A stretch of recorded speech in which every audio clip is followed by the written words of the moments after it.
Killing House, Paula Maguire 6, by Claire McGowan. Read for you by Joanne King. Margaret, 1993. They told her, back when she'd first started doing their dirty work, how it was likely to happen. There'd be a knock at the door, hard and demanding, and when you opened it, there'd be a bag over your head. That was for 2 reasons: to stop you seeing them, and to stop them seeing you.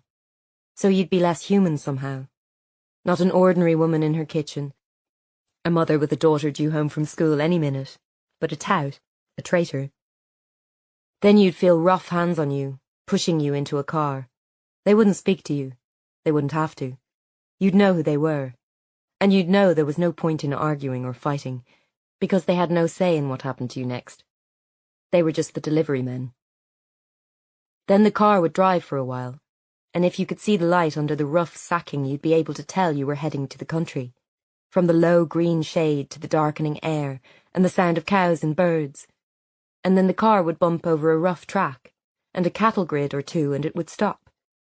You'd be dragged out, in the same rough way, and you'd be marched and sat down on a hard chair, and your hands would be tied with rope, and you'd know from the noises and smells you were in some kind of farmhouse, way out in the country, where no one could hear what they did to you next.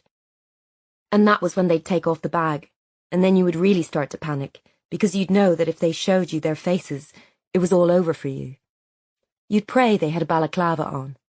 A balaclava meant there was a chance. So far, it had all gone exactly as they'd told her, except that they'd left the bag on for a long time after she'd been pushed into the chair, while she'd watched their feet in heavy boots move about and listen to their low voices rumble. Snatches of words here and there were all she'd caught. What feckin' woman, Paddy? The floor of this place was bare earth, cold and dirty. It made everything echo. For a moment she allowed herself to imagine today had been different, that she hadn't found the word in the dirt on her car 2 days back, tout, and she hadn't stayed in the kitchen writing that note to her daughter, and they hadn't come for her. She'd made it away in time. That Edward had got her away like he'd promised, or that she could just turn things back to how they were before. Then she'd have been there when Paula came in, standing at the sink asking the usual questions about school, doling out the usual warnings not to eat too many biscuits, not to forget her homework.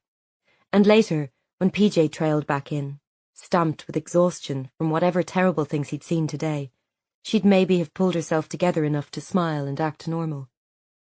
Her hands might have shaken when she drained the potatoes, and she might have switched over from the news to something American with fake recorded laughter, and she might have lain awake beside him until the weary winter dawn crept in, but he wouldn't have noticed a change in her, because it had been going on for years now. It had been so small at first. She'd glance at confidential papers she was copying in the law office where she worked, the one where they defended so many Republicans. Maybe make another copy and slide it into her handbag. Sure, no one would notice, and what harm would it do? Slip the copy to Edward, the names and addresses of suspects, people to keep an eye on. They were bad men, even if they were her own side.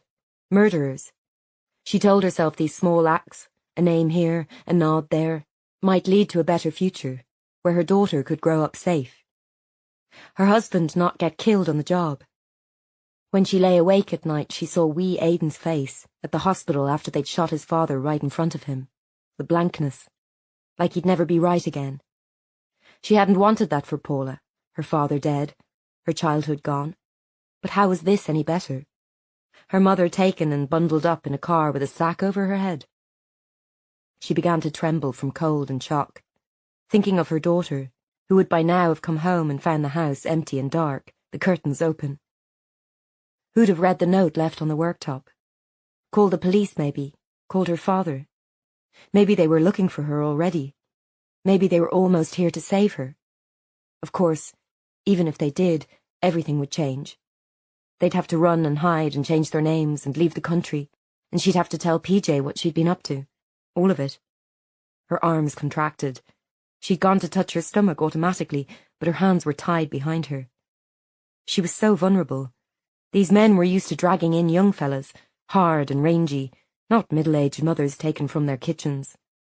Maybe they'd go easy on her, She tried to remember, had they ever killed women? A few times, not many, and surely not one who was... There were footsteps coming towards her, and a hand on her head, tugging on strands of her hair as the bag came off. She stifled a cry, blinking in the cold light. It was all so stupid, tied to a chair of all things. They'd been watching too many gangster films. Someone stood in front of her, blotting out the light from the bare bulb so she couldn't see their face. A man, of course. A big man, tattoos on his hands, a bomber jacket, smell of tobacco and bubblegum. Paula always wanted to buy it with her pocket money, but Margaret wouldn't let her, said it looked vulgar to be chewing like a cow, as if that mattered now. "Margaret," the man said, surprisingly musical, the accent from over the border. "I hope they didn't hurt you." She shook her head, wrong-footed. Maybe this was going to be okay. My daughter." She could feel the cold of it around her neck. Paula's cheap little necklace that she'd grabbed off the kitchen counter as they took her. It was all she'd had time for. And for once she was glad her untidy daughter always left everything lying in a trail behind her. "No one's going to touch your daughter. Come on now. We don't hurt weans in this organisation." She could have asked did they hurt women, but she knew the answer. If they really deserved it, then yes. And she deserved it, no doubt about that. He pulled up a stool and moved closer, and she could see his face now. Her eyes had adjusted to the gloom. He was a good-looking man, a full head of black hair, fine soft lips like a woman, sharp blue eyes. Not what she'd expected, a thug maybe, with a broken nose and a shaved head. That was when Margaret realised she could see his face, and that meant he wasn't wearing a balaclava, and that meant she was in much, much more trouble than she'd even been afraid of. That meant she probably wasn't going to make it out of this alive. Chapter 1. London, 2014. 8,539,000. That was the number of people in the city she was staring down at from her 10th floor window, give or take a few thousand. So many people she couldn't even absorb it, the sheer number. Among those millions, what were the chances she could find one in particular? Was her mother here? Had she been here in London all along? Not dead for 20 years in an unmarked grave, but alive and walking the same city streets her daughter had crossed 100 times. Paula spun her wheelie chair away from the distracting view and back to her desk. She was typing unenthusiastically at a document about procedures in missing persons cases, which was making her both bored and disgruntled. None of these procedures had been followed when her mother went missing from her kitchen on a cold October afternoon in 1993. A report from a neighbour about seeing masked men approach the house hadn't even made it into the file. Basic searches hadn't been done. Her medical records had disappeared. It was days before they'd even dusted the place for prints, and Paula and her father were still living in the house and present at the scene when they finally searched it. They'd just given up on her, despite the fact her husband was a police officer. Paula was doing her best not to imagine what might have happened if they'd done things properly, because she knew that was the surest route to crazy, but it was hard. A knock at the door made her look up. "Oh, hi." "How's the report coming?" said D.I. Guy Brooking. She wrinkled her nose. The Missing Persons Unit had official oversight of all the MISPR cases in the London area. Surely Guy could find her something more interesting to work on. "It's a bit dry. Have you anything good for me?" He shook his head. "Not since those girls got on the plane to Syria. We had to hand it over to Interpol, and the one from this morning turned up at her boyfriend's house. The missing girl who'd been logged in earlier that day was 15. And how old's he?" Guy winced. 37. So maybe we can charge him with something there. Paula sighed. It was good, of course, when a missing girl was found safe, but she needed something juicier. She'd taken the job with her old boss's new team, knowing it would be largely research-based, looking at strategies to prevent teenage girls from being radicalized or groomed, joining gangs, being sucked into abusive relationships. She was sure they were doing important work, but still, a bit of mystery would pep her day right up. She wasn't asking for much. Just something where the girl hadn't had a fight with her parents and run off with an unsuitable older man, because 98 times out of 100 that was what had happened. Guy came in and perched on her desk, the smell of his citrus aftershave filling the room. His sleeves were rolled up and his skin lightly tan from the week of warm weather they'd had. You actually got summer in London, sometimes anyway. Back home in Ireland it was 10 degrees and raining, despite being June. Paula still checked the weather every day, even though she officially lived here now. She moved her chair away a little. It was never safe to be too close to Guy, despite the gallons of water under the bridge between them. His aftershave triggered all sorts of complicated sensations in her, and she couldn't have that. There was too much at stake. Her job, her daughter, Aidan. But she wasn't thinking about him. "How's Maggie settling in?" Guy asked, performing his annoying trick of reading her thoughts. "It must be strange moving to London from Ballyterran." "Oh, she's fine. Kids are adaptable, I suppose. And the daycare's great. I can pop down and see her in my lunch break." She did feel bad about taking Maggie away from her grandparents. Paula's father had remarried, and his wife Pat was technically Paula's stepmother, but almost also her mother-in-law. Pat's son, Aidan, who Maggie thought was her father, was currently in prison back in Northern Ireland. Part of Paula knew that by taking Maggie away she was giving her daughter the chance to forget. She was only 3. Maybe she wouldn't even remember those 2 years when she'd had a father. Not that he was actually her father. She wasn't thinking about that either. "How's Tess?" she offered in return, with forced brightness. After a wobbly year or two, Guy and his wife were trying to make another go of it. She was pregnant. A Band-Aid baby, as they called it. Paula was happy for them. Of course she was. "She's fine. You know what it's like, the final stretches. And this heat doesn't help." She nodded. She knew more than he realized. She pushed her chair a little further away from him in that distracting waft of lemon. "Sure." Guy got up, his chat and check-in done.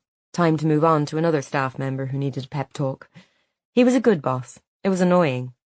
"Good. Well, if anything interesting comes in, you'll be the first person I call. Promise." "Thanks," she forced a smile. It was good working with him. The environment was supportive. It always was around Guy. And she could make a difference here, and work on a range of cases that weren't all steeped in the horrors of the Troubles. That didn't remind her every day of her mother, but still, she was bored. Guy went, leaving a cloud of citrus behind him, and Paula wrenched the office window open, letting in the stale summer air of London, the hoots of traffic far below. It was hard to breathe here.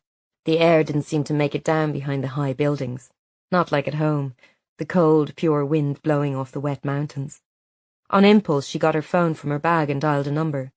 A man with a slack Belfast accent answered, coughing the words. "Davy, Corcoran." "Davy, hi, Paula here." "Oh." She knew what that "oh" meant. She'd been badgering him non-stop, ever since the private eye had found out her mother might have fled to London in the 90s. It was a very slim might, the man who'd been her mother's contact in army intelligence, and also probably her lover, had moved there in November 1993, just weeks after her mother went missing. Given up his post running informants. Retired from sight. Maybe he'd got her mother out too. Maybe she'd been safe in England all this time. "I've nothing more for you. Sorry, love." She bristled at the love. "What about the house in Hampstead? The last known address for this Edward, if that was even his name, had been there." "Neighbour said he moved on not long after. Dunno where to." The neighbour had also said there was a child, that the man, her mother's possible lover, had lived there with a woman and a baby. It was all so slight, it barely held up. Paula sighed. "Thanks, Davy. If you find anything—" Aye, I'll let you know." He was staying in a Premier Inn near Heathrow while he did his digging, she knew, and she wondered how much all this would end up costing her. It didn't matter. She had to find out, no matter what. Had to keep moving forward, doing something instead of nothing. Hiring a PI, moving back to London herself, destroying the fragile peace her family had found. She spun in her seat again. What was wrong with her? She had a great job, back in the city she'd loved for years, before a brief secondment in her hometown had stretched into 3 years and an unexpected baby. She was working with Guy, who understood her and inspired her more than any colleague she'd ever had. She was away from Ballyterran with its sadness and secrets tearing her apart like wet cardboard. She should be happy. Instead, she was restless. Maybe it was the blast of summer heat that had swept into the city, pushing groups of office workers out onto the pavements every evening, pints in hand, sweat patches under the arms of their shirts. It was too clammy to sleep in Paula's little flat, and she didn't have many friends left here now. So there she was, stuck in limbo while the rest of the city seemed to open in the heat like an exotic flower. A ring from the desk phone disturbed her, and she answered in her best work voice. Dr. Paula Maguire, MP Task Force. A familiar voice said, Would Dr. Maguire have a wee minute for an old colleague? The Northern Irish accent was a cold breath across the sea, fresh and bracing. Helen, I've always got time for you. How's everyone in Ballyterran? Grand. You'll be back for the wedding of the year, I take it? Wouldn't miss it. Her former colleagues, Avril and Gerard, were getting married the following week, so a trip back to Ballyterran was inevitable. She wondered if Guy was going too. He'd had an invite, she knew, but had been non-committal about whether he was actually attending, and she'd been avoiding asking him. She avoided discussion of Ballyterran with him wherever possible, hoping to pretend that the time they'd worked together there and its explosive consequences could simply be forgotten. Turn their backs on it and move forward, which was stupid. If anyone knew that you couldn't turn your back on the past, it was Paula. How'd you like to do a wee consult for us while you're here? Paula felt a watch tick of interest in her stomach. What is it? Well, you know how normally in missing persons we've got someone we can't find and we're looking for them, or more accurately, their body? Yeah, that was the sad truth. Any longer than a few hours gone and there was rarely a happy ending to the story. Well, this is different. We've got a body, and we don't know who it is. You've got a body? Sure do. 2, in fact. 2 bodies. Ballyterran had seen more murders over the years than you'd expect in such a small town. Its troubled history and location on the Irish border made sure of that. But 2 at once was excessive. She heard Corrie settle down, imagined her perched on the edge of a desk, the sound of an incident room around her, the local accents, the smell of a cup of soup from the kitchen. For a moment she felt something strange, homesickness maybe, which was weird when she'd run from her home as fast as she could, as soon as she was old enough. So, there's this old farmhouse way out in the Keelini Road, Corrie went on. Red Road, they call it. Abandoned since the 90s. You know the place? She missed that, the way people gave directions back home. Out the road, turn left at the big tree, go on till you pass the boulder. I think so. It was called Red Road because the richness of the soil gave a coppery tinge to the ground. Well, it's been sold to some Grand Designs, Egypts, and they're digging the whole place up. And what do they turn up but a nasty surprise under the barn floor? Paula hitched the phone under her ear. Who were the previous owners? Well, that's the thing. The family, they were bollocks deep in the IRA. One of the brothers is in jail here in Ballyterran. The other's been on the run for years. Suddenly it hit her, and she understood why Corrie was using her special gentle voice. Shit. Oh, the bodies, are they? One's female. Oh. It's not her, Paula. I mean, we don't have the forensics yet, but this girl is much younger. Black hair. Okay? Okay. She was glad she was sitting down. Of course it had happened before, several times over the years. An unidentified female body would surface in a bog or drain or, yes, the foundations of a house, and Paula and her father would troop up to the morgue and take a look. The first time she'd been 13, dragged out of a maths lesson in her school uniform, and she'd thrown up in a bin right there in the sterile white corridor. Is Dad? We'll inform him, of course, but it's highly unlikely to be her, Paula. I know. The lift drop in her stomach told her she'd allowed herself to hope, after promising herself she wouldn't give in to it again. Over here in London, ostensibly for the job, when she knew very well it was for the 1 in 8 million chance of one day passing her mother on the street. Not that they could even be certain she was here. She might never have left Ireland. She might easily be dead and buried beneath the ground of this farmhouse, or some other forgotten patch of soil. So what's happening now? We'll speak to the family who used to own it, the Wallaces, if we can track them down. Then search the MISPR databases. So where do I come in? Once the forensics have been done, and it won't be her, I really believe it, I'd like you to work on the case. What do you say?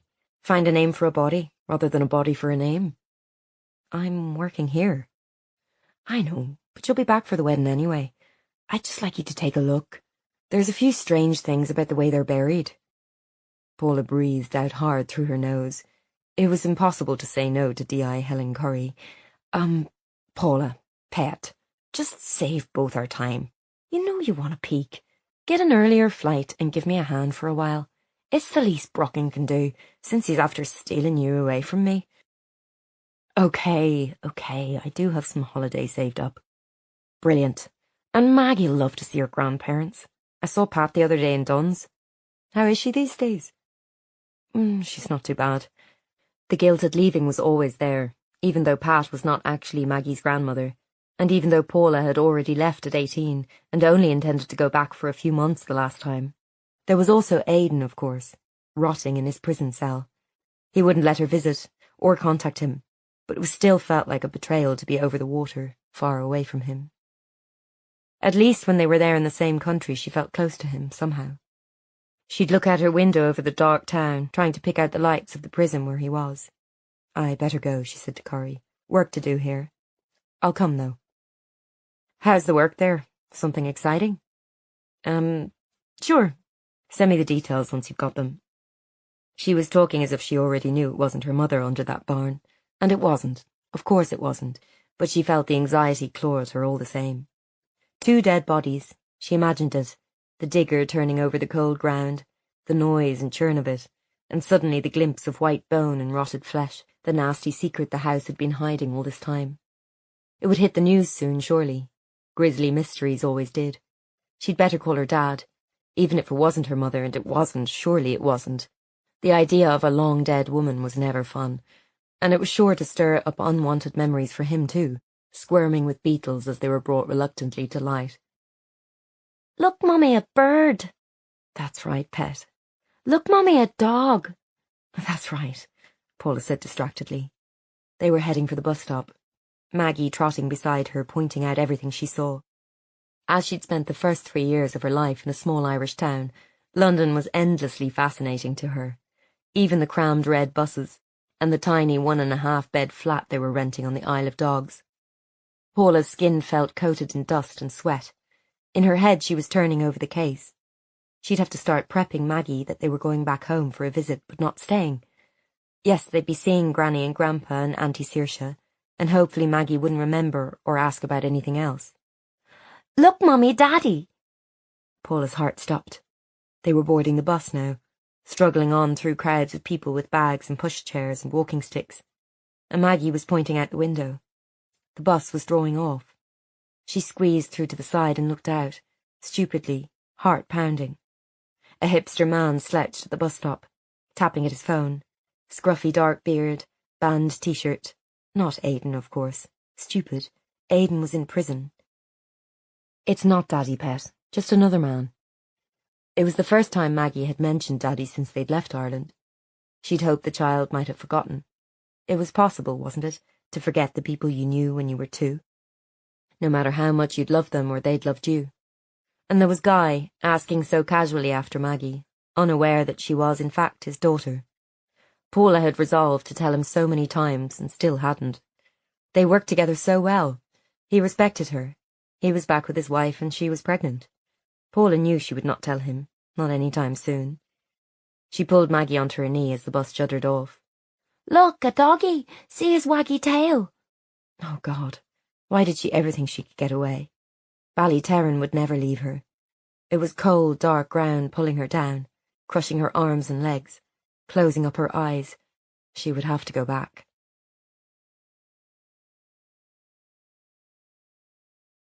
Chapter 2. Rain. There was a saying in Ballyterran that if the cows in the fields were lying down, it was about to rain. If they were standing up, it was already raining. Amazing how she'd managed to forget that already, in the heat of a London summer. Paula stood now and lifted her face up to it, that soft Irish rain that misted you all over, soaking you to the skin. Her hands were shoved in the pocket of a North Face jacket she'd hastily bought on the way from the airport. Beside her, Helen Curry was turned out in a navy trenchcoat, slick and tailored, and a minion in uniform and a day-glow jacket was holding a brolly over her head. They were staring into the dark pit that had once been a barn floor.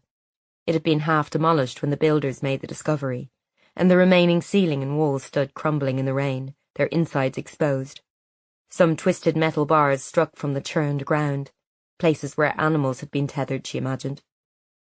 So this was it?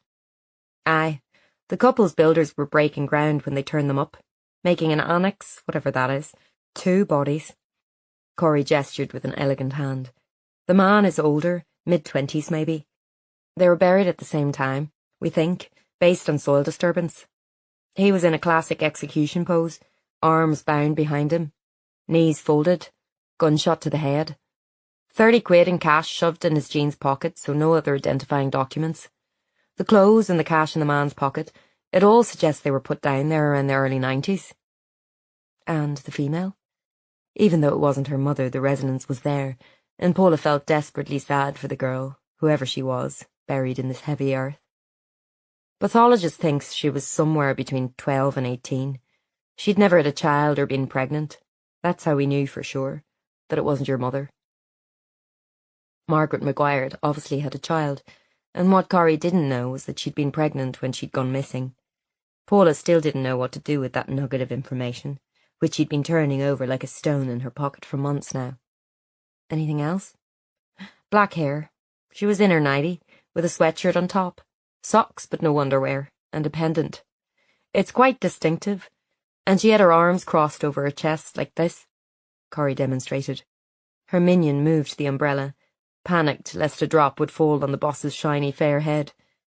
I've not seen something like that before, the way she was placed. The man. That suggests we're looking at an IRA killing. Most likely. It's how they executed informers. But the girl, we don't know. They hardly ever killed women. And they never arranged people like that. It shows, I don't know. Respect, said Paula, who was thinking of Egyptian burials, young princesses laid out with such care. Not an execution, then. Her, at least. Doesn't look like it. We think she was strangled. The bones in her neck are snapped. Paula looked up from the dark pit. The farmhouse stood on the other side of the field.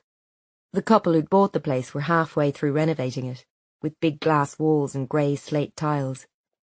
She could see the wife in the window, the toddler held in her arms. Poor woman. She could just imagine how she'd feel with Maggie running round near a pit like this, that held such grisly discoveries. Reckon they know anything? She nodded to the house. Nah, they only bought the place a few months back. Must have thought they were getting a lovely bargain. No, it's the Wallace family we need to look at.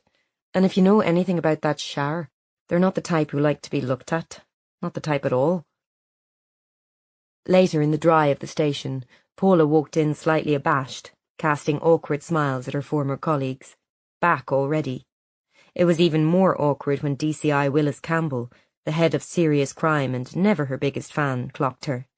Dr. Maguire, over so soon? Just to consult. I thought your speciality was finding the missing. Nobody's missing here. Corey shepherded her past. We've bodies and no names for them. I thought Dr. Maguire's experience would be useful. His handsome face twisted. Paula wondered, not for the first time, did he highlight his hair. And I suppose we'll be inundated with press. That commission lot have already been on the phone nosing around. Make sure we get the credit for finding the bodies, okay?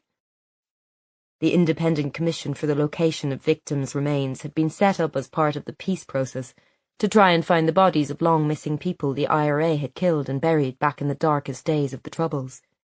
They had clout and money, and they weren't without controversy, because if a body was found as a result of information they received, no one could be prosecuted for it.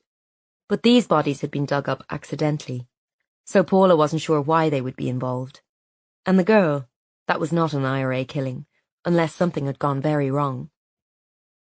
It was the builders found them, Corey muttered, but Campbell had already gone, striding across the room to unbraid some other unfortunate member of staff. Right, so we need to go through all those missing persons files you had back at the unit. They're still in storage. See if a man or a girl was reported missing at any point back then. Paula was already mentally scanning her memory of outstanding cases, which had been part of their remit in the now axed missing persons unit she'd come back to work in 3 years ago. A young woman in her teens, missing for perhaps 20 years. You said the girl was strangled. She closed the door of Corey's office behind her, noting the new photos pinned to the wall. Corey's teenage children, growing up at what seemed an impossible rate, life going on. Corey shoved over a picture. Paula saw the white flash of bone against the rich soil. Crime scene pictures. Pathologists reckon so. There isn't much left of her, as you can see. Strangling was often the method of killing in intimate murders. Family, loved ones. You held them close as you squeezed the life from them. Paula looked at the pictures of the girls' clothes. Sad, skimpy things, partly rotted and clogged with soil.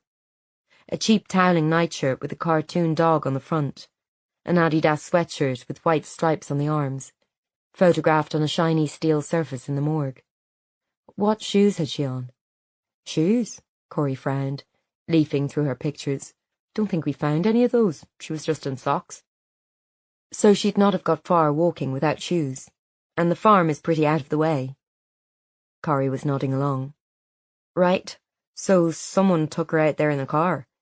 Or she lived there to start with. She was in her nightclothes, obviously, getting ready for bed or asleep already. What do we know about the Wallace family? We've a file on them a foot thick. Vocal Republicans. One of the sons, Kieran Wallace, is serving a life sentence here in town. The other, Paddy Wallace, disappeared sometime in the 90s, never been heard of since. He was the head of an IRA punishment squad back then. Fanatical about tracking down informers.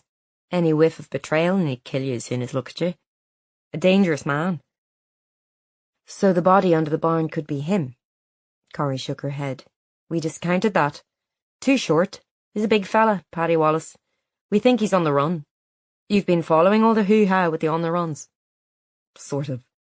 She tried to keep up with the news from home, but had forgotten the chasm of perspective that opened up when you stepped on a plane and crossed the narrow sea. The way so much of local politics took on the character of a storm in a very small teacup.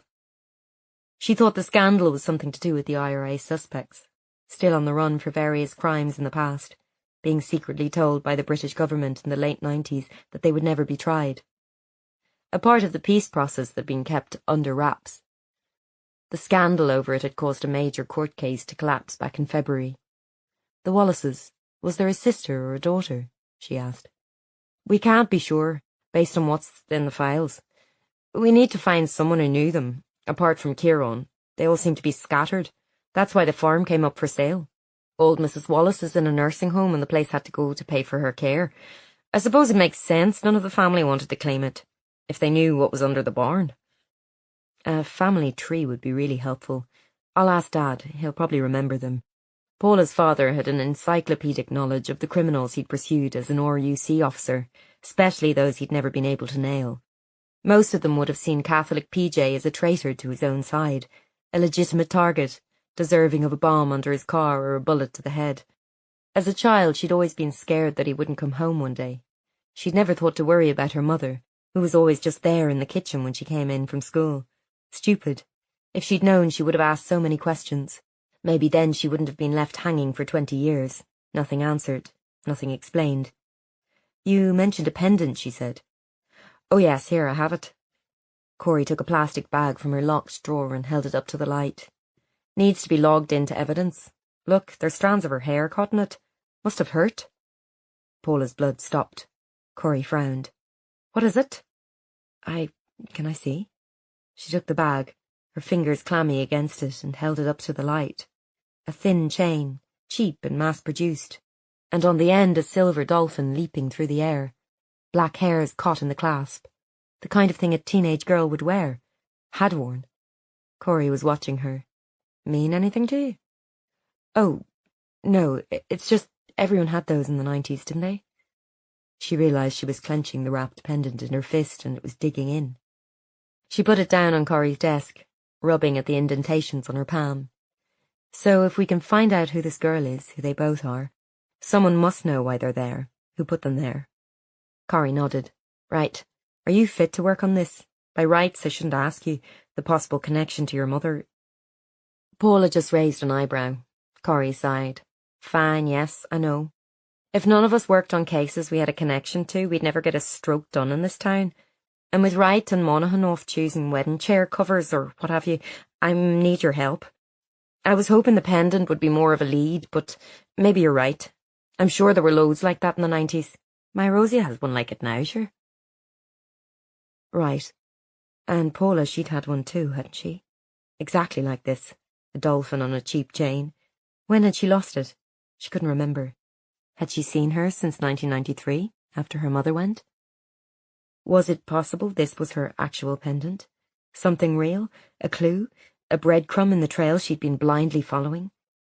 And if by some chance it was, did it mean her mother had been at that farm, the place where 2 dead bodies had just surfaced? Chapter 3. Tonight she wasn't staying at her old house, the one she'd been born in and which her mother had gone missing from. It had been sold when she left town, so she was at Pat and her father's place, the house Aidan had grown up in. All the same, she made a small detour down her old street, the narrow terraced houses and parked cars leaving little room for 2 vehicles to pass. She loitered outside for a moment. The new people had painted the door and window frames green, and spruced up the untidy gravel at the front of the house, which she and Aidan had let choke with weeds in the 2 years they'd lived there. She wondered had they sorted the back garden too, the one that had never recovered from the police digging it up in 1993, in a vain search for her mother's body. A curtain twitched in an upstairs room, Maggie's old room, and before that Paula's, a hand pulling them over, so she caught a glimpse of a child in a bed, cosy in the glow of a lamp. Paula pressed her foot down on the pedal and pulled away. Pat's house would never feel like home. Something about the washing powder she used, or the smell of lemon cleaning products that permeated the place. Paula and Maggie were sleeping in what had been Aidan's room as a teenager, and even though it had been redecorated in neutral cream and blue stripes, there was a ghost of teenage boy about the place, as if the football posters were still there under the wallpaper, and piles of sweaty football kit lingered in the corners. She'd only been in there once as a teenager, when Pat was out. They weren't supposed to go in each other's rooms, even though they were 18 and 17 at the time. Catholic Northern Ireland had different rules. She ran her hand gently over the new wallpaper, feeling the silkiness, papering over the past. Maggie was already asleep, splayed out like a starfish in the middle of the bed, small palms turned up. Paula eased her over and climbed in. From downstairs came the sound of her father settling the house down for the night, locking doors, turning off plug sockets, checking windows. Habits learned for many years in the RUC. She wriggled, trying to get comfortable. Being back here was so strange, a guest in her father's house, while he was downstairs with Pat. Stepmother, mother-in-law, who knew what to call her. The only mother she'd known for 20 years. Restless, Paula kicked back the covers. She'd never sleep like this. It was too hot, and the lights of cars kept moving over her window, and whatever Pat washed the sheets in made her skin itch. After a while she got up and padded downstairs in her pyjamas, noticing a faint blue light from the living room. "Hiya, Dad." His bad leg kept him up a lot, and it wasn't unusual for him to be awake till the early hours as well. On the TV, some shiny young politician was being interviewed, articulate and moderate, the kind that gave Paula hope for the future. No one she'd heard of but the surname Dunn stuck in her head for some reason. A past case, maybe. Everyone in Ballyterran was connected, roots beneath the surface. "There you are," said PJ, observationally. "The wee one down." Like a light. She doesn't take after me. Stupid to say that, and remind him that Maggie's biological father was an English police officer who didn't even know that's what he was. Who thought the little girl's father was Aidan, whose involvement was only to have slept with Paula once. She sat down, yawning. In the old days it had been just her and her father in the house, often meeting in the kitchen when insomnia drove them both from bed, and she'd pick his brains about her cases. "So I'm working on this Red Road thing." "Oh, aye, the Provos, by the sound of it. Some daft young fellow got someone mixed up with them. Like as not." "The farmhouse belonged to the Wallace family. You remember them?" PJ paused for a second, combing his memory banks. "Paddy, and what was the younger fella called?" "Kieran. Aye, that was it. We never managed to pin anything on them back then, though Paddy Wallace, for one, was up to his eyes in it. You know what they used to call him? The Ghost. 'Cause he never left a trace at any of his crime scenes. Not a print, Not a hair, and him always nowhere to be found when he wanted to question him. Still haven't caught up to him. He's that good. What about the brother? Well, we lifted him a few times, but he walked. Always denied all involvement, but they got him on something all the same in the end. A grim satisfaction in PJ's voice, and she wondered not for the first time how it must feel as a former policeman to see the men you knew had done murder walking around free in your hometown, knowing they'd shot or blown up your colleagues. Even those who had gone to prison were out already under the terms of the Good Friday Agreement. The doors opened and murderers set loose. Yeah, in 2003. Kieran Wallace had been convicted of a murder in London that year, she'd learned, some former army officer. He'd been brought back to Ballyterran to serve his time, so they knew where he was at least. It's not one of the Wallace brothers, then, your dead fella? We don't think so, no. Someone else. There's a lot of families who'll be watching the news with interest, PJ said, waiting all this time to hear what happened to their son. Hope it brings them some comfort. That probably explained why the commission were calling. They wanted to check if it was anyone from their list of the disappeared. A trawl through the missing persons archives, now thankfully digitised, had revealed no promising links. There were missing teenage girls, of course.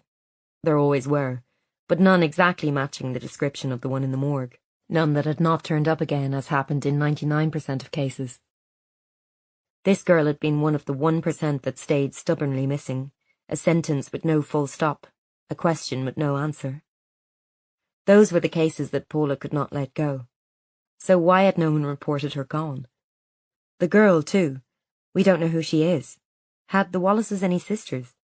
I don't know, Pet. If they had, we never arrested them. She kept looking carefully ahead at the TV, which was showing some kind of late-night news programme. Politicians arguing about on the runs, or whatever the issue of the week was. What did you think when the bodies were dug up, the female? A short silence. They knew it wasn't hers, so they did. Too young, poor wee girl.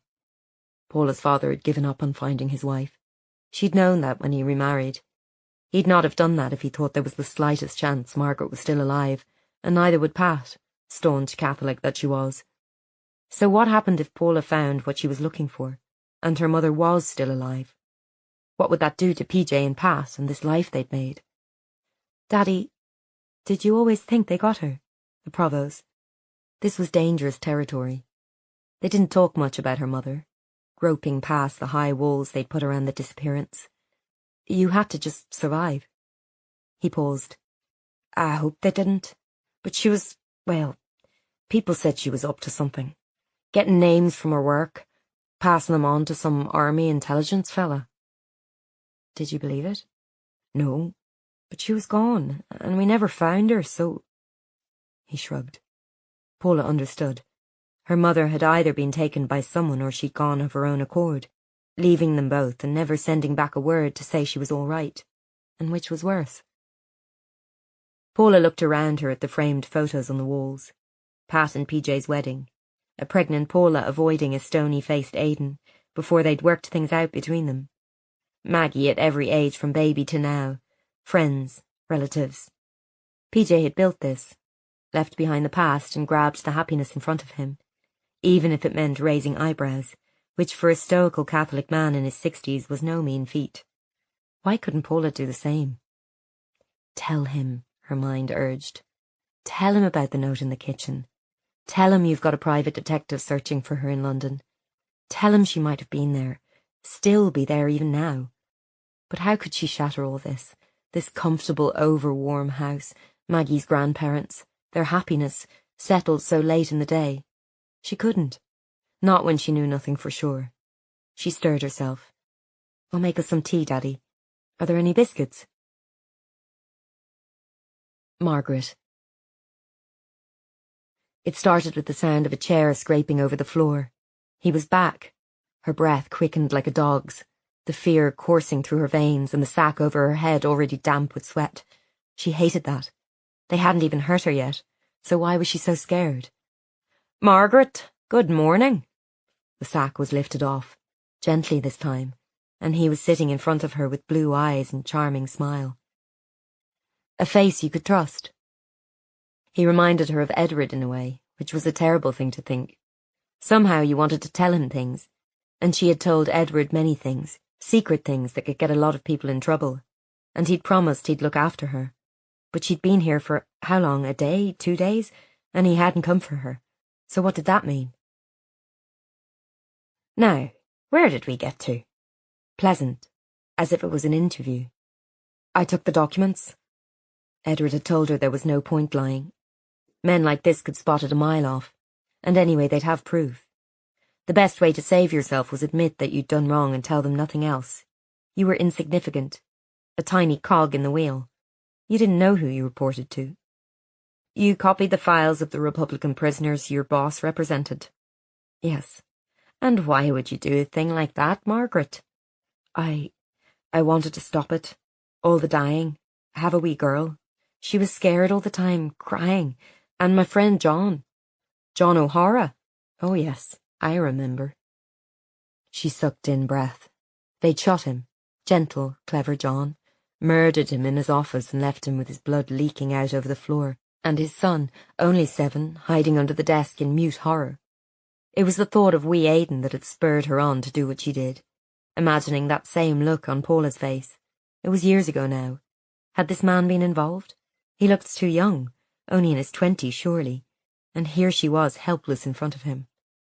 So you wanted to stop it? And you thought the best way to do that was to hand over information about your own side, men fighting for our freedom? She said nothing. They weren't freedom fighters, they were killers. She and PJ had always been united on that. And he, a Catholic RUC officer, had been a dead man walking since the moment he put the uniform on when he was 18. His own family had never spoken to him again. Had she made it worse for him? Please God, they'd only go after her. Tell me, Margaret, who did you give the documents to? The ones you stole from your work? I don't know. Ah, come on now. I didn't know his name. A man. English. This man. He flicked a picture up between his fingers, like a magician with a card. She was so shocked to see Edward's photo here in this place, that for a moment she couldn't even hide it. It had been taken without him knowing. He was opening his car boot. They knew what his car looked like. Did they know where to find him? She was cold suddenly, her skin goosebumped. Edward, aye, that's his name. Your Brit boyfriend. Does your husband know, Margaret? Margaret closed her eyes. How stupid she'd been, to think she could outwit these men. Please don't hurt him. Her voice sounded dry. It was a long time since they'd given her any water. The slats of the chair bit into her back and arms. She knew her skin would start to break soon. Who? Your husband or your boyfriend? The peeler or the Brit spy? You can really pick 'em, Margaret, can't you? Please, my daughter, please don't hurt her. She's only 13 and... A horrific scene came to her mind. Paula orphaned at 13 if they went after PJ too. She'd have to live with her Auntie Philomena and they didn't get on at all. Her cousin Cassie would drive Paula mad with her makeup and her ballet lessons. Maybe Pat instead. Pat O'Hara would look after her family. She knew it. Cook for them. Mind them. Thank God for Pat. She almost laughed. Here she was, a killer sitting opposite, and she was already making plans for Paula's dinner. As if there was anything she could do now. We won't touch her, wee girl. Who do you think we are? But we're fighting a war here, Margaret, and you're handing over the names of our soldiers. Now, do you think that's fair? You leaping into bed with the same fella that's spying on your countrymen, having our men shot dead in the street? What kind of woman does a thing like that? She knew what kind of woman she was. A tout, a slut, a betrayer. Of everyone and everything. Once again she wondered how on earth she'd ever ended up here, and how she would ever get out, when everything they were saying about her was true. What do you want? She said. What is it you want from me? He smiled. It was the worst thing Margaret Maguire had ever seen. Chapter 4. She could never pinpoint what it was about prison that got to her. The smell, maybe, of bleach and cooped-up men, stale coffee spilled on the cheap plywood tables of the visiting room. The sound that echoed like a swimming pool, a barely suppressed fury. The way she felt naked, stripped of her phone and cash and makeup compact and headphones and other random contraband. It was in a prison that she'd experienced one of the worst moments of her life, Aidan telling her he wasn't Maggie's father, that he'd known it for 2 years, after Pat had secretly done a DNA test on the child. That he'd been lying to her all that time, pretending their agreement to not find out still stood. That he wasn't going to fight his arrest for killing Sean Conlon, because it was highly likely he had done it.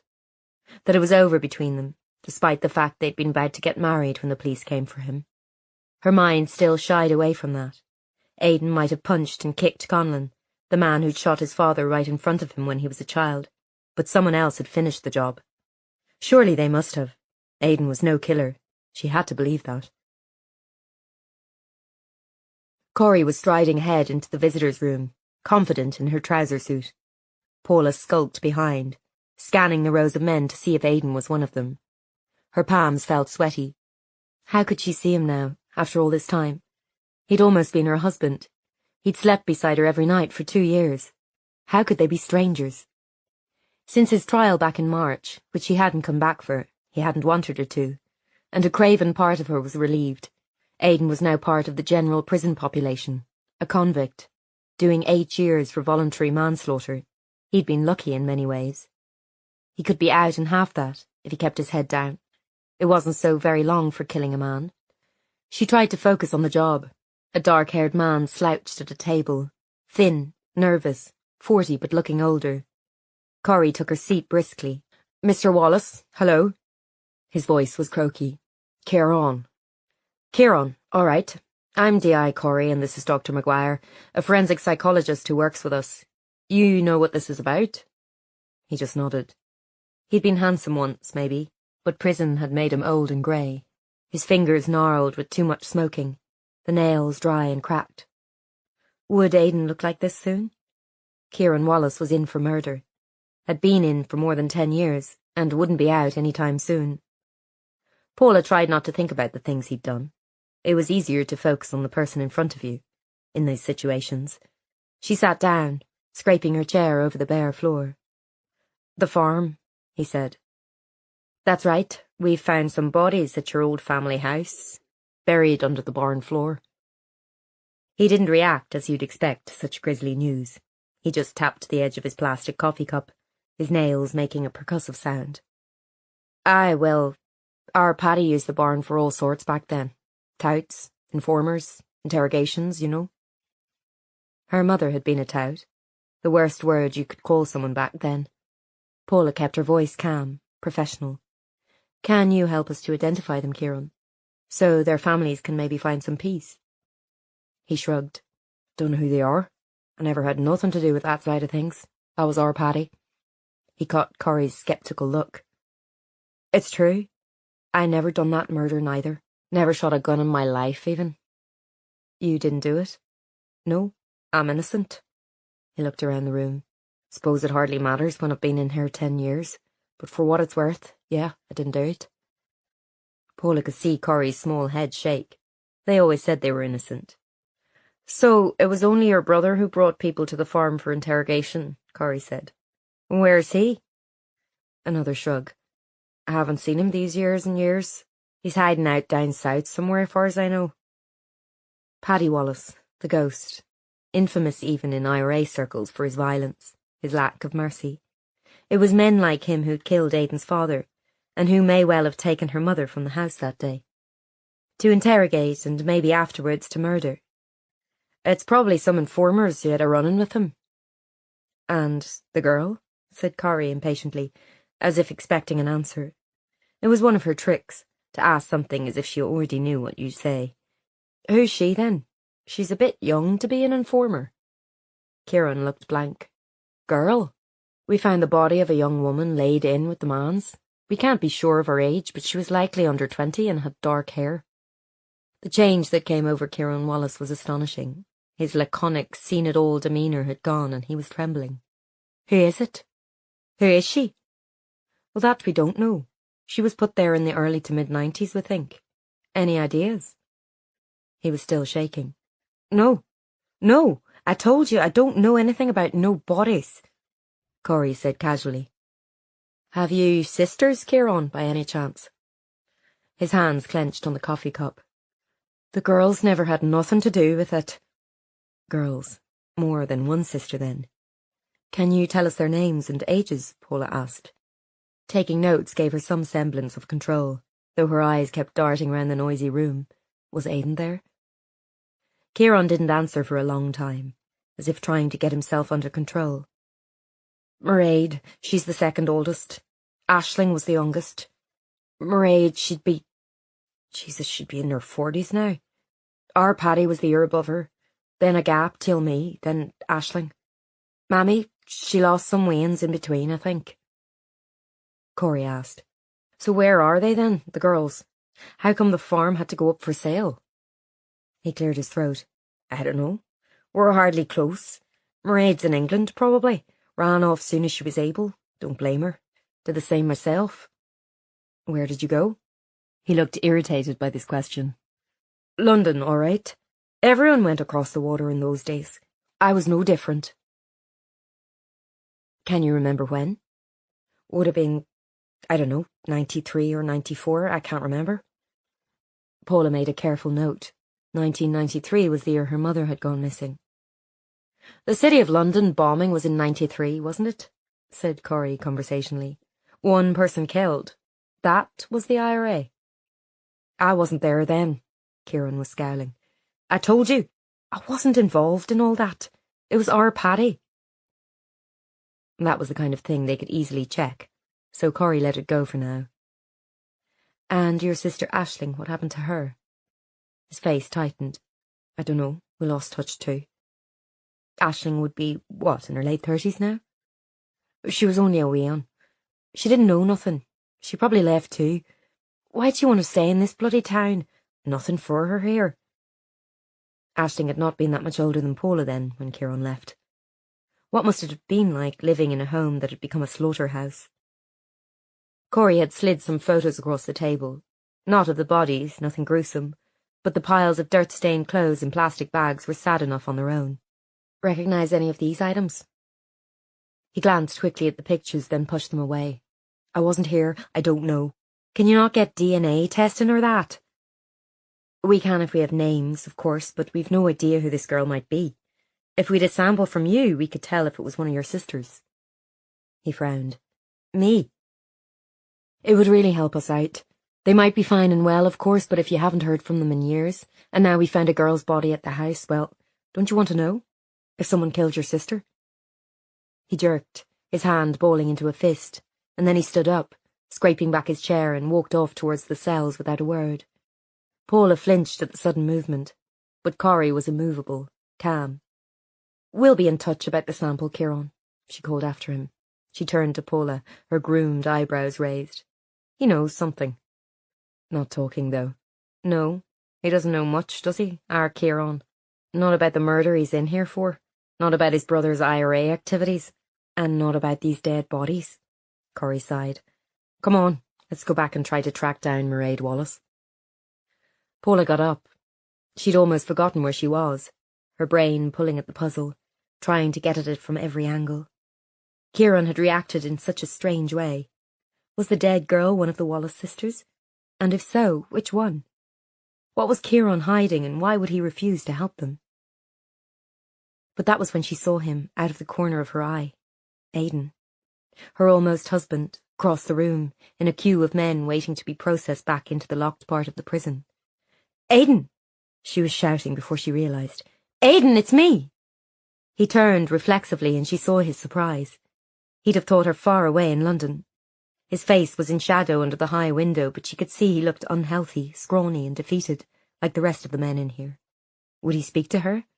Last time they'd seen each other, he'd told her to leave town, make a life for herself, and try to forget him.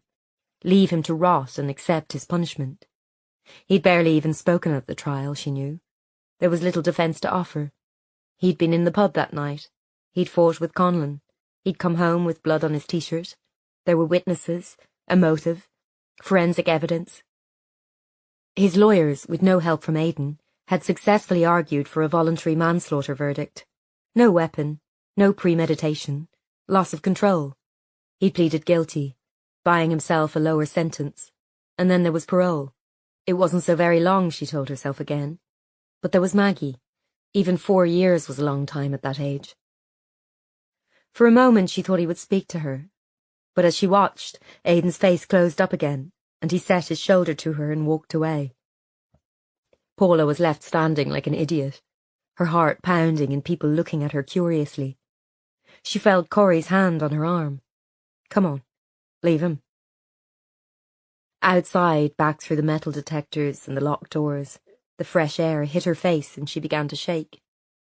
Was it always going to be this way? Were she and Aidan over? She'd always thought of this time as a sad interlude, a terrible misunderstanding that would end someday, and they could pick up where they'd left off, get married maybe, buy another house, look after Maggie.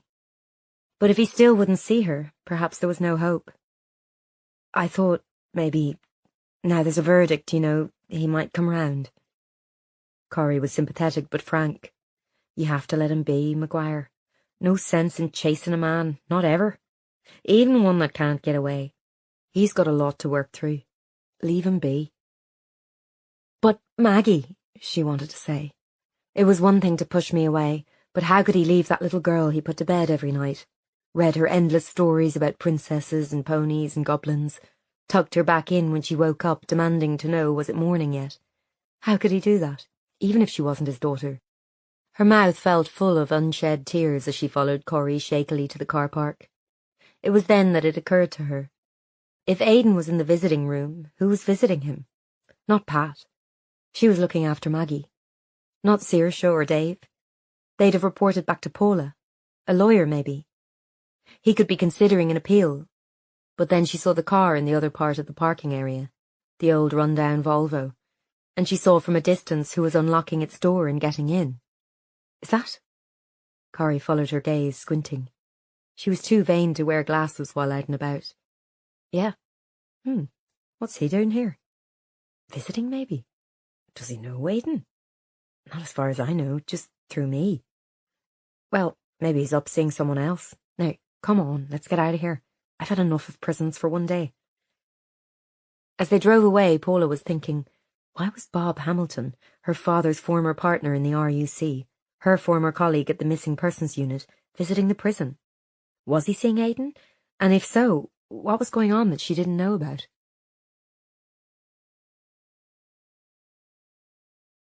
Chapter 5.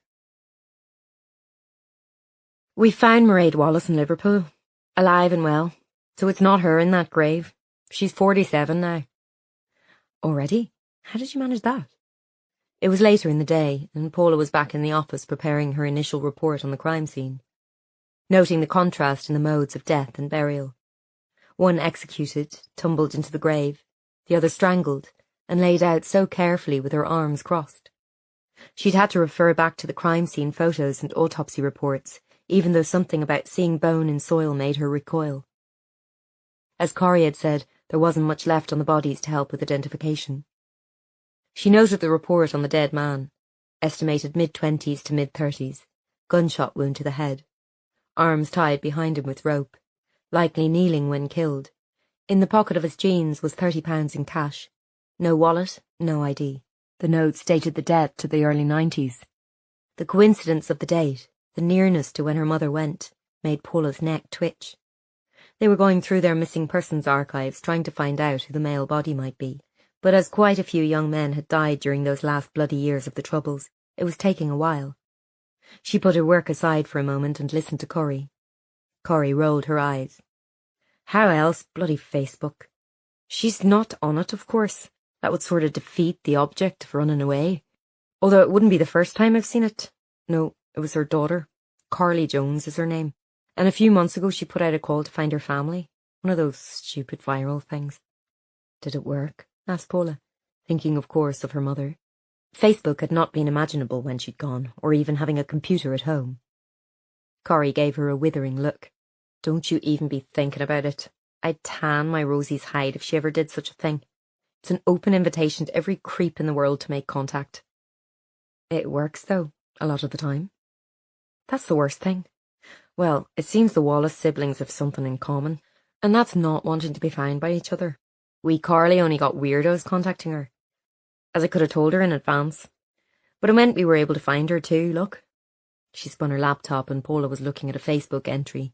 The poster, a girl in her late teens pouting into the camera, all lips and eyes. I am looking for the family of my mum. Her name is Mairead Jones, was Wallace, came from a place called Ballyterran. She spelled that wrong. What do they teach them in schools nowadays? She had one sister and 2 brothers, and I want to find them. Please like and share so this can go viral and I can find my family. Below were dozens of comments, some from other unrelated Wallaces, some from internet sleazebags or well-wishers or bossy boots. Paula hated Facebook. Even if her mother by some chance was alive and on it, she'd hardly be using the same name. She pushed the thought aside for now. So nothing from the rest of the family. Nope. Like I say, the rest of the siblings must want to stay off-grid. But that's 2 of them we've tracked down. I also found this. Corey clicked further into Carly's page and revealed a scanned photo of 5 people standing on the steps of a house. It was the Red Road farmhouse, and Paula felt a chill down her spine. In the picture was an older woman, eyes narrowed at the camera as if she distrusted it. 2 young men, round about their 20s, both smiling and strapping in striped leg tracksuits. It was the 90s after all, Paddy and Kieran. 2 girls, one also in her 20s, with shiny dark hair and hoop earrings, ample breasts in a peasant top. Mairead, said Corey. The other girl was a teenager, pretty, in jeans and a sports sweatshirt, kind of clothes kids wore back then. Shy, dimpled smile. Aisling this must be. The Wallace family. They were a good-looking bunch. They even looked happy back then. Paula wondered who'd taken the photo. She peered closer. That jumper. Could that be the one our dead girl's wearing? It's very similar, certainly. Everyone had those back then, of course. Paula's mother had refused to buy her one, thinking them overpriced and ugly. Corey tapped the screen. Aisling Wallace. That's who we need to find. Unless we can find her, I'd lay bets that our dead girl is her, and that someone in her family knows exactly who put her there. So what's the next move? What I say it? We'll have to try and track the rest of the family down. But there's another complication we haven't discussed yet. Ah, bollocks. What? Corey had stopped talking. A man in a blue jumper and slacks had appeared in the doorway of the interview room, a visitor's pass round his neck. He had glasses and floppy brown hair and was looking around as if trying to spot someone. Who's that? Corey hissed. They're bloody here already. Well, this is going to throw a massive great spanner in the works, and no mistake. She pasted on a smile and moved towards him, Paula trotting after her, whispering, What's going on? Who is that? No answer. Mr. Tozier, is it? Corey's hand was extended. It is, Declan. He held out his hand to Corey's, and they shook with no warmth. D.I. Helen Corey. Dr. Maguire, who's in to consult. I wasn't expecting you so soon. I'm afraid you should have been, D.I. Corey. Usual procedure would be to inform us right away when such remains are found. We've no evidence so far to suggest these are relevant remains. They were found during building works, as I'm sure you're aware, and there was no proof of paramilitary involvement. We've received some information that suggests otherwise. Corey stopped dead. Oh. Yes, as you probably know, D.I. Corey, there's a set protocol to follow, and we're already behind. I need to brief you immediately. Corey's tone was still pleasant, but her eyes were pure steel. Now? As in, take me away from the ongoing investigation. Paula had no idea what was going on. That's what I mean, yes. This is very important. We need to get a media strategy in place, bring in victim support, inform the relevant families before they see anything on the news. It's probably too late for that, though. That's what the media strategy is for, and we've missed our window. Corey's mouth narrowed. Those were 2 of her least favourite words, Paula knew. Media strategy. And to top it off, here was her least favourite person hurrying towards them, buttoning his expensive suit. Hello, DCI Campbell, head of serious crime, you must be Declan. A hearty handshake. Paula caught Corey's minuscule eye roll. The new man said, I was just saying we need to get D.I. Corey briefed right away. Of course we can use my office. Campbell bustled off with the newcomer, shooting Corey a look that clearly said, hurry up and follow. Who is that? Said Paula. who'd never seen Willis Campbell move so fast when there wasn't a TV camera in the vicinity. "The thorn in our sides," said Corey bleakly. "That fella there is from the bloody commission. We can kiss goodbye to any actual progress now, Maguire. Feck it." "Maguire, your man from the commission wants us all in the meeting room." DS Jared Monaghan, Paula's ex-colleague in the missing persons unit, was leaning over the partition wall by her borrowed desk. She was using it with distaste. It was dusty and someone else's crisp crumbs were stuck in the computer keys. Paula looked up from her report. "Does he? Making himself very much at home, isn't he?" She followed Jared, letting him open the heavy internal doors as they went through. Jared was in the gym every morning before work, and prayed each day for a chance to give chase and wrestle a suspect to the ground. "And how? Corey's gonna blow her top soon. I've got my money on today before lunch."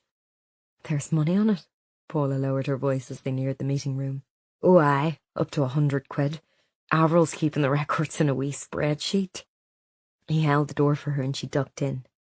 Declan Tozier was standing at the head of the table, lanyard swinging, a PowerPoint ready to go. He was so clearly not police, something in his calm manner, his neat clothes. He knew exactly what he was supposed to be doing and how it would help people. Paula envied that. There'd been a lot of controversy around the setting up of the commission, over the very idea that you'd appease terrorists, allow them immunity so they might tell you where they dumped the bodies of their victims. But on the whole it had been a success, with many of the disappeared already found, bodies returning to their families for burial. Part of the whole process of healing, forgetting, moving on, though not everyone liked it. Corey sat beside Tozier with a stiff expression on her face. Come on, she said irritably. "We don't have all day. Shut the door, Monaghan. Were you born in a barn?" They found seats. There were several people in the room Paula didn't recognise. Someone from the CSIs, maybe, and other agencies.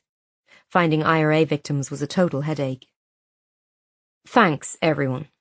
Tozier had a professional little smile. "So, as you probably know, the legislation around the ICLVR is a complicated beast." Paula saw Jared writing down the acronym on his notepad, mouthing it to himself. Independent Commission for the Location of Victims' Remains. The laws were made so information could be given without fear of prosecution, to find the bodies of long-missing victims and give the families some measure of peace. However, this doesn't necessarily mean no one can be prosecuted if we do find something, do you see? Paula didn't. The law seemed a Mobius strip, and she understood why Corey was so cross about it. "But these remains weren't located from a tip-off," Corey said, arms folded. "What does the law say about stumbling over bodies when you're trying to put in a new conservatory?" "Well, it's a different situation, but we still move cautiously. What we usually do in this situation is open a confidential hotline for information, while also proceeding with normal inquiries. The crime scene needs to be carefully preserved, and the media handled with the utmost discretion." "So, what we do anyway, then?" Corey was frosty. Jared nudged Paula. Top blowing was imminent. "What about the girl? What if she wasn't an IRA victim? What if there was a murder back then and she was buried in with the man? Do we ignore her? Let the killers walk free too?" "Absolutely not.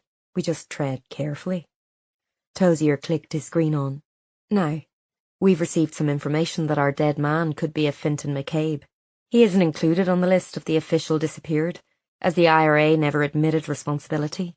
But he's been missing since the 90s, which seems to fit the timeline we're looking at. Our dead man." Corey wouldn't like that one bit. "What information is this?" she said, narrowing her eyes. "Are we getting access to it?"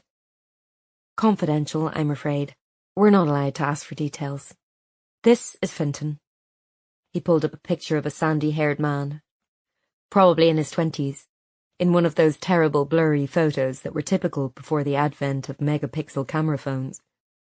His mother reported him missing in November 1993.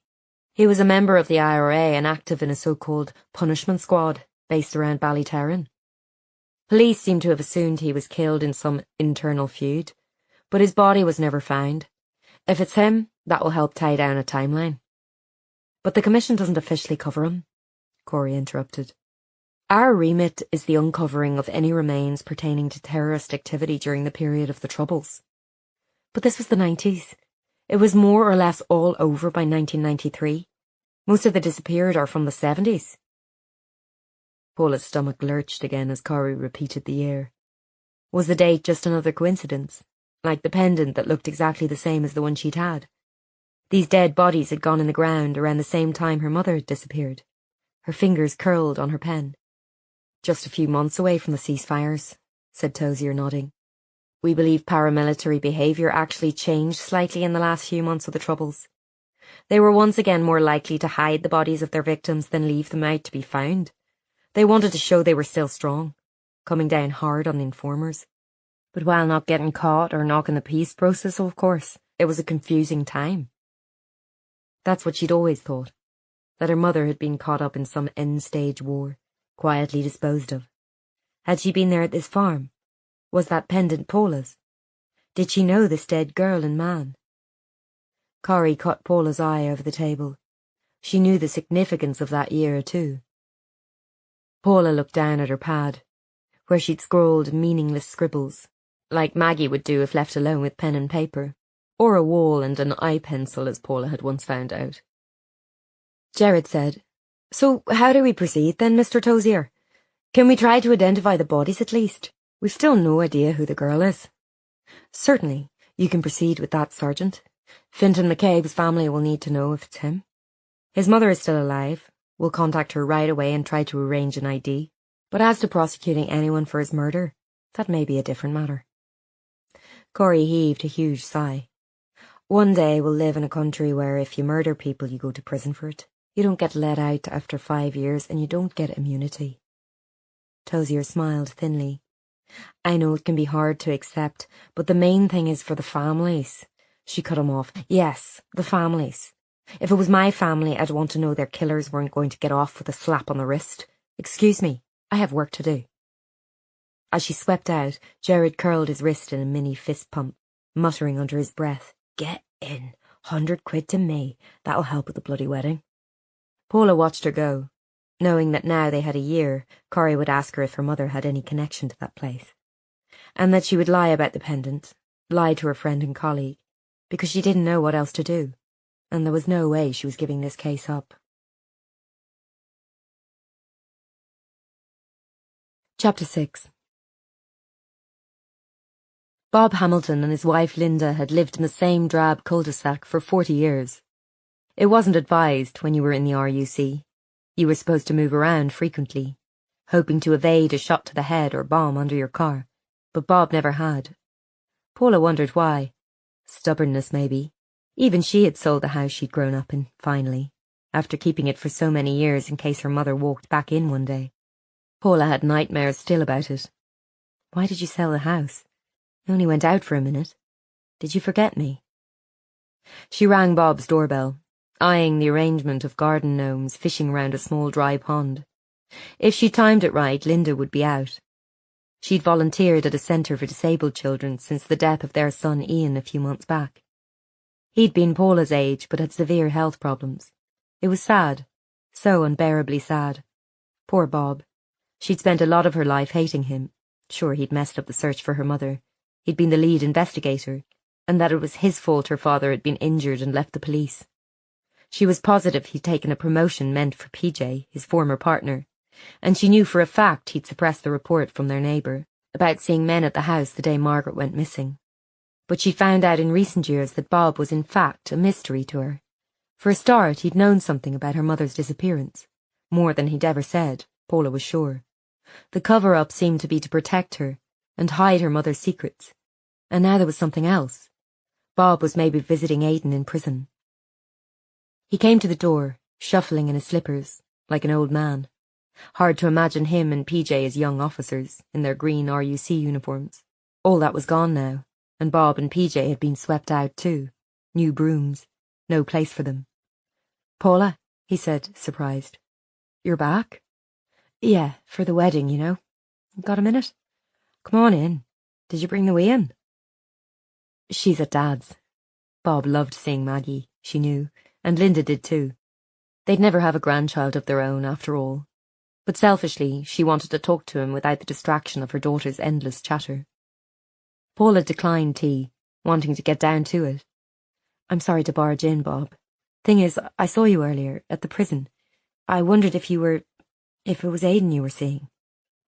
Oh, he sat down carefully on a striped armchair, moving the antimacassar back into place. The sitting room was stifling, kept pin neat for visitors that never came. I visit him the odd time, aye. The young fella. That was Aidan, who at 34 was hardly that young, old enough to know better for sure. Why? Bob thought about the answer for a long time.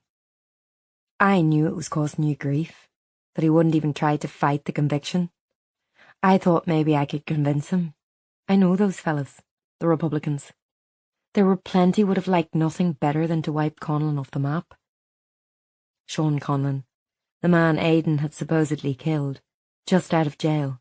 He had been a marked man when he died. He'd known too much. Bob thought his death was an old Republican score being settled. It had given Paula hope. To hear that. Just to know there was a chance Aidan hadn't killed a man. That another person might have come along to the dank car park while Conlon was still alive. That someone else finished the job. After Aidan had left and gone staggering home. I was first on scene, you know, the night Aidan's dad died, 1986. Were you? I didn't know that. I don't think he remembers, but I'll never forget. That wee white face staring out at me from under the desk. His da on the floor, blood all over the place. We thought he was dead too, the way in, but not a mark on him. That was the same night I met her too. Who? She was distracted by the image of Aidan as a small child, which never failed to squeeze her heart in a fist. Your mother. I met her that night. The RUC Christmas do. Oh, were you... She didn't know what to ask. For a long time now she'd been getting the feeling Bob Hamilton was haunted by her mother. She thought it was because he'd failed her, bungled the search for her. But maybe it was more than that. You were friends? Ah, no now, not friends. PJ and myself were partners then, that was all.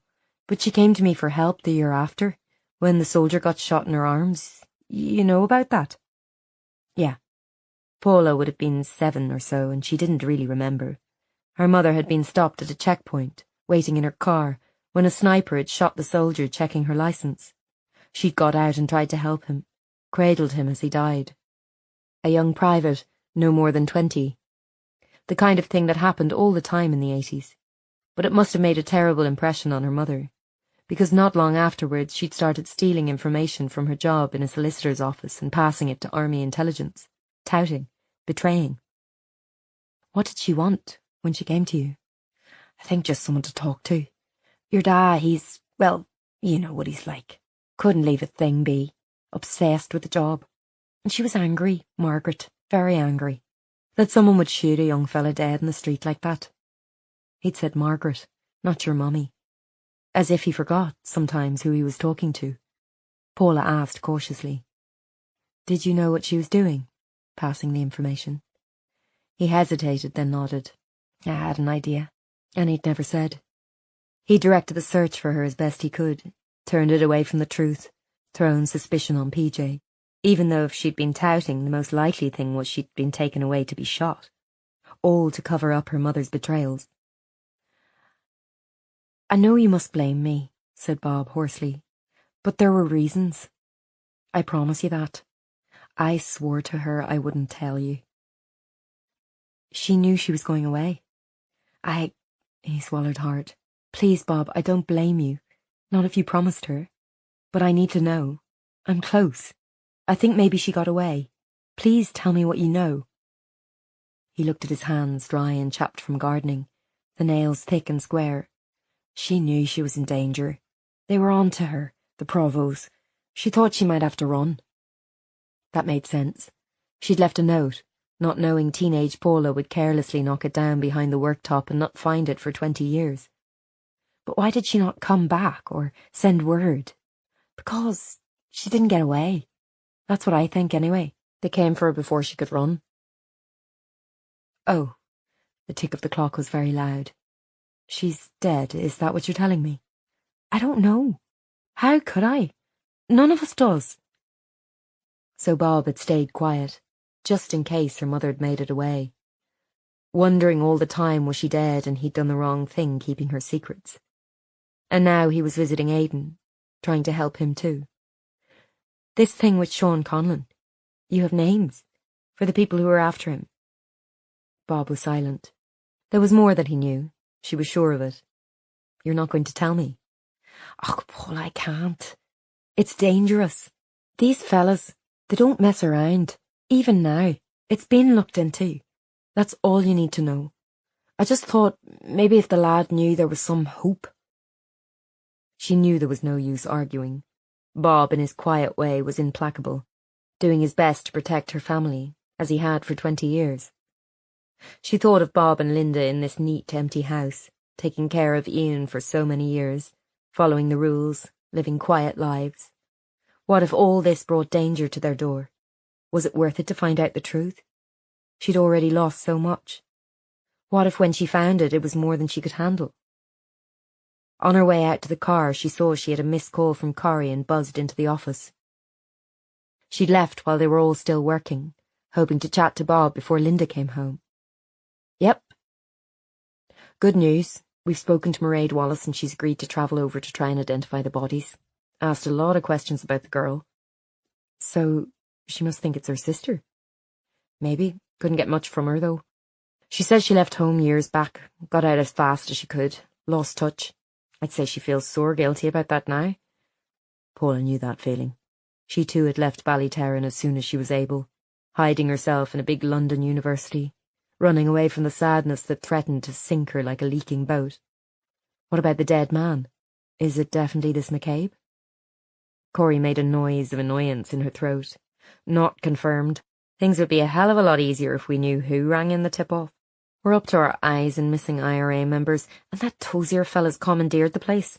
Kitchen stinks of green tea. Can you get in early tomorrow? Mairead's flying over tonight. I'll be there. She cast a last look back at Bob's house, shuttered up as if no one lived there, and pulled off, heading for Pat's, thanking some vague sense of God that she had a place to go to, with Maggie, with her dad, with Pat, grateful for the family she had left. Margaret. She couldn't tell how long she'd been there now. 3 days, maybe? She'd been slipping in and out of consciousness, tied to that chair. They hadn't been cruel exactly. They'd offered her food, freed her hands while she ate it, taken her to an old toilet in the corner of the barn, no lid or seat on it. It stank, but she was glad to have it. The whole place stank, in fact, of boggy soil and septic tanks, and the unmistakable smell of the cows that had lived in here until fairly recently. Bits of old straw still littered the cold floor, and she could see the remnants of cattle troughs. She'd had a lot of time to look around her prison, the broken skylight in the roof, the padlocked metal doors. She should be trying to think of how to escape. If she could get the ropes off, it wouldn't be that hard. But they were tight, and her legs had gone numb on the first day. She wasn't sure she'd be able to stand now. On what might have been the 3rd day, the food was brought by a girl. She couldn't have been much more than 17, pretty and dark, her hair long and straight down the sides of her face. She was wearing those tracksuit bottoms Paula always begged for, the ones with poppers on the sides, and a white vest top. Margaret had never understood why the girls nowadays wanted to look like boys, hiding away in sports clothes. Maybe that was the point, to hide. The girl looked surprised as she came into the pale light, saw Margaret there. Likely they didn't bring many women here. Oh. Awkwardly she held out the plate of spaghetti hoops and toast. How do you, they usually untie me. Her voice sounded hoarse and unfamiliar. They'd not been giving her much to drink. When she fell asleep, she dreamed of water, of bathrooms and rivers and the vast sea, before waking herself up with a jerk, her mouth dry and neck stiff. The girl looked unsure, but she did it anyway, setting the plate of food down on the ground so she could undo the tight knots. It chinked against the concrete. Untying her was a struggle, and it took a while, Margaret helping, thinking how strange it was, how totally ridiculous that anyone would tie her up, respectable mother and wife that she was. As the girl bent to help, she knew she could have kicked and run, bashed the girl's head against the ground and gone, over the fields away and home to her life, her daughter. What kind of person was she, to have these thoughts about a young girl? Anyway, they'd catch her, hunt her down. She rubbed some feeling back into her arms, waiting for the pain to rush back along with the blood. Thank you. What's your name? I'm not meant to talk to you. Can't do any harm now, can it? I'm not going anywhere. The girl said nothing, hiding her face with her long dark hair, but her hands were gentle as she helped Margaret hold the plate. The food smelled good, cheap and unhealthy as it was, the kind of thing she'd only let Paula have now and again for a late tea on a weekend. Her hands were sore and she struggled to pick up the fork, spilling tomato sauce on the jeans and sweatshirt she'd been wearing for days now. She'd been trying to dress for going on the run, as if she knew how to do a thing like that. They stank, no doubt. She stank. Do you live here? In the house, the girl jerked her head, as if Margaret knew the layout of where she was. And are you... She took a guess based on the family resemblance she'd spotted. That's your brother, maybe, who's in charge? The girl flinched. He is. I'm not. I can't talk to you. Do you know why they have me here? It was a bit of a shock. I was in my kitchen just getting ready to put the dinner on. A lie, but a small one. It was what she would have been doing on any other day. My wee girl comes in from school about then. You'll have left school yourself, I'm sure. The girl nodded reluctantly, and Margaret knew she'd judged the age right. 17, 18 or thereabouts. A child who'd been told she was now a grown-up. That might be useful. They bring people here to ask questions. Our Paddy and his mates. Oh, shite. She bit her lip, realising she'd said the name, then angrily picked the plate up, her hair swishing. Margaret had a name, finally, something to anchor herself on. Paddy. The terrifying man was Paddy. I see. But I answered their questions. I told them everything. So will they let me go? I don't know. I'll get in trouble if I talk to you. She sounded unsure, though. She wouldn't have expected a mother to be in this situation. Just sharp, streetwise lads who played the wrong hand in a deadly poker game. That might be useful, too. Margaret would use everything she could get. She had eaten all the food now, cramming it in so fast she'd burned her mouth. Thank you. I needed that.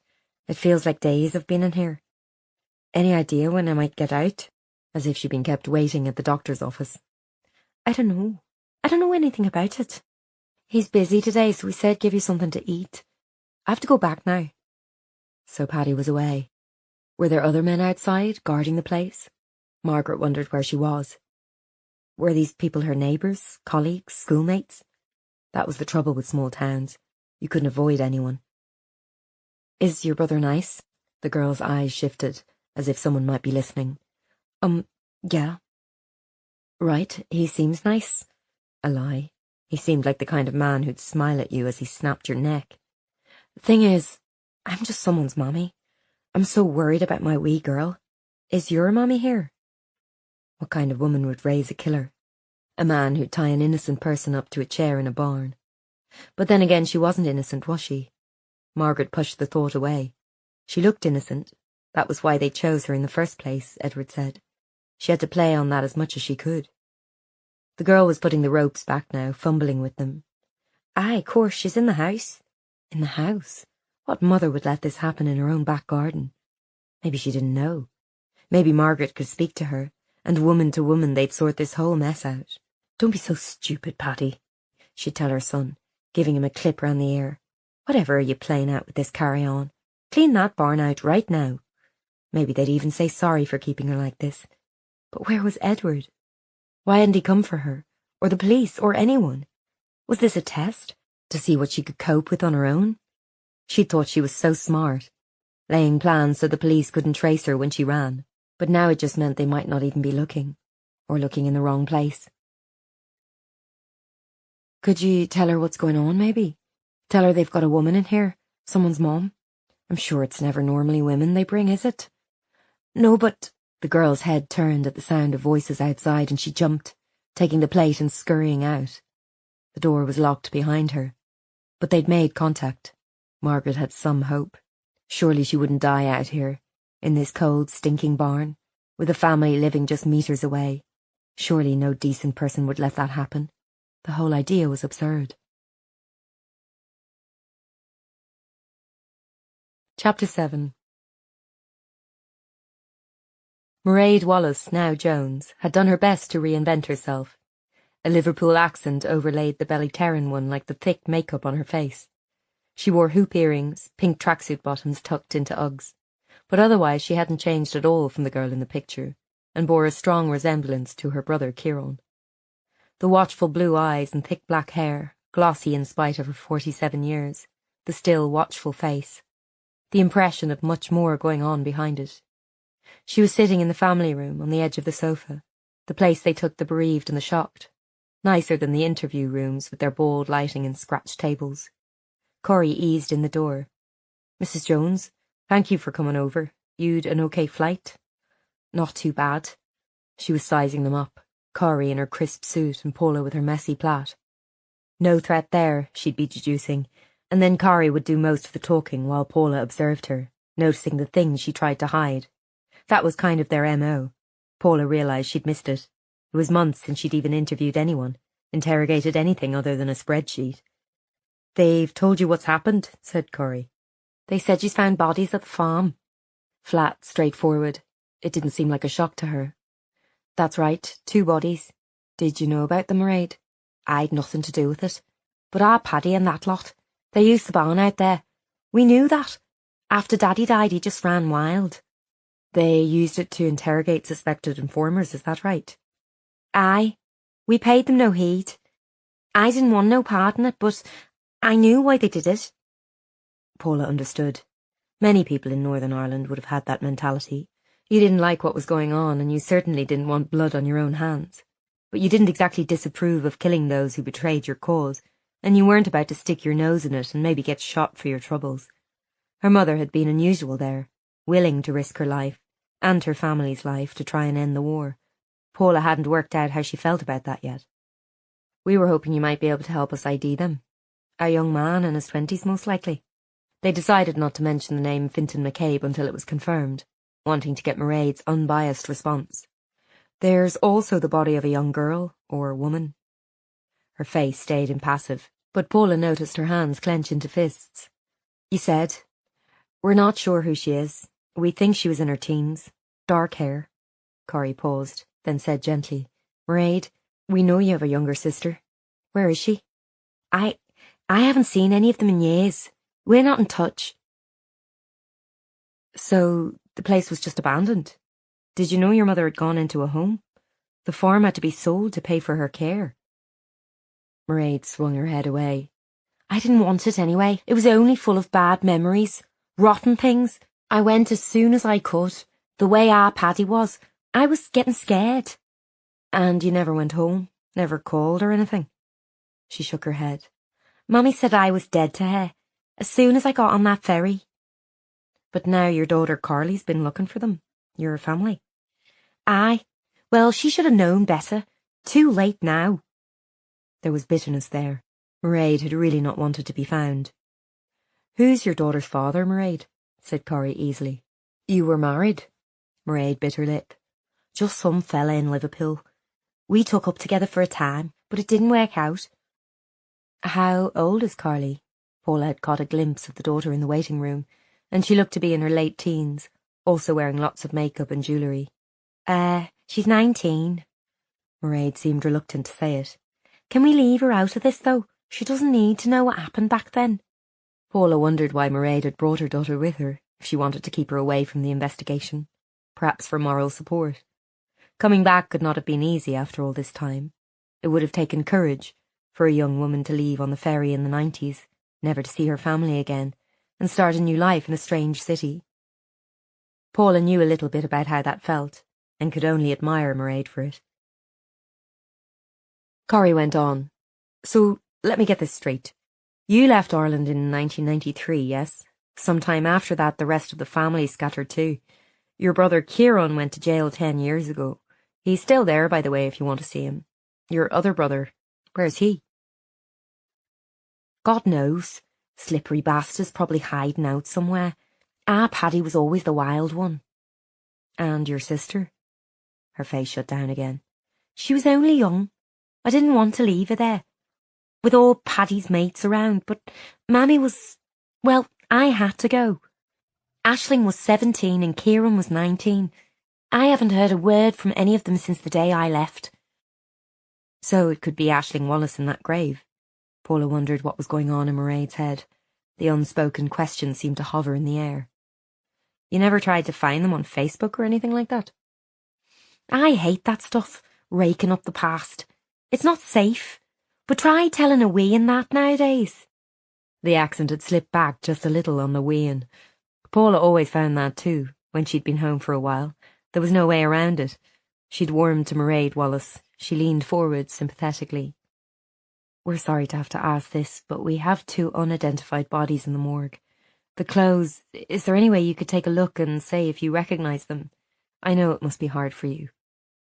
Paula had identified bodies more than once, knew too well the strange mixture of hope and dread. You think the Gael is my sister? We don't know, but we have to look at that possibility. Mairead visibly pulled herself together. Aye, well, I owe that much at least. Where are they? Just up at the hospital. We'll take you there now. Carly Jones was waiting outside the room when they came out, texting furiously on a phone with a pink cover. She had matching hoop earrings and the same long, shiny dark hair, just like her mother and aunt in that picture. She saw her mother's face and frowned. Mom, what's wrong? What did they say to you? She glowered at Paula and Corrie. Mairead hugged her tight and fierce, whispering something in her ear, and Paula felt it all the way down in her stomach. If she found her mother again, if she was alive, would they embrace like that, or would they be strangers? Take your time. No need to rush. The morgue attendants were always so respectful, even though to them this must be an everyday occurrence. Stripping the dead, cleaning them, packing them away. That was simply their job. But for most people, standing on the other side of the glass, looking at a corpse that might be your loved one, was something you'd only have to do once. Except for Paula, who'd done it 3 times already. If her mother was alive, she wasn't sure she could forgive her for that. 3 corpses that she didn't need to see. 3 times expecting to see that well-loved face shriveled and dead, the bones showing through. 3 times hoping for answers, finding none, and not being sure if that was even a good thing or not. Mairead was only looking at the clothes, which was some small blessing, biting her lower lip again. It was dry, the lipstick flaking off. You always got dried out on planes. The jumper, that was our Aisling's, I think. But the rest... The pendant, socks with pig faces on, threadbare pink nightie from Dunn's. Everything plain, cheap, nothing at all unusual or unique. Yes, prompted Corrie gently. I don't think Aisling would have worn stuff like that. She had sort of plain tastes, you know, tomboyish. She kept staring, puzzled. What's that necklace thing? Corrie tapped on the glass and pointed, and the gloved and masked attendant lifted the item closer.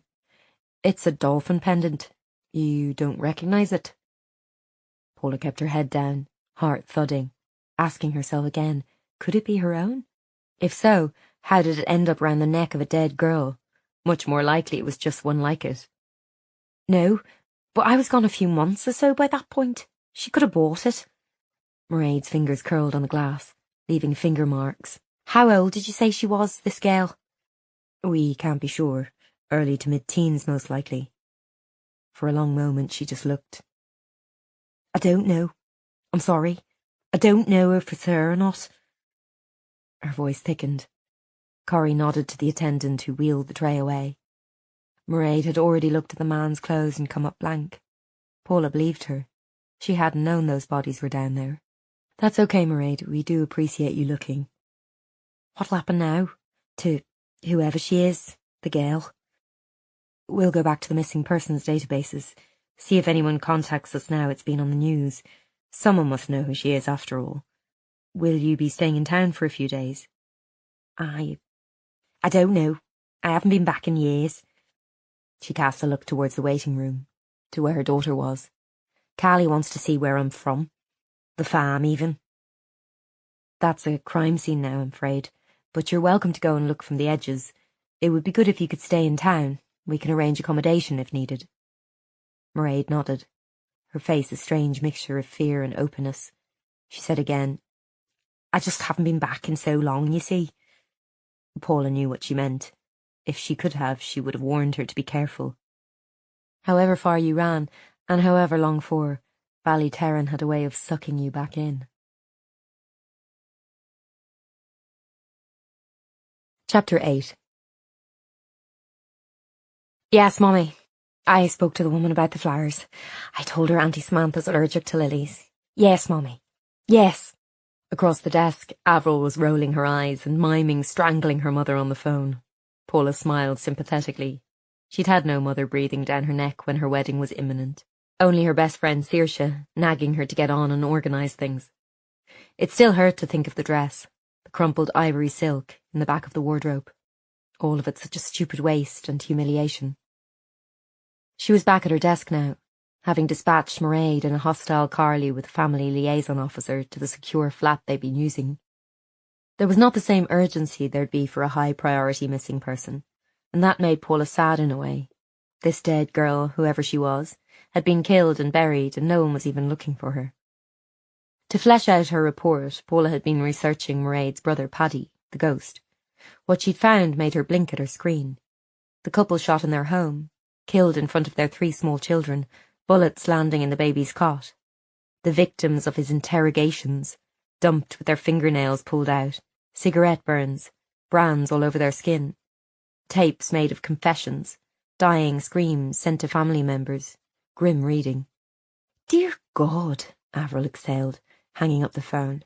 She'd come a long way from the prim girl who'd started as a civilian analyst in the now-defunct MPRU. Back then, when she'd never had a drink in her life and wouldn't have dreamed of taking the Lord's name in vain, she was engaged to an insipid youth pastor called Alan. Now she was a DC. She was marrying Jared Monaghan despite his dodgy Republican family, and Paula counted her as a friend. Mommy giving you grief? It's going to be the end of me. I swear, there was less negotiation about the Good Friday Agreement than there is about this ecumenical wedding service. Paula grimaced in solidarity. This was a long-running saga.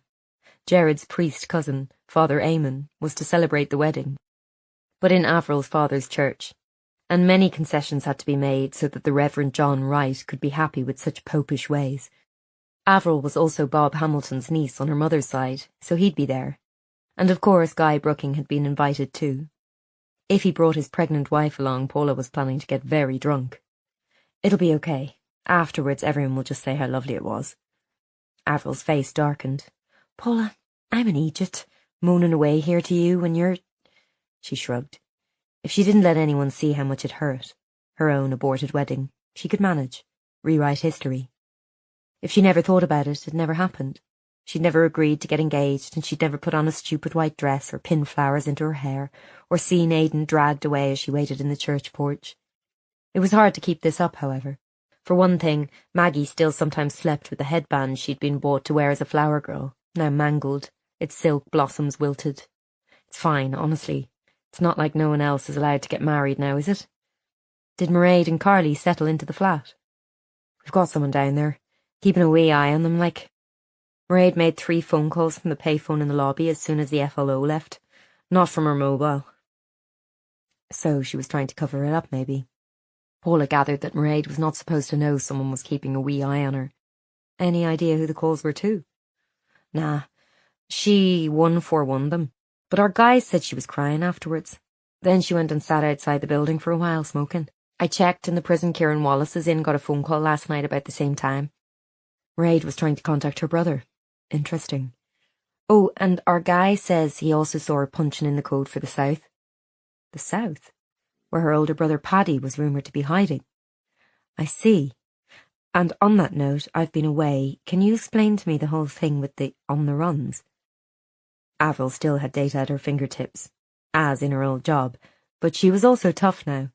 The previous year she'd been attacked while undercover, drugged and almost assaulted. And Paula thought again how fond she'd become of the younger woman. She had no friends like that in London, just nodding acquaintances, people to drink with after work. Old university friends she kept saying she had to meet up with but never quite managed to. They'd all moved to South London now and bought houses, which they were slowly filling with retro furniture and babies. Avril said, "There are terrorists hiding out from the police, usually in the south. They got secret letters during the Good Friday Agreement to say they wouldn't be prosecuted, but now it's come out. People are saying the scheme wasn't legal, so it's all a bit up in the air. And Paddy Wallace, the brother, he was one of them. He was certainly wanted. A list of murders as long as my arm. Avril's mouth compressed.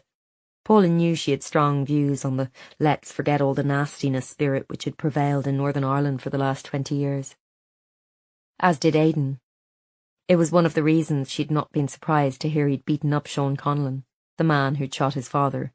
Horrified and sickened, yes, but not entirely surprised. He disappeared in the 90s, and I think we thought he was dead, to be honest. 3 out of 4 Wallaces gone away, 2 still missing. How could a whole family vanish into the air?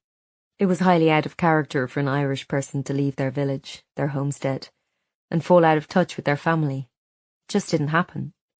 It was a country where, if you didn't take care, you'd put down roots as soon as you stopped moving. And old Mrs. Wallace, the mother, we'll have to visit her, I take it.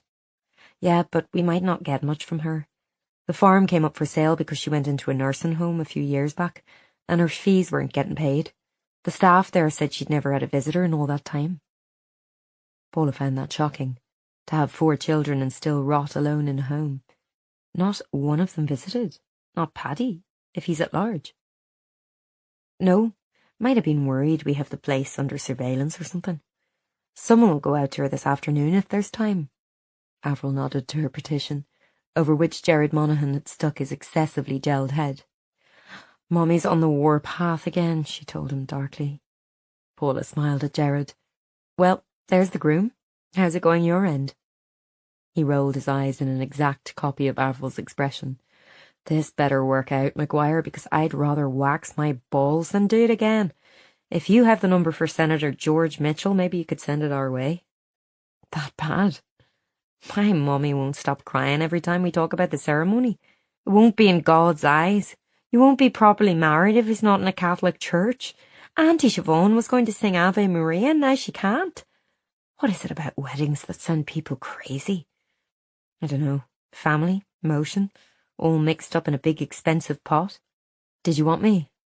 Just to say Fintan McCabe's mommy's down at the morgue. Should have an ID soon if it's him. Poor woman, murmured Avril.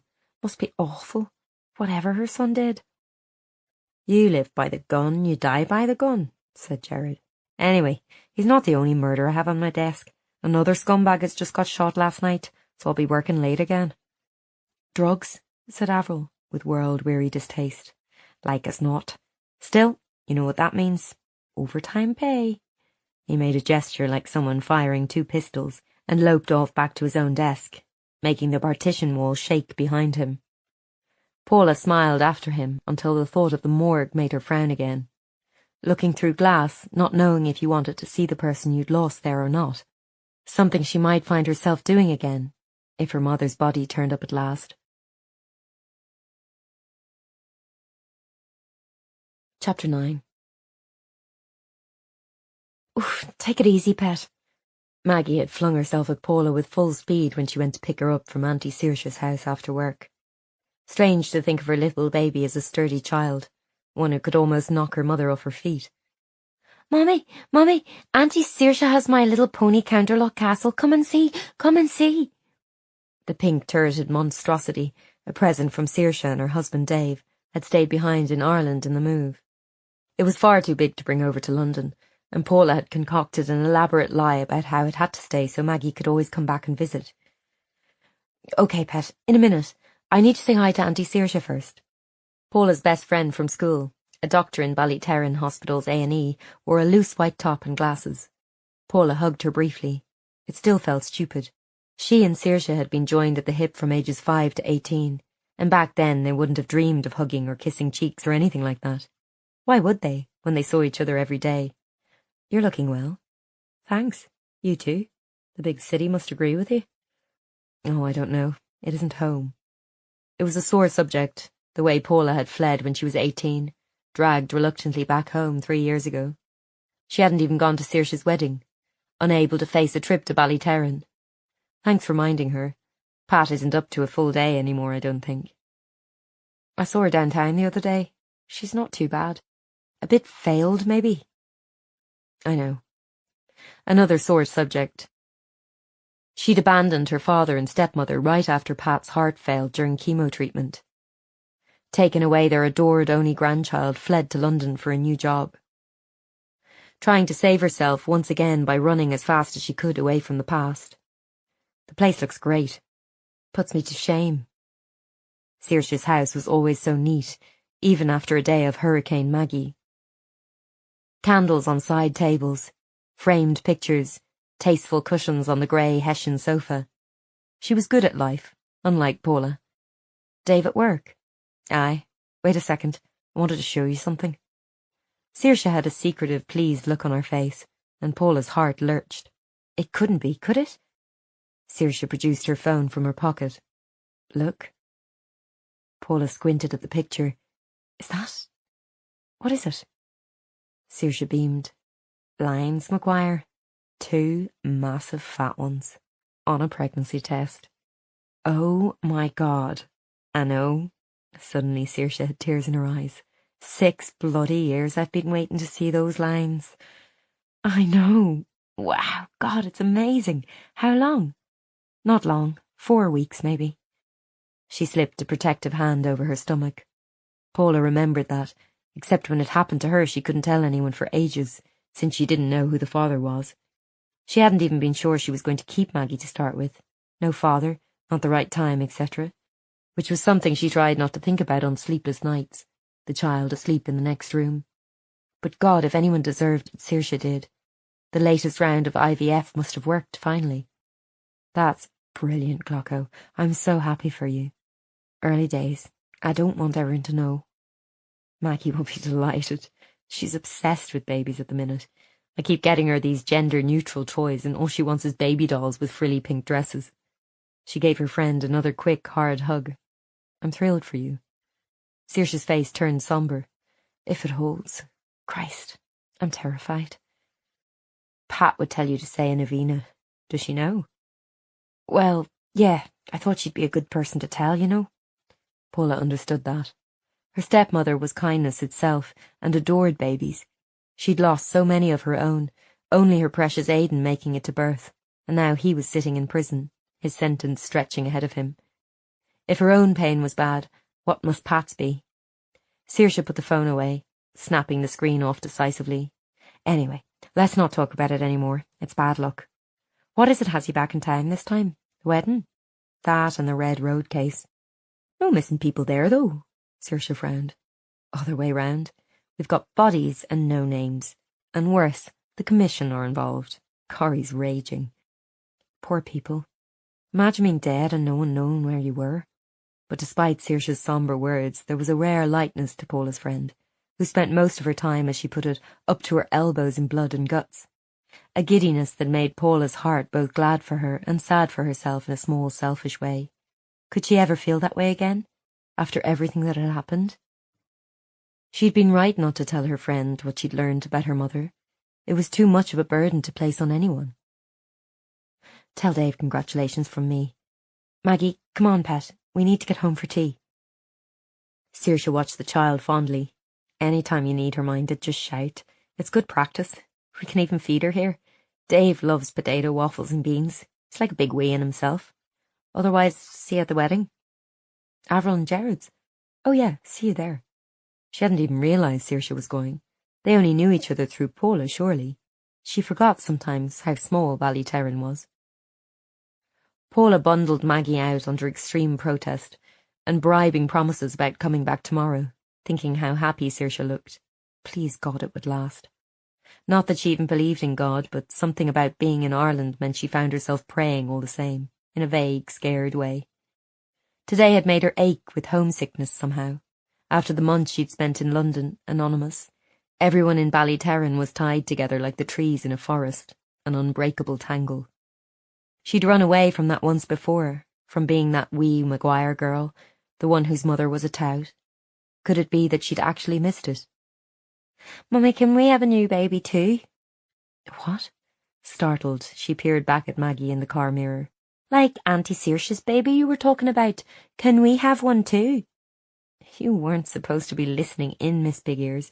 Now, come on, back home for tea. Another baby, she thought, pulling away from the curb. How and when would a thing like that even happen? Her life seemed to have frozen the day Aidan was arrested, and yet now it was a year later, and Maggie would be at school soon, and life was moving on whether she liked it or not. On her way home she drove past the block of flats they'd put Mairead and Carly in, and Paula wondered about the strange mysteries this case was throwing up. Where the remaining Wallace siblings had got to. Why both brother and sister had at first appeared unsurprised by the discovery of bodies, but had been upset all the same when told one was female.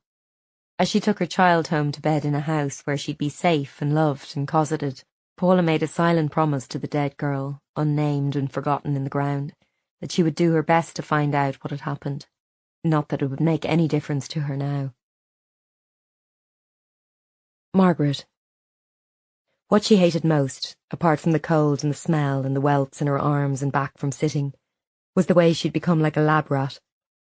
Whenever the door rattled up, she tensed, fear flooding her. What would it be today? Yesterday or another day maybe she was losing track. He'd held a lighter in her face. The heat singeing her nose, making her struggle backwards, panicking while he laughed, dancing the flame around her.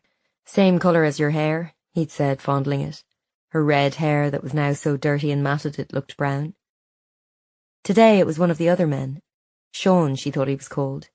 He was carrying a bucket of water and he set it down beside her, caught her eye quickly with a guilty look, as if to say, I'm sorry. Then there was the sound of whistling and Paddy strolled in, slamming the door down behind him. Margaret! Good morning. Sean stood aside, fixing his eyes to the floor, as if he wanted to pretend he wasn't part of this. An innocent bystander. She looked at the water, a red shiny bucket, like the kind PJ used to wash the car, water sloshing in it. Were they going to help her wash? She was very dirty after all.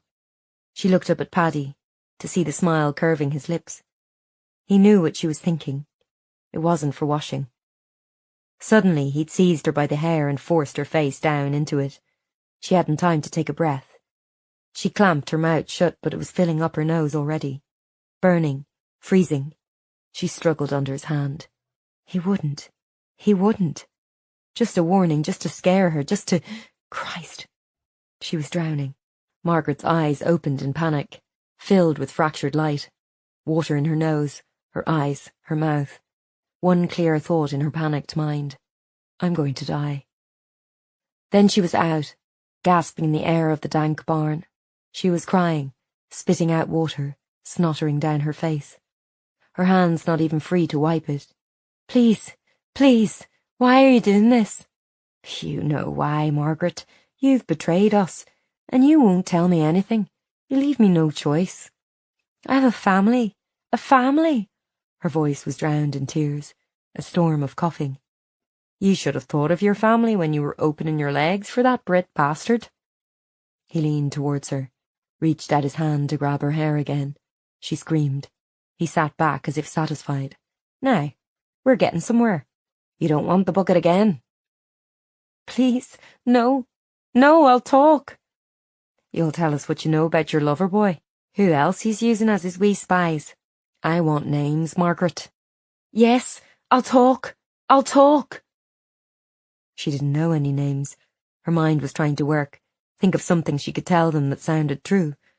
But inside her head she was screaming in terror and panic. It was all she could think about. Not the bucket again. Please, not the bucket. And under that was another thought. A lurking, shameful one she didn't want to look at. If Edward had not come for her, had given her up, why should she not give him up too? Chapter 10.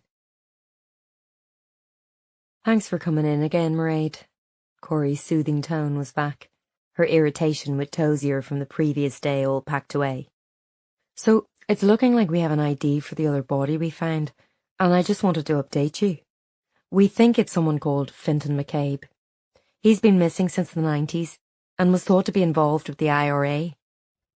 There was a clearer picture of him on the table in the family room, supplied by his mother. An average-looking short young man, 25 years old, in a sweatshirt and jeans, with a 90s curtains haircut. Mairead was frowning. Fintan? That's right. Maybe you've heard of him. He wasn't officially disappeared. The IRA never claimed him. But that's what his family always thought, that he got killed by them. His mother's fairly certain it's him. Paula imagined how that would feel, to finally get some answers, even if it meant your loved one was dead. The Commission must see that all the time. At least someone was looking for the victims on their list, refusing to forget them. No one was looking for her mother except her. But they were friends, Paddy and Fintan. They were always around our house, mucking about. Kieran too. They were all about the same age. She was biting her lip again, as if picturing them back then, those murderous young men. I see. So you're surprised he would be found dead at your farm? Aye. Well, you see, it was where they took... Informers, Corrie supplied. Paula kept silent. Aye. People they thought were up to something. Fintan helped Paddy collect them. It sounded so benign. Collect them. Kidnapping them at gunpoint, more like. A sack over their head and bundled into a car. She shivered. The aircon was up much too high in this place. It was Ireland, for God's sake. How hot could it get? Corrie said, Fintan was shot in the head from the back. I'm sorry. This must be upsetting if you knew him. Mairead was staring at the diagrams of the bodies Corrie showed her. The way the two had been packed into that space, Fintan jumbled up like an old rag doll. The girl laid so gently down. No, it's just, that's how they did it. The informers. They had a sort of code. They'd tie their hands, make them walk a few steps. Her eyes were far away, as if she was watching it happen again. Then they get them to kneel, facing away. They'd put the gun, to the ear. She raised her finger to her own head. You've seen this happen? Corrie was gentle, but it wasn't a question. Mairead nodded. Her hands were pushed up into the sleeves of her baggy jumper, far too big for her. But Fintan, he was one of them. Paddy trusted him. I can't think why he'd been shot. He was Paddy's friend. Mairead, tell me what it was like living there, before you left. You were 26 when you went. Aye. I lived at home before that all my life. Daddy died when I was 12. The army shot him on patrol. Thought he was someone else. He was sitting in his tractor and they just shot him. So it was just us and Mammy. And she went. She really turned against the government. Wanted us all to join the fight, even me and Aisling. But I never had any interest in that. Paddy, though... She trailed off. I don't know how to explain it all to you. Living there, on the farm, it was like an army camp. There were people tramping through it day and night, fellas in balaclavas, guns under the beds, and I was expected to cook and clean, wait on them hand and foot. It was no life, always expecting soldiers to come and kick the door in any minute, or someone to get shot. And the farm, it was dying. The boys had stopped looking after the animals, so they got sick. They just let it go to rack and ruin. So you left earlier the same year Fintan went missing, is that correct? 1993? Aye. It was bad again here. I just needed to get away. And you had no contact with your family since? None. They wouldn't have had me back. And they're all gone now, aren't they? All of them. She spoke sadly, but there was an undercurrent of something else there, which Paula couldn't quite identify. So, when you left, there was Kieran and Paddy at home? Aye, and our Aisling. She sounded impatient. I told you this. I know. Just let me get this straight, Mairead.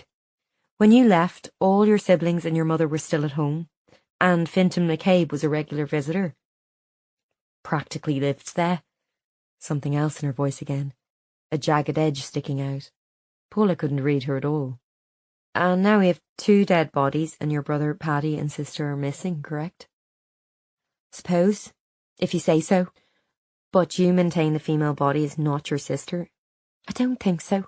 She wouldn't dress like that. Present tense. It was often a good indicator that someone knew a person was dead, if they used a different tense when talking about them. Corrie went in for the kill, asking it so casually it was barely a question. If we had a DNA sample from you, we could know for sure. Mairead jerked in surprise. From me? Yes, just for comparison. It's only a little swab, but I don't want to. I don't have to, do I? Corey blinked. Well, of course not. But it would really help us to know if your sister is still alive or not. You know, so we can put all this to rest. Mairead kept staring at the open file, the picture of the smiling boy, likely chosen to make him look innocent and happy, not the gun-toting terrorist he had been. So much black and white back then, so many shades of grey. I don't know anything. I've told you everything. Can I go now? I need to be with my daughter.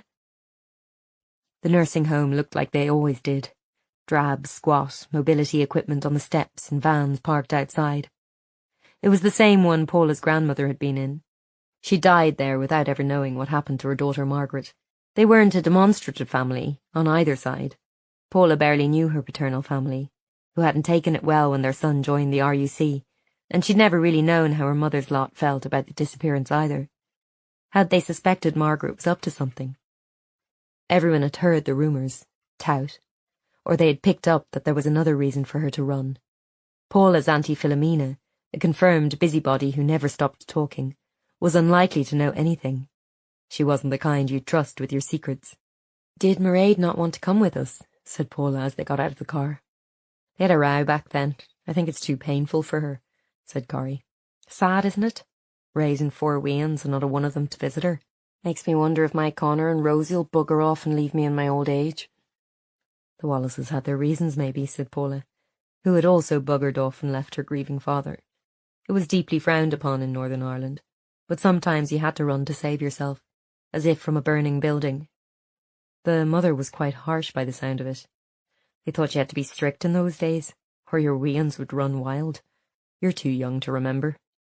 And she'd had no mother, of course, to chide her about boys and decorum, no one to spot how hard she was falling for damaged Aidan O'Hara, and the harm it was going to do to her, was still doing to her. Let's go in. Inside the familiar fug of disinfectant and boiled food. The carers wore pink uniforms, and the TV blared out the lunchtime news. Fidelma Wallace, please, said Corrie to a girl who was scurrying past with a tray of cups. The girl blinked. Fidelma, is it? She doesn't get many visitors now. Yes, well, that's why we'd want to talk to her. Where is she? They were directed to a tiny, hunched woman in the corner of the room, her spine compressed on itself. The shocking thing was she wasn't that old. Paddy, her eldest, wasn't even 50, and Fidelma was close to 70. But bent over, grey and wizened, she could have been 90. Paula wondered, was that the effect of losing touch with all 4 of her children? Corrie pulled out a stool, pausing to brush it off before she sat down in her good Louise Kennedy trousers. Mrs. Wallace, hello. I'm D.I. Helen Corrie, and this is my colleague, Dr. Paula Maguire. Do you know why we're here? Her eyes didn't move from the spot they'd been fixed on, somewhere north of the TV screen, on the blank cream wall. Corrie ploughed on. Maybe you saw it on the news, but the people who bought your farm when you had to sell it, they dug up the barn, and they found bodies there. Paula watched, but there wasn't a flicker. Had she known? Could you live somewhere all your life and not know you were walking around on top of bones? There's one male body who we believe we've identified as an associate of your son. There's also the body of a young girl, aged somewhere between 12 and 18, and that's why we're here, Fidelma. We know you had 2 daughters, and we've located Mairead.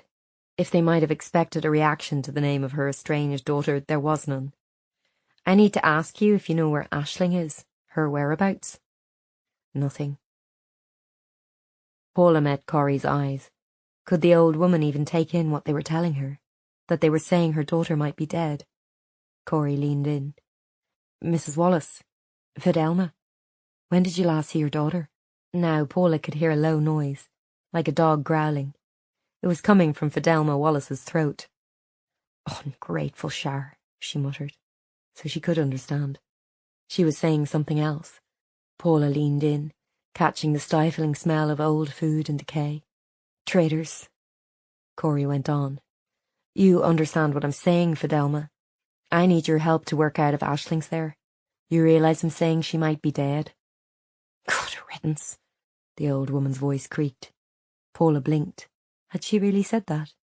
Even unflappable Corrie looked taken aback. Good bloody riddance. Not a one of them worth a damn except my Paddy. Traitors. Corrie kept going, as if this was all normal. Well, that's another thing we wanted to know. Paddy hasn't been seen for years and we believe he's on the run. We'd like to talk to him, off the record, about what he knows. We just want to identify the girl. Is there anything you can tell us about where he might be?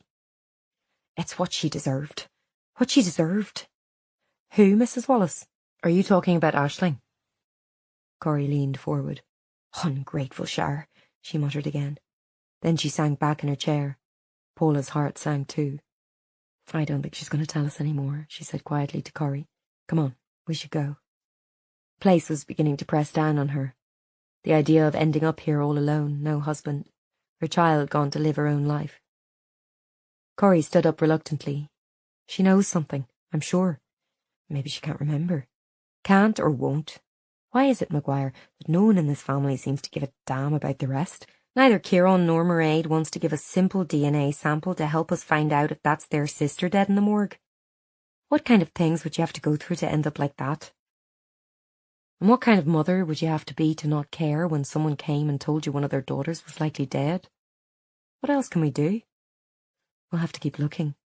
If we find Aisling Wallace alive, that'll be our answer, I suppose. And the girl in the ground? Buried without a name or grave. Paula understood now the work of the commission. How, even when you'd lost everything that mattered, there were still things that could be taken away from you. At least they might be able to find out who this girl was, and give her a proper resting place. She thought of what Mrs. Wallace had said. It's what she deserved. And wondered again about Aisling Wallace in that picture. So young, so innocent, and no one could say where she was. Chapter 11. Press conferences. Paula had been to so many over the years, hiding in the crowd if she could, sometimes reluctantly dragged on stage to blink in the lights and try not to show on her face what she and everyone else was thinking, how small the chances were of finding the missing person alive. As a psychologist, she could run the odds in her sleep, calculate the risk factors. An older man, with alcohol or drug problems, no family, likely wandered off, maybe dead, certainly unmourned. A 3-year-old child gone from a holiday beach. If there were no parental abduction factors at play, then they were dead, drowned or snatched, gone for good even as their parents sat in front of the cameras and begged for the child's return. Perhaps even dead at their hands. Statistically, that was the most likely thing. A teenage girl, gone missing on her way to school. Was there a boyfriend? Mental health problems? Eating disorders? Was suicide a factor? If she hadn't run away, she was dead too. Dead, and still they had to go through the motions of looking for them. It had begun to weary her, after so many years. But this was different. Now they had bodies and no answers as to why they were there. The man, that was easy. Fintan McCabe. His mother had been interviewed on the news earlier. A stooped woman with white hair, who'd wept silently. He was only a wean, she kept saying. Only a wean. But this wean, this victim, he could have been one of the men who took her mother. And he'd ended up dead in that pit, while her mother was who knew where. Could she really mourn his loss? Search for his killer? No, it was the girl she was thinking of, even as she sat in the crowd with her face carefully composed, while Corrie talked about bringing Fintan's killers to justice. He'd lived by the gun and died by it too, as Gerard said. Occupational hazard. But the girl, to be buried in that pit without a name or grave marker, it wasn't right. It stirred Paula. The need to track and find. Yes? Corrie pointed at a reporter in the crowd. Paula recognised the middle-aged woman as Aidan's replacement at the Ballyterran Gazette. He'd have been all over a case like this, asking if the police were holding back information because the commission were involved. He was violently opposed to the commission anyway, but Paula, who had no body and no grave where she could go to visit her mother, could privately see the point of it. Not that she'd say as much to her police colleagues.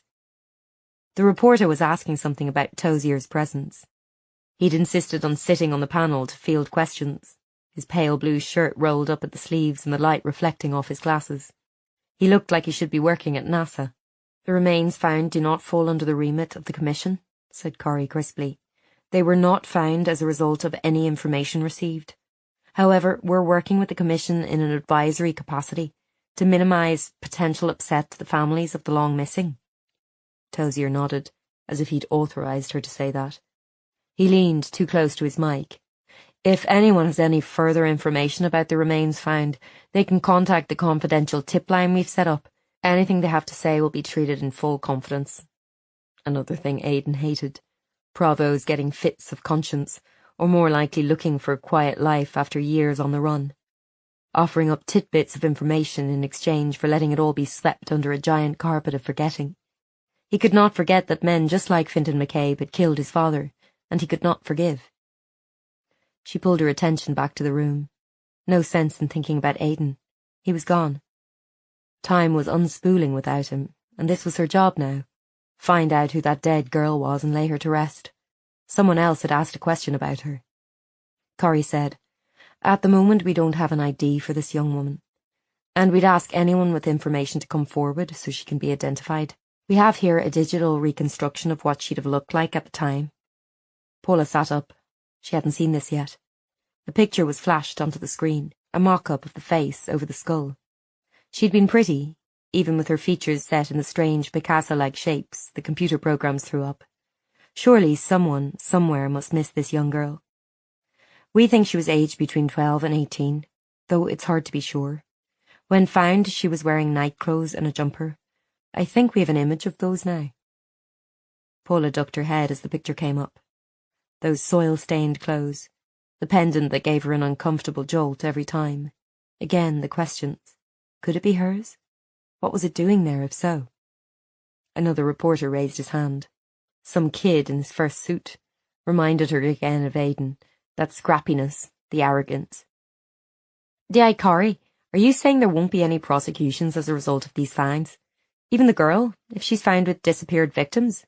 Isn't that how the legislation reads?" Tozier opened his mouth, but Corrie cut right over him. "I'm not saying that at all, Matt. It's Matt, yes. As far as I'm concerned, this is a murder scene with 2 dead bodies in it, and we'll be using every resource we have to bring the killers to justice, no matter who they were or how long ago it was. That's how the law reads, to my mind. Thank you. No more questions." She pushed back her chair and was gone. Tozier was media-trained, but not well enough to hide the annoyance that crossed his face. In the audience, Paula caught sight of Mairead Wallace, her face in darkness beneath the blue of the screens. It was the first time she'd seen her without her daughter. Paula pictured the lines of Carly's pretty, petulant face, caked in makeup, hooped earrings tangled in her thick, dark hair. And then she realised, with a jolt down her spine, Carly and the dead girl could have been sisters. "Unacceptable to announce you'll be pressing charges. It completely undermines the trust we've built up within the community, the chance of further tip-offs coming in." "And what community would that be, Mr. Tozier? The terrorist community? How am I expected to lead an inquiry if you have information you won't share?" Paula couldn't help but listen into the heated discussion going on inside Corrie's office between Tozier, Willis, Campbell and herself. "Wish I'd had some money on him losing it too," remarked Gerard, who was Googling shoes to spend his previous winnings on. "He didn't seem the type." "Everyone has a breaking point," Paula said, hunched over her computer, pretending she wasn't watching through the shuttered glass window. "It's just a matter of finding it, is all." "I'd say they'd found each other's, right enough." Gerard pushed his seat back suddenly. "Avril, what did you say we start another pot? Likelihood of love blossoming between the boss and the new fella?" Avril frowned. "Don't be daft. She can't stand the sight of him." "You couldn't stand the sight of me at first." "Still can't sometimes," she smiled at him. He turned to Paula. "Maguire, you agree with me? Banter, sniping, blow-ups. It's all foreplay, right? Even if they don't know it." "You want to throw your money away, it's no skin off my nose," she remarked, but she was thinking of herself and Aidan, how things had always combusted between them, and she knew he was probably right. "I'll do it if I can keep the usual house fee," said Avril, calling up a new spreadsheet. "Listen to her, Maguire. She thinks she's running a Vegas casino. What would your daddy, the Reverend, say to that?" Avril tossed her hair. "Oh, he knows I'm long past salvation. Now I'm marrying a tag." Paula tuned out their banter. The door of Corrie's office had opened, and a cross-looking Tozier had come out, being placated by Campbell. You two tear away. I need to speak to Corrie. There's something Mairead's not telling us. Paula paced in Corrie's office, frustrated. It was a small, functional space looking out on the concrete box of the car park, where in the 80s 9 officers had died in an IRA mortar attack.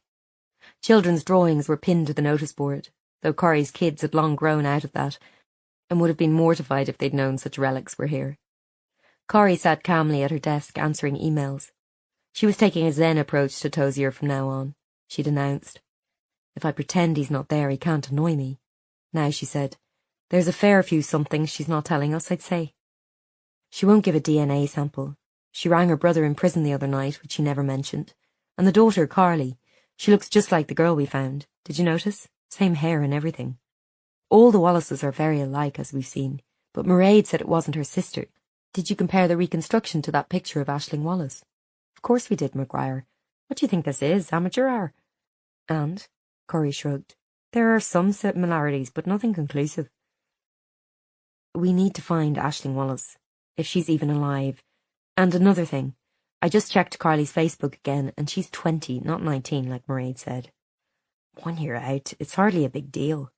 You ever heard of a mother rounding her child's age down? What if she wanted us to think Carly was born later than she was? Corrie gazed at her. Sit down, Maguire. You're wearing a hole in the carpet and we haven't the budget to get it redone. I agree with everything you're saying, but I'm sure Mairead has her reasons for not talking, and for not giving a DNA sample either. She's here, isn't she? Despite what it cost her to get on that plane and come over. That means she wants to talk, even if she doesn't know it yet. So leave her be, okay? The girl isn't getting any deader, God love her. Let's not push Mairead so hard we drive her away. It wasn't good enough. Paula sighed and tried to stop her pacing. Unbidden, her mind turned to Guy in their cosy London office, high above the river. The sun would be setting in it now, turning the dark water blood red. She'd linger in the office to discuss their cases before going down a few floors to pick up Maggie from daycare. They'd go home, hand in small sticky hand, catching the bus to the flat on the Isle of Dogs. Paula would feed Maggie and bathe her, get her to bed, then sit alone with a single glass of wine. That had been her new life, the one she was making for herself. She'd left it all behind to come back here again, to the town with no answers, only a bottomless hole of questions. It's just so frustrating, both Mairead and Kieran not talking. Tell me about it. And on top of that, we've got Tozier breathing down our necks at every turn. Corrie glowered at the door, where the man in question was cosing up to Willis Campbell, another person who knew how to work a TV camera. Well, Maguire, you may as well go They were interrupted by heavy steps coming up to the door, which was thrown open by a red-faced Jared Monaghan. He'd put on weight, Paula noticed suddenly. That was what love did to you, made you comfortable, slowed you down. Ma'am, there's a phone call. I think you should take it. Corrie lifted her eyebrows and then her phone, and listened, and her face changed. Okay, try to calm down and explain. What are you saying, Mairead? At the name, Paula stared at Jared, who mouthed, Dunno. They listened. Only an hour. Okay, I hear you. We'll come, I promise. She hung up, suddenly grim and in charge again. Carly Jones is missing. Mairead got back to find the flat door lying open and no trace of her. Come on. Chapter 12. The PSNI safe house was a nondescript flat in a new part of town, an anonymous block overlooking the grey basin of the canal. The showroom pictures had been taken on some rare sunny day when the water was shining and ducks and swans swam on it, even some yachts moored up. Canal-side living. But it was still Ballyterran. And as Paula's father would have said, you couldn't make a silk purse out of a cow's arse. She followed Corrie, clattering through the bare cream-tilted lobby and up the stairs, Jared in front, adopting a raid stance. Stop it, would you? Said Corrie, irritated. It's not Miami Vice, okay? What's Miami Vice? She shot him a glower and stopped outside the door of number 5, rapping softly. Mairead, it's us. The door flew open. Mairead Wallace was in the same black dress she'd worn to the press conference, her feet shoeless in fraying nylon tights, one false fingernail sticking out as if she'd bashed it on something. Her face was haggard with fear, Where's the rest of them? You didn't bring them forensics people or what have you? She looked past them into the empty corridor. She's only been gone an hour, Mairead. We can't authorise that, I'm afraid. Can you talk us through it? She gestured them in, pointing to a plain leather couch. The room was pleasant enough, looking out on the water, but as barren as a cheap hotel. Mairead wrung her hands. She wouldn't just go off. She knows I worry. She knows. Corey perched on the edge of a sofa. So you came back and the door was open? Ajar or just unlocked? Sitting open. She'd never do that. She's a good girl. Careful. She's had to let herself in after school from when she was 8. Any disturbances? Gerard was inspecting the door frame, which looked intact. This hasn't been forced. It all looks the same. Mairead cast her worried eyes to the kitchen. Just some cups sitting out like, nothing else. Just like this. The place was tidy enough. A small purple wheelie case pushed to the side, the contents folded away. Corey bent to look. She's a tidy girl, your Carly. I wish I could get my daughter to pick up after herself. Mairead was distracted, pacing. I just keep thinking and thinking what the last thing she said was. Did she say she'd go out for some food or the shops maybe? But she wouldn't do that. I told her to stay put. I didn't want her at the press thing. She doesn't need to see all that. And the TV was on when I came in. I switched it off before I realised. Just habit, you know. Corey jerked her head at Gerard, who snapped on gloves and bagged the remote control with efficiency. He loved all this. Mairead watched. Is that... Why did you do that? Just a precaution. Corey moved to the galley kitchen, where 2 IKEA mugs sat out on the counter. These were like this when you arrived? Is one yours from earlier? No, I didn't. We washed them all up after lunch. You found it like this? You didn't make a drink since you came in? No, of course not. I was too worried. Would Carly have used 2 cups? Why would she do that? Corey was already gesturing to Gerard, who repeated his bagging trick. Mairead, could someone have got in, do you think? Would Carly have let someone into the flat? Mairead's face was stricken. Who? Nobody even knows she's here. Nobody knows she's... She tailed off. You will look for her, won't you? On TV it always says you have to wait 24 hours, but you wouldn't do this, I'm telling you.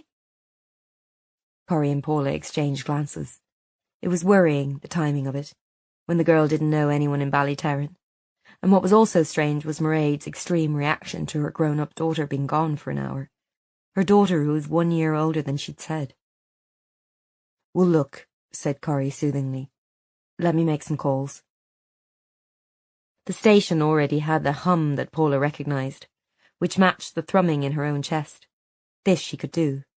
A girl was missing and needed to be brought home. This was in her blood. Corey was already doling out orders, the weeping mother hidden from sight in the relative's room. CCTV on the building. Avril, ever efficient, nodded, her tidy blonde chignon. There's one at the front, but no sign of Carly on it. She might have gone out through the car park, but it's quiet during the day, so we only saw 1 black car leaving during the time. We're trying to decipher the licence plate. Good.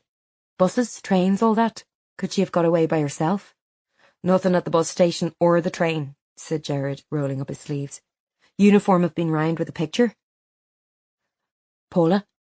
Corey was waiting for a magic answer, expecting her to look at the tangle of clues and pull out a solution like a rabbit from a hat. I'd say she went off with someone. Neighbours heard nothing, yes? They'd struck lucky. The next-door flat was occupied by a newborn baby who never slept, and his frazzled parents, who'd been at home all day and heard nothing untoward. So likely no struggle. If she left in a car, that suggests someone came around. She made them tea and they went off together. But who? She doesn't know anyone here, said Corey. She's never been to Ireland. Seems to me Mairead made sure of that. That Facebook post, looking for her family. What if someone got in touch? Corey was nodding. Go on. Can we get into her private messages? Is Trevor still working here? She'd always been fond of the baby-faced tech officer, despite his low-slung trousers and incomprehensible slang.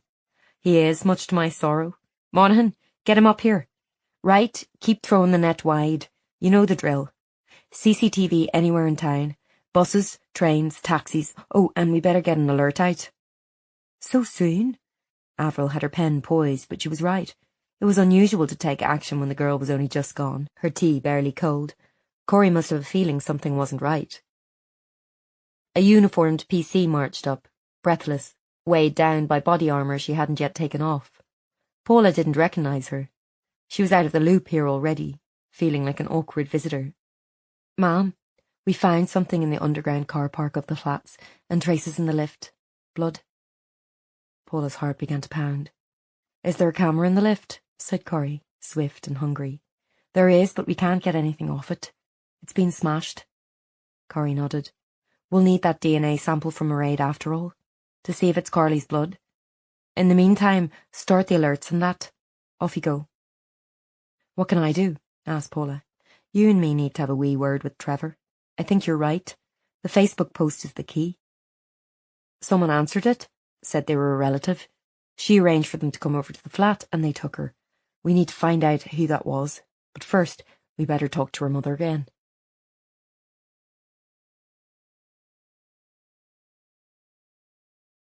Margaret. When the girl came back, she was boking her ring up. It wasn't easy when you were tied upright, and it was going all down her front, a stinking acid smell filling the room. Margaret was too tired to even feel shame. Help me, she croaked, closing her mouth as a fresh wave of nausea swamped her. The girl's eyes were huge. Today she wore jeans and a GAA shirt, the local county colours. Are you sick? Was it the food? No, although it hadn't helped, cold and congealed as it was. I'm having a baby, you see. Morning sickness. Oh. Does he know I'm having a baby? Your brother? She was sure they'd never had a pregnant woman here before. Some part of her had been afraid to use this bargaining chip. Not at all sure it would make a difference, and of course it left her even more vulnerable, shying away from telling anyone at all. The secret she'd carried for months now. But surely they'd let her go if they knew. Release her on some country lane at dawn. She imagined it, knocking on some random door to use the phone, then calling, who? PJ? How would she then explain this baby? Edward? He'd not come for her so far. Maybe he was already gone. Back in England, safe. Did you tell your mummy about me, like I asked? The girl came closer, wrinkling her nose at the smell. I better get someone to clean you. He doesn't like it, Paddy. Dirt or mess. Wait, what did she say? Your mommy, if she knows I'm here. The girl spoke over her shoulder, awkward. She said, everyone says the same when they're out here. They're special. They didn't mean it. They didn't do anything. But if they didn't do anything, they wouldn't be here, would they? That's what she said anyway. Margaret's heart plummeted. Who were these people? Aisling went, and was soon back with a steaming bucket of hot water and cleaning fluid. It smelled homely and safe, but all the same Margaret flinched at the sight of it. Just a bucket. The same kind she used to wash her kitchen floor, which she hadn't done for a week. What with all the running for her life she'd had to do. Would PJ think to do it? She should have mentioned that in her note and... Stop it, woman. What did it matter about the bloody kitchen floor? The girl had also brought a clean sweatshirt, soft and well washed, far too big. Did it belong to the mysterious mummy, maybe?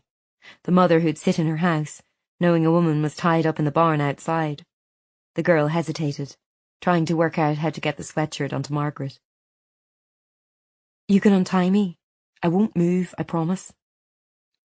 She nodded and pulled at the bonds, helping Margaret out of her stained top and into the clean one. A practical girl, and a kind one. And yet look at what she was doing, holding Margaret here, doing nothing to stop them.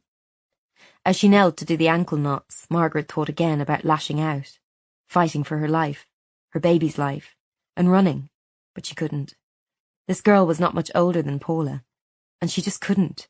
She couldn't believe she'd even had such a thought. Maybe it was true after all the things they were saying about her. Maybe she did deserve this. Thank you, she rasped, for helping me. The girl turned at the door again, Margaret's stinking jumper in her arms. Aisling, she said hesitantly. That's my name. I'm Aisling. Chapter 13. Mairead sat on the edge of the pale green couch. The room was nice, with toys piled in the corner and carpet on the floor, but there was no hiding the reinforced windows or the smell of industrial cleaner. She balled a tissue between her hands, shredding it to fluffy white pieces. She's never done anything like this before. She knows not to let people in if I'm away. We think she asked someone round to the flat, then left with them, perhaps against her will. Corrie was being tactful. Finding blood was not a good sign. But she doesn't know anyone here. How could she? That's what we're trying to work out. Mairead, as I said, we found a small bit of blood in the building. We'll need a sample of DNA from you to prove it's Carly's. It's not lots, so don't panic. She might have just cut herself or something. DNA? Yes, but just a cheek swab. It won't hurt, I promise. But maybe that wasn't the problem. Paula watched her face, which had suddenly closed up again. Do I really have to? We do need to prove the blood came from Carly, so I can put all my resources onto this. Otherwise, you see, we just have a teenage girl going off on her own with no sign of a struggle, and as my colleague here will tell you, we get about 10 of those a day. But she doesn't know anyone, Mairead said again. I shouldn't have brought her here. Why did I bring her? Oh, God. Paula said. In most cases, we find them again, safe and sound, girls her age. She knew whoever this was and let them in, drank tea with them. That's a good sign. In some ways it was, ruling out random abduction, but Paula also knew what the stats said. A girl Carly's age was much more likely to be injured or killed by someone she knew, someone she'd willingly opened the door to. She'd seen it 1,000 times. Mairead was nodding reluctantly. OK, if it'll find her. Thank you, Corrie said. I'll arrange for someone to come and do it now. Mairead's hands were full of shredded tissue. There's something else. Her age. She's not 19, like I said. She's 20. That's why I left, you see. You were pregnant? Corrie asked. You ran away because of that? She nodded. So Mairead had been carrying Carly when she left Northern Ireland. That explained a lot. Why she'd run when she did. Why her mother wouldn't have had her back. But why had she lied? Made them think Carly was conceived in Liverpool. I knew Mommy wouldn't let me keep her, see. It was easy to forget. In this new permissive Northern Ireland, which had held the first same-sex wedding in the UK, that even in the 90s this was routine, unplanned pregnancies being adopted away, tidied up. Mairead's mummy had been an unforgiving woman. That was obvious even now. So yes, I ran away. Her voice was defiant. I couldn't give my baby up. I just couldn't. I see. Who's Carly's father then? Not Mr. Jones, I take it. If he even existed. Mairead just shook her head. She wasn't going to answer that. Maybe she didn't know. There's no da, just me and her, and we're fine that way. I'm sure you are. Just get in the way, don't they, men? Corrie gave her a woman-to-woman smile, but it wasn't returned. Mairead had shut down again, as if a veil had drawn over her. Mairead, it's good you've told us. If there's anything else you haven't been honest about, we need to know. The blood tells us Carly likely didn't want to leave, even if she let the person in willingly. They may have hurt her. You said it wasn't much. Why would there be blood? Oh, God, if he... She stopped. Corrie and Paula exchanged a lightning-quick glance. Corrie spoke in measured tones. Mairead, if you have any idea who Carly is with, you need to tell us. We can get DNA on the second cup, maybe. We'll be able to prove they were there, whoever it is. Mairead, come on now. We know you made several phone calls to the South the other day. We know you're not telling us everything. Mairead's face crumpled like her tissue. She asked me all the time about the family. She's no da, so I think she wanted more than just me. To find a da, maybe, too. Her real da. She saw the look they gave her. You guessed it. I did marry a fella called Jones, but he was a waster. Met him in a bar one night. Just wanted to give Carly another name. Not Wallace. He's nothing to her. She's never even met him. So she went looking for more? Yeah. A family. Maybe she contacted one of them. Your sister? Asked Paula. Perhaps this was why Mairead was so sure the dead girl was not Aisling. If they'd been in contact, that proved she was alive. But she shook her head. No, not her, Corrie said. You called your brother Kieran the other day too. Her tone was neutral, non-judgmental. Mairead must have her reasons for not telling them the full story. Yes. First time we've talked in 20 years. He doesn't know a thing. Didn't think he would. He's stuck inside that place. Swore to me he didn't know how. The bodies, how they ended up in the ground. Said he'd gone by then himself. Corrie nodded. He can't have taken Carly. So you mean it was... Yes. She seemed to spit the name up into her mouth. Paddy. My brother Patrick. I was ringing around, you see. Anyone I could think of, they used to know him. Nobody knows a thing. But I think maybe he came for her. I think he has Carly. Mummy, you know Auntie Saoirse's going to have a baby. Maggie began conversationally. Yes, Pet. Back to this topic. She wondered, was Saoirse telling people openly? Paula would have expected her to keep it a secret. They were driving back from Saoirse's house, where she'd been looking after Maggie again while Paula worked late, helping with the search for Carly. You could ask people for favours like that when you lived in Ballyterran, the town you'd grown up in, not in London. Maggie went on. Can I play with the baby? I'm sure you can when it's bigger, but it won't be here for a while, you know. And please God, if there was a God, it would come. Oh, Maggie stared out the window for a moment, chewing thoughtfully on the end of her red ponytail. Mummy, can you get a baby too? I want one. Paula almost drove off the road. Not this again. Sorry, Pet, we can't have one right now. Because you need a daddy for that. Maggie sounded sage and sad. Paula decided now was not the time to explain you didn't always need a daddy, strictly speaking. That's right. And our daddy is away in the bad place. Her hands gripped tight on the steering wheel. Except for that once in London, Maggie hadn't mentioned her daddy, Aidan, for months now. Had Pat and PJ been talking in front of her? Does Auntie Saoirse have nice toys at her house? She changed the subject. That seemed to prompt another worry. Mummy, will the baby play with my My Little Pony castle? Because it's mine, Mummy. I think the baby will be too wee for that. Why can't we move it to our house? Because their current house was a rented flat in London, overlooking the grey lap of the Thames. Home, though it didn't feel like it, although she was doing her best to get Maggie away from Ballyterran and her terrible legacy.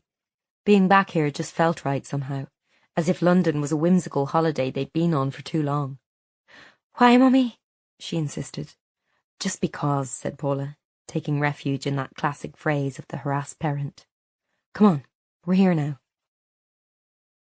She pulled up outside Pat's house, now her father's too, where Aidan had grown up. Would she ever get away from all these tangles? She'd extricated Maggie from her car seat and helped her down when she saw the figures standing in the shadows by the gate. A man, watching them. Chapter 14. Mr. Bob! Maggie ran towards him, her sharp eyes making out what Paula hadn't been able to at first. It was Bob Hamilton standing there in the gloom. Oof! Hello, wee pet. How are you? Mr. Bob was what she'd taken to calling him, given that Uncle Bob felt wrong and Mr. Hamilton wasn't something she could pronounce. Mr. Bob, please can we go to your house and have a biscuit? Maggie.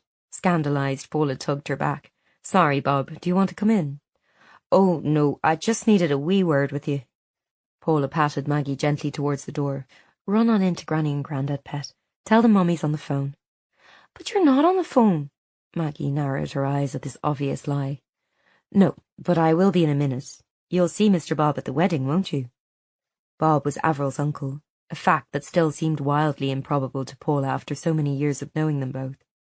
She sensed Bob did not want to come in and say hello to her father, his former partner 100 years ago, or to Pat, whose husband he'd found shot dead back in 1986.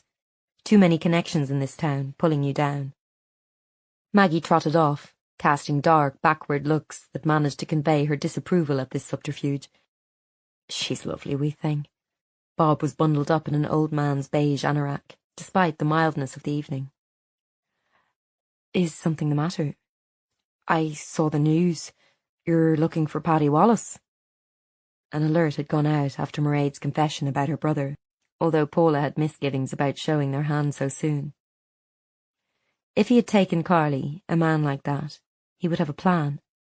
Yeah, it's complicated. His niece has gone missing and her mother thinks she might have been in touch with him. He's been on the run for years, I gather. We never caught up to him. And then everything ended and I suppose no one could be bothered to look anymore. Do you know much about him? He hesitated. Paula, it's murky waters, you know. A man like Wallace was of his time. Ruthless. All he cared about was his so-called free Ireland, and he didn't care who he murdered to get there. Peace process or no peace process. He won't have changed his mind about that. You knew him then? Just by reputation. And I heard the name again recently. How? Bob sighed, and felt in the pocket of his jacket. Paula switched on her phone light to look at what he held out, which was a white envelope with some names scrawled on the back. Paddy Wallace, Prunchas Ryan, Mark O'Hanlon. She looked up at him quickly. What is this? It's a list. I can see that. Where did you get it? Another silence. The words forced out reluctantly. I got that off Sean Conlon, the day he died. Paula stared at him. Bob had spoken to Sean Conlon on the same day he'd been kicked to death in a car park. The day Aidan had come home with bruised hands and blood on his t-shirt. She couldn't make this information fit into her head. What? Conlon was just out of prison, remember? He'd a lot of enemies. You remember I told you he was the chief suspect for shooting that fella Dunn? Paula nodded. Another Paddy. Paddy Dunn. A man who'd been high up in the IRA until he'd been shot in the 80s. Many thought it was done by his own side, to stop him using his influence to call off the hunger strikes of 1981. Someone had gone to his home and killed him in his doorway all those years ago. Maybe Sean Conlon, who would have been just a young man then. I remember. Well, Conlon. He'd heard his days were numbered and he wanted my help. Those are the names of people he thought might be after him. Paula stared down at the paper in her hands, thinking it should be in an evidence bag or something. The man's writing had been awkward and square, as if unused to letters. The person who'd written this had maybe abducted her mother, murdered Aidan's father. In his turn been murdered, possibly by Aidan. Ballyterran, a circle of pain. Her mind tried to sift through this. Wait, he came to you for help.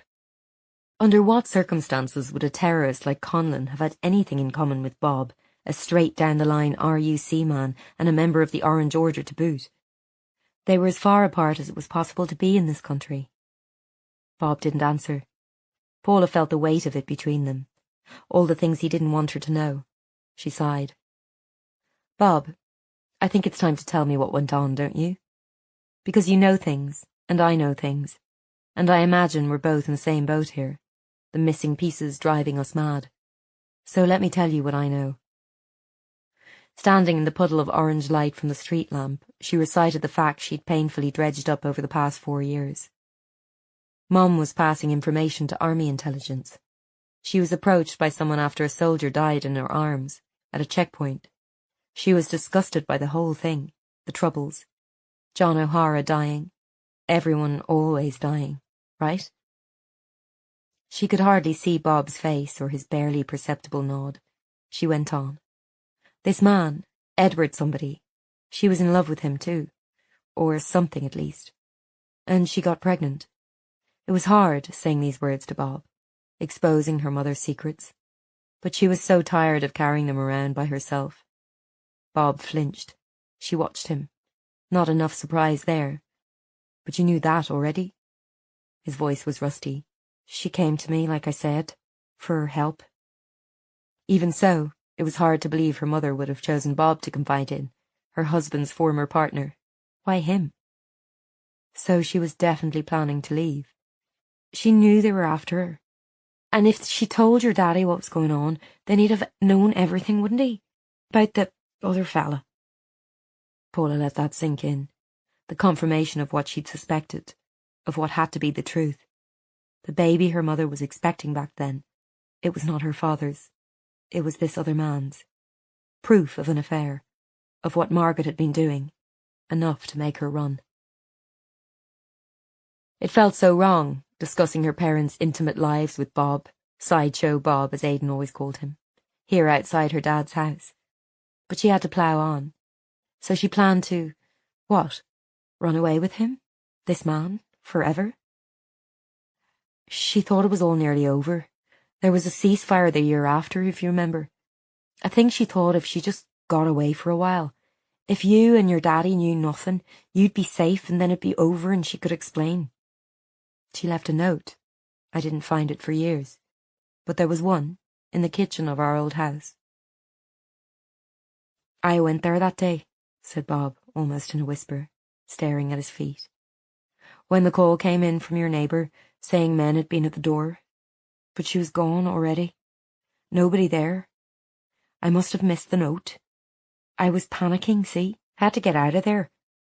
You must have come in yourself not long after from school, and for years I never knew nothing, I swear. She'd asked me if I would lead the case when she went, and not look too close into where she was, if you know what I mean. Not say anything to PJ. That's why I hid the neighbour's report. But I never knew was I doing the right thing. Did she get away safe, or did they come for her after all? I didn't know should we be trying to find her or not. Was she in danger? Had something gone wrong? Paula didn't know either.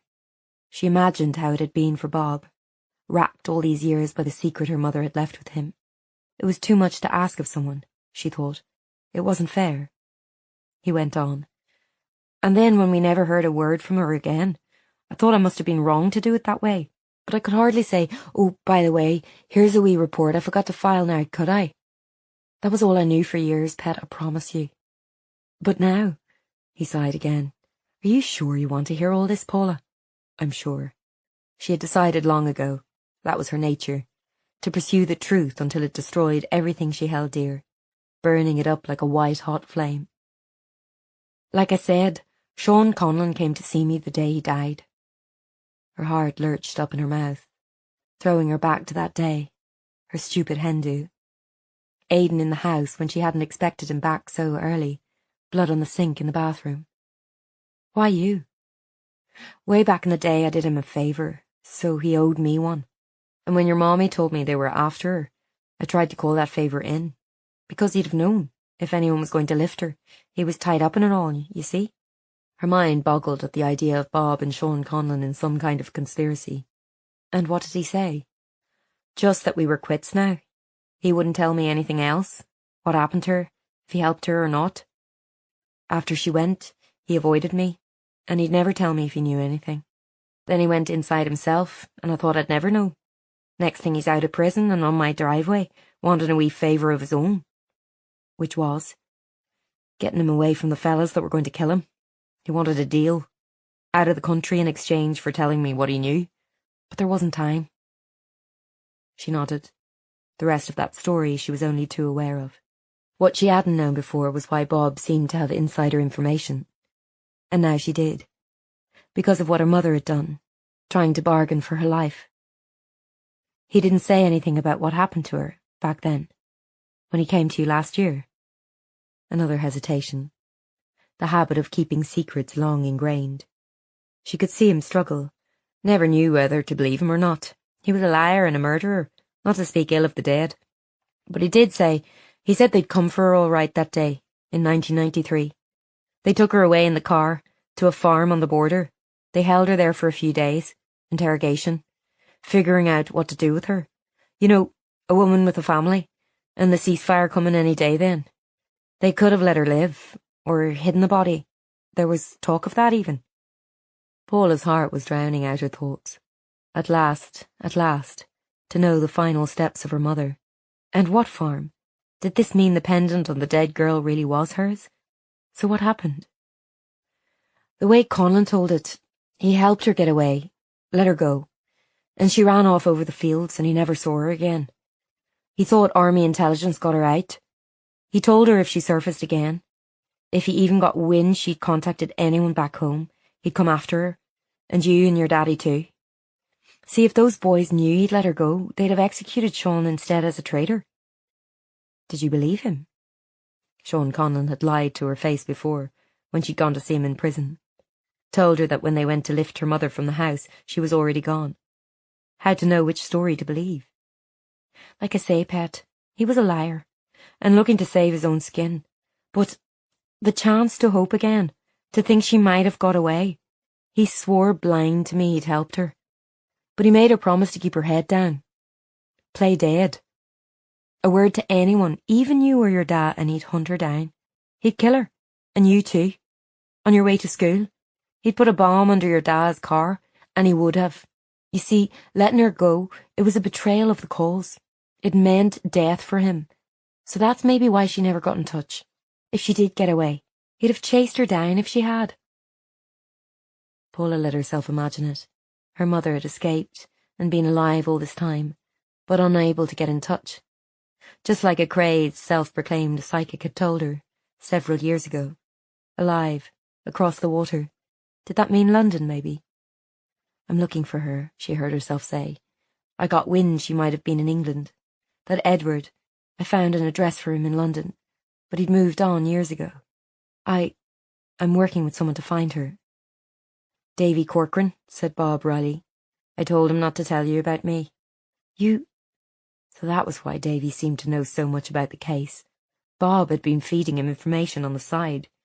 She looked at the man, old and faded in his M&S jumper, and marvelled at how little she had known about him, at the hidden depths everyone seemed to have, and the secrets buried deep in the dark soil of their hearts. Paula's head was reeling. Her mother could have been alive all this time. It explained Sean Conlon's cryptic hints when she'd seen him in prison. If he hadn't lied this second time, of course, and that was a huge maybe. It explained why Bob was visiting Aidan in prison, and why he was so sure someone else was behind the killing of Conlon. Her chest burned with hope and pain. Sean Conlon. He's the one who helped my mother escape. Bob nodded. So he claimed.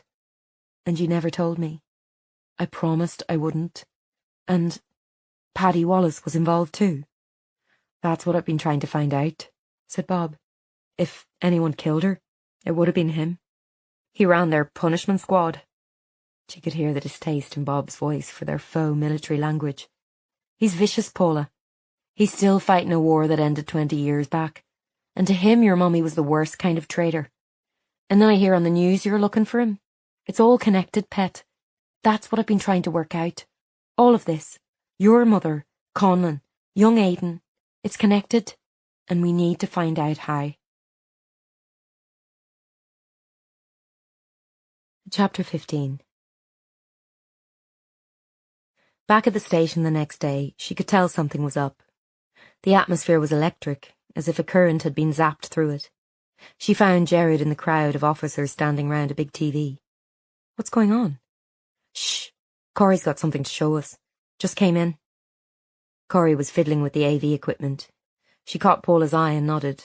Just watch. Okay, people, Mairead Wallace received a video message an hour ago from Carly's mobile phone. It's been switched off again, but the cell tower it went through was in the border region. The kind of place where the lines went fuzzy, the phone network switching between the two. The border itself no more than an imaginary line through fields and hedges. This is it. Corey pressed play. A grainy, shaky image came up. Carly was being held somewhere like a garage, or a barn maybe. Paula could see a stone wall behind her, with an electric light somewhere overhead that cast shadows on her frightened face. Her hands seemed to be tied behind her. Without her makeup she looked very young and scared. Mom? It's me. He says I have to record this. I'm okay, but I'm scared, Mom. I didn't mean this to happen. I'm sorry. I love you. The phone was turned around, showing a man in a balaclava, with only slits where his eyes would be. His voice was muffled. It was a similar image to hundreds Paula had seen in the Troubles, but all the same a chill crawled down her back. Was this what her mother had seen, the day they'd come for her? The man in the mask had a heavy Ballyterran accent. I'll give Carly back if you come to meet me. I won't hurt her. But you give me no choice, darling. You really don't. You have till tomorrow at 5 to text me a place. I'll be there. Don't show this to anyone else now. I'll be watching. Just you and me, Mairead, like old times. It ended with the picture shaking, as if the phone had been dropped, rolling towards the ceiling, which was held up with high beams, and the sound of Carly screaming for her mother. Then it went black. A small moment of silence. Corrie said, "It's good that Mairead shared this with us. She's clearly cooperating at last." "Who was it?" said Jared. "He talked like she'd know." "She thinks it's her brother, Paddy Wallace. The mask, I imagine, was to stimmy any future convictions. Not his first brush with the law, of course. We're analysing this video forensically, but it looks like it's been taken at a farm somewhere near the border, of which there are hundreds, of course. But the good news is he doesn't seem to want to hurt Carly." Paula was turning it over in her head. The motives, the showmanship. No, he wants contact with Mairead for whatever reason. What's she saying? She says she won't meet him. That's why she gave us this. She wants us to find Carly and take her back. That was strange. Mairead had already declared she would do anything to find her daughter safe, but not meet her own brother. "Maybe we can set something up," Paula said, thinking aloud. "If he's gone to meet Mairead, he can't be holding Carly at the same time. It could be we can swoop in and protect them both." "Unless he has help," said Corrie grimly. "The old Republican Brotherhood. It hasn't gone away, as Mr. Adams once so astutely said." "What can he want from Mairead, that he'd risk surfacing like this? The man's been on the run for 20 years. "No idea. And she won't tell us, even if she does know. Whatever it is, if he's that determined, he won't be easily duped." "Will we put the image out?" Avril was already moving towards her desk, ready to launch their usual arsenal of posters and TV alerts and public bulletins, but Corrie held up a hand. "He said she wasn't to go to us, and she did. If we release this to the press, he'll know she went behind his back. We have to be careful here. We have to set some kind of trap for him." To catch a man who'd been eluding them for decades, a shadow with a name, who still made people fall silent in fear. Where is Mairead? Relative's room. Distraught, of course, but there's still something she's not telling us. I'm sure of it. Paula heard herself say, "Let me talk to her. I might have an idea."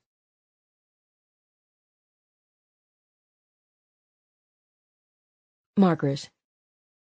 She was losing track of the days. There was only the walls, the light fading and brightening above her, the stench of terrible things. And then when the door opened every so often, the rush of light and the air with its smell of farm animals, benign, blinking and looking to see who it was this time. If it was Aisling, that was good. The other men were okay too. Sean, one was called, the older one, and the other she thought they'd said was Finbar or Finton or something like that. He hardly looked at her, as if he was embarrassed at what they were doing. So they should be. Maybe she could ask him for help, if she got him alone. Worst was Paddy, the boss of it all, with the handsome face and the killer's eyes. Today it was him. "Margaret, and how are you keeping?" Friendly, as if they'd bumped into each other on the street. She opened her mouth to say something biting, and instead heard sobs tear out of it, a terrible animal sound. "I'm afraid. I'm so afraid." "That's good. You should be afraid, Margaret. Maybe then you'll realise what you've got yourself into." "I do. I have." Tears dripped off her nose and ran into her mouth, salty. They said blood was salty too. "Good. So you'll talk." The fear rose up in her again, like the beating wings of some terrible black bird. "I don't know anything. What can I tell you if I don't know anything?"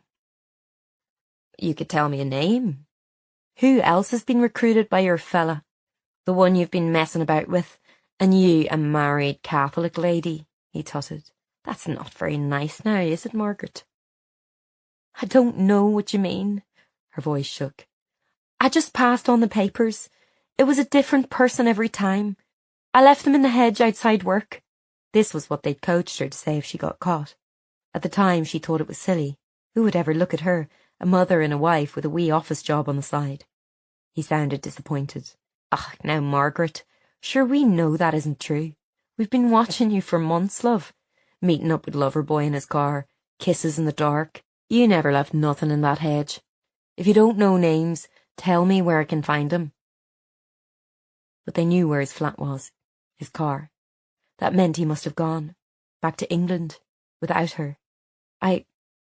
Buggered off, hasn't he? Got wind of something, and left you here all on your ownio. So tell me, Margaret, where would he go? He's a dirty Brit anyway. You'll be better off. Then you can go back to your family and not another word about it. She said nothing. She was shaking so hard the ropes were eating into her wrists. It would be so easy. Just say, there's another place, a safe house, a wee flat behind the market, the place that had all happened between them, with its scratched cheap furniture and smell of old cooking. That day she'd wanted to end it all, crying, angry. I want out. My family. It's not safe. That time she thought someone followed her home. Footsteps on the darkening street, fading away. Her breath held.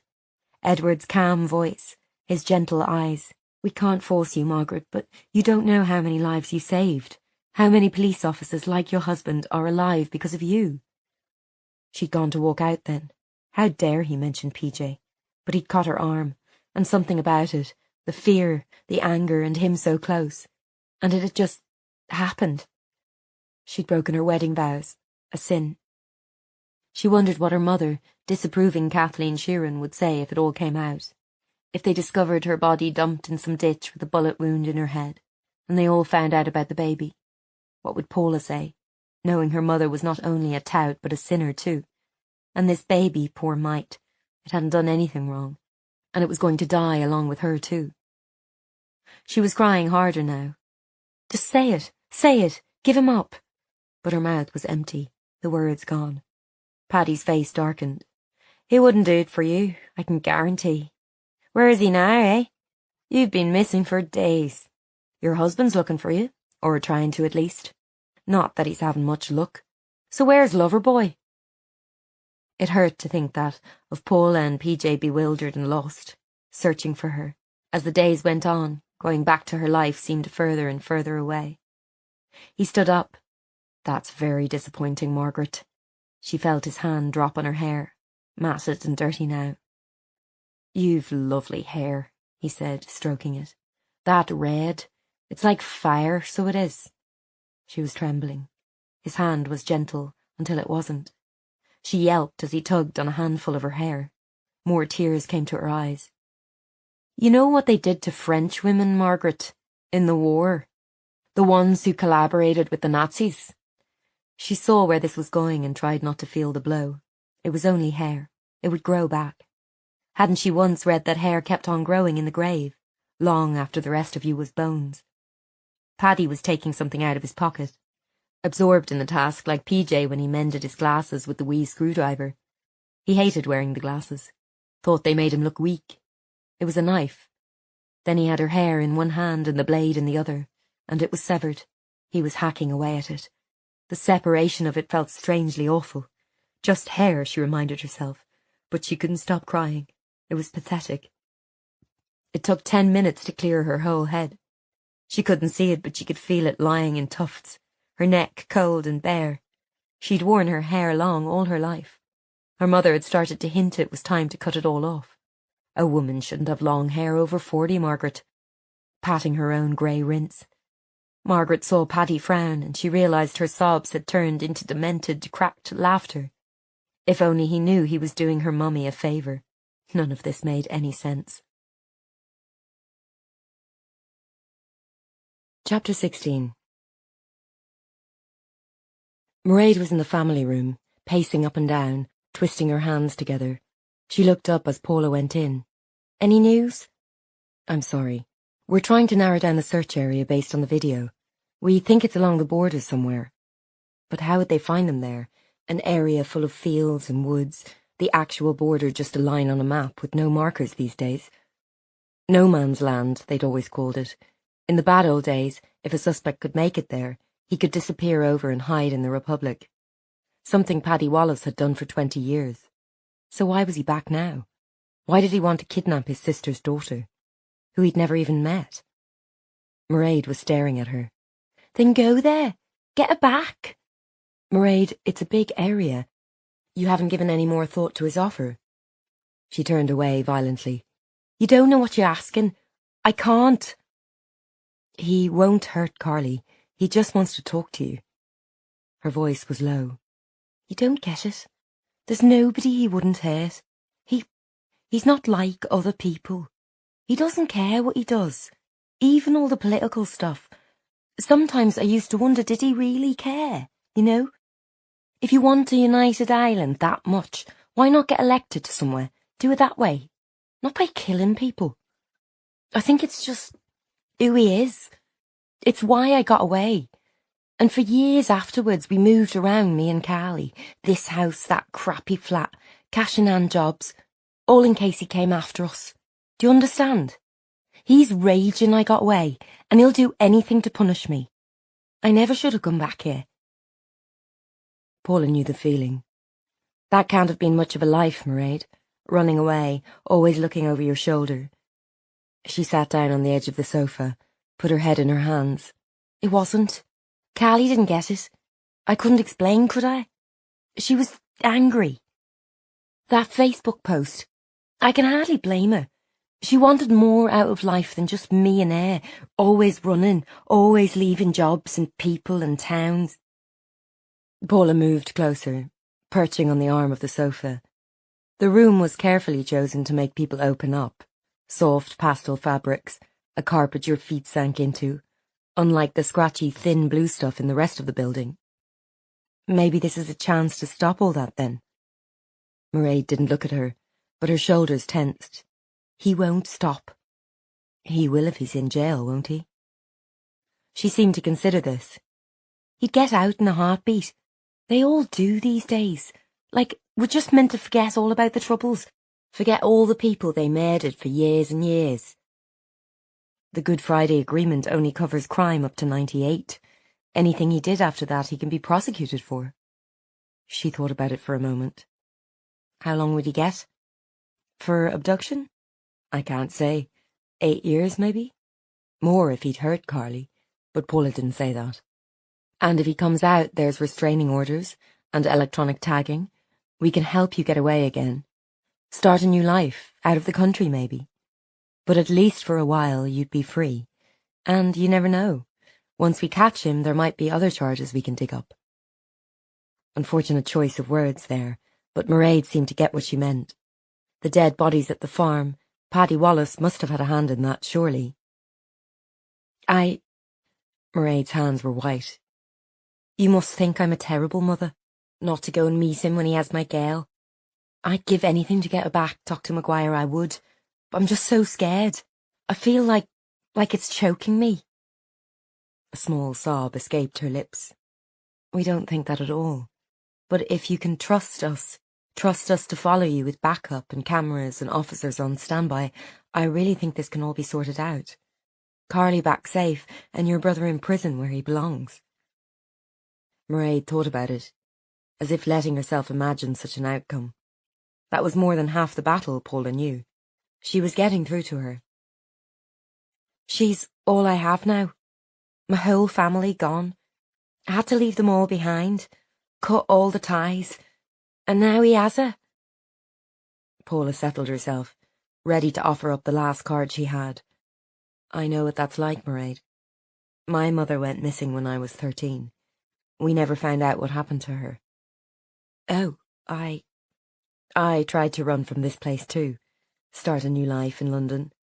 But it kept bringing me back, because I had unfinished business here. It wasn't really living, with all that on my back. Maybe this is your chance, to be free of it. I'm so scared. The words were whispered. I know, but we can get Carly back, Mairead. I wouldn't say that if I didn't believe it. Okay, she said in a small voice. Paula could hardly believe her ears. You mean, I'll do it? She squared her jaw. You're right. It's no life. Always running with one eye behind you. It's time we ended all this, Paddy and me. It's time we talked. She looked up fearfully. You promise you'll send people with me? I can't do it on my own. I promise. You're doing the right thing. She wanted to ask more about the dead girl, her resemblance to Carly, but remembered Corrie's advice about not pushing, and held off. Corrie was waiting in the corridor when Paula went out, shutting the door gently behind her. Well? Paula gave a subtle thumbs up. You're kidding me. No, she'll do it. Maguire, whatever they're paying you in London, I hope it's enough.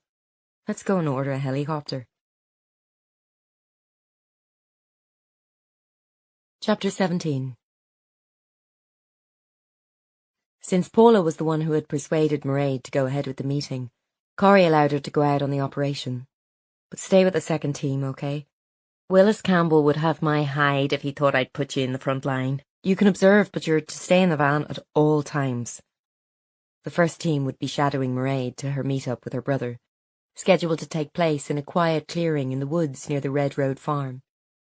The second would swoop in once the helicopter, hovering over the border area, had identified Paddy leaving from one end of the farmhouses they had under surveillance. They'd found 5 in the vicinity that seemed promising, and one, abandoned after its elderly owner went into a home, that was the most likely bet. Mairead was in the incident room, her face like a sacrificial victim's. Paula felt a stab of terrible guilt.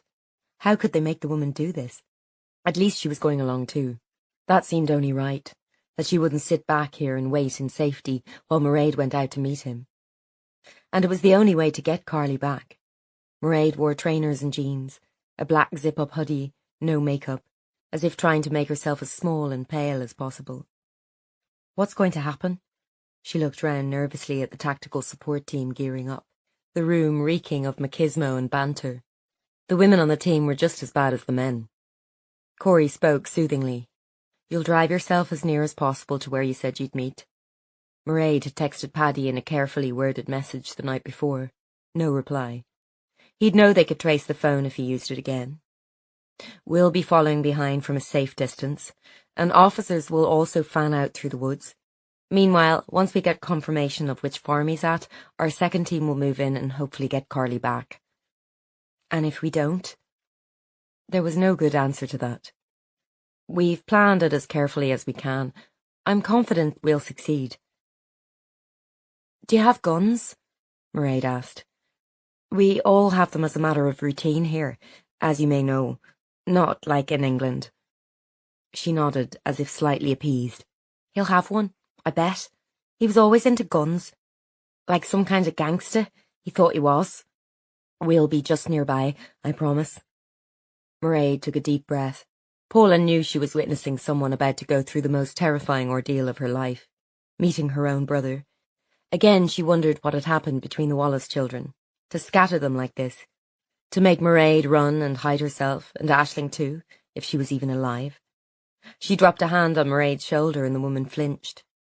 You're very brave, she said quietly. Mairead set her jaw and looked away. It's time, said Corey, who was also dressed in her field clothes, a stab vest and black hat hiding her blonde hair. Maguire, you stay behind and go with the next convoy. Paula watched them walk out, Mairead's slight figure lost in the crowd of officers with their guns. Not long after, she too was on her way with the second team, driving in an unmarked minivan out of town, through the weekday traffic and quickly out into the wilds, the fields and bogs and forests that surrounded Ballyterran. A million places to hide a body, bury it so it might never be found again. Jared was beside her, disgruntled at being sent away from the action, compensating for it by trying to tell the police driver, a huge country fella, the quickest ways out of town. There were also 3 other officers Paula didn't know, all burly and grim-faced. She felt very out of place. You'll want to take the bypass. Margaret Street does be bunged at this time. Paula nudged Jared. Leave it, Monaghan, or you'll be out and walking. Jared scowled. This is the crappy assignment. We don't even know if the girl will be there. They were waiting for the radio to come to life with info from the helicopter team. Don't know why Corey put me on this. I've proved myself over and over to her. Cool head, good shot. What more does she want? Relax, would you? If we find Carly, you'll get all the glory, saving the missing girl and all that. He pouted a bit more. I suppose. Anyway, you're getting married soon. Maybe she wanted you safe and sound, you know? She's not my mammy, Maguire. Ah, but you're her wee darling boy all the same, she teased. The other officers chuckled softly. Jared slumped, cross. The radio crackled and he sat bolt upright, but it was the driver who answered, slow and steady. Unit 2, aye, copy. Then he started the van. They'd been idling in a siding off the motorway, cars whizzing past at way past the speed limit, then slowing down ostentatiously when they saw the van. Everyone knew the police sometimes sat in unmarked vehicles to catch motorists, but today they had another agenda. What did they say? Jared demanded of the driver. It's where we thought. That old farm out the Dundalk Road. Van left there 3 minutes ago, heading towards the forest. Let's go then. They were already going, of course. The driver raised his eyebrows at Paula in the mirror, and Paula smiled indulgently to herself. She missed Jared and his Miami Vice antics. She missed a lot of things about working here, she realised. The abandoned farm was only a few miles away, down a twisty dirt track and over a cattle grid. There were no other houses anywhere near, just fields and trees sighing uneasily in the breeze. She could see why Wallace had chosen it. Careful now, said Jared as the team climbed out. He might not be acting alone. Maguire, stay in the van. She'd known she'd have to do that, but it still stung, watching them move out in formation across the farmyard, towards a series of dilapidated barns. The farm looked dead and abandoned, but the smell of animals still permeated it. A sad and barren place, the wind blowing right off the mountain. The driver in the front was a solid, silent presence she was glad of. She nodded to the silent radio. Anything from the other team? He just shook his head, calm, and she sat back, drumming her fingers on the side of the car. It was hard to be caught up in the adrenaline of a raid, but not allowed to join in under pain of the worst Corrie could come up with. Jesus! A hand banged against the window, and Paula looked out, startled to see a white face staring in at her, and a figure shivering in a cheap denim jacket. Carly? Can you— The driver unlocked the door and she opened it. My God, get in! Get in! Where did you come from? Over there, the shed. Her teeth were chattering. He left it open. He didn't lock it this time. I thought it was him coming back. Then I saw you and I ran. Please, get me out of here. You're safe now, in you get.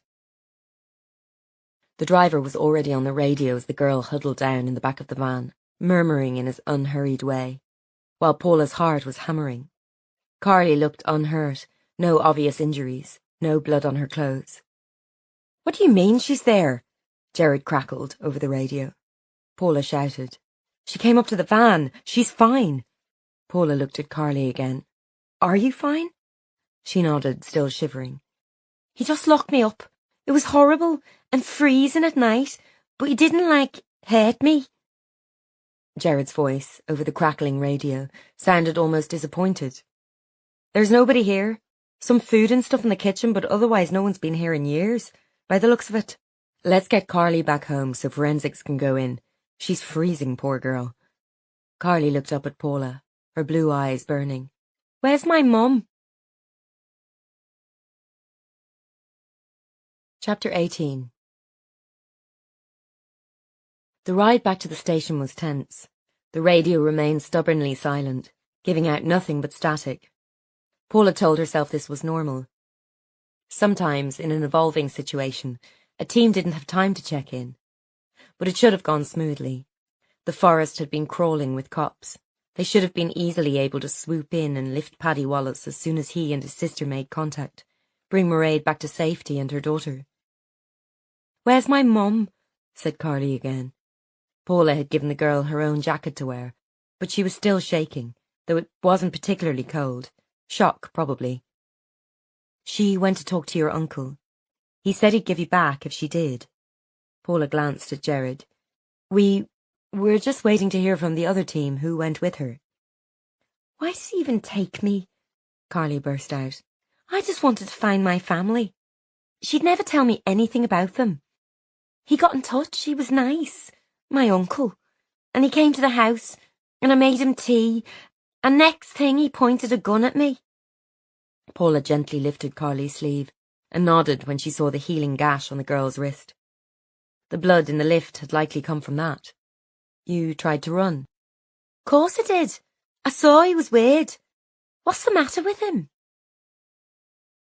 Carly, the reason your mum took you away from all this, from Ireland, from this town, well, It's because her family were mixed up in some pretty bad things. Your uncles were both involved in the IRA. One's in prison here in town, and Paddy, he's been on the run for years now. This is the first time he's surfaced since the 90s. Carly looked baffled, as well she might. So where's me mum now? Did you go with her to meet him? Because he's not right in the head, you know. Her Liverpool accent rose, panic suffusing her voice. Paula was aware of the uncertainty in her own tone. We shadowed her. He was very clear she had to go alone. We planned to tail them, then monitor the situation and arrest him. And? Did you? Paula and Jared exchanged another glance. We're still waiting to hear, Carly. She managed not to tell the girl none of this would have happened if she'd stayed put like she was supposed to. Accepted her mother's lies as the protection they were, not gone seeking the family Mairead had done everything to run from. She had to try and understand. What if Maggie had questions one day, like Carly had? About who her grandmother had been and where she'd gone. About exactly who her father was, and what had become of the man who'd been her daddy for 2 years. I'm sure we'll hear something soon. Look, we're almost back at the station. You're safe now. Let's get you some clothes and something hot to eat. How about that? Carly was panicking. I don't care about that. Where is my mum? What are you not telling me? Just then the radio went and the driver spoke. So low Paula could not hear what he said. Is that? It's the station. And? He met her eyes in the mirror, glanced at Carly and shook his head. A warning. Whatever had happened to the other team, it was not something they should say in front of the girl. They just had to wait. The control centre would tell them very little, and gradually rumours filtered in. Something had gone wrong. Someone was shot. The team had gone out of contact. Paula and Jared paced the floor of the office, clock watching. An hour had ticked by, and Carly had been dispatched to hospital for a checkup. When finally the incident room door opened and Carly limped in. Paula could see from her face things were bad. What happened? Oh my God. Under the body armour, her boss's white shirt was spattered in blood. Calm down, it's not mine. Poor Hanrahan. God love him. We had to drop him off at hospital. He's a bullet through his chest. What happened? Corey sighed. An almighty fuck-up, that's what. I have to go and brief Willis in a minute. A few of the other lads are injured too. He had other people with him. She couldn't imagine one man doing all this damage, not to a team of 6 officers. That's the worst of it, Maguire. He didn't. Just that one fella. He was waiting for us. He guessed what we were planned. Mairead was hardly even out of the car, but as soon as we pulled up, there he was. Put a bullet in Hanrahan, and before we could track the source, he'd got Mairead. Must have dragged her off into the forest under our noses. We looked everywhere, but they'd vanished. We had no one to stay with the van. Hanrahan was the driver, so we couldn't radio.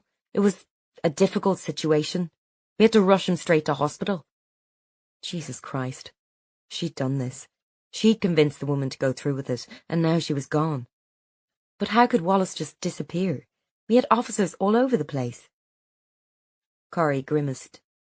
The ghost. That's what they used to call him, eh? Well, I can see why. He knows that land inside out. He'll have spent most of his life hiding from army patrols out there. We underestimated him, Maguire. This is bad. Paula shook her head. We walked her right into it. Willis will want to see all the risk assessments. We might even be looking at suspensions. And it had been her persuasion that made it happen. I know. The press will crucify us for this too. Corey heaved a sigh, easing off the straps on her armour. I hear Carly's safe and sound anyway. Well, yes, but she's pretty worried about her mum. She knows something's not right. I don't get it. Why would he let us take Carly back so easily? She wasn't even locked in, I heard. No. He'd been keeping her in one of the outbuildings, giving her food and a mattress, not mistreating her. Then when he went, he unlocked her. Why?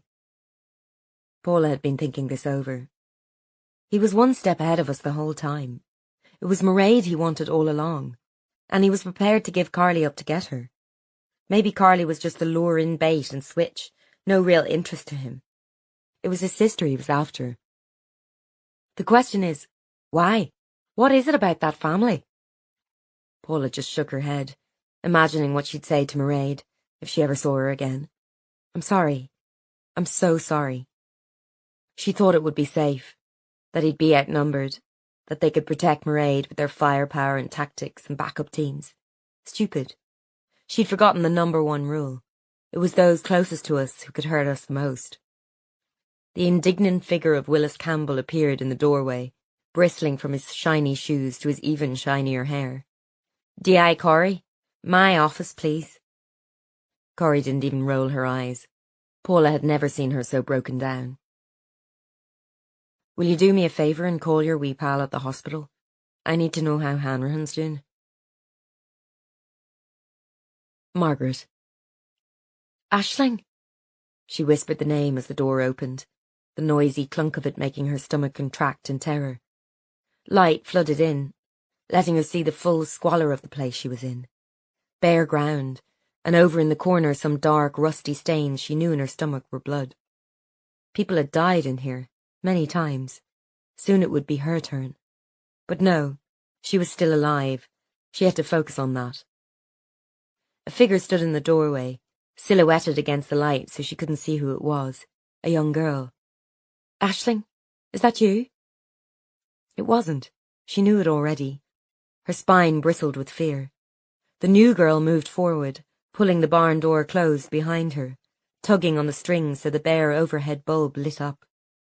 It was worse than nothing, these little snippets of the outside she got when someone came in. The smell of grass and cows, sometimes the roar of an agricultural vehicle. Out in the country somewhere, on a farm. She heard the rattle of cattle grids sometimes. She couldn't be that far from town, she kept telling herself. Surely they'd find her. Surely any minute now Edward and his lot would come bursting through the door. Soldiers in camo coming to rescue her, all guns blazing.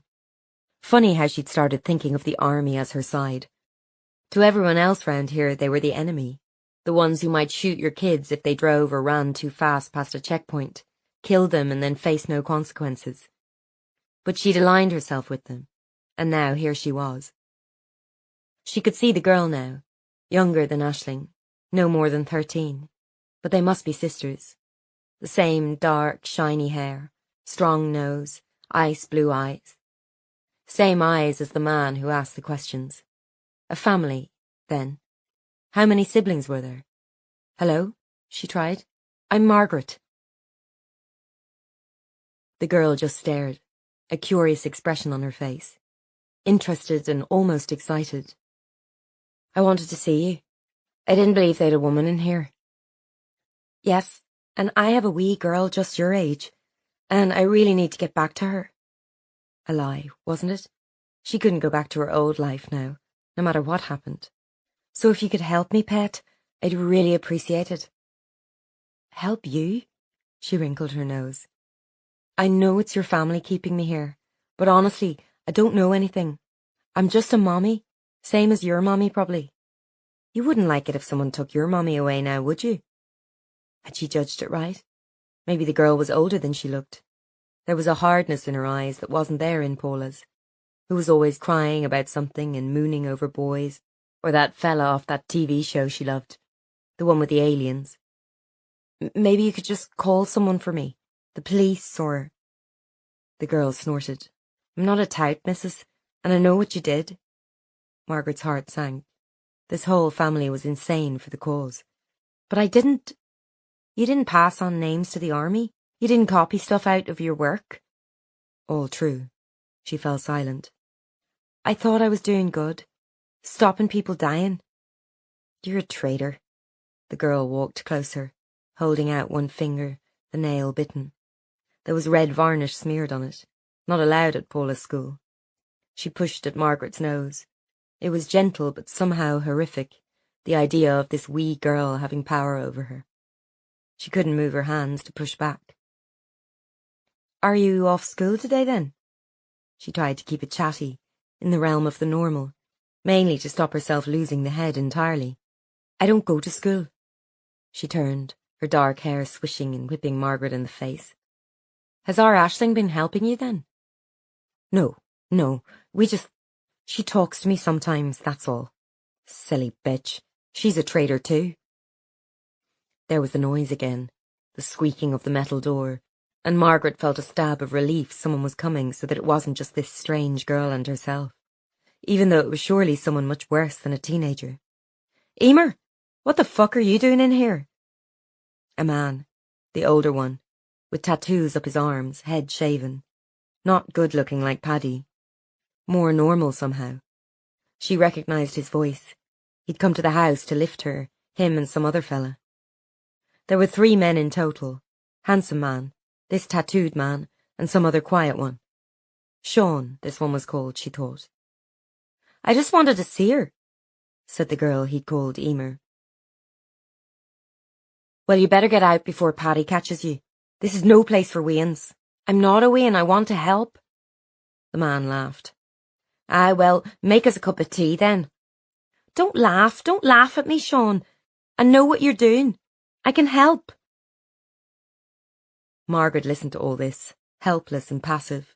Sometimes they talked in front of her like she was an object, or dead already. It didn't matter what the dead heard after all. That was the thought which chilled her most. Feck on out of here now. Come on. The girl went reluctantly, and the door squeaked closed, shutting out the sunlight and air. Margaret found she was thinking of something Edward had said to her once, lying in the single bed in that horrible safe house in town behind the market. Even there she'd been rigid with fear the whole time, sure that someone would see her and ask what she was doing on that end of town, and the market only on Thursdays. You could hide nothing in Ballyterran. She had her story all planned. She was going to see a physiotherapist.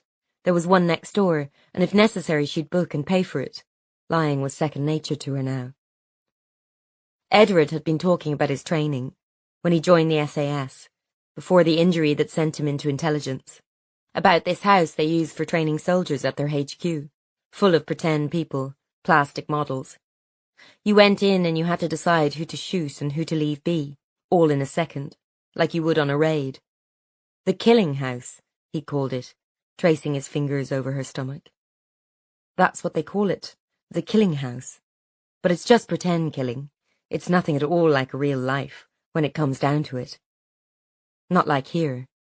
If she ever spoke to him again, she'd tell him she knew what he was talking about now, that she'd been in the real-life killing house as well, and there was nothing pretend about it.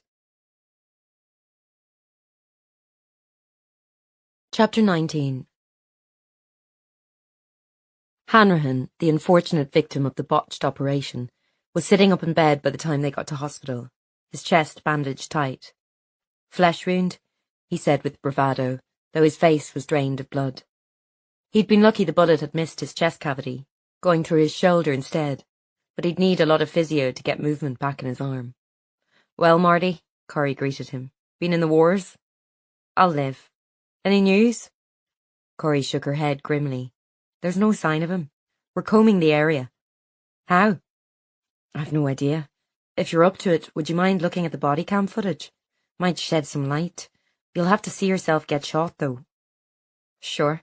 I saw it in real time. Show me. Corrie had brought a laptop with her, which he now placed on his over-the-bed table. The footage was shaky and the audio very poor, given the wind that day, but it showed the rest of the team, plus the terrified Mairead, pull up near a clearing in the forest. The plan had been for Mairead to get out and walk to the meeting with Paddy alone, as if she'd driven herself.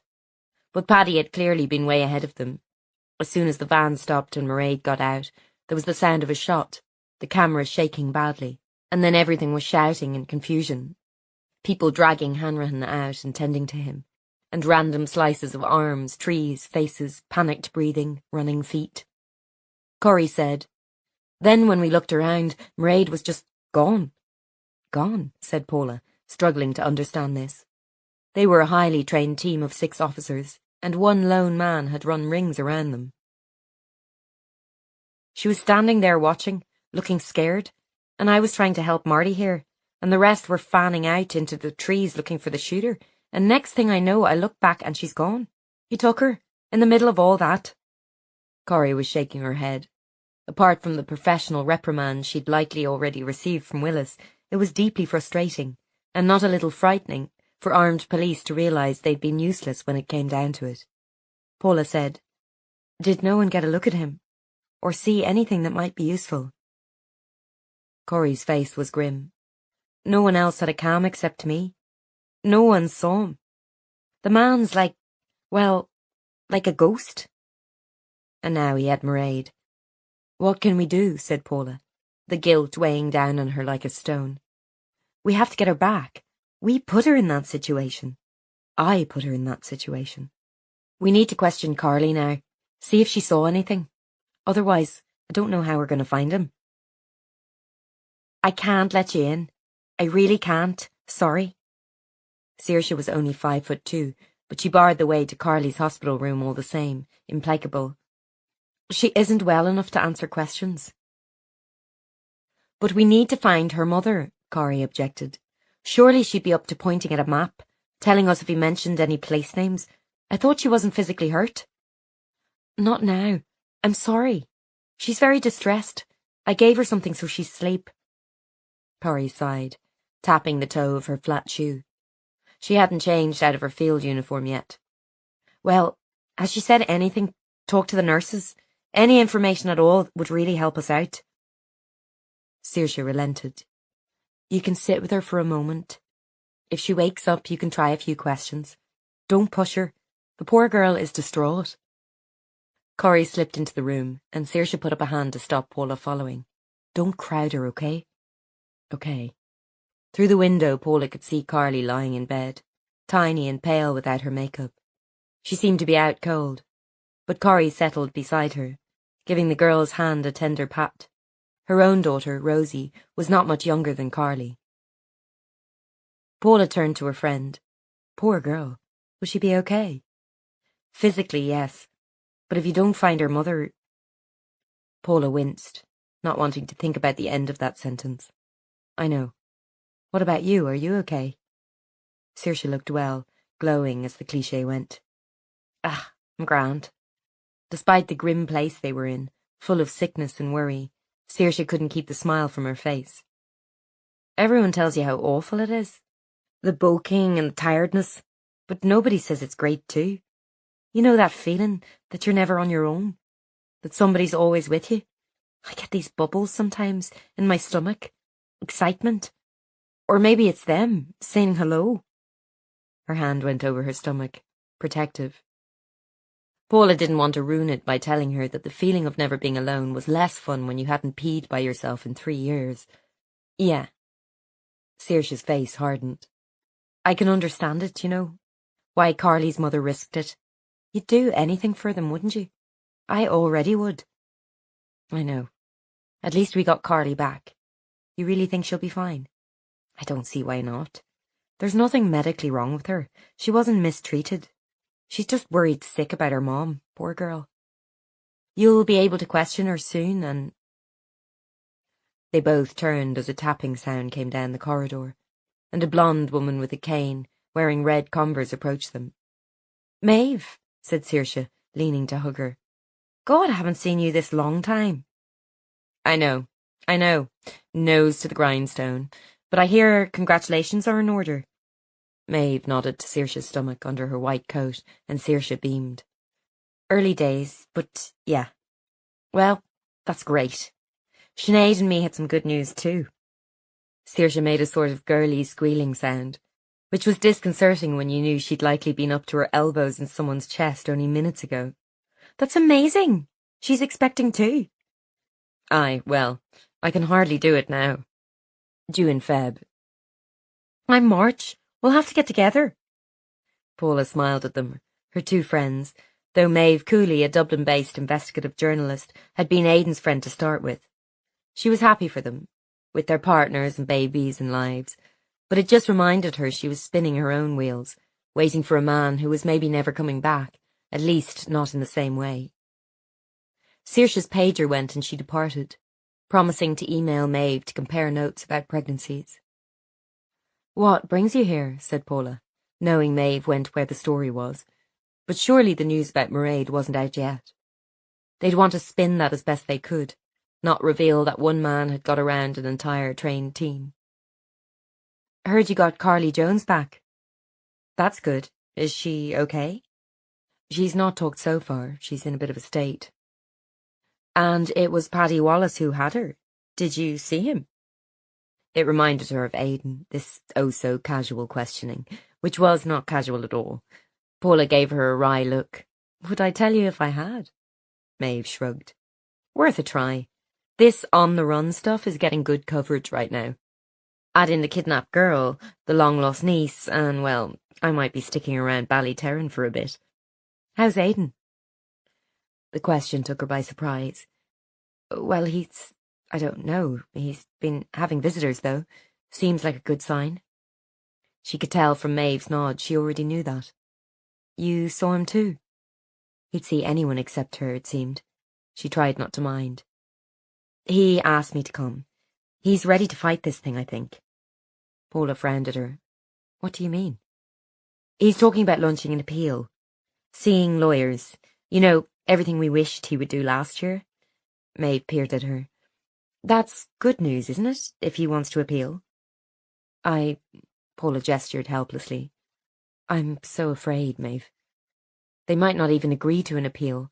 All the evidence, it's so damning, and I'm afraid I'm going to lose him forever. And why the change of heart? Aidan had been dead set on going down for the crime, even though they couldn't be certain he'd actually killed Conlon. She wasn't sure she could allow herself to hope again. Once you opened up a chink of light, it could sometimes show you just how bad things were. Ah, come on. There's a chance still. He didn't do it. That has to count for something. But he might have. Her voice was a whisper. Anyway, it looks as if he did. Maybe that's the same thing in the courts. She got a brief flash of what her life might be if these leads on her mother came to something and she was dead. If Aidan's appeal failed. Once the tiny, struggling bit of hope she had was truly stamped on and dead. If her mother was really gone and Aidan was in prison for years, what then? What was Paula's life?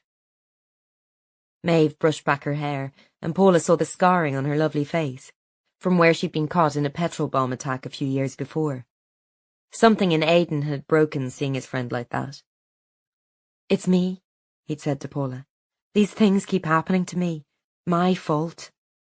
And she told him not to be so daft. And they tried their best, fought for their 2 years of happiness. Just ordinary happiness. A couple in a terraced house with jobs and a child. But even that they hadn't been allowed to keep. I thought my life was over when this happened, Maeve said, tapping her scar. Wouldn't be able to chase down stories, climb over fences, all that malarkey. But I'm fine. Hey, I'm going to be a mummy. Where's that Paula Maguire stubbornness? There's still a chance. Aidan's always got in his own way. He's as contrary as you are. But if he's willing to fight at last, who knows what will happen? Just have a little faith, Maguire. Don't give up on him. Faith. A town like Ballyterran was steeped in it. Faith in marriage and family and God and tradition.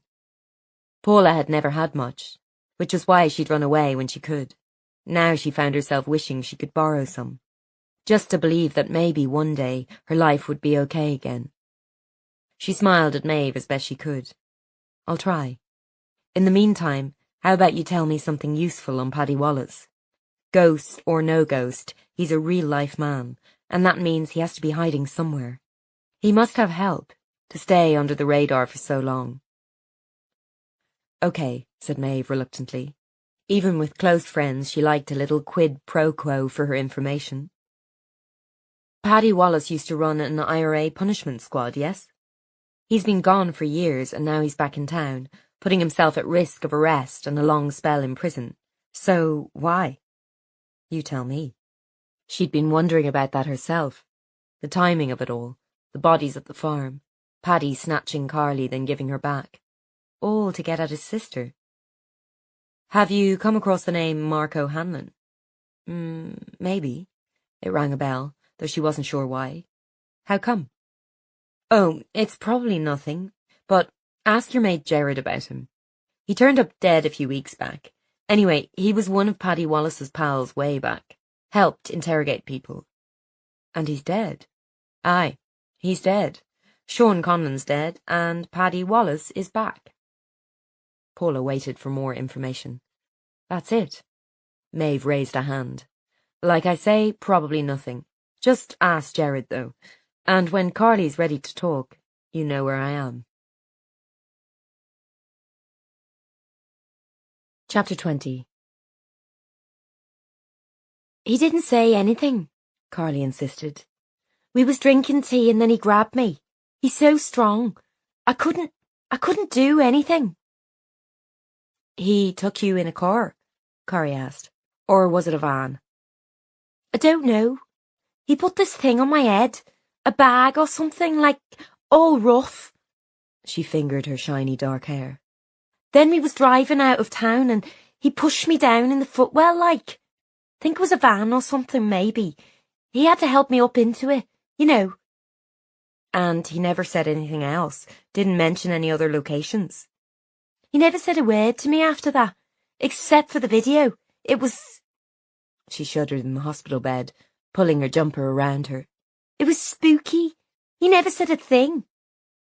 All right, Carly. If you think of anything else, please let us know. Where's my mum? Are you looking for her? We're going to do everything we can.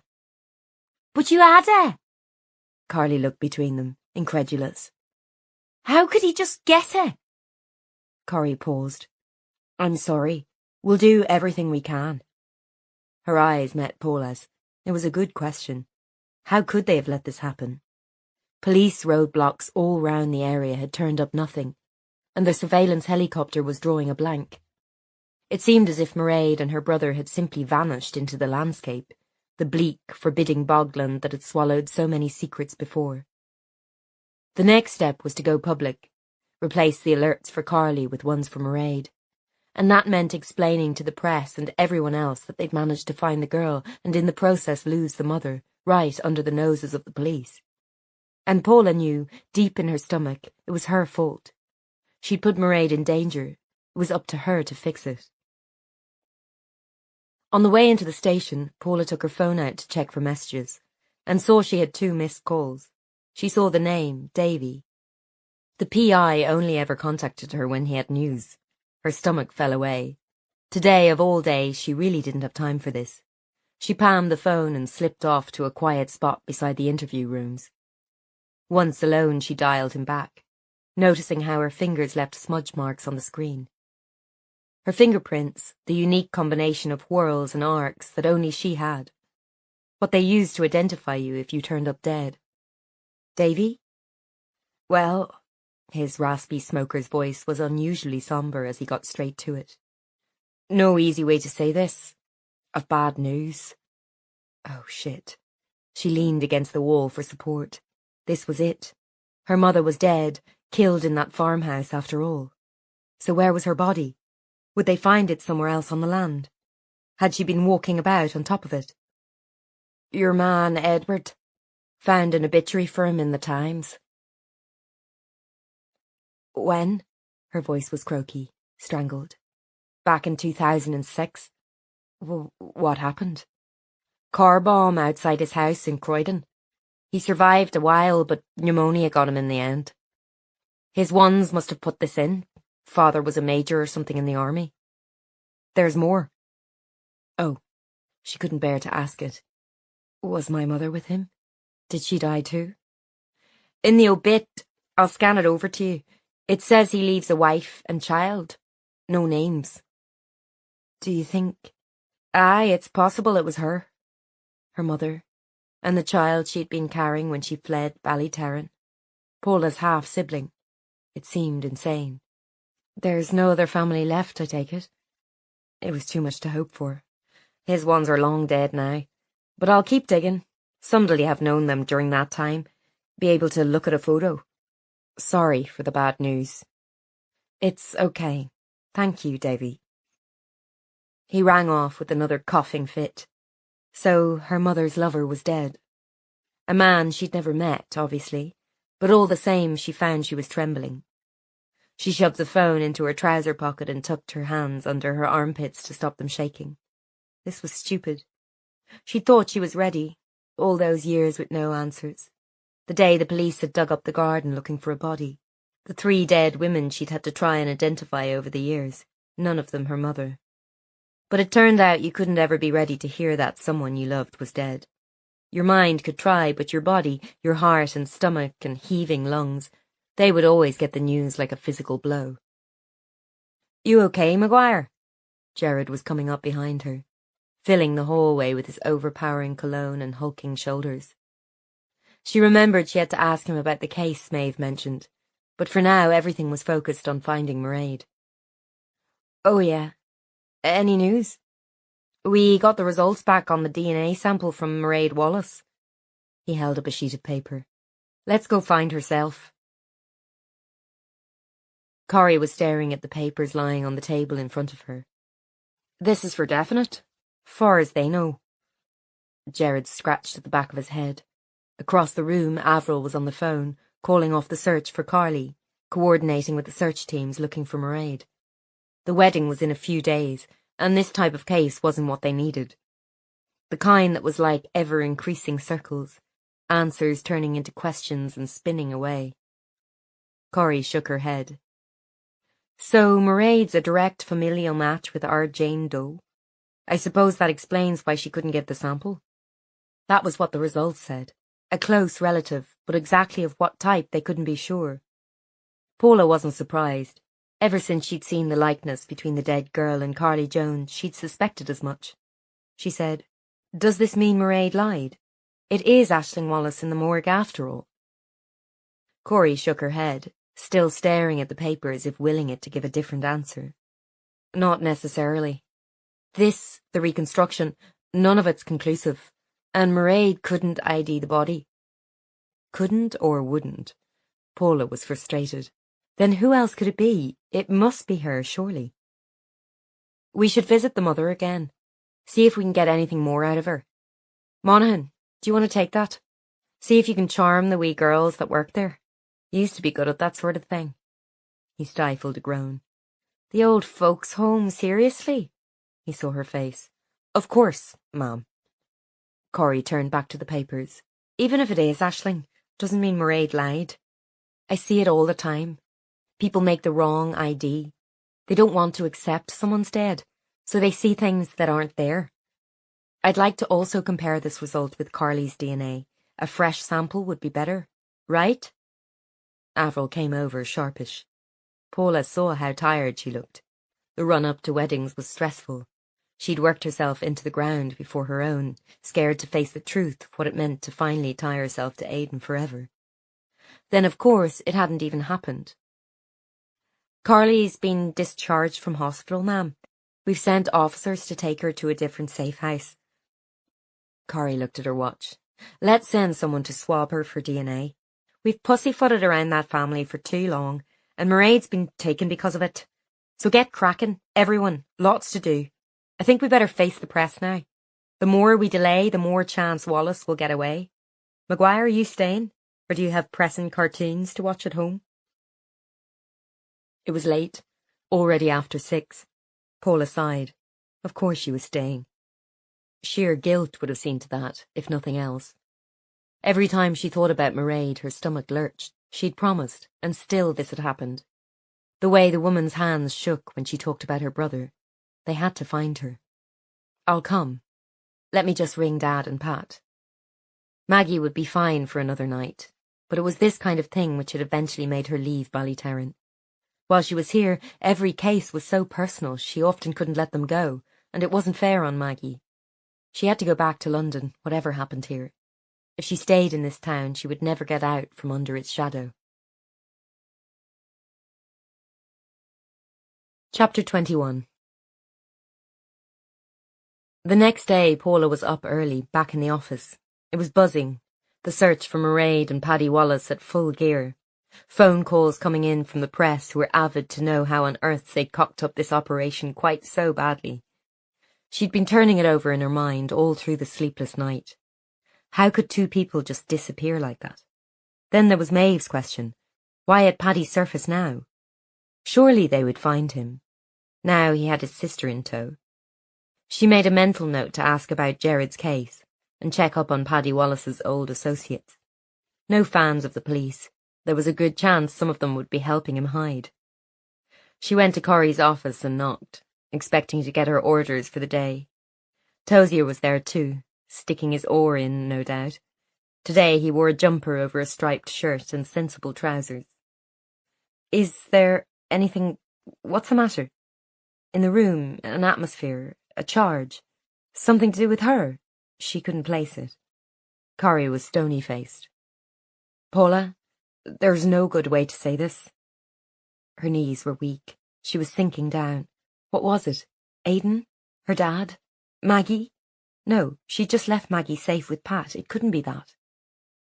We had a tip-off via the commission this morning, said Declan Tozier. She looked uncomfortable with the sudden emotion in the room, standing awkwardly by Corrie's desk. Maybe you'd like to sit down, Dr. Maguire.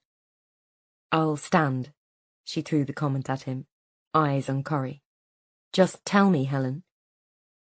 This informant, obviously we don't know who they were, claimed your mother's buried there too, on the Red Road farm. She waited to see how deep the wound was going to go. Nothing. She felt numb. Did they say anything else? Tozier spoke again. They said she was brought there in 1993, abducted from your house as suspected, then kept and interrogated there for several days. They've given us quite a specific area to search, Dr. Maguire. If the information's true, we should know in a day or two. She tried to picture it. Old bones coming up dirty with soil. Strips of tattered clothes attached. What had she been wearing that day? Paula had never known. She'd left for school before her mother was dressed, but it was usually some kind of suit for work, or baggy jeans and a sweatshirt in the house. 90s mum's clothes, nothing special. But still, she couldn't picture it at all. Have you told my dad yet? Not yet. I felt we should bring you both in and... She cut Tozier off. Let me do it. Did they seem... credible? This informant? A glance went between the two. Corrie spoke gently. They knew details we hadn't released about the other two bodies. That it was the barn used for burials and how they were placed, even. Did you get a name for her? The dead girl? No. No name was given, sadly. An awkward silence settled. Tozier swallowed, his Adam's apple bobbing. Dr. Maguire, if there's anything we can do. We have counsellors, teams of people used to supporting families and these kinds of... I'm fine. She cut him off again. No time for politeness now. Could you give me a wee minute with D.I. Corrie, please? He went, casting backward looks as if irritated to be put out of the room. He's just doing his job, said Corrie neutrally. Yeah, I know. But I'm not some outsider. No need to use the special voice and the tissues, for God's sake. She saw with some disgust they placed a pastel-coloured box on the table, one pulled out suggestively. For what? She wasn't going to cry. Why would she cry when there was an answer, finally? Maybe, anyway. The pendant, she said impatiently. The one from the girl's body. I had one just like that in the 90s. Corrie stared at her, frowning. How can that be? I don't know. I lost it, I think. I can't remember when. Everything was topsy-turvy that autumn, when Mum went. Where did you get it from? On holiday in Kerry, I think. I was into all that sappy stuff. Dolphins, kittens, cute animals. My dad bought it for me. She could remember the feel of it in her hand, chunky and cold. She'd been like a dolphin herself back then, plunging fearless into the cold Atlantic waves. Her father was not a demonstrative man. Her mother sorted the presents, always had. So it was a surprise to receive it on her 13th birthday a few weeks after their holiday. Just a wee something extra, PJ had said, embarrassed. Know you like those wee things. Then, of course, a month after her mother was gone, and everything else was forgotten, and her normal teenage world of necklaces and TV and sleepovers with Saoirse was abruptly shattered. She hadn't missed the necklace, couldn't remember when she'd last seen it. So, how could it have ended up there? Have you been to that farm before? She shook her head. No, I'm sure I haven't. Ever have a burglary, something like that? No, Dad was a cop, you know. The place was locked up like Fort Knox. Anyway, it wasn't worth much, it was just a wee thing. So maybe she could have taken it, Paula heard herself say. And as she did, she knew it made sense. My mother, she could have taken this with her when she went. I didn't notice at the time it was gone, but she could have. Corey digested this. When she went, I thought she didn't... I know, Paula interrupted. God, she was tired of this. How could this still be going on 20 years after her mother had been lost? When she'd been ready to give up, get on with her life, why were these clues surfacing? The note and the pendant, and now this tip-off. Listen, last year I found something. And she explained it all. The renovations to her kitchen, the note the builders had found down the back of the worktops, knocked there by her younger self all those years ago, careless and unseeing. Silence. Corey had stopped pacing and stood staring, her arms folded. She left a note. Yes, but I don't know if they still came and took her anyway. There were men at the house that day, our neighbours said, but the report, well, it doesn't matter. So she might have got away, she might not. If this pendant was found in a place they used for interrogations, and someone saying they killed her there, we'll know soon enough if it's true or not. But this pendant, you should have told me. You never know, it might be the evidence we need to reopen your mother's case. Do we have to do that? Paula said quickly. It's just I haven't told anyone about the note.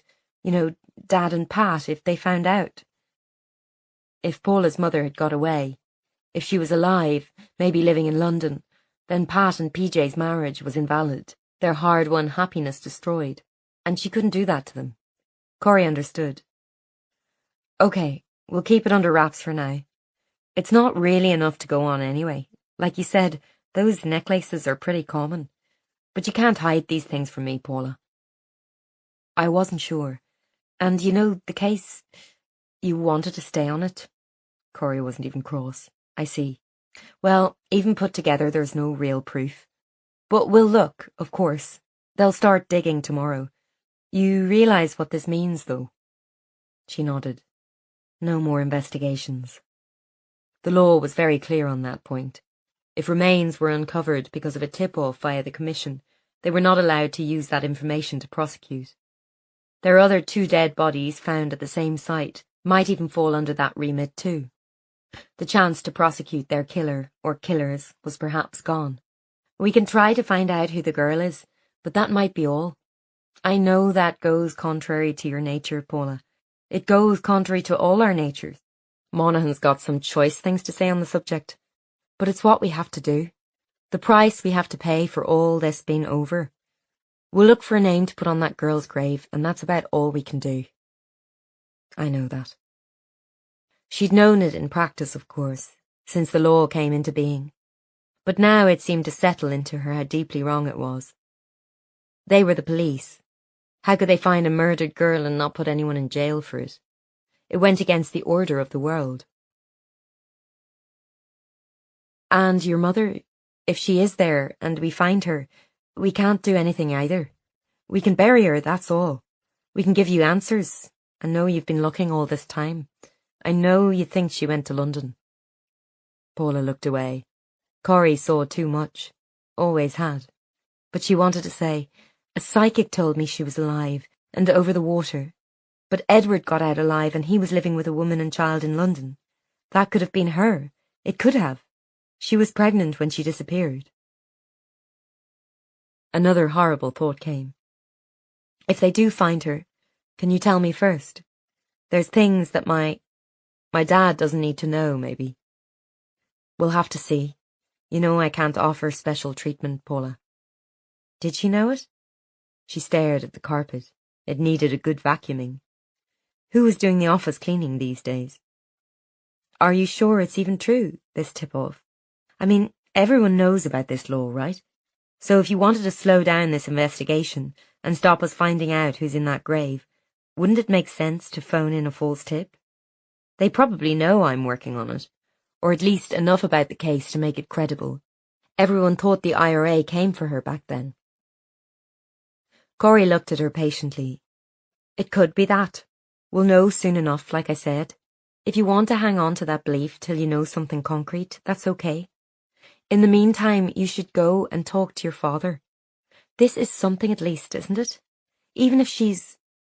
You told me once you just wanted to know. Either way. Right.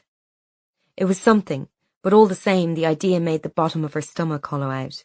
And she realised that when people said they just wanted answers, they must be kidding themselves. As long as you didn't know for sure, there was hope. And hope was like bindweed holding up the crumbling walls of her life. Without it, she didn't know who she'd be. I guess I'm off the case now, then. Corey made a face. Officially, you can keep doing background stuff if it'll stop you herring off like a mad woman. But keep your head down. No private investigations. Deal? Okay, deal. They broke new ground at the farm at first light. A grey Irish dawn. Rain sleeting down on the diggers and workers in their high-vis jackets. June in Ireland. Paula had gone to see it start, her hands shoved deep in her trench coat, red hair damped through as she watched the clods of soil being turned up. Declan Tozier was there too, strands of dark hair plastered to his head with the rain, his glasses steamed up.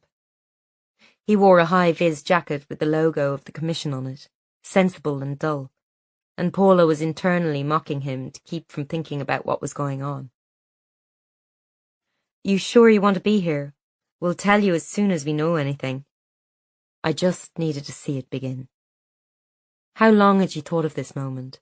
Someone to take her seriously. Someone to actually look for her mother.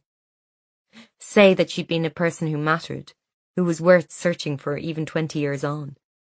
It meant a lot, she realised now.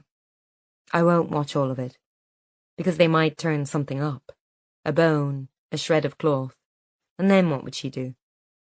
She looked away from him, blaming him for all of this, knowing that was unfair. He took off his glasses and polished them on his jumper. I know it's hard about your case, that this might affect the investigation. I'm sorry. The police officers we work with will find it difficult, and with your witness missing as well.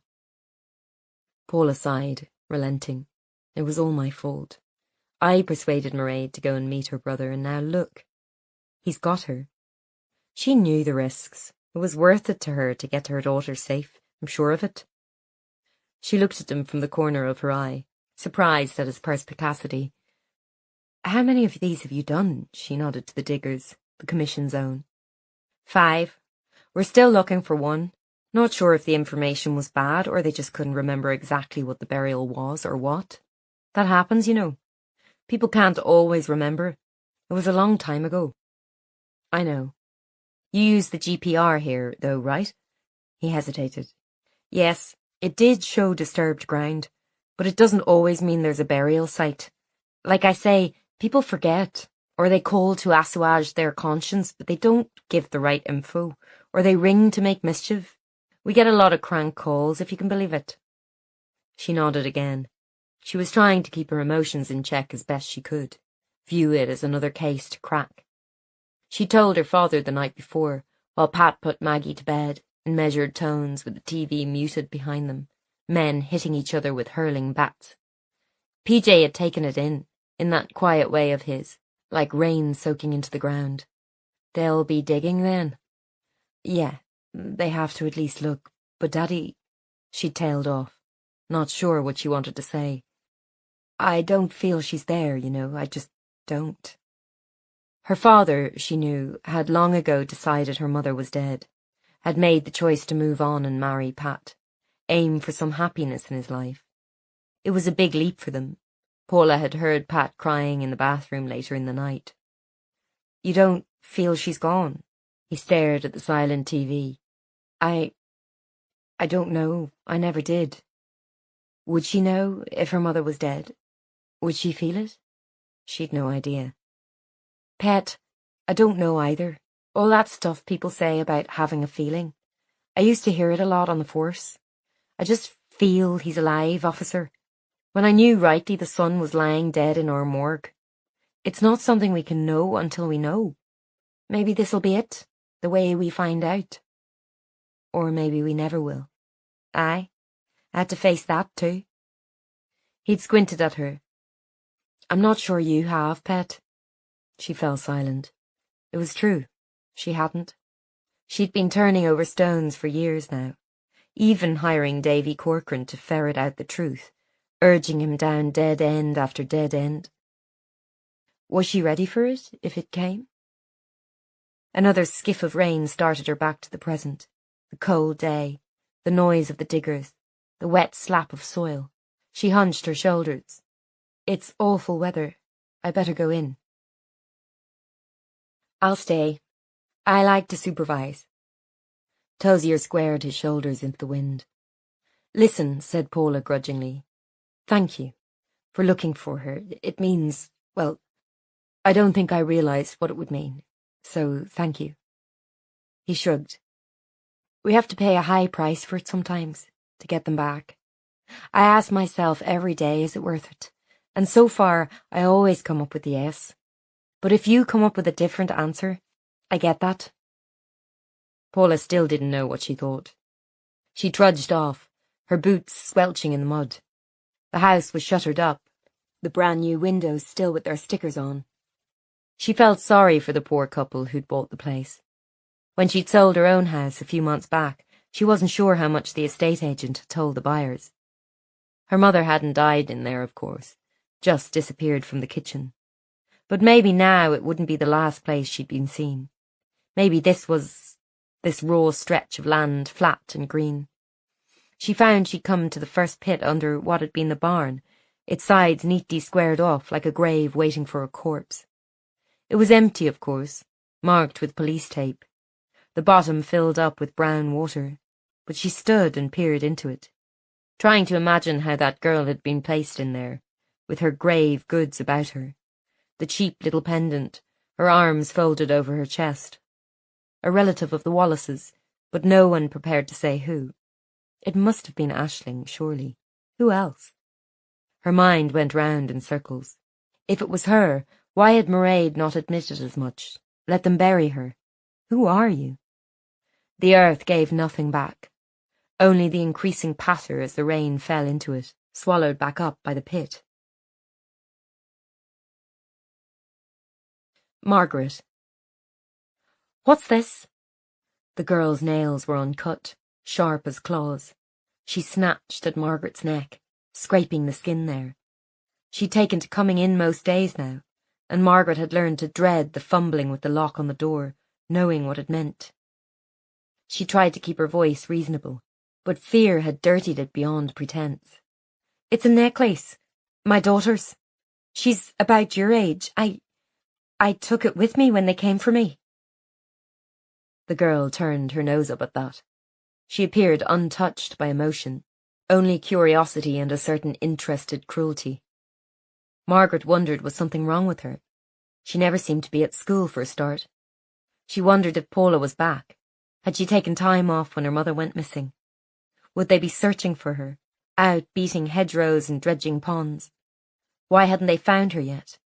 It wouldn't be hard to make the link. They were clearly some kind of IRA squad, these lads. Someone must know their names. They weren't even trying to hide her that well.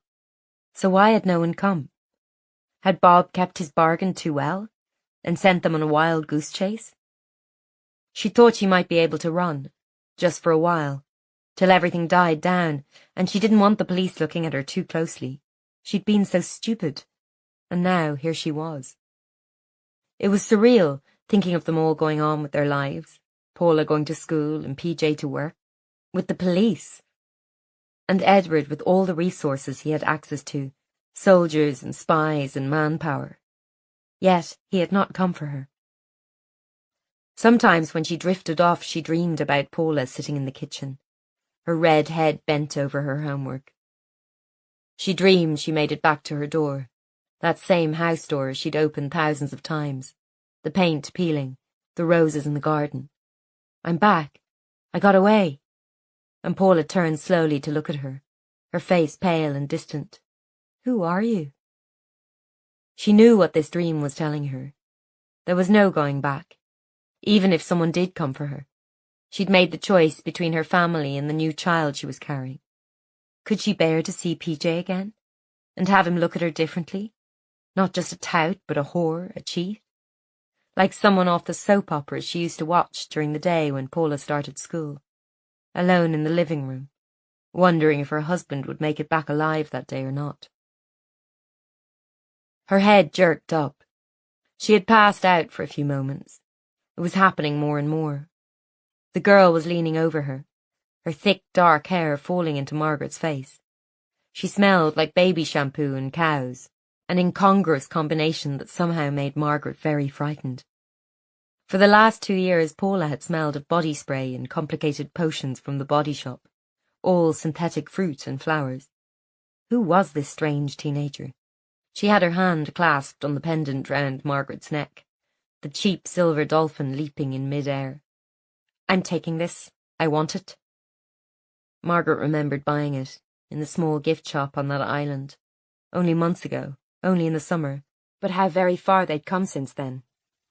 Paula, still 12, right on the edge of being a teenager, young enough to plunge into the sea with no self-consciousness about her swelling chest or long, pale limbs. PJ marginally relaxed for once, the lines from his face gone, not checking under the car every day for bombs before getting in. She'd known even then she would have to face things soon. She wasn't stupid. She knew the signs that she was pregnant, but not yet. A few minutes more before it had to be shattered. It was PJ who had chosen the pendant. He wasn't a man who noticed such fripperies, but on that holiday, far enough away from daily bombs and shooting, he'd pointed to the kiosk near the ferry stop. "She likes that kind of thing, doesn't she?" Paula was out of earshot, mooning over a display of mood rings. Developing a taste for jewellery? She hadn't teased PJ for a long time. The lightness that had once been between them had dwindled a bit more every year, dampened down by fear and the way the long nights waiting for a phone call had soured into anger. Why did he put her through this? Could he not find another job or move away, leave this bloody town? It was this, in the end, that had pushed her to Edward. She couldn't stand to love PJ and have him killed, like his friend John O'Hara. Easier to run, burn the marriage down herself. But the baby, she'd never meant for that to happen. Did she even know Edward? Why hadn't he come for her? For her birthday. PJ had been embarrassed, the silver necklace held in his big RUC man's hand. "She'll love it. I'll distract her and you pay." The necklace had been sitting on the kitchen counter when Margaret heard the car outside, and she'd snatched it up, wanting something of her daughter's. She wondered if Paula would miss it. Probably she wouldn't notice right away. She was careless with her things, like all teenagers, leaving her PE bag on the bus, her purse in the corner shop. Now the girl was pulling on it, so the chain dug into the back of Margaret's neck. She winced. She told herself it did not matter if she lost it. It was only a bauble, not even worth a fiver, and Paula had just left it lying around. She wasn't allowed jewellery at school, and it was chokers that were all the rage now. But all the same it hurt, seeing it grasped carelessly in this girl's dirty hand. Thinking of PJ, ashamed to buy something like that, but wanting to please his daughter. He was a good man. If it wasn't for this war, the endless bloody violence, they could have been happy. She closed her eyes. "Emer! Fuck's sake, get out of here!" A man's voice. A boy, really. It was the brother. She thought, he must be. He was so like the handsome man. In her head, she was trying to keep track of them all. Paddy, the leader. Sean, older, harder somehow, who gave her strange looks like he might want to help, but then never did. Finton, the dog's body, who just fetched and carried, hardly meeting Margaret's eyes. This boy, Paddy's brother, she thought, was younger. 19 or 20 maybe. His cheeks still boyish with bum fluff and acne. He'd be handsome too in a few years.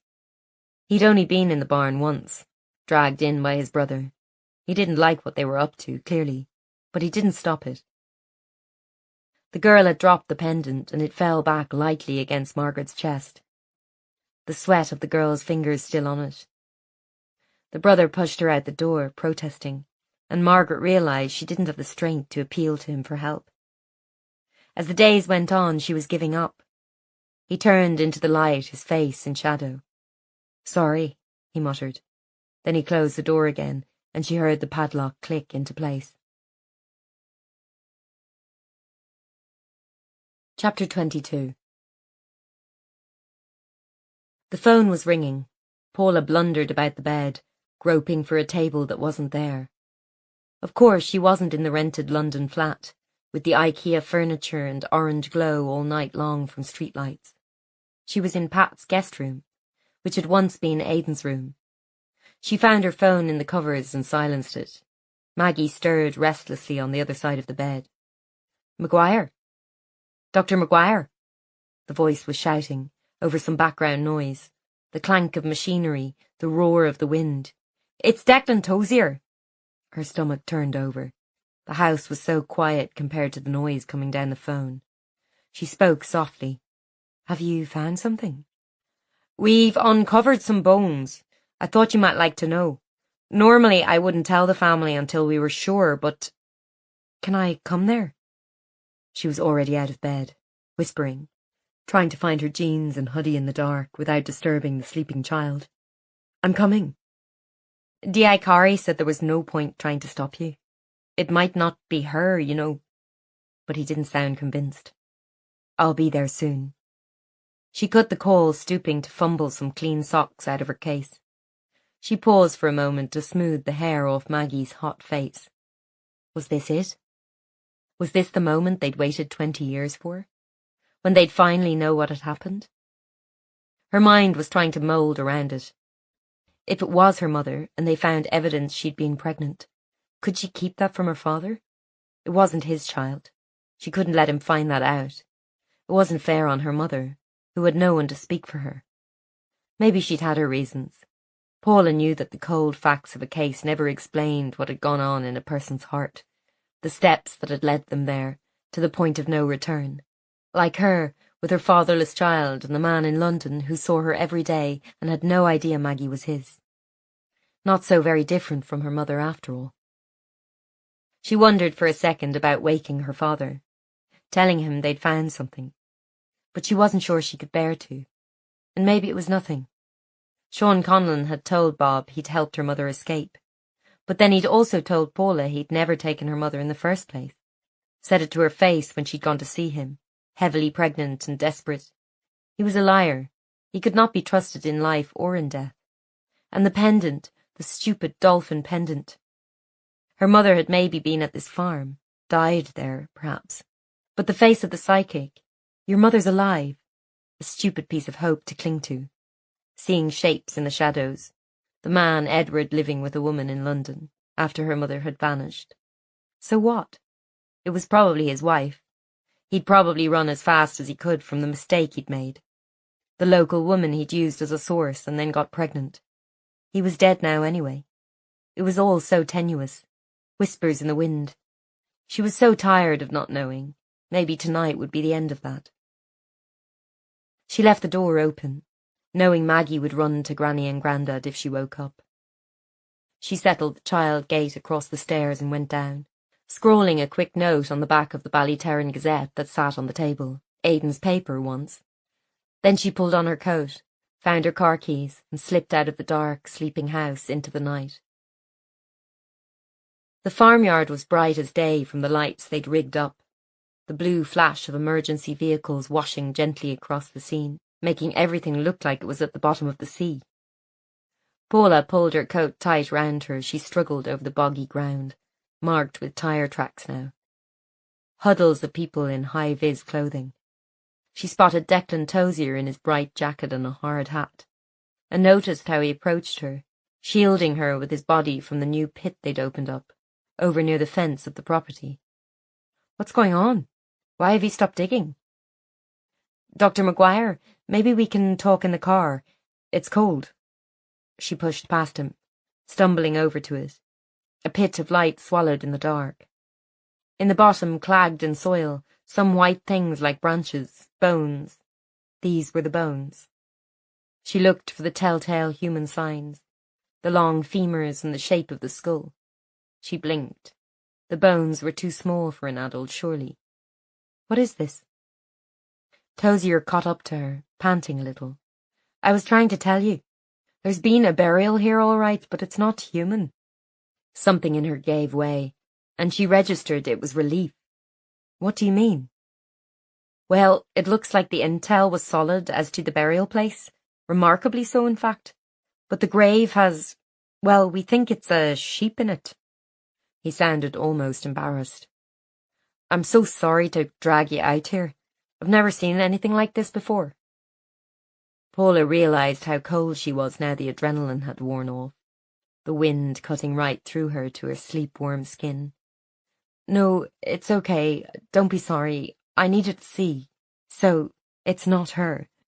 We can keep looking, but there's no evidence of anything else buried nearby.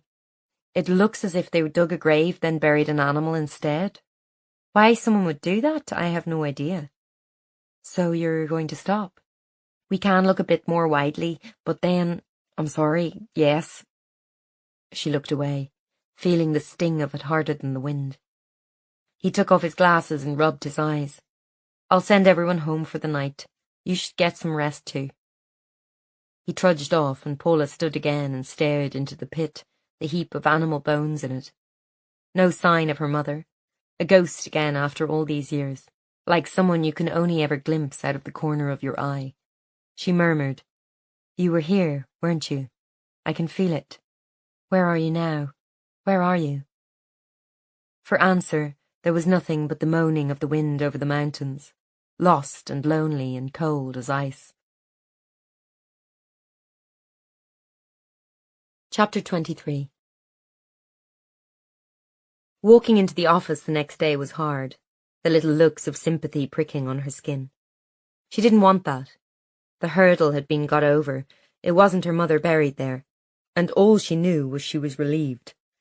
All those years of telling herself she just wanted answers, even if her mother was dead.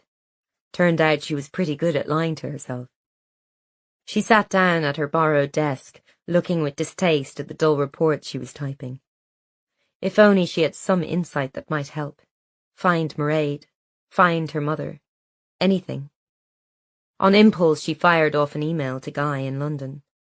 How's it going there? Came straight back, and she hated the little lurch her stomach still made. Quiet without you. How's the case? Messy. Actually, maybe you could help with something. Can you find out anything about a murder 10 years ago in London?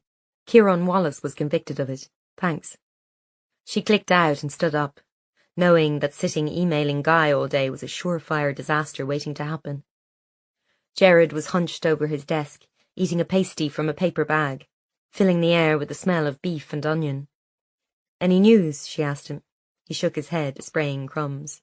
Search teams are out. Alerts are out. All that jazz. No sign of Mairead or her brother yet, and I got nothing from the mother, except a feed of cake from the carers in the home. She sighed.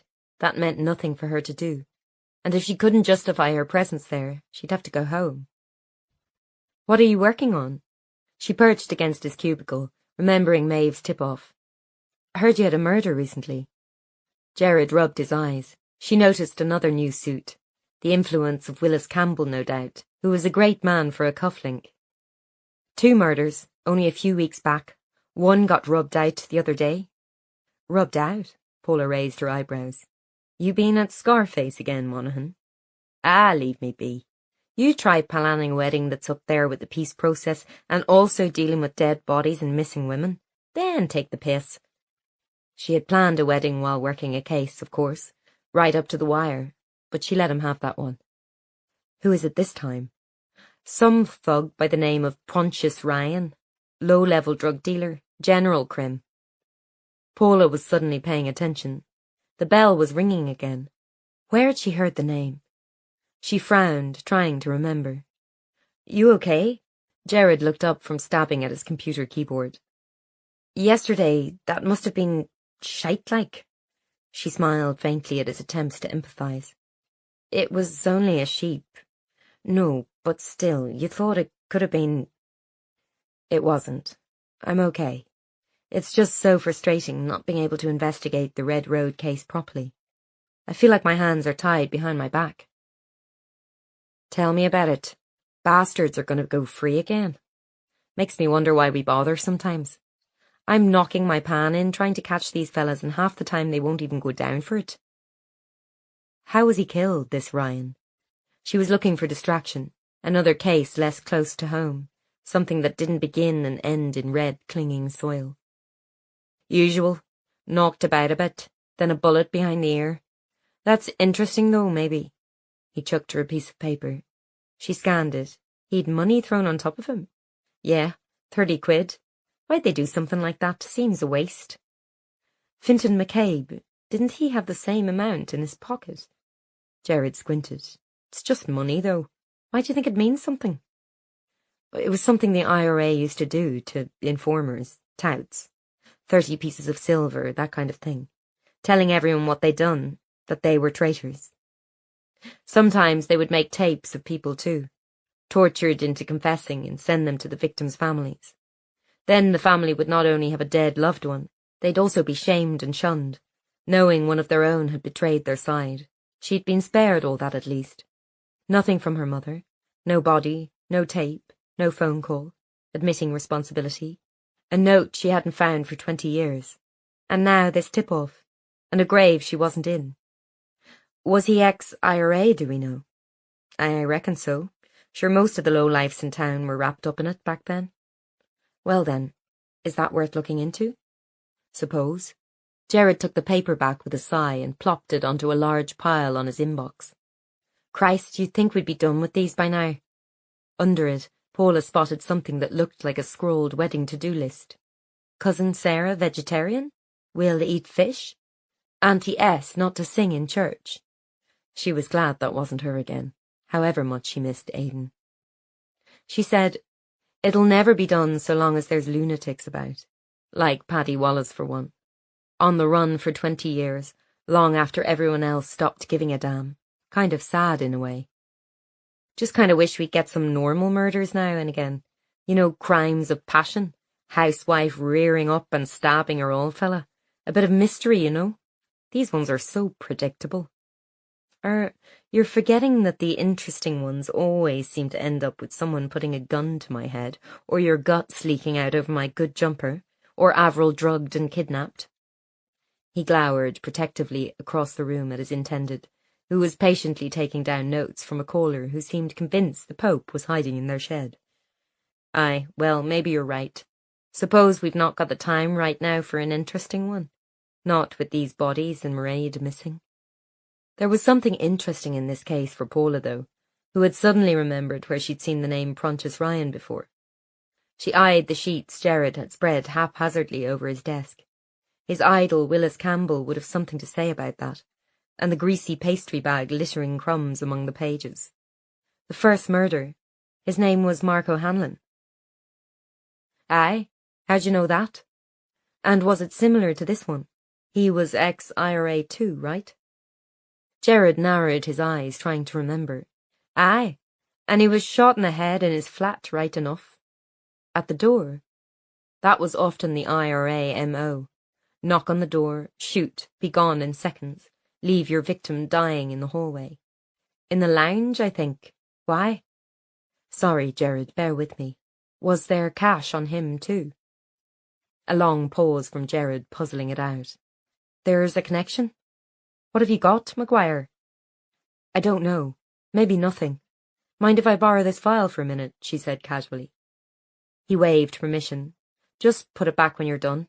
Need to clear all this before we're off on honeymoon. I'd start with the pastry, Paula advised. Otherwise, they'll have to call in pest control while you're off sunning yourself on the beach. Back at her desk, she leafed through the pages, noting greasy thumbprints here and there. Ryan had been in his 50s, overweight and unwell, living alone in a squalid council house. Rambo had been his nickname in his IRA days, and it seemed a sad joke now, looking at the pictures of his bloated, pale body, tattoos on sagging flesh. O'Hanlon was similar, separated from his wife and living on benefits, out of condition and dicing with type 2 diabetes. He'd also been active in the IRA back then. A few weeks back, he'd been found dead after neighbours complained about the smell. Paula scanned the report on the system. Defensive injuries, evidence of restraints, wounds to his hands and face, money tossed onto the body. These really were the cases no one cared about, shoved to the bottom of the pile. The last casualties in a war that had ended in 1998. Bad men, men who'd done terrible things and walked free, or had their sentences cut as part of the agreement. No one would mourn them too much, but she'd seen the names, Mark O'Hanlon and Prunchus Ryan before, on the list Sean Conlon had given to Bob just before he died. Just coincidence, maybe. These men had lived and died by violence, and it was hardly unusual to find a murdered ex-IRA member even these days. But they'd been on Conlon's list, and they were dead, and so was Conlon. Aidan was in prison for killing him, so Aidan had been in prison when these two men were rubbed out, as Jared put it. Too much coincidence. Conlon, O'Hanlon, and Ryan killed by different people within a year of each other. She called over to Jared. When was this guy Ryan killed, do we know? He scratched his head, consulting the smeary whiteboard on which they wrote unsolved cases. Pathologist reckoned a week or so ago. Why? Oh, nothing, just an idea. But her heart was beating faster. 3 names on Bob's list, 2 recently killed, 1 on the run having kidnapped his sister, and the writer of the list dead as well. Maybe that would qualify as interesting enough for even Jared's tastes. Monaghan? She put on her most winning smile. What do you want now? He said suspiciously. Oh, just a wee favour. What are the chances I could visit this crime scene? Chapter 24. This is it. Jared lifted the police tape to let her through and into the council house. The estate it was in was notorious for Republican crime, and they'd parked the car a good distance away to avoid coming back to 4 slashed tyres or worse. All the same, Paula could feel eyes on her as they walked to the house, peering from behind darkened windows and out of every shadow. Prunchus Ryan had lived alone in a drab little one-bed, weeds poking up from the gravel in his front yard. There was no chance of getting into O'Hanlon's place. It was long since cleared out and tidied away. Forensics are done now, so we don't have to suit up. Going in, she noticed the smell at once, damp and fried food, overlaid by a sharper, more insistent reek of death and the metallic note of blood. She wrinkled her nose. You said he was here a while before they found him. A day or 2. No family, not many friends. That's what happens. Jared tucked his tie into his shirt to stop it swinging. We found him here. He pointed to the floor by the TV, where a large dark patch on the orange carpet indicated the body had lain there. A mixture of body fluids and blood. Paula breathed through her mouth, looking about her. It was a sad and squalid place. No pictures on the bare magnolia walls, the carpet frayed and now destroyed entirely, the furniture sagging and stained from various takeaways. A stack of dirty cartons could be seen in the kitchen. Did you find anything interesting? Nah. We get these every so often. That shower bumping each other off. Old scores, you know. This one was a wee bit weird, though. Weird how? She examined the small collection of knock-off DVDs on top of his TV. Horror, porn, martial arts. Well, in a feud like that, what they do is ring your bell, then shoot you and run off, like you said. Have a driver waiting. But that's not what happened here. Jared pointed to the stain. He'd those cable tie things on his ankles and wrists. Cuts all over his arms and chest. Finger missing, even. What? Chopped off with a bolt cutter or something. Jared said this with a certain relish. Nasty. Why would someone do that? Torture? Wanted to know something, suppose. Or revenge, or both. Then there was the money lying on his chest too. 30 quid in notes. You said that was an informer thing? Yeah, 30 pieces of silver. And the other case, O'Hanlon, it was the same? Aye. I'd have made the link, he said defensively. I hadn't had a chance to look at it properly. I know. You didn't lift any prints from either scene? Nope, not a thing we can use. Whoever did this knew their stuff. And perhaps they were good enough at evading the police to have earned the nickname The Ghost. If he'd been tortured for information, what had Prunchus Ryan told his killer before he died, in agony? his last sight this nasty, smelly room that reeked of loneliness. She was glad to have Gerard there, his hands shoved in his pockets and his big red country face. It was a horrible place, full of death and suffering and the waste of a pointless life. "Let's go," she said. "Thanks for letting me see." "Amazing," Paula cocked her head at the ceiling. "She goes down like a lamb for Pat. Back home it's an hour of baths and stories and drinks of water, and Mummy can act out bits of Frozen for you." "Aye, Pat has the touch all right." Her father was in his usual spot in front of the TV, while Pat was upstairs putting Maggie to bed. Paula had murmured protests, then gratefully accepted the break, telling herself Pat probably liked it. She didn't see Maggie enough, and they'd be gone again soon, back to the place she'd just described as home. Her father hadn't commented on that, but she knew he would have noticed. Instead, he said, "So they're still digging? At the farm?" She stiffened, caught off guard. "I think not for much longer, unless someone else comes forward. But why would they? Why would anyone care about a woman who'd gone missing 20 years before? Dad, you know we've another missing person now. Paddy Wallace's sister. He took her. I saw it on the news. God love her. He must have help to hide like this. Anything you can tell me about him? His old mates, his associates?"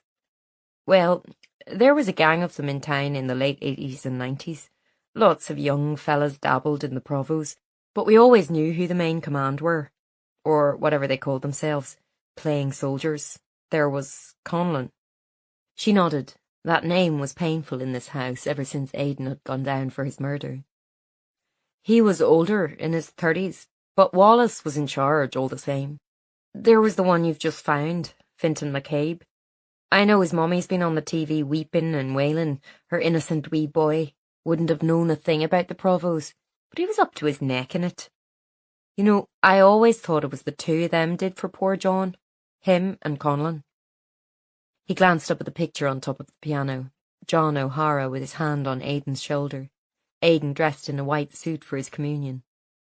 Under happier circumstances, she might have nudged and slagged him for that, the pious expression on his face, hands raised in prayer.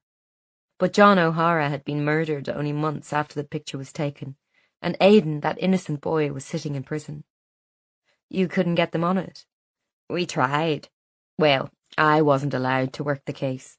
Hamilton was the lead." His voice flattened out. Still no love lost there. And Paula hadn't been able to tell him Bob had been working behind the scenes all this time to protect them from the truth. Whatever that was. "And Wallace?" "We knew they were the punishment squad. Brought people in and tortured them for info. Kneecapped them. Went after so-called informers. Interrogation, they called it. When your mammy..." His voice failed. It was still hard to talk about. "When she went, I wanted to bring Wallace in for it. If they had her, they'd have been interrogating her, taken her somewhere for questioning. Then they'd shoot her, like as not, dump the body. It was so close to the other ceasefire, though. I always wondered, did they maybe just hide her, so as not to rock the boat, you know? But nobody heeded me, and I could hardly go after him myself." "You thought they took her then, Wallace and that lot?" He shrugged.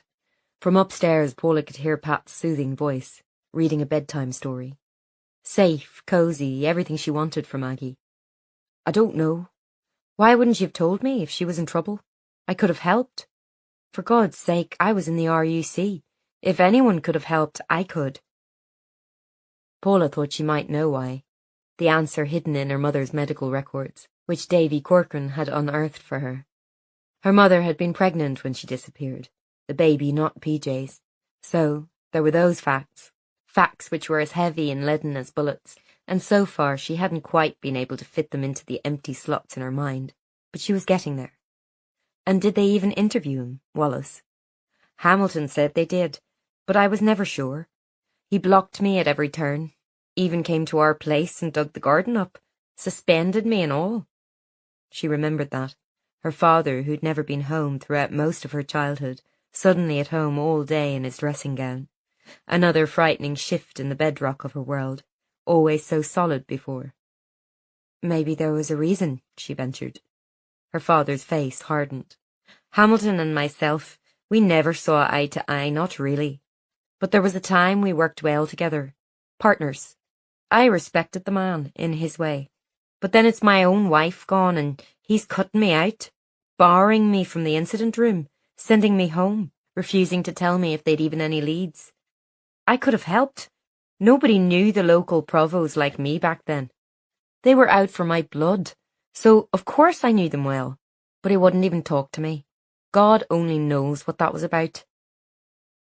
Paula knew now, but she could hardly explain, that Bob had been deflecting attention as best he could, hoping her mother had managed to escape, praying that an investigation that didn't look too hard might give her the chance to get away.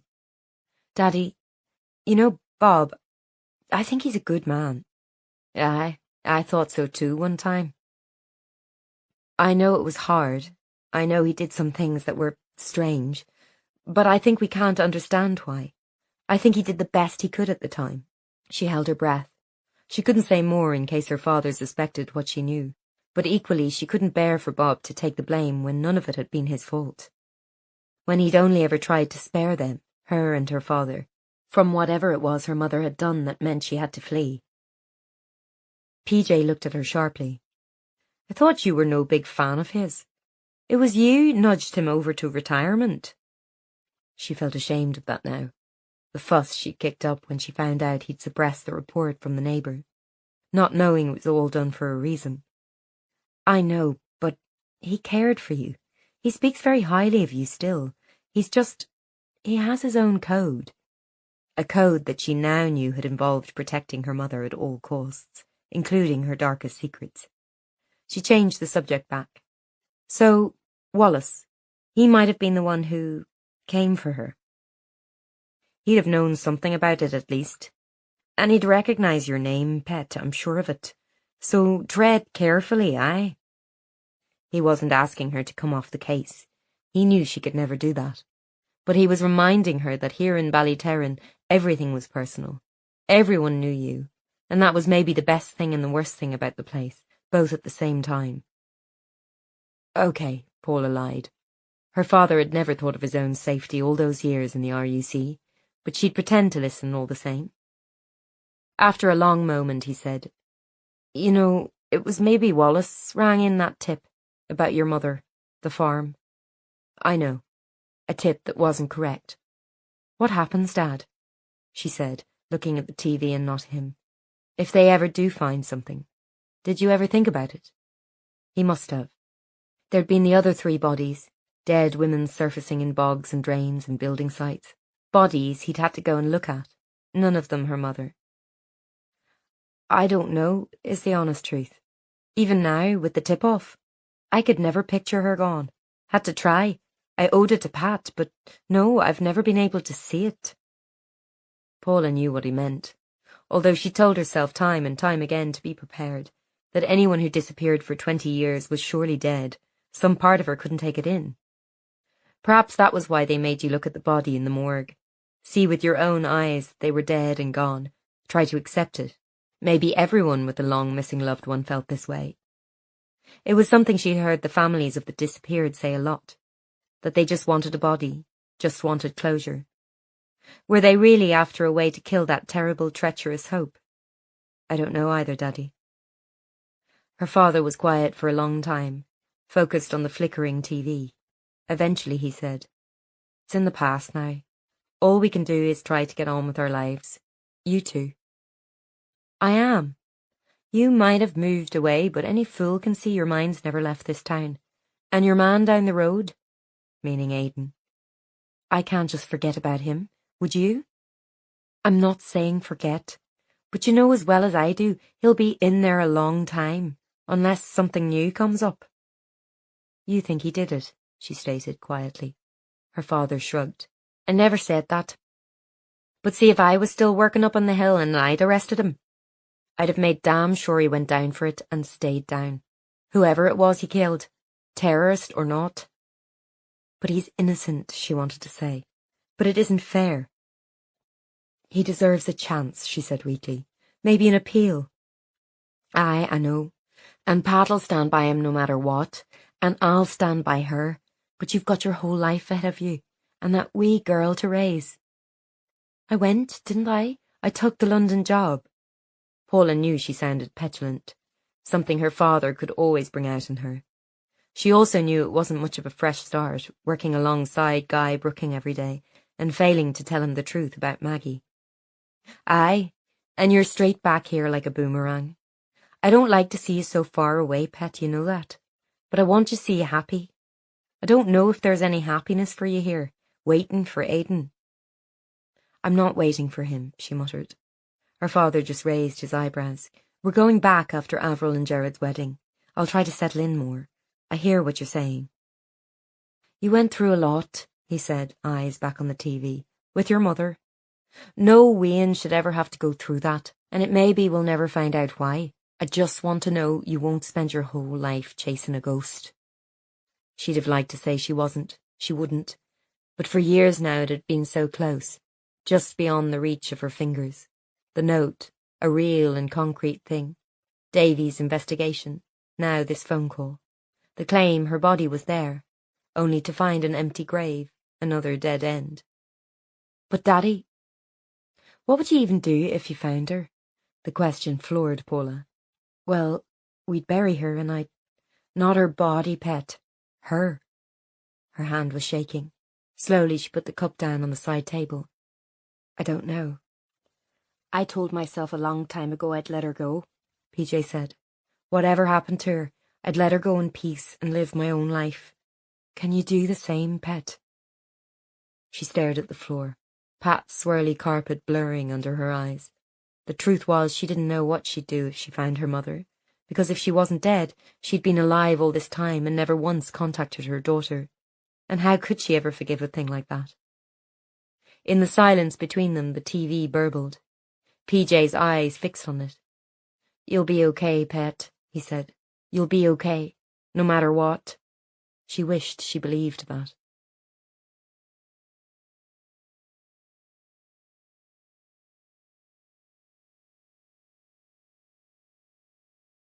Margaret.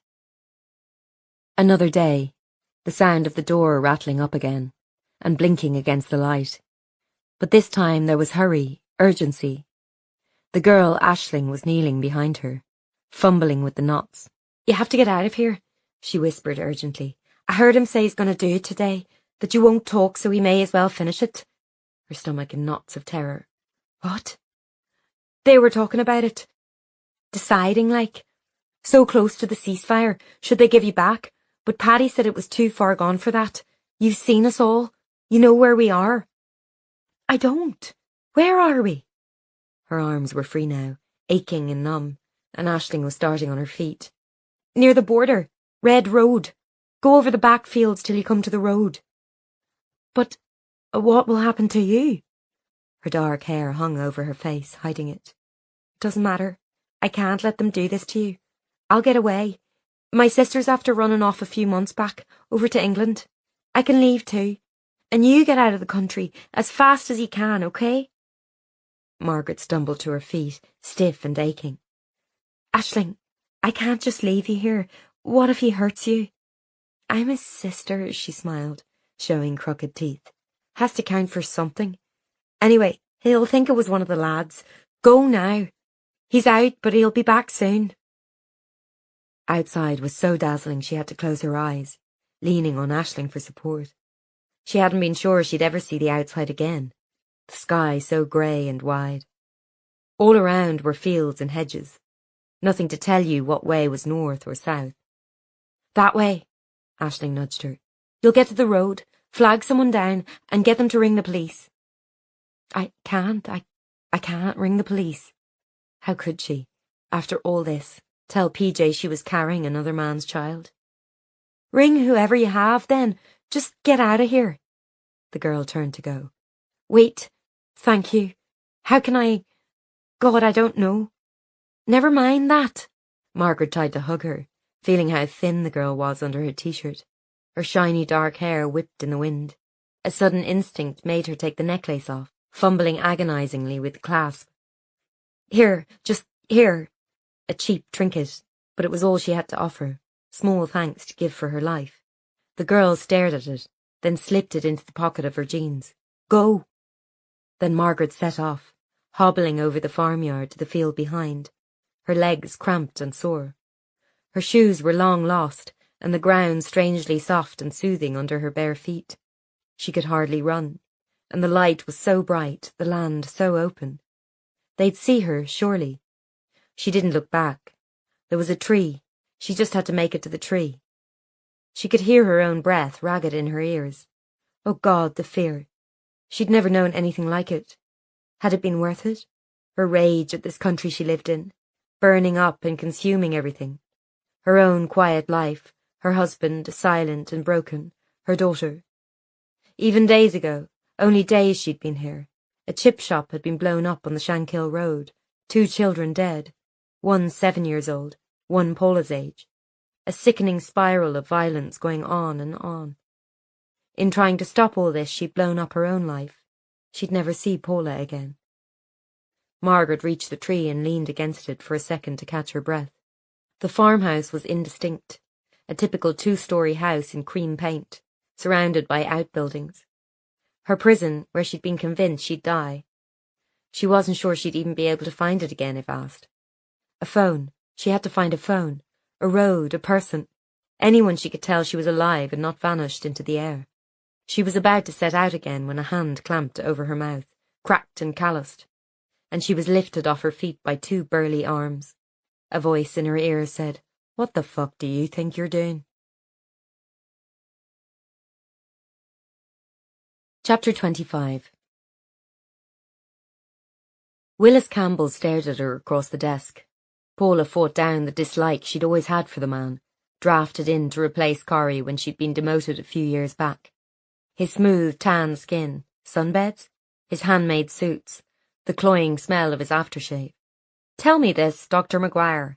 How could Monaghan's murder case be an IRA punishment killing if the IRA disbanded nearly 20 years ago? He was splitting hairs and it irritated her. Everyone knew there'd been recent murders linked to the Republican movement. Just the year before, a former informer had been gunned down in his Donegal home. Bad blood from the past, scores to be reckoned. People who knew more than was good for them, literally where the bodies were buried. People who'd done the unthinkable and touted during the Troubles, thinking themselves safe almost 20 years after it was all over, only to answer the door to a man with a gun. There were always rumblings when such deaths happened, since the terrorist groups were supposed to be disbanded in order for the peace process to hold. But as long as it could be written off as isolated violence, a personal grudge of some kind, it was usually overlooked. Because those groups had officially given up, cleaned up their acts, handed over the guns so they couldn't be behind it, a delicate balancing act aimed at keeping the peace. "I don't know," she said, a touch grouchily. "I don't know who did it. I'm just saying it fits the pattern. The money left on the body, the bullet over the ear. This has all the hallmarks of a punishment killing. It's like a throwback to the 70s. It's like a throwback to the 70s. He sighed. "Dr. McGuire, I know you've been away." She bristled at that. This was her home, and a few years away didn't mean she'd forgotten how things worked, did it? "But we're on very shaky ground with this. If we say these murders are linked to the IRA, the DUP won't continue to govern with Sinn Féin. Those are our 2 largest parties." Paula rolled her eyes, as if she didn't know that. The DUP were the ultra-conservative Protestant party, and getting them into government with former terrorists in the first place had been a remarkable achievement. Only possible because the bad old days were supposed to be entirely over and forgotten. Sinn Féin's links to the IRA thoroughly dissolved and denied.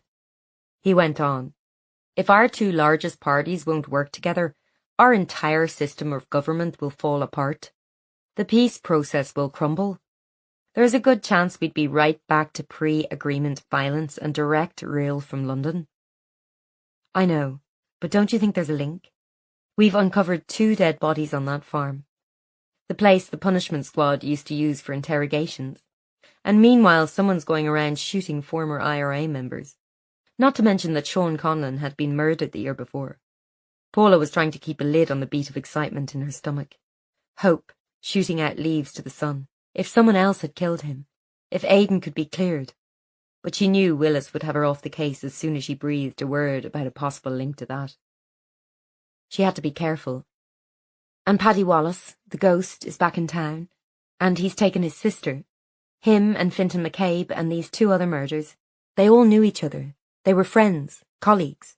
They saw themselves as soldiers together. What if someone's trying to settle old scores, or cover something up? Was that why Mairead had been taken? Did she know something about what had happened back then? Willis was scowling. She hoped he wouldn't bring up Sean Conlon. She needed to stay on this case, for her own sanity. Finally he sighed. This is going to cause an almighty mess, Dr. McGuire. I hope you're ready for it. Easy for you to drop this, then skip off back to London next week. But we'll be cleaning it up for months, years maybe. She tried to look contrite. But sir, we're finally getting somewhere. If Wallace didn't get to everyone yet, someone might know where he is, where he's holding Mairead. She sat back in her chair. I'd like to go and speak to Ciarán Wallace again, if you'd let me. He must know more than he's told us. Willis sat back too, sighed again. Your job in London, it's a good one, yes?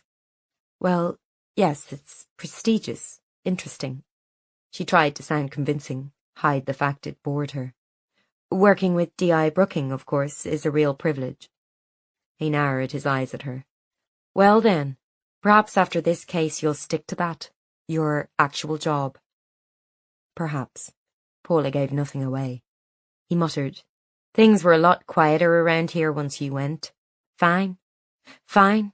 Go and see what Ciarán Wallace has to say and we'll review it then. Though God alone knows who I'm going to put on it with Monaghan off getting his hair and nails done for this wedding of his. He was one to talk. Gerard had learned his fussy grooming habits off Willis. But Paula just said, Thank you, sir. I'm only trying to find Mairead. I feel responsible, as you can imagine. It was me talked her into going to meet her brother. Humph.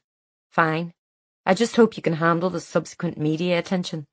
If I say we've spotted an IRA link to these murders, all holy hell is going to break loose. Chapter 26. Paula tried to stay calm as she approached the prison visiting area.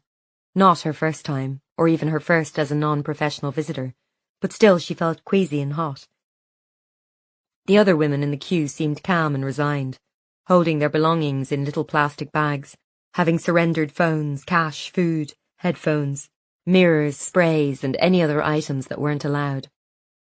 She dressed up a bit, foolishly, in a red print dress and boots, just on the off chance Aidan might be there, and as she was patted down by security, she saw the other women had done likewise, though some had interpreted dressing up as leggings and hoop earrings or skin-tight jeans and spiky, tottering boots.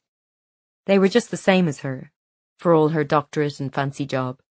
She moved into the visitors' hall, its high ceilings echoing like the canteen at school.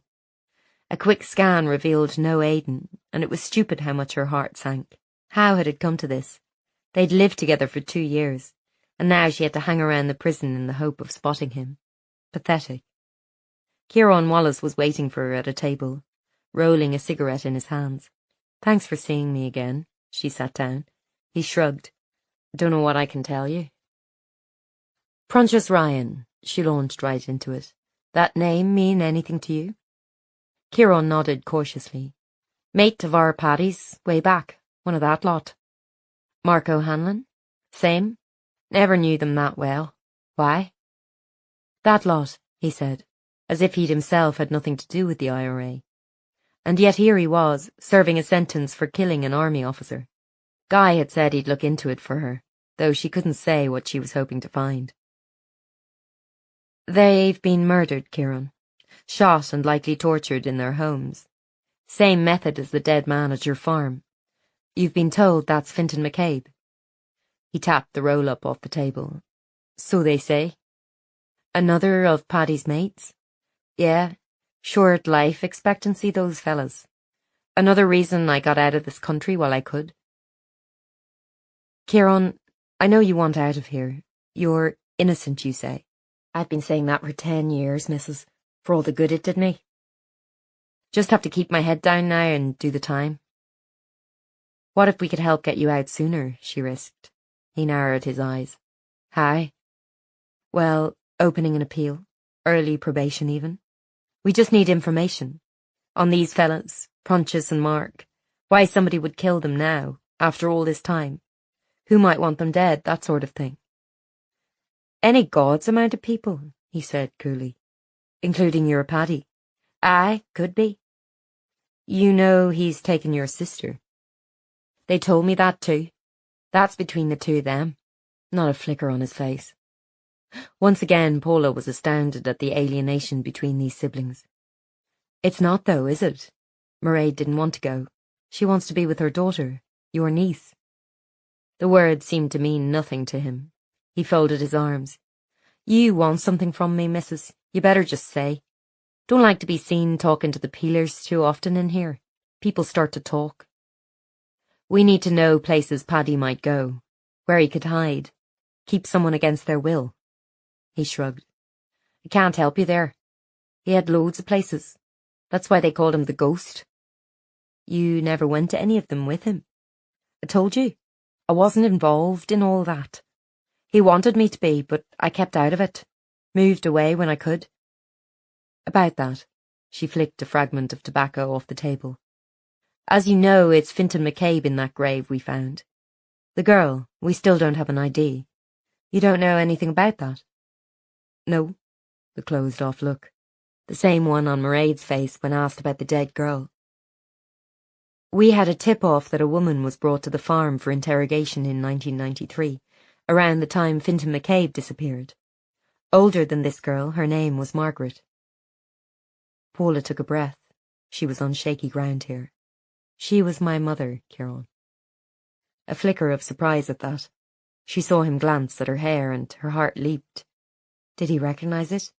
Everyone said how much she looked like her mother. If he'd still been at the farm then, had he been involved in hurting her mother? We never found her body.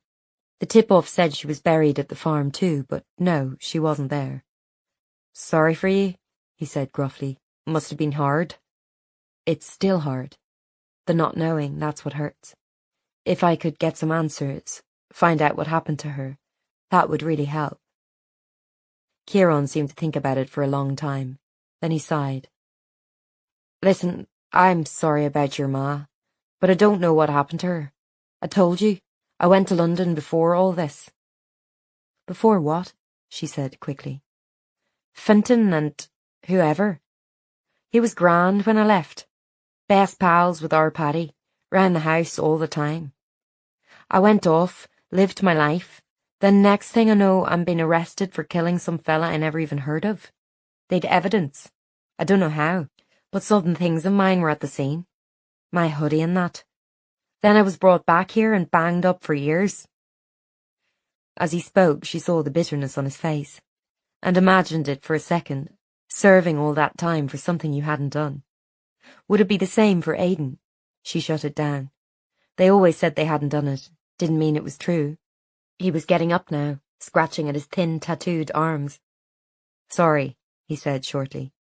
I can't help you. Dunno where our Paddy would take someone. Aren't you worried? She tried, desperate now. She's your sister. My sister who I've not seen in 20 years. And our Mairead and Paddy, well, it's maybe not what you think. What do you mean? She frowned, puzzled. He turned to go. I dunno. I can't help you, sorry. Paula stood up too, her heart sinking.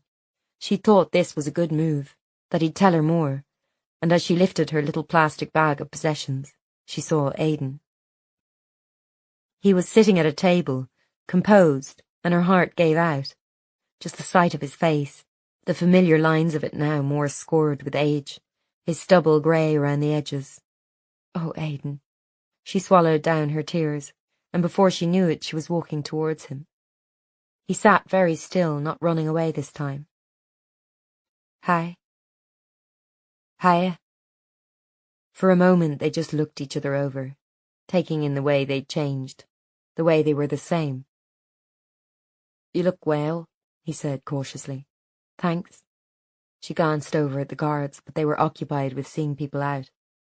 Maybe she could grab a few minutes with him. Being away from here suits you. I knew it would.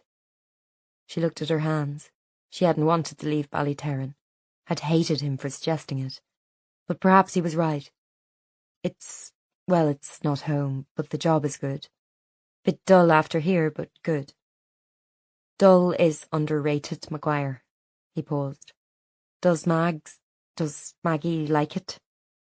He stumbled over the child's name, and Paula felt it like a knife. Well, enough, I suppose. I feel bad taking her away from Dad and Pat and Saoirse. Did you know she was having a baby? Aye, great news. They come in to see me the odd time.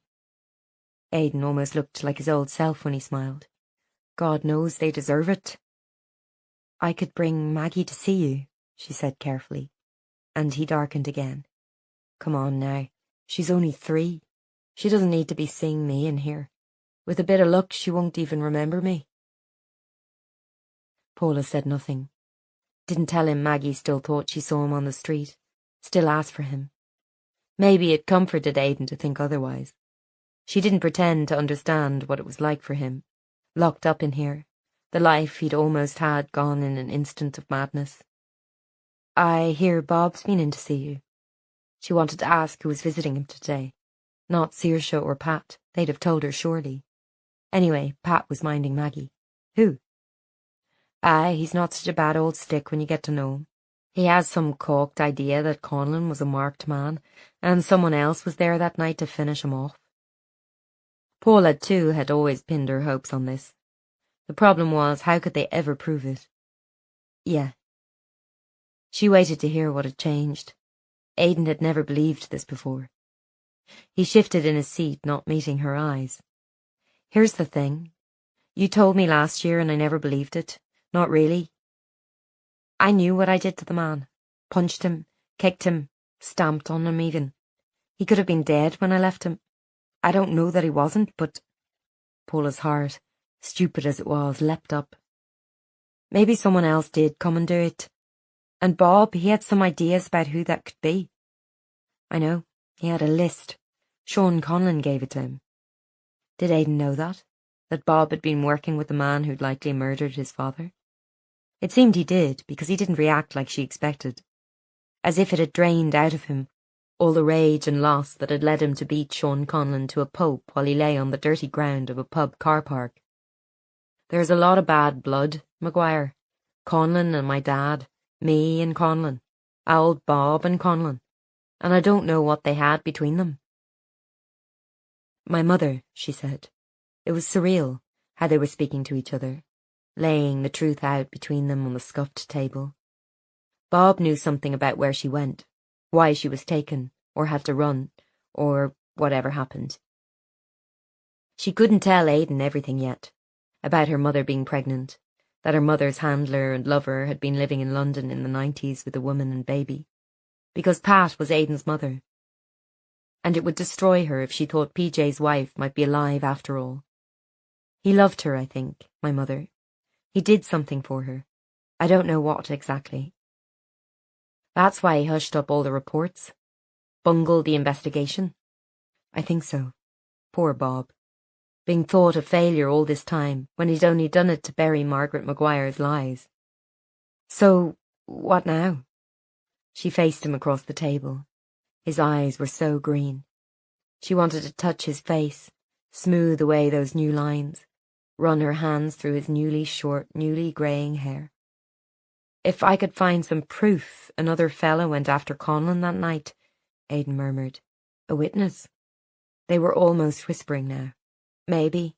But if I could, would they reopen the case, the PSNI? Her heart was hammering. It was happening, actually happening. Aidan was going to fight, at last. They'd have to. There's no proof you were the one killed him, if someone could say he was alive when you left. But who would do it? She looked quickly round the room.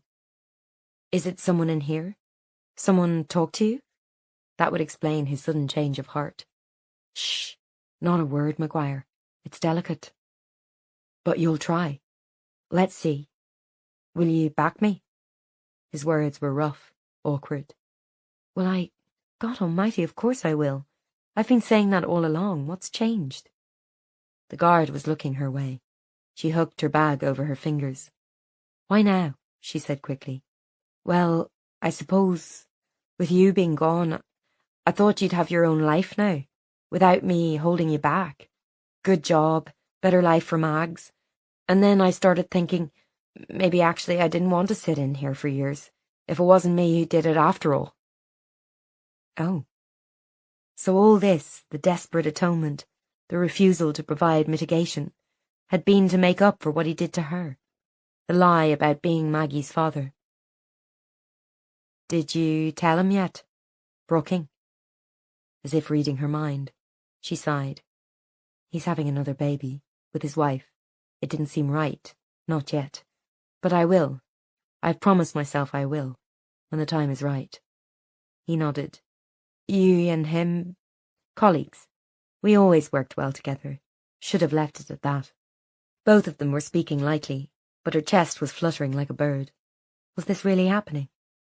Sorry, Maguire. I'm so bloody sorry I didn't tell you about the DNA test. It was unforgivable. I wanted you, and Mags. I wanted us all together.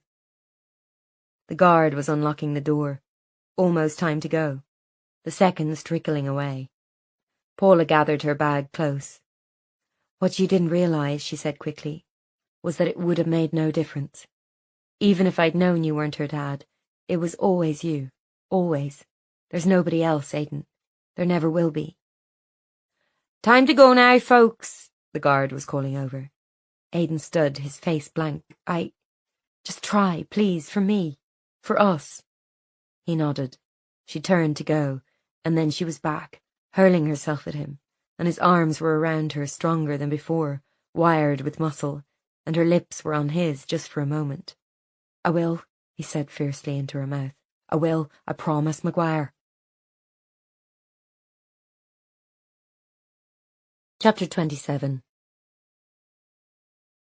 Paula almost floated out the gate. She'd spoken to Aiden for the first time in months, and he'd kissed her. It was unbelievable. Something had changed. She wished she knew what. It couldn't just be Bob's visits, surely. Someone in the prison, perhaps, helping him. Someone with information. On her way out, she saw a familiar figure hobbling towards the visitor centre, stick in hand. Ah, did I miss it? Maeve said. So that's who was visiting Aiden. Got held up at a bloody press conference. Hope he won't be raging. I don't think he'll mind too much. Maeve saw her face, which Paula knew was impossibly flushed. You spoke to him? Maeve, he talked to me. He's really going to try and fight. Well, I know that. Sure, aren't I helping him? Paula squinted at her. You what? Maeve sighed. Come on, I'll tell you mine if you tell me yours. They sat in Maeve's car, which as always was a skip on wheels. Paula had to move 3 crisp packets and a cat collar before she could get in. Rain skiffed against the windows as she told Maeve about the possible link between Paddy Wallace, Mark O'Hanlon and Prentice Ryan. Maeve listened, nodding along. So, why'd they get shot now, with Wallace back? Seems too much of a coincidence. It's a huge story, said Maeve, propping her crotch against the window. Been rumbling on since that informer got shot last year down in Donegal. If it's proven that the IRA are still active, ordering executions, the DUP have said they'll leave the executive. Then the whole thing collapses. So the police have to turn a blind eye, kind of. Write it off as just random murders. Paula was silent. The peace process had been in place since she was 17, a part of her life she'd taken for granted. It was sobering to realise how fragile it was. So it's simpler to pin Conlon's death on Aiden, is that what you're saying? I'm sure Willis Campbell is straight, but if he could make it a nice, clean, normal murder, a drunken fight, why would he go digging to find out if the IRA are involved? The IRA who officially disbanded years ago. You see what I mean? Why upset the whole house of cards? Paula nodded. And if I find evidence someone else did the murder, and Aiden gets out, it could spark off an almighty row. Maeve nodded. The grey light picked out the scars on her face. Marks from a petrol bomb thrown by members of the Republican movement that officially didn't exist. She'd been caught in the crossfire when someone tried to kill the former Sinn Féin mayor of Ballyterran, himself ex-IRA. He was dead now too. A lot of people were dying even decades after the Troubles. It's no exaggeration to say it could take us back to civil war. I see. It would be so easy to give up. Even Aidan accepted he'd probably killed Conlon, or at least that he could have. No one else cared if he spent the next few years in prison. But Paula had never been good at giving up on lost causes. What would you do if you were me? Maeve made a face. Aidan's my friend, as you know. I love the bones of him, useless bastard that he is. I'd find someone to confess to killing Conlon, but why would they? And how could you ever get close to these guys? They don't just talk to anyone. And you're police, and they know who your mommy was. Paula nodded. She knew that was a non-starter. Besides, it was too risky, and for Maggie's sake she had to be careful who she sniffed around. I need some kind of leverage, someone with something to lose or gain. Maeve fixed her with a stare. You got someone in mind? Maybe. She was thinking of Kieran Wallace. He was still a youngish man. He wanted out of prison sooner rather than later. Did he even know anything? And could she trust him? Was he lying about not being there when her mother was taken? Be careful, said Maeve. I know I'm one to talk, but take it from someone who knows. When we have this baby, I'm going to ask for a transfer. What? Paula stared at her. What to? Maeve sighed. Features. My God. Investigative reporting was in Maeve's blood. Hunting down criminals, exposing conspiracies, slamming the corrupt. This was what she did. To hear she was thinking of giving it up was shocking. Seriously? Maeve indicated her injured leg and wounded face. I've sacrificed a lot for the job already. Sinead isn't happy. She can't do it all on her own, and I don't think it'll be fair to the wee one to keep on the way I've always been. She saw Paula's face. It's different for you. It's your mother. It's all personal. But I think it's just time for me to live the easy life. One where you're not checking under your car every morning for a bomb, and you can walk through an underpass without running in case someone comes up behind you. Not that I can run very fast these days, where you don't have your own police liaison for all the death threats you get, you know? I know. I understand, I really do. I'm just surprised. We're all growing up, I suppose. Except for Aidan, who hadn't been able to restrain himself and was now in jail. Except for Paula, who tried to make a new life in London and boomeranged right back here, as her dad said, up to her elbows in the muck of the past. I'm just so close, she said, to finding out what happened back then. To her. You could be inches away all your life and never get there. Fact is, people don't want you to find out. You know that, right? She hadn't wanted to admit it. I don't know. Listen, if the Provos killed your mother back then, they'd have dumped her body for you to find. That's what they did. Unless she was involved in something else. Or she was sacrificed to cover up someone else's crimes.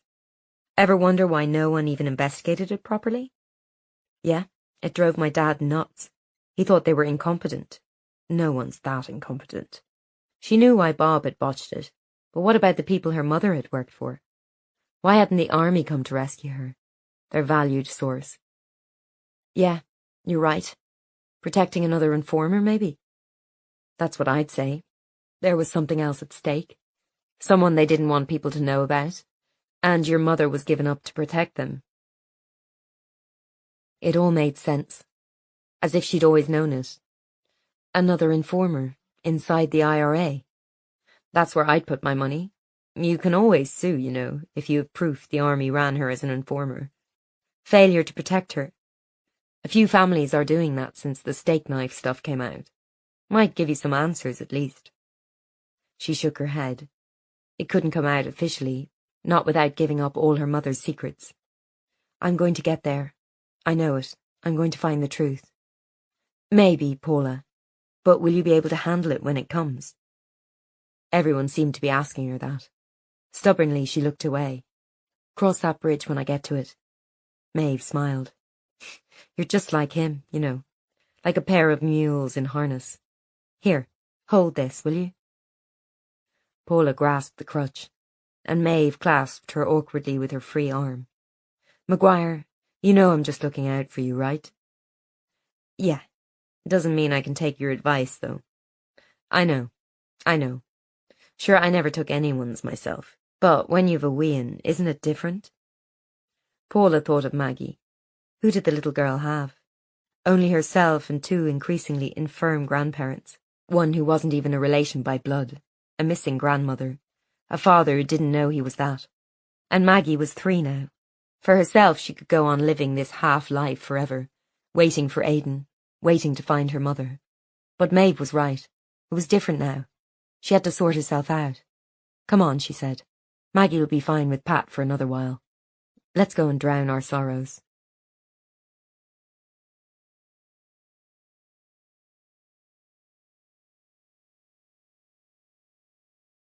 Margaret. Sean, that was his name. The one who came and went. Who was higher up the food chain than Fintan, lower down than Paddy. Everyone was lower than Paddy. The man was pacing up and down near the hedgerow, muttering to himself. Feck this! Feck it! Margaret had sunk down into the dirt, her knees and elbows red with it. She was so tired. Shouldn't this be over by now? If you're going to shoot me, you should just do it, she said. Her voice was like gravel.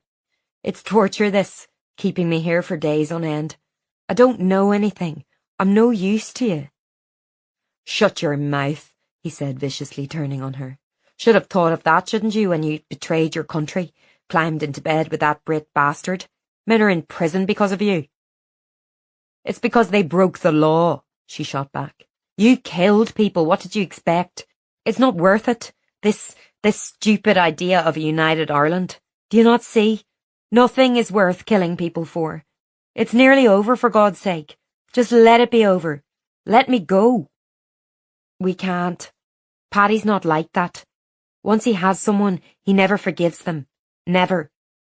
Paddy doesn't have to know. He passed a hand over his unshaven face. He'll know we let you go. Say I got away. Make it look like you didn't tie the ropes right or something. He was considering it.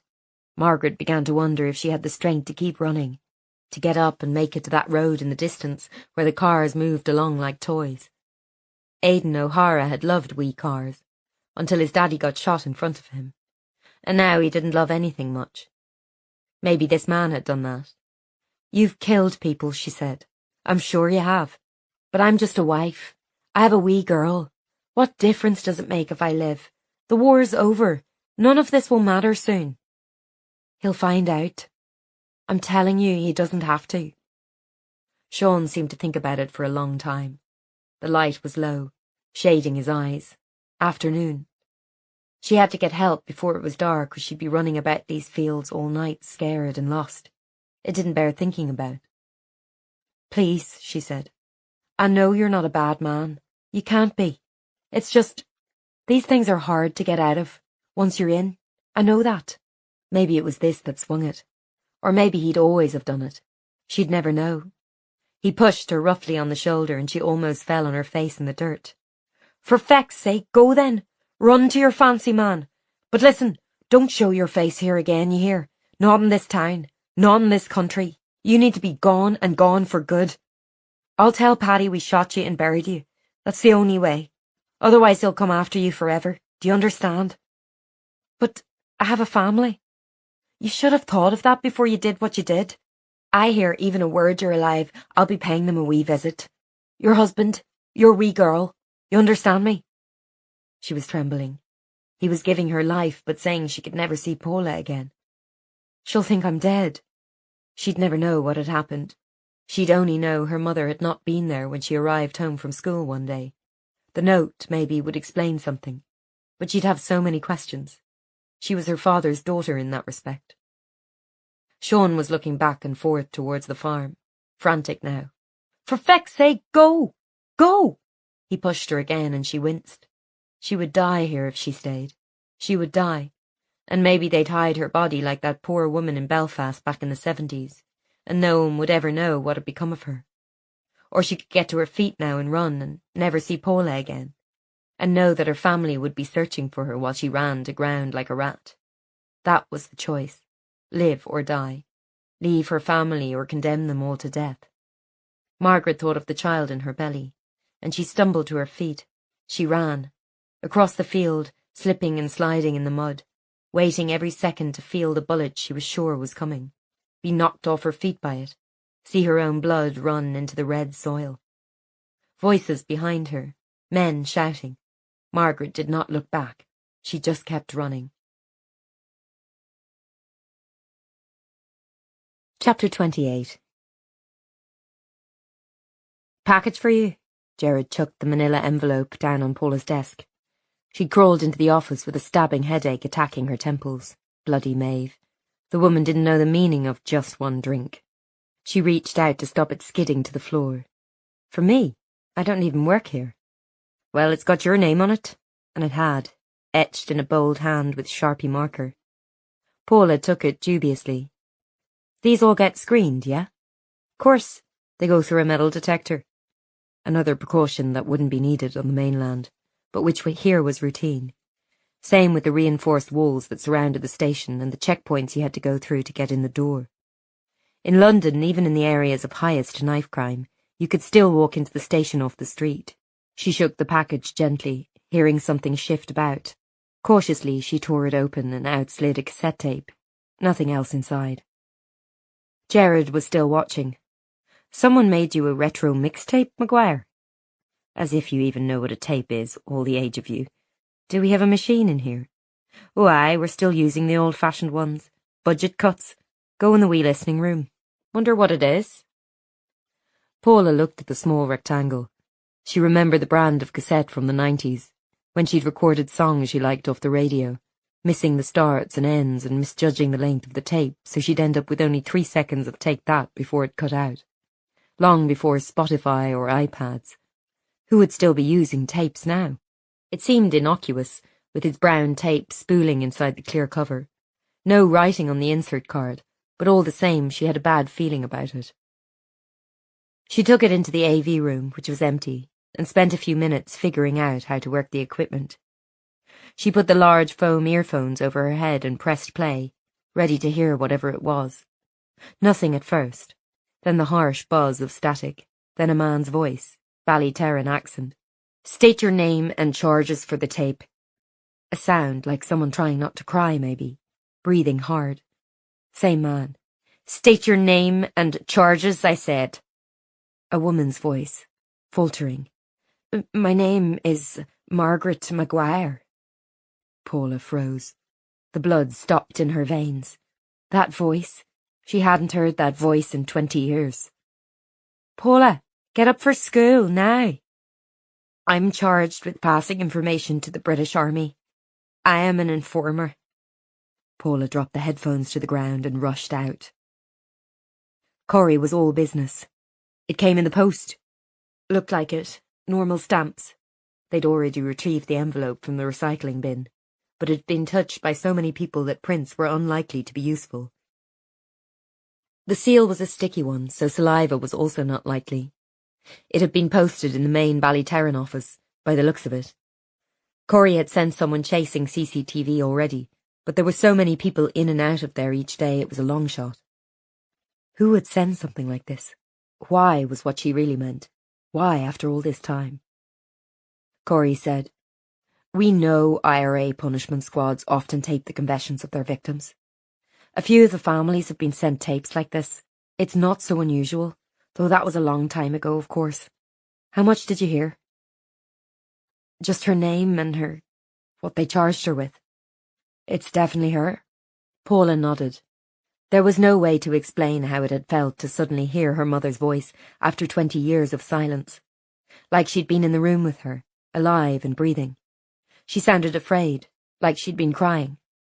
I couldn't listen to the rest. I don't blame you. I think someone will have to go through it, though, and you'll have to inform your father, of course. She nodded.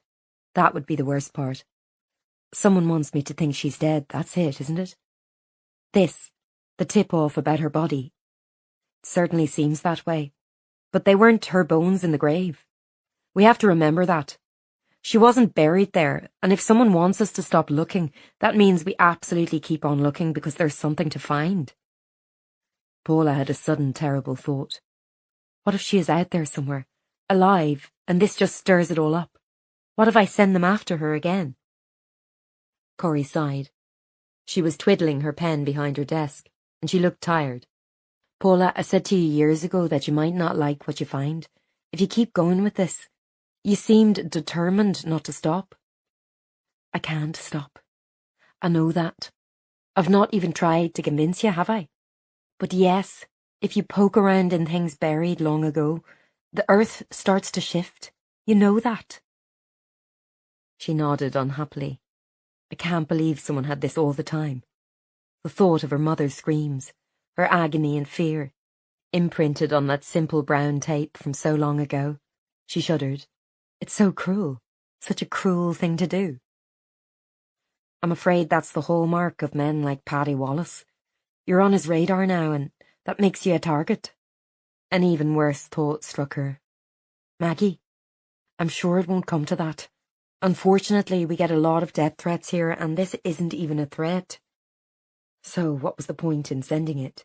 Information, kindly meant after all this time? A warning? Or proof? Look, we had her. We killed her. You better stop looking because there's nothing left to find. She wished she knew. What should I do? She said to Corrie. I mean, now, today. It was Avril and Jared's wedding tomorrow, meaning the station would be stretched even more, every available officer looking for Mairead. Honestly, I don't know. We're pursuing all the leads we can. We don't know for sure this is from Wallace or even a threat. Could be someone trying to help. Paula sighed. Doesn't seem right, going to the wedding when Mairead's still out there. Life goes on, Maguire. In this job, it has to. Or we'd never enjoy ourselves at all. You go on home. I'll ask a patrol to swing round your way a few times tonight, but otherwise, there's not much we can do.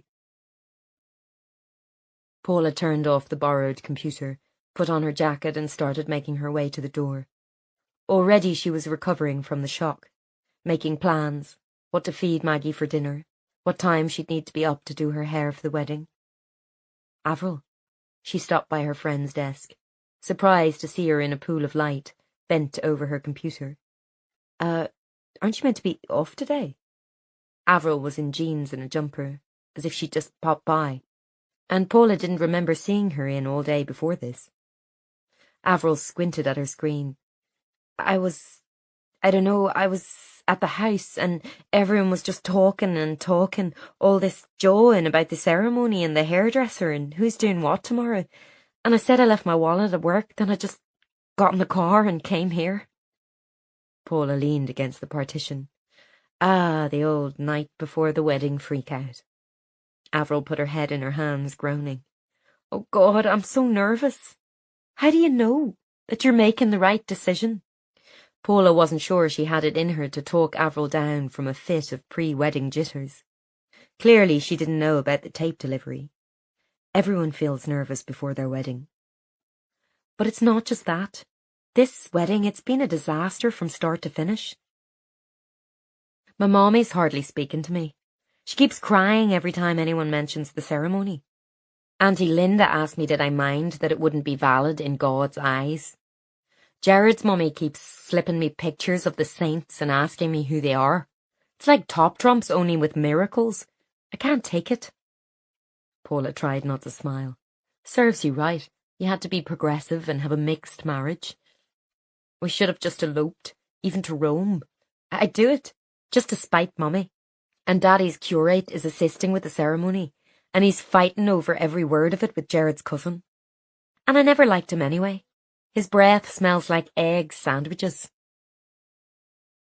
Las Vegas? Paula suggested. I'll drive you to the airport.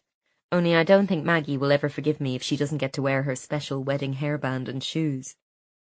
Avril gave a watery smile. She's a wee dote. It'll be nice having everyone there. Even the boss is coming from London. Paula kept her face carefully neutral.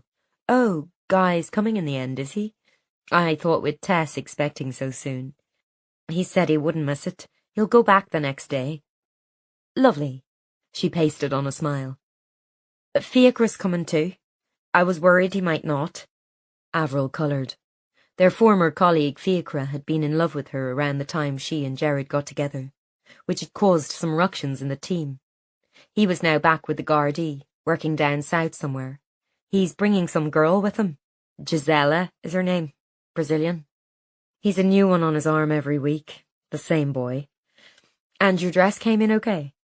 Avril softened romantically at the mention of her dress. Oh, it's just beautiful, so it is. Lace, silk. I love it. See?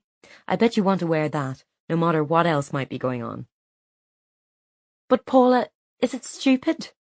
My ones and Jared's, I don't think they'll ever get on. Is it going to be this way always? Fighting at Christmas, and I don't know, christenings? She groaned again. That's another thing. What religion would the kids even be? Come on now, right. No need to be worrying about non-existent weans, is there? Monaghan's a big Egypt, but you love him. A blind person could see that. I could see that way back then. Could you? Course I could. It was inevitable, the two of you. And times have changed. If Martin McGuinness can shake hands with the Queen, your and Jared's families can be civil to each other.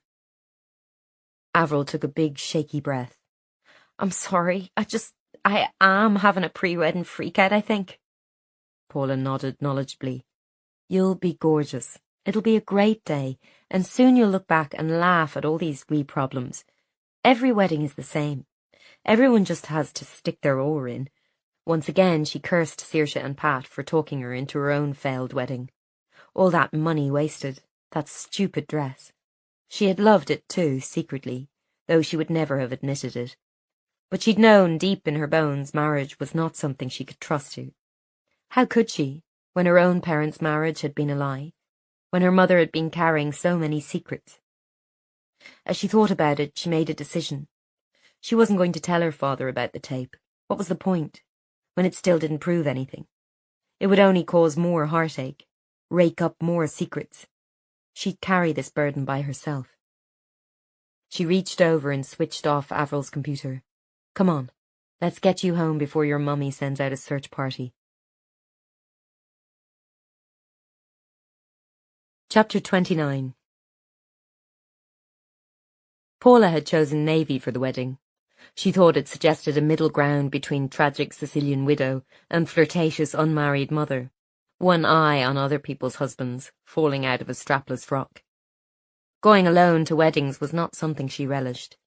She looked at herself in the mirror, her red hair neatly arranged for once, tucked up under a little navy hat Saoirse had presented her with the other day, bits of lace and flowery strands hanging off it. A fascinator, her friend had explained. Heels in deference to the day. Flats to put on as soon as the pictures were over. Maggie would be there for the ceremony and dinner, then Pat and PJ would come to take her home. It was the first wedding Paula had been to since her own cancelled one, and she still couldn't bear to think about that. How stupid she'd felt, standing there in her poofy wedding dress, seeing everyone she knew through the stained glass doors of the church. Then the moment when she spotted the police car in the street, and Guy was there, the brief second when she'd wondered if he'd come for her, to finally declare himself. Then Aidan hauled away, arrested, stupid, so stupid, and today she was going to have to sit through a wedding without him, and Guy there too. She took a deep breath and resolved to drink heavily to get through the day. A cross-community wedding was hardly rare in these modern, enlightened times, even in Northern Ireland. All the same, the atmosphere in the church was strained and hysterical. No mass, then, Pat had said out of the side of her mouth when they discussed the ecumenical service, as if this meant they somehow wouldn't be legally wed. Paula slipped into a pew about halfway up, not sure whether to sit on the bride or groom's side. She'd known them both for exactly the same amount of time. Since that day she'd stumbled into the small office of the cross-border missing persons team and met Guy Brucking, and her life had changed, though she didn't know it then. She saw familiar faces, Bob and his wife Linda Hamilton up near the front with the family. Today would be hard for them, no doubt, thinking of Ian, their son. Jared's mummy and daddy were both as red-faced as him, his mother upholstered in some kind of shiny fabric like an angry sofa. She too had bits of leaf and feather hanging from her head. It seemed to be de rigueur. Saoirse and Dave were sandwiched into a pew already. No chance of sitting with them. Saoirse was wearing an Empire Line dress, though she was hardly pregnant at all yet. Paula gave her a wave. looking round the church full of flowers and smiling faces. The thought of Mairead Wallace pulled her down like a current. Kieran's comment needled in her mind. It's maybe not what you think. She'd no idea what he could mean. Mairead had been terrified of her brother. She wouldn't have gone with him willingly. "There's Mr. Bob and Auntie Saoirse," said Maggie loudly. She was already rooting about under the church pews, her wedding headband bent out of all recognition. "Shh now," whispered Paula. "Mummy," she said, with no reduction in volume. "Will Daddy be here today?" "Oh no, not now." "Why'd he say that, pet?" "We were here when you had your big nice dress, and then Daddy went away and I cried and I couldn't wear my new shoes." Paula sighed. She'd hoped Maggie, then only 2, would remember nothing about that terrible day. "It's not here, pet. That was a different place. Look, how many people can you count in each row?" Maggie would not be fobbed off so easily. She too was looking round the church. "Who's that man, Mummy?" Paula spotted Fiachra, togged up in a grey suit, fair curls pressed into submission. An unfeasibly tall and glamorous woman picked her way behind him, in heels that pushed her feet up almost vertical. Paula smiled at him, motioning him into the seat beside her. "You came?" "Aye, of course. Wouldn't miss it. This is Gisela." Paula smiled at her politely, while Fiachra craned under the seat to see Maggie. "Hello, pet." Maggie stared at him from the gloom. "Who's that, Mummy?" "Mummy's friend Fiachra. Say hello." Suddenly she got shy, returning to her below-seat excavations. Paula wondered what she'd found under there. Something dirty, no doubt. She was just feeling relieved that she had someone to sit with when a different voice said, "Mind if I join you?" Crap. Of course Guy was here. She'd hoped he might get distracted by some handy murder in London, or have to stay with pregnant Tess. Oh God, she wasn't here too, was she? No, no sign of her. Guy was looking irritatingly good, in some expensive navy suit, a red tie. And there was her old enemy, the citrus aftershave. She moved as far away as possible. He was shaking hands with Fiachra. The old team back together, eh? Paula fixed on a smile. "Look, Maggie, it's Mr. Guy from Mummy's work. Your father, surprise." He bent down, and as always Paula held her breath, waiting for him to notice. "Hello, Maggie." Maggie peered out from under the seat. "Who you?" "Maggie," Paula scolded, "be polite. You know who he is. Your father. This is your father." One day it would have to be said. So far, Maggie only looked like her namesake, Paula's mother. No sign of Guy had surfaced yet in her features, thank God. "No, Tess," she said casually. "She's not allowed to fly, this far along." He eased himself into the pew. "So, what kind of church is this, then?" "Presbyterian," said Fiachra, talking out of the side of his mouth like Pat had. "My mommy blessed me in holy water before she let me out of the house." There was a general commotion at the front of the church, everyone standing up. Paula saw Gerard all gussied up in his waistcoat and frock coat, his face very red. The brick shithouse fella beside him must be his brother. At least one of his uncles had a conviction for being in the IRA, whereas Avril's grandfather had been the head of his Orange Lodge. This wedding was a minefield. It was the moment she always used to love. The bride in the doorway with her father nervous, fussing at her unfamiliar long skirt. Everyone looking, smiling. In Paula's case, she'd been there alone, determined not to be given away. She'd been so nervous she'd almost bolted, even before seeing the police car outside. Someone was singing a high soprano, wobbly. Avril in her dress, a veil over her face. She'd gone for a safe Princess Kate-like style, her arms and chest covered. Paula stored away details to tell Pat. Then she was walking, her overly made-up face hardly visible under the acres of lace, and her father was shuffling, out of time with the music, and Avril was struggling in her heels. But then she reached Gerard and put up her veil, and they smiled at each other, a small moment of, "Isn't this daft?" in the middle of all that pomp, and he took her hand and tucked it under his arm. Paula turned away, a lump in her throat. Aidan should be here with her, at her side. helping to stop Maggie eating dust off the floor or whatever she was doing down there. It wasn't right. Was she going to miss him for the rest of her life? The wedding went by as they always did. Ceremony, photos, into the car, hotel, drinks reception, meal, soup, roast beef, pavlova, and speeches. Carefully worded, welcoming Gerard and Avril to the respective families. No mention made of the tension that had preceded the day. Paula saw the strained look gradually fade from Avril's face, and knew she'd been right. It would all be okay. It was always okay. Unless you were her, of course, and your wedding turned into a trip to the police station. As they brought pieces of wedding cake around, she heard her phone vibrate. "Come on, Miss Maggie. Grandad's here to get you." "I don't want to go home." She arched her body mutinously in her chair. Her place was strewn about with food, as if she'd smeared her hands in it and wiped them everywhere, which she might well have done. "Well, tough. You have to. You have to tell Granny and Grandad all about it, don't you? And you can watch Frozen." "Can I keep my dress on?" "Yes, okay. Come on." She saw Guy smile at her indulgently as she cajoled Maggie from the seat and into her cardigan, probably thinking of the new child he'd have soon. She knew he'd assumed, and she'd let him believe, that Aidan was Maggie's father. Not exactly a lie, but not the truth either. For a moment she let herself picture it, her and Guy together, him helping to wrangle Maggie, knowing she was his daughter.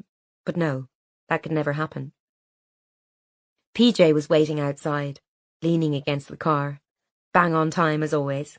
"Well, pet, well, Miss Maggie." Granda, Mom says I can watch Frozen in my wedding dress." "Sorry," said Paula, passing Maggie's hand to her father.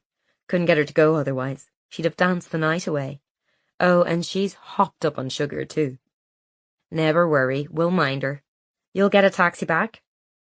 Even though she had lived away from Ballytown for years, her father always wanted to know how she was getting home. "Yeah, or someone can give me a lift." Paula glanced back towards the hotel, seeing a familiar balding head through the window of the bar. There was at least one person she knew who didn't drink, after all. Suddenly she had an idea. "Dad, will you come in a minute and say hello?" "Ah, pet, I'm not dressed for it. Just a minute." Taking Maggie in again sent mixed messages that might provoke a mutiny, but all the same Paula walked her to the bar, her father following reluctantly. Avril was there in her wedding dress, posing for family snaps. Paula waved to her in a moment of lull. "Here's my dad. Just wanted to say congratulations."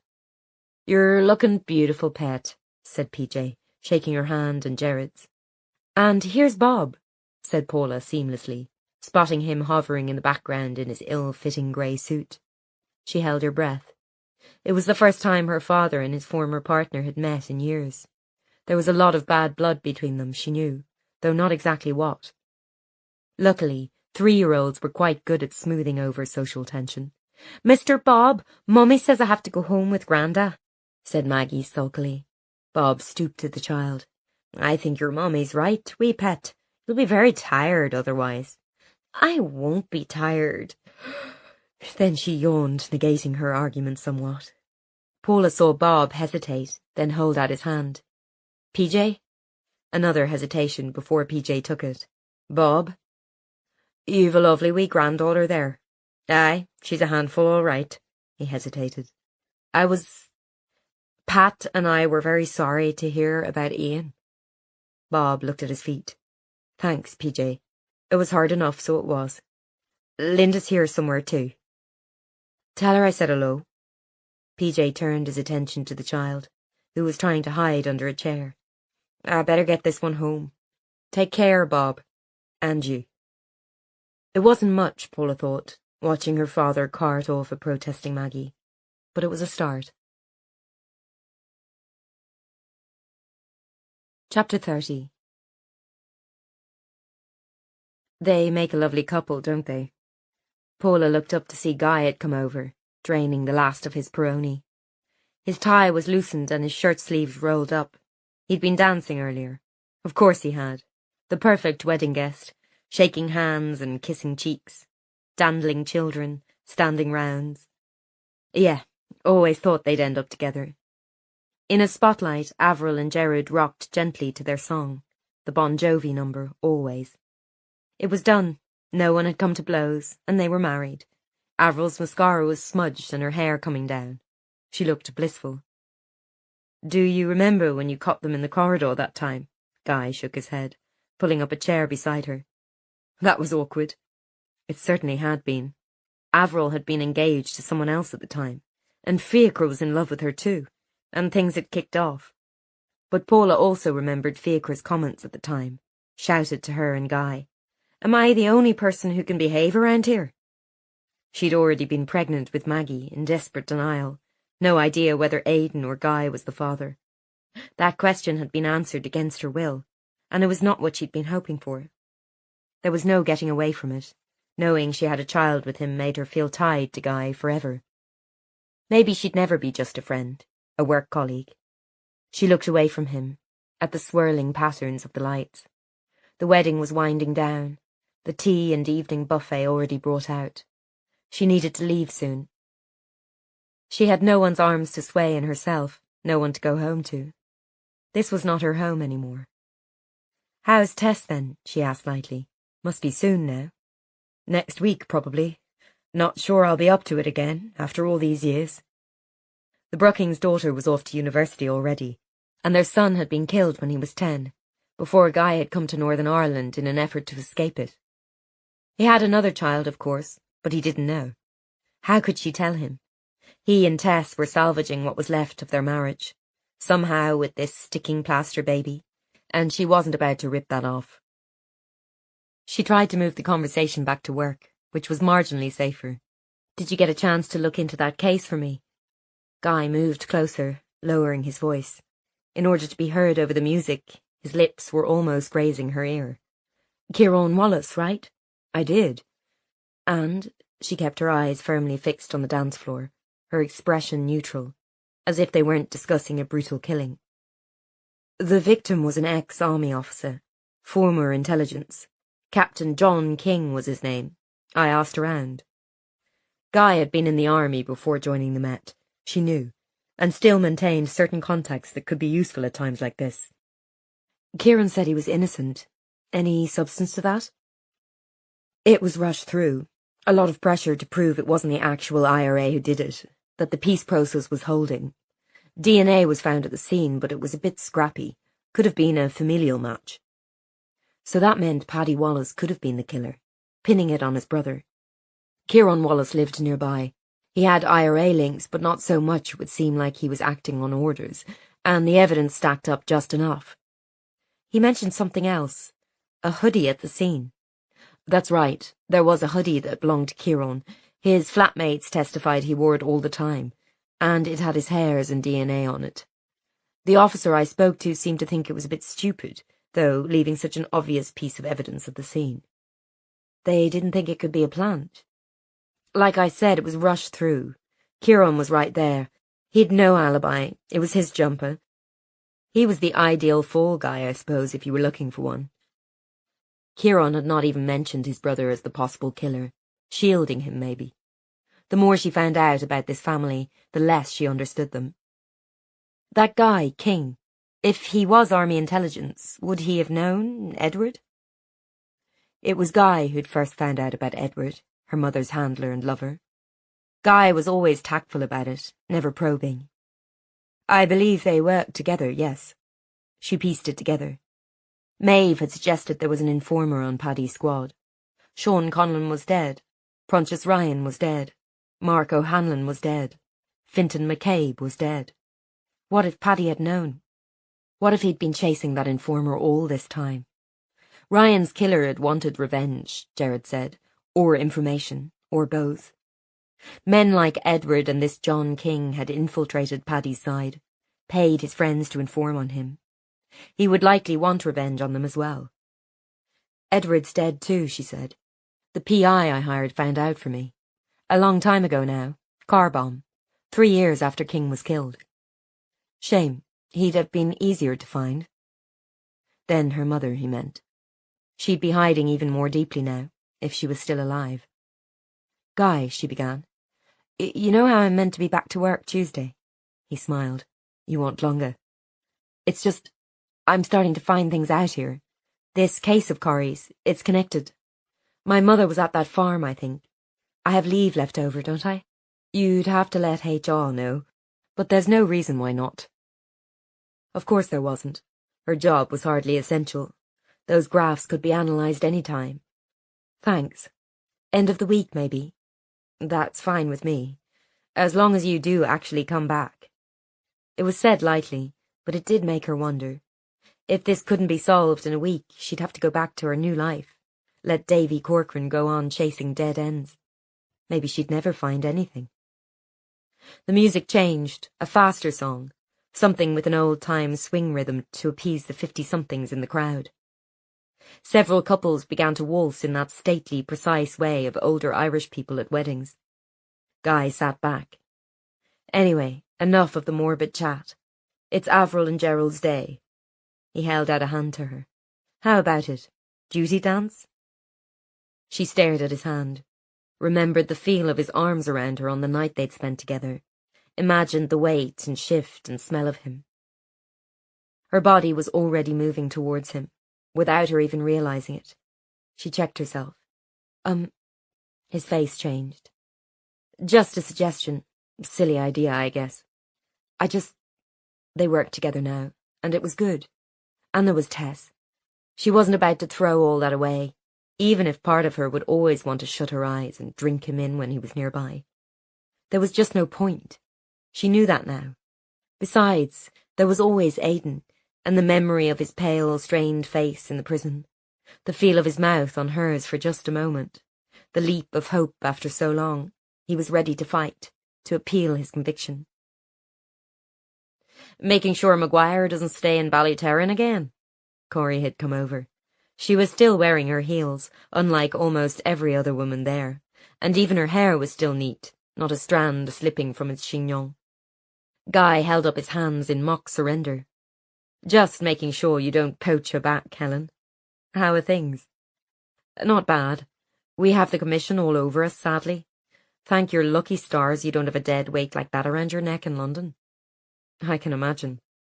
Mind if I have a wee word with Maguire, while I still have her? Paula saw Corrie had her BlackBerry in her hand, though she spoke easily. Something has happened. I should head off, said Guy, getting up. I've an early flight. I'll just go and say goodbye to the bride and groom. Corrie leaned over to Paula as he left. Don't say anything now, but there's been a riot in the prison. She saw Paula's face go white. Not Aidan, he's fine, but Kieran Wallace is in hospital.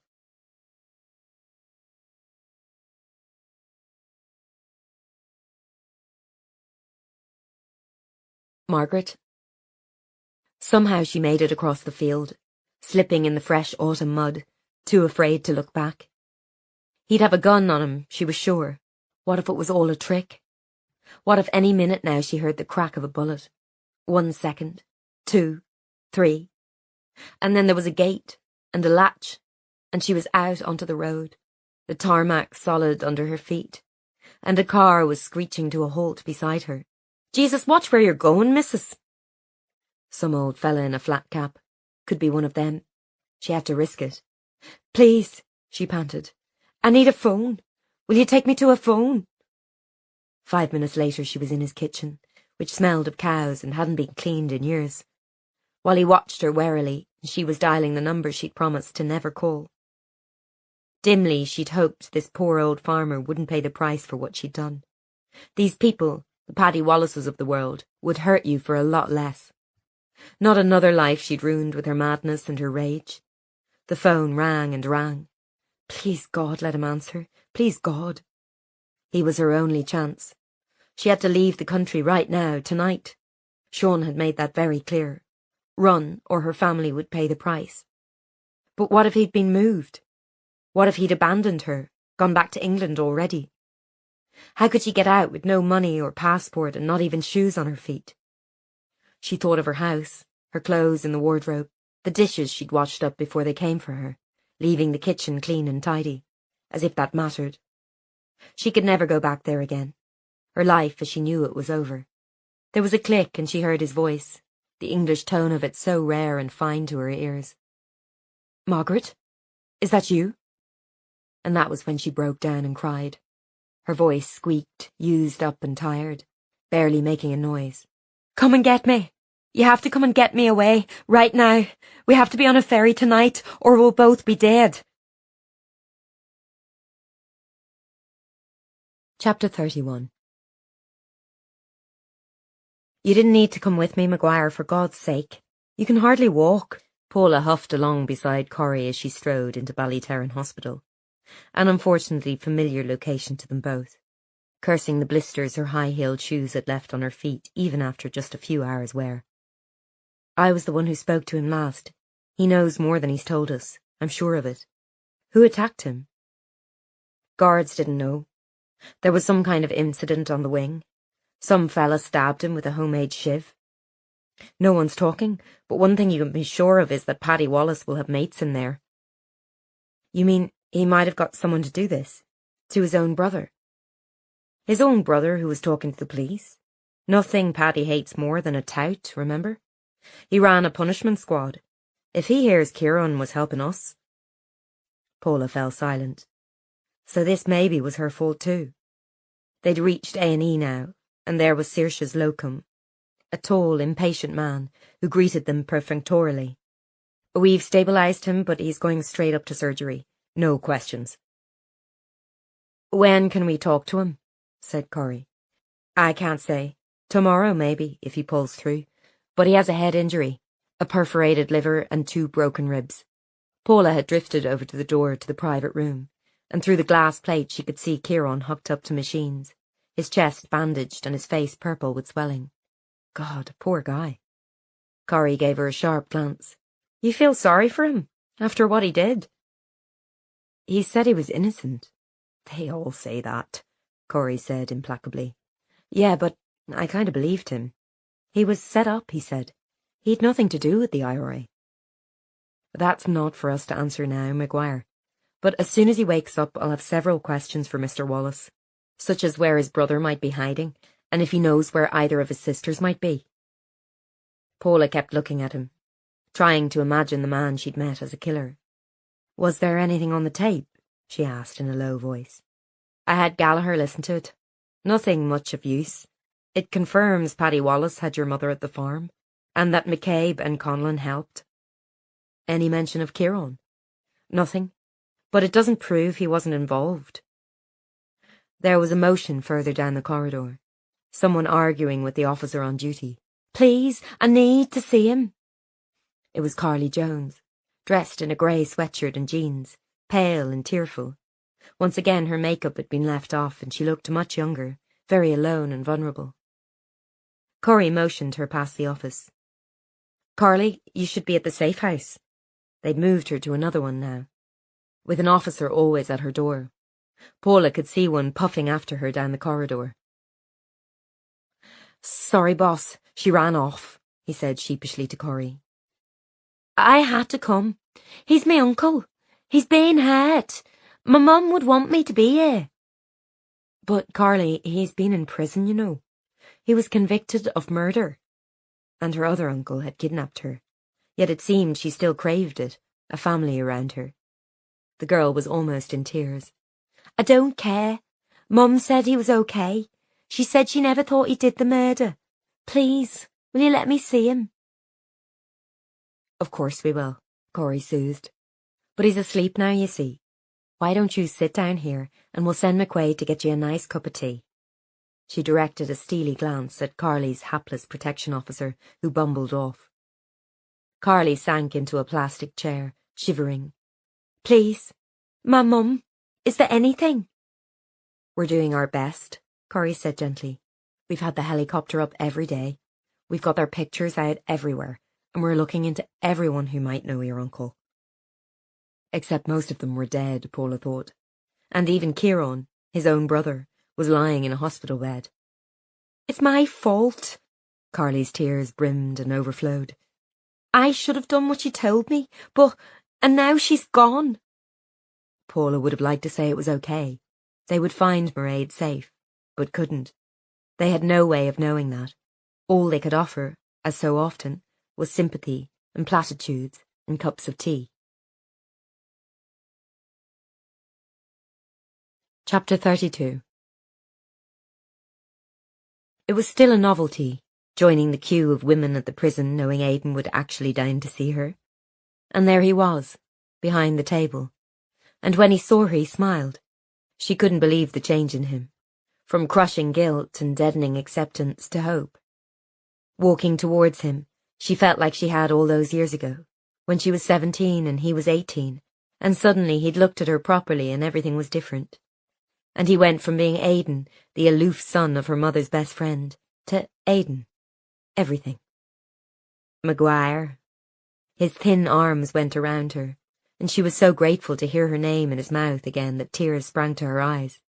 She pressed her face into his shoulder to hide them, breathing in his smell, that was somehow still him under the unfamiliar prison washing powder and the staleness of cooped-up bodies. "You're not hurt?" They sat down, reluctantly torn apart, but he held her hand across the table, and she felt his rough knuckles, the calluses on his fingers from years of scribbling down notes at press conferences, then surviving in prison. "Ah, no. It all kicked off in the other wing. We were on lockdown for hours, mind you." "What happened? Do you know?" He looked around him warily, and she remembered the time he'd been beaten up too, his eye like squashed fruit. Aidan was not popular in here, after supposedly killing a Republican. It was Wallace. Someone jumped him in the stairwell. But why? He seemed so quiet, just keeping his head down. "Well, I don't know for sure." She had to lean forward to catch his voice. "They're saying it was an outside order. Shut him up for a while, you know." Paula bit her lip, pushing the guilt away. Someone didn't want him to tell her something. But what? Was it something he'd already mentioned? Nothing stood out. "So people outside pull the strings in here?" "Course. There's a few fellas with long sentences, see, so they don't mind getting extra time if it gives them power. And you'd be amazed at what gets in here. Phones, drugs, you name it." He leaned even closer. "Listen, I wasn't going to tell you this, but Wallace, me and him talk sometimes. He's always saying he didn't do it, that murder, that he's innocent. And he seemed to have the idea I was in the same boat. So I wondered why he'd be so sure, like, that it wasn't me." "Did you ask him?" she whispered. "Aye, eventually. We got to be friends, I suppose, till they moved him to another wing. But he wouldn't say much, just that Conlon's number was up, you know, that someone was out for his blood that night anyway." "Who?"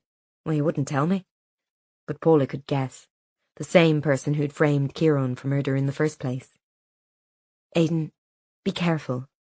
Imagine losing him now, when he'd finally come back to her."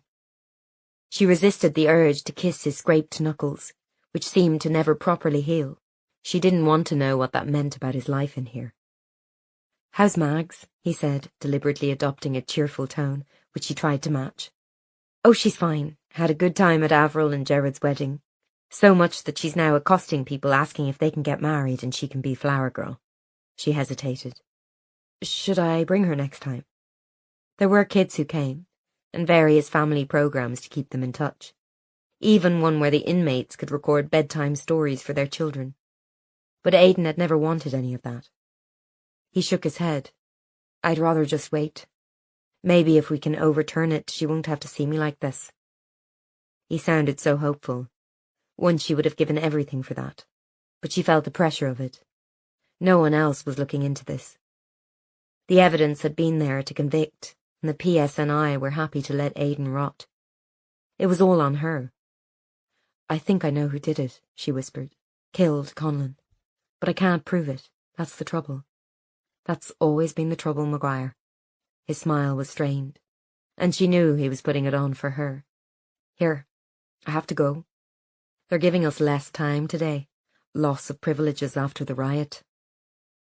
Then it was time, and she had to go. With one last fierce hug, both of them too scared to repeat the kiss from last time. And her last image was of him shuffling back to his cell, his shoulders bowed, his body shrunk, his hair shaved so close you could see the scalp. If she didn't get him back for good soon, there wouldn't be much more left to save. Chapter 33. "Someone to see in reception." Paula looked up from her desk, confused, at the DC who'd approached her. Someone new, whose name she didn't know. filling in for Avril. Jennifer, Julie. God, she was bad with names. You're sure for me? That's what she said. The DC was already turning back to her own work, the mountain of papers on her desk. Paula got up and went through the alarmed doors, her lanyard swinging. She passed through the turnstiles and into the secure reception area. The desk sergeant nodded towards her visitor. The woman in reception had her back to the desk. Paula's heart failed for a second. She was so like Mairead Wallace, with the same glossy black hair, same hunched shoulders. She turned, not Mairead, but someone very like her, younger, in skinny jeans and a black polo neck. Hello? The woman was staring at Paula now. Dr. Maguire? Yes, you asked to see me. And why would someone do that when she didn't even work here? I saw you on the news, the press conference. I knew it was you. Paula frowned. Had she met this woman before? Was it more than the resemblance to Mairead that was jogging her memory? I'm sorry. You look just like her, your mum. I knew you were her daughter, you see, when I saw you. Right there in the reception of Ballyterran police station, with the desk sergeant surreptitiously eating a chip butty under the counter, Paula was sure she was going to pass out. Blood roared in her ears. You knew my mother. Past tense. Safer to keep using it, until she knew otherwise. The woman, she wasn't that much older than Paula herself, she realised now, late 30s maybe, just smiled a little sadly. I was with her, when they took her to the farm. I helped her get away. Get away? Those magic 2 words. I'm sorry, I don't know who you... I'm Aisling Wallace. I think you've been looking for me. Corrie watched her through the glass of the interview room. Aisling Wallace sat neatly, her legs crossed and arms folded away from the table, as if it was dirty, which it likely was. It's really her. I think it must be. No one else would have known, the things she knew. Huh. Well, there you go. I'd have put my money on her being the one in the morgue, God love her. Question is, who's that if it's not Aisling? Paula was watching her too. This woman had seen her mother after she'd disappeared on that day in late October. She might know what had become of her afterwards. The truth was so close she could almost close her fingers over it. She asked to see me, she began, but Corrie interrupted. You can't interview her. You don't even work here, Paula. She sighed. It had been worth a shot. I can watch. If you must. It might not be what you want to hear, though. Willis has given the go-ahead to question her about your mother. It's a step closer to reopening the case. Poor Willis. All these crimes he thought neatly sealed away, and here was Paula digging them all back up again. No wonder he didn't like her. I'll watch, then. Corrie looked at her keenly. Leave if it gets too much. I mean it, Maguire. I can't have you messing this one up for us. I know it's hard, but this is just the way of it, understand? She nodded.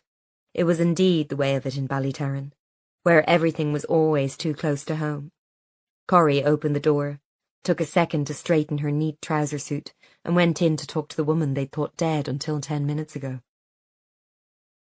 Aisling frowned when Corrie went in, shortly followed by the other DC, her smooth dark hair bent over a laptop.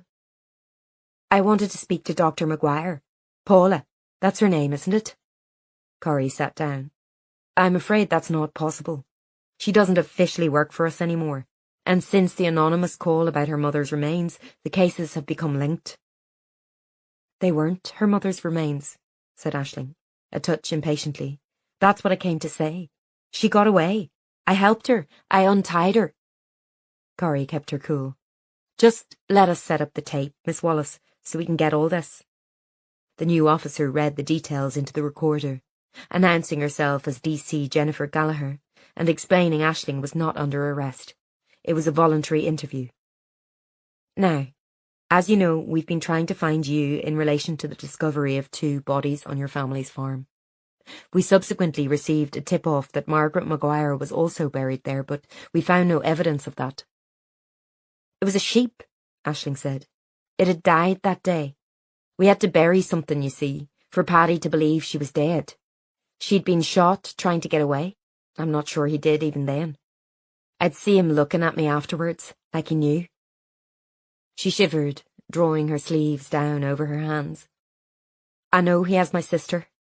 I want to help you catch him. Paddy, my brother. He's a psychopath, you see. She said it matter-of-factly. Paula could see Corrie trying to get the interview back on her preferred tracks. Miss Wallace, could you start by taking me through the events of October and November 1993? From when you first became aware of Margaret Maguire to the date of your leaving Northern Ireland.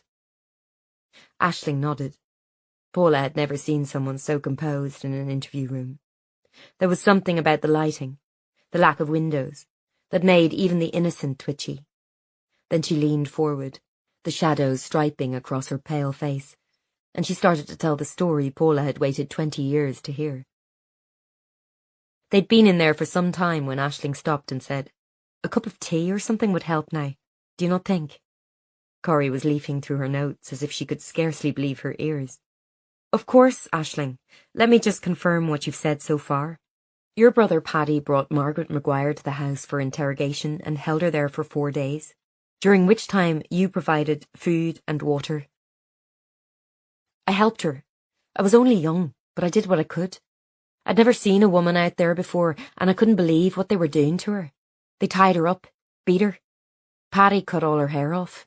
It scared me that he could act this way.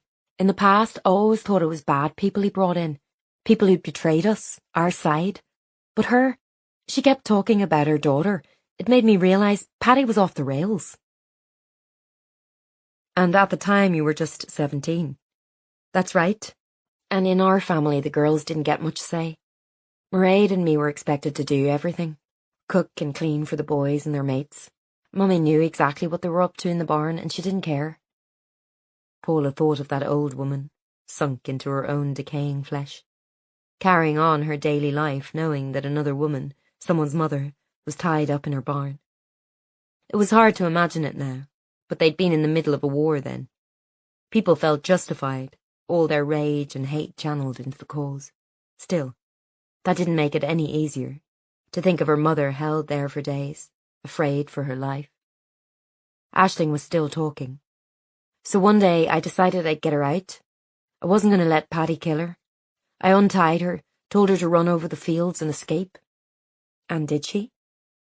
Corrie's voice was calm. Paula was straining, almost touching the video screen in the hot little room she was sitting in, watching. "What happened?" "Well, Sean caught her." "Sean Conlon?" Oh, that name again. He'd shot Aidan's father, almost for sure. Aidan had beaten him half to death, if not all the way. The cycle just went on and on.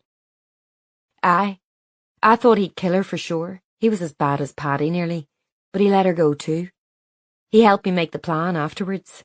See, if Paddy came back and just found her gone, he'd know we did it. Sean said he'd kill us. Even me, his wee sister. He was already obsessed with there being some kind of tout in the squad. So we buried the sheep. Paddy never paid any heed to the animals. Kieran did, but he'd gone by then. It was hard for Paula to get her head around all this. Aisling was not much older than her. She'd have been going through all of that while Paula was at home watching ER and trying not to think about her mother. "He'd gone?" "Yeah, he went to London. I think it was the day before it all kicked off. It was the last straw for him, having a woman there. He didn't like what they were doing, but he'd never have stood up to Paddy.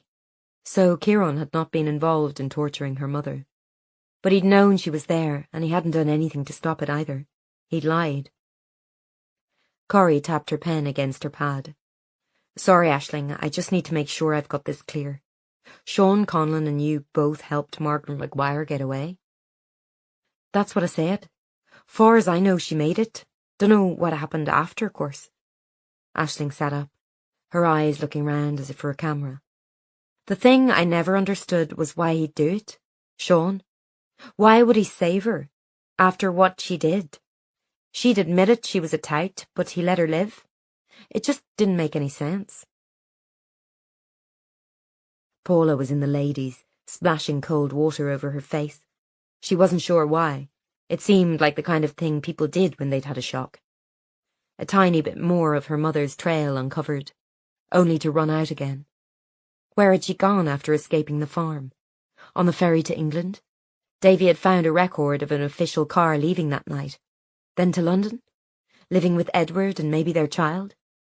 She wondered had he found anything else in London, the wife and child mentioned in the obituary. He'd have called if so, surely. Hiya? Turning, she saw Aisling Wallace in the doorway of the ladies and felt herself flush. What to say to the woman? Hello? You were listening? Paula nodded.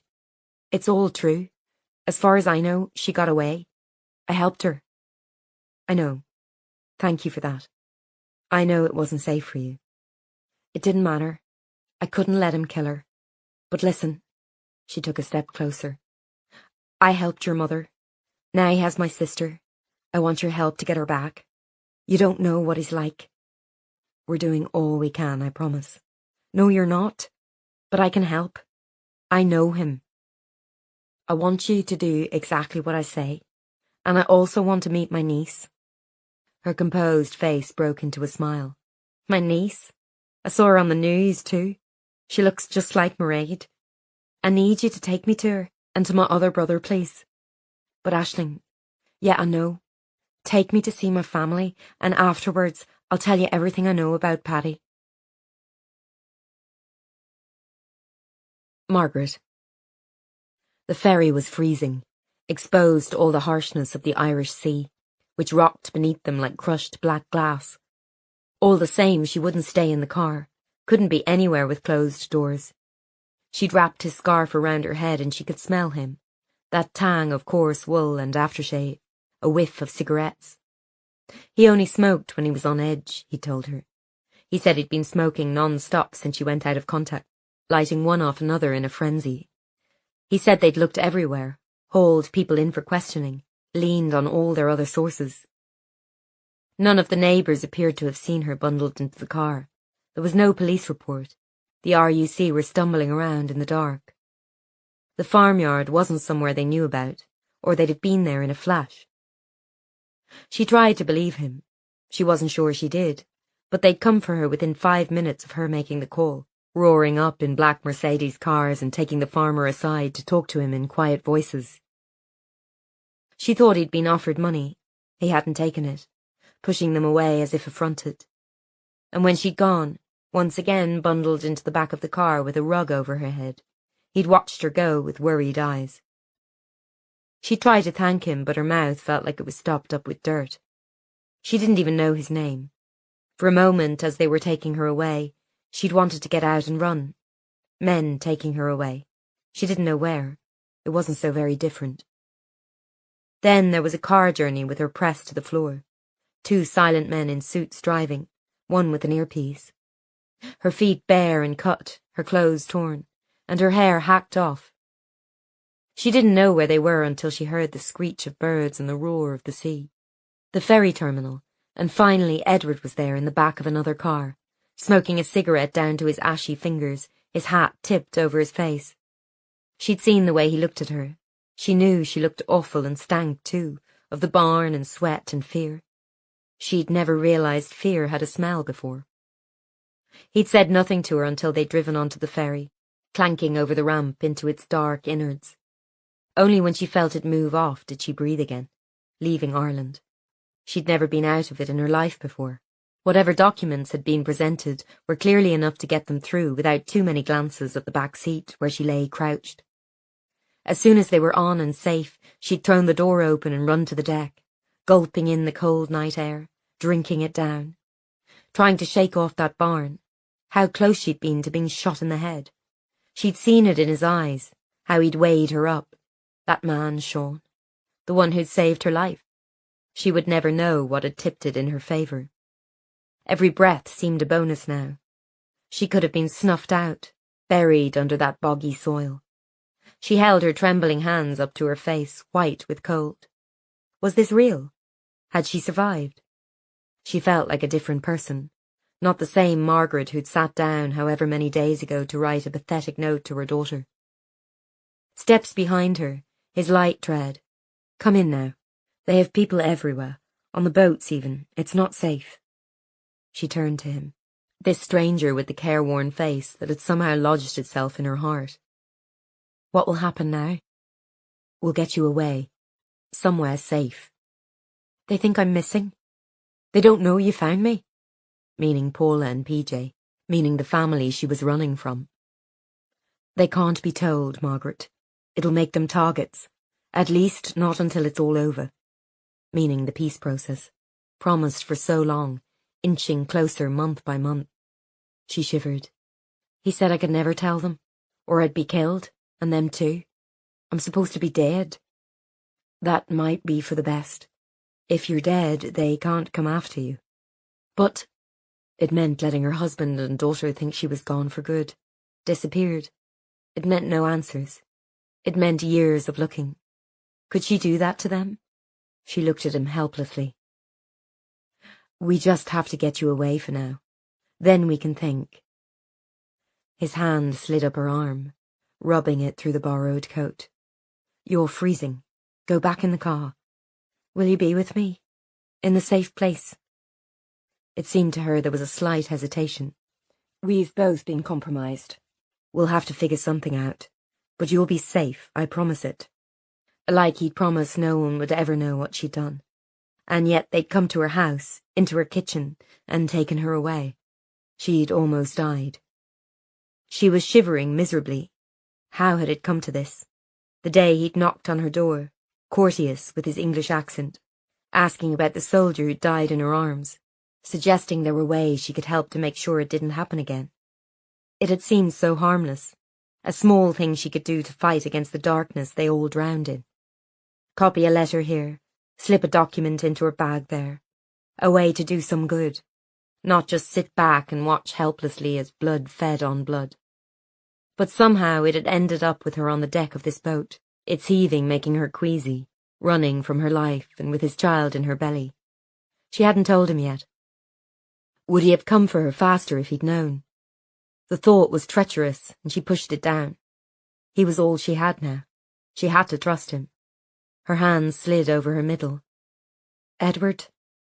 He flinched at the use of his name. She didn't even know if it was his real one, or just another ghost. Let's get inside. It's not safe. He reached for her, then stepped back, frowning. You're hurt? No, I'm okay. Just some cuts. She followed his gaze down her bare legs and her borrowed 2 big shoes, onto the pitching deck of the ferry, where her blood was gleaming black as the sea. Chapter 34. Kieran's bruising was even worse than the day before, obscuring his features so much he no longer displayed the strong family resemblance all the Wallaces had. But he was conscious at least, although asleep, the swelling in his brain reduced. Aisling stared at him, her smooth brow furrowed. He looks awful. He'll be okay. It's mostly superficial, said Corrie. God, I haven't seen him in... She approached the bed, walking slowly. Kieran, she whispered. It's me. A flicker around his eyes, a flash of blue. Under the bruising, Paula saw the reaction. He wasn't sure who she was at first. Perhaps he thought it was Mairead, or someone else. It's me, Aisling. Jesus Christ, he croaked. Where did you... And back? Tears were in her eyes now, turning them jewel bright. What did they do to you? I'll live. Aisling turned to Paula and Corrie. Could you give us a wee minute, please? Corrie and Paula watched through the window, Corrie tapping her fingers impatiently on her folded arms. We'll have to question her again soon.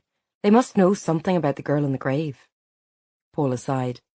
What if they do know, and they tell us who killed her? Can we still not arrest anyone, because of the commission tip-off? I don't know. Tozier's already requested access to the interview tapes. Thorn in my side, that man. I just want a name at this point. Poor girl. It's not right she's lying in there unclaimed. Footsteps behind them in the corridor, and there was Carly Jones again, her face twitching with emotion. It was strange. She looked so much like her mother and her aunt, and both of them were so hard to read. They'd been brought up to hide what they felt, maybe. Is it true? Corrie nodded. Yes, Your Aunt Aisling has come forward. Carly peered through the window.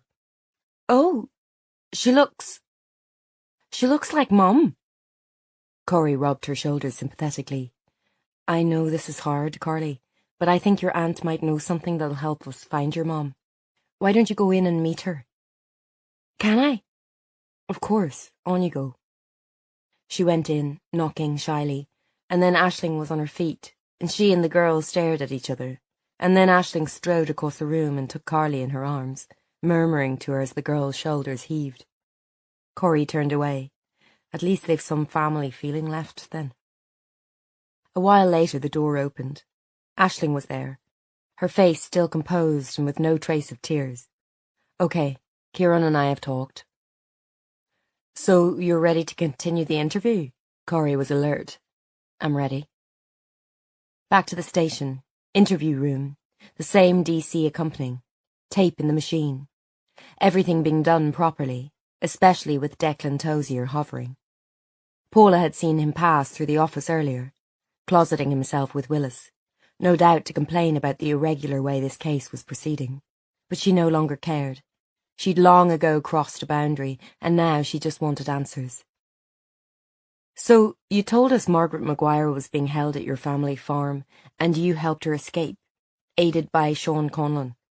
Prior to this, she was held and interrogated by your brother Paddy, along with Sean Conlon and also Fintan McCabe, members of Paddy's punishment squad.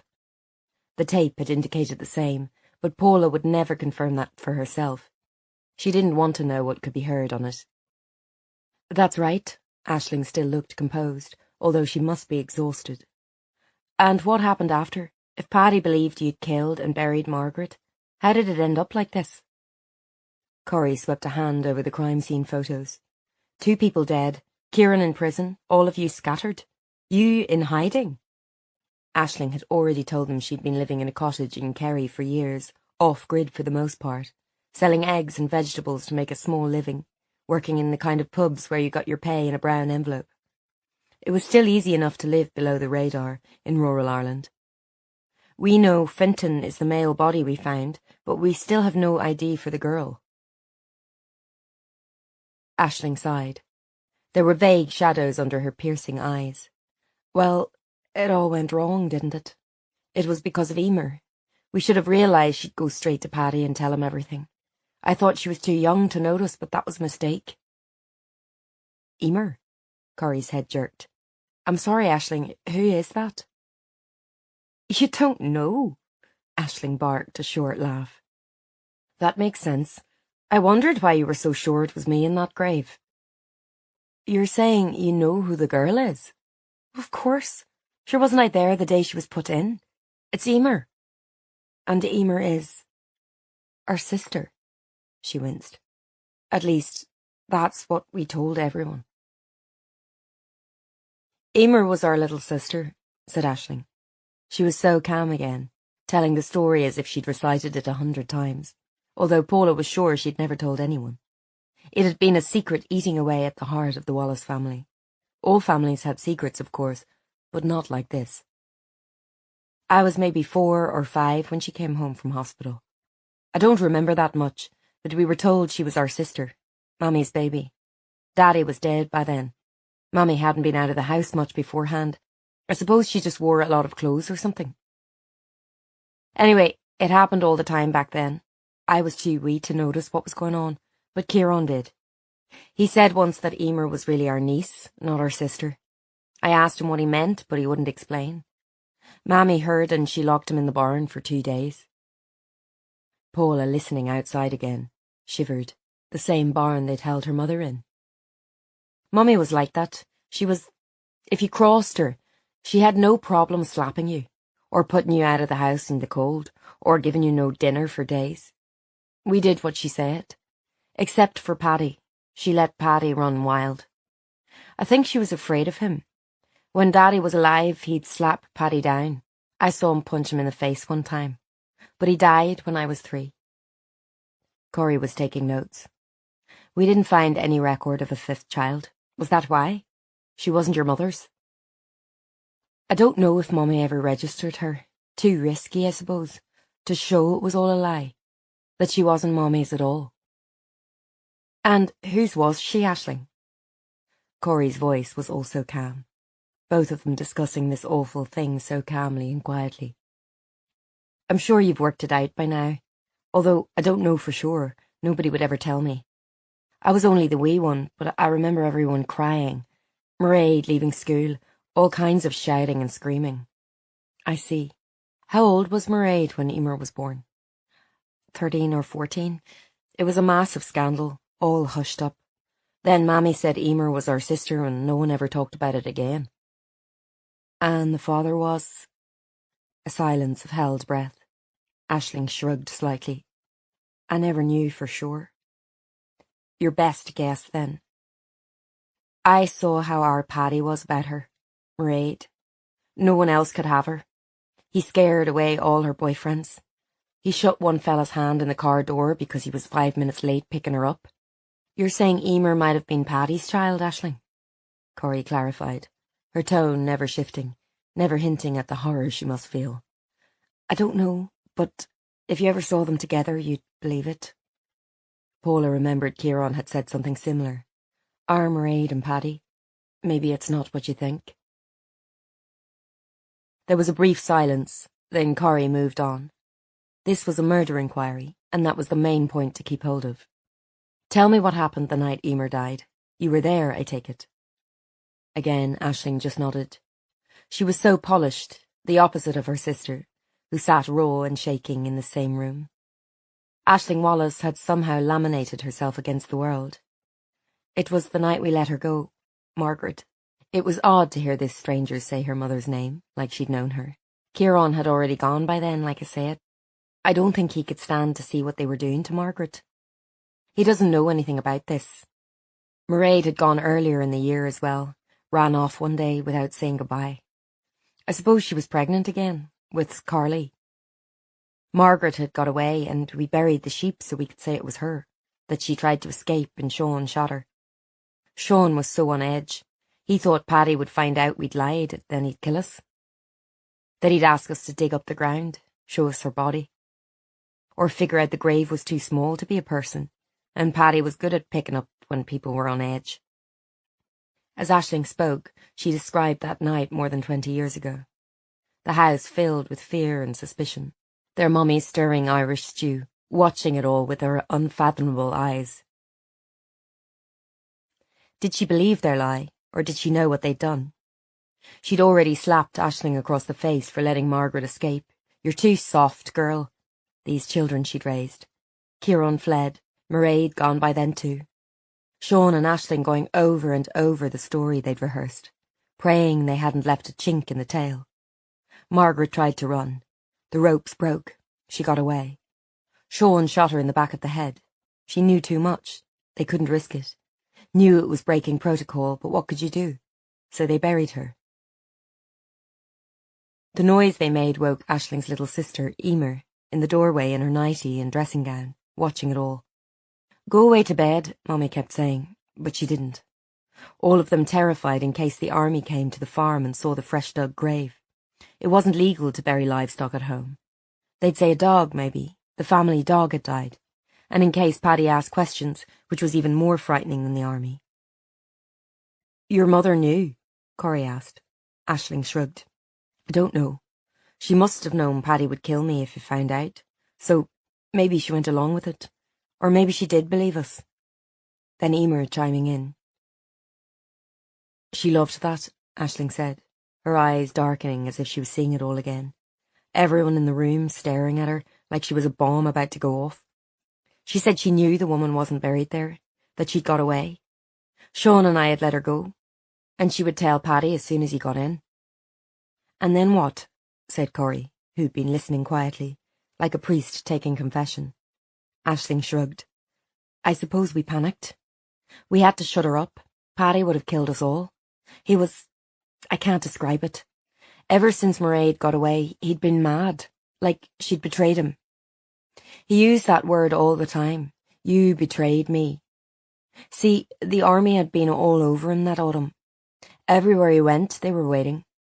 He thought there was a tight in the group. He was obsessed by it. And I I didn't want to die. I wasn't even 18. I'd never voted or driven a car even. Her blue eyes were far away. We were all there in the kitchen. Me, Mummy, Sean.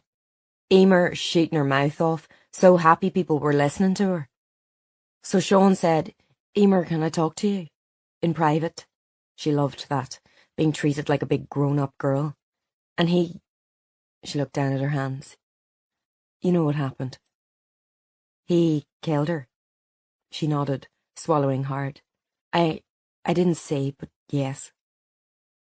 "Aisling, I realise this must be hard, but I have to ask. You're saying Sean Conlon killed Emer. Can you tell us how?" Corrie's voice was gentle. He strangled her, I think. She was only wee." Aisling briefly touched her own throat, face pale with horror. Wouldn't have taken much.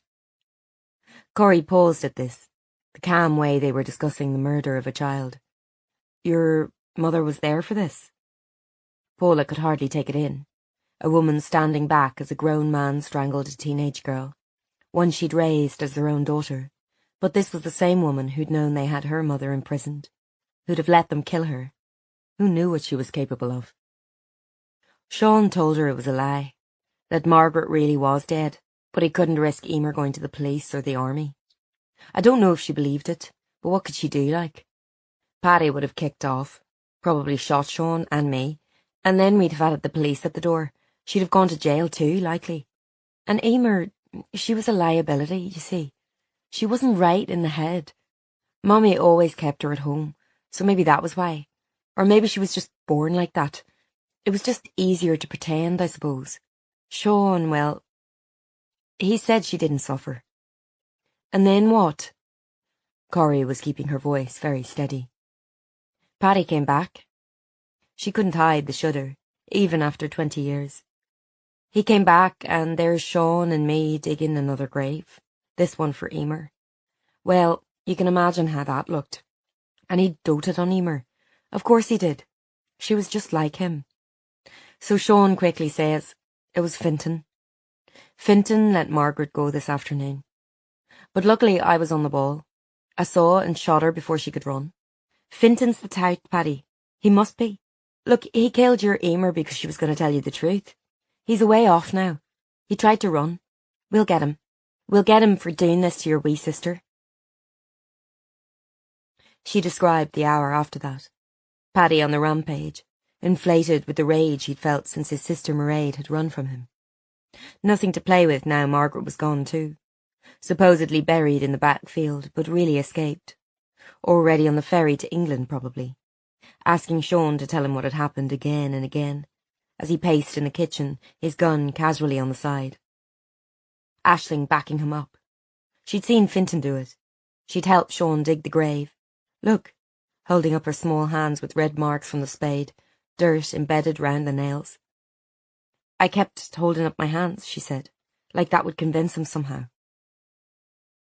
So then what? Said Corrie. Well then, doesn't Fintan turn up at the door in a panic? He'd been chased by an army patrol half a mile away, and maybe he'd drawn the soldiers after him. Maybe we'd all be caught now. He was an idiot, to risk throwing stones at them when there was so much else at stake.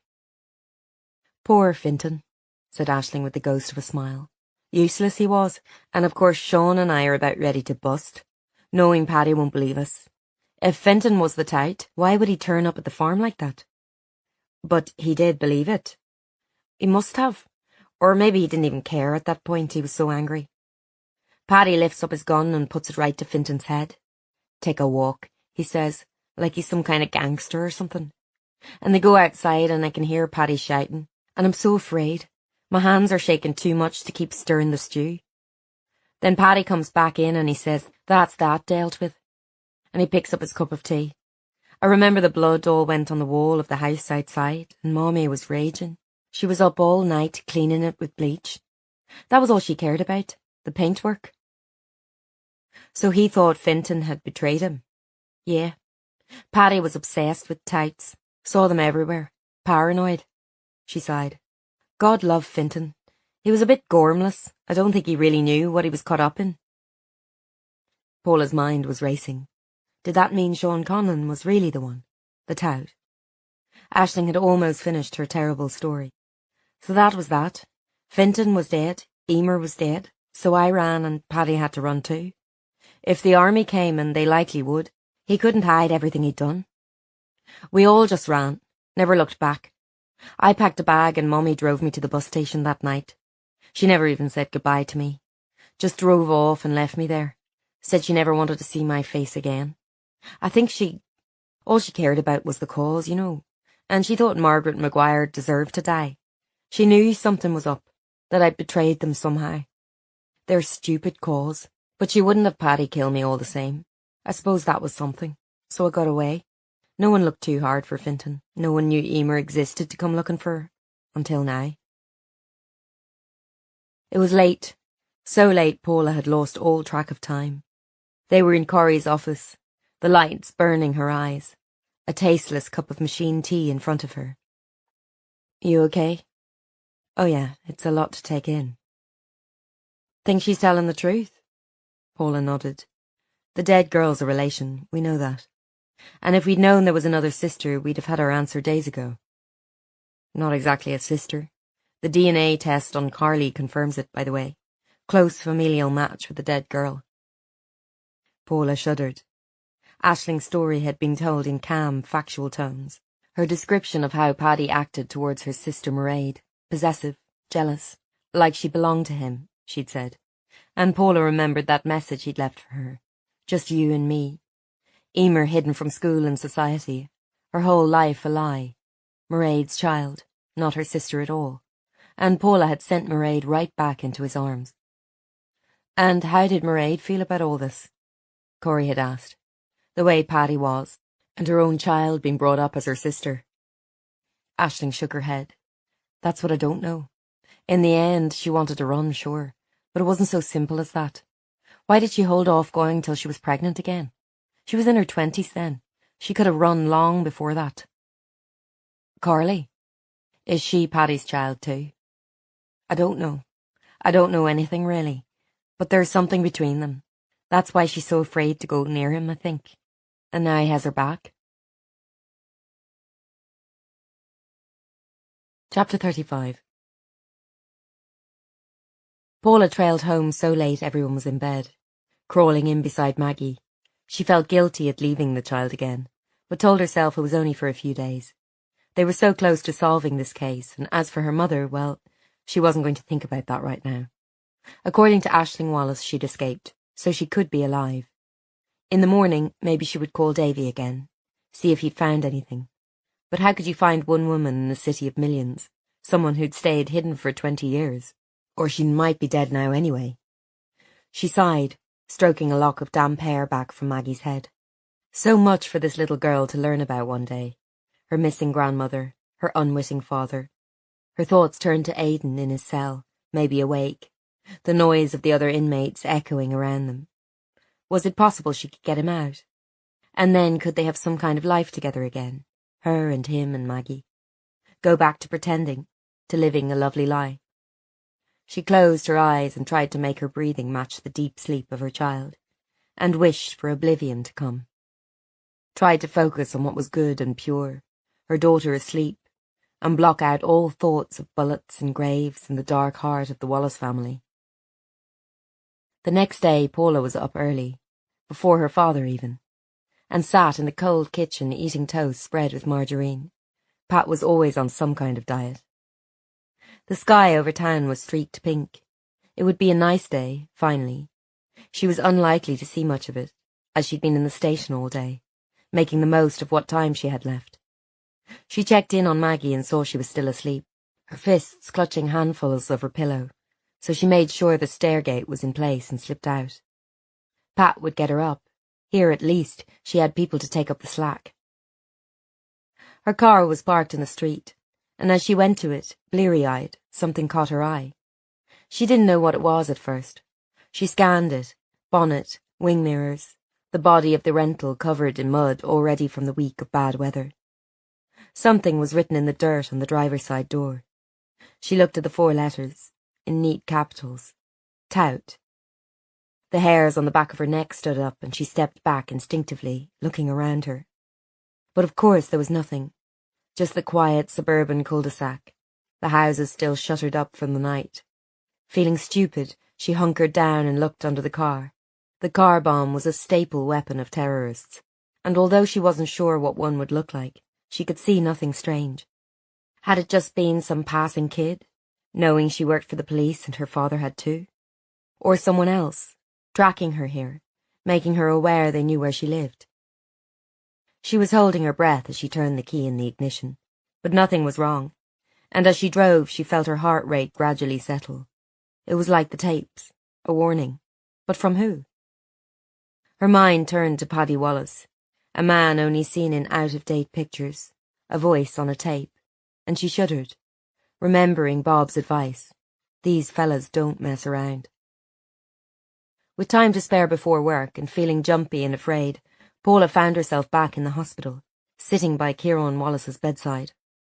Something about him inspired pity. His chest rose and fell softly, as if he was unaware in sleep that he was shackled to his bed, or that an armed guard waited outside his room. What must it be like, being the younger brother of the ghost, your two sisters gone, your family shattered? His bruised eyelids fluttered. "Hello," he said awkwardly, not knowing how he'd react to her, if he'd even want to speak to her. "Dr. McGuire?" "That's right. How are you, Kieran?" He swallowed hard. "Sure it makes a nice break from prison." Paula paused. "We spoke to Aisling. She told us what happened that night.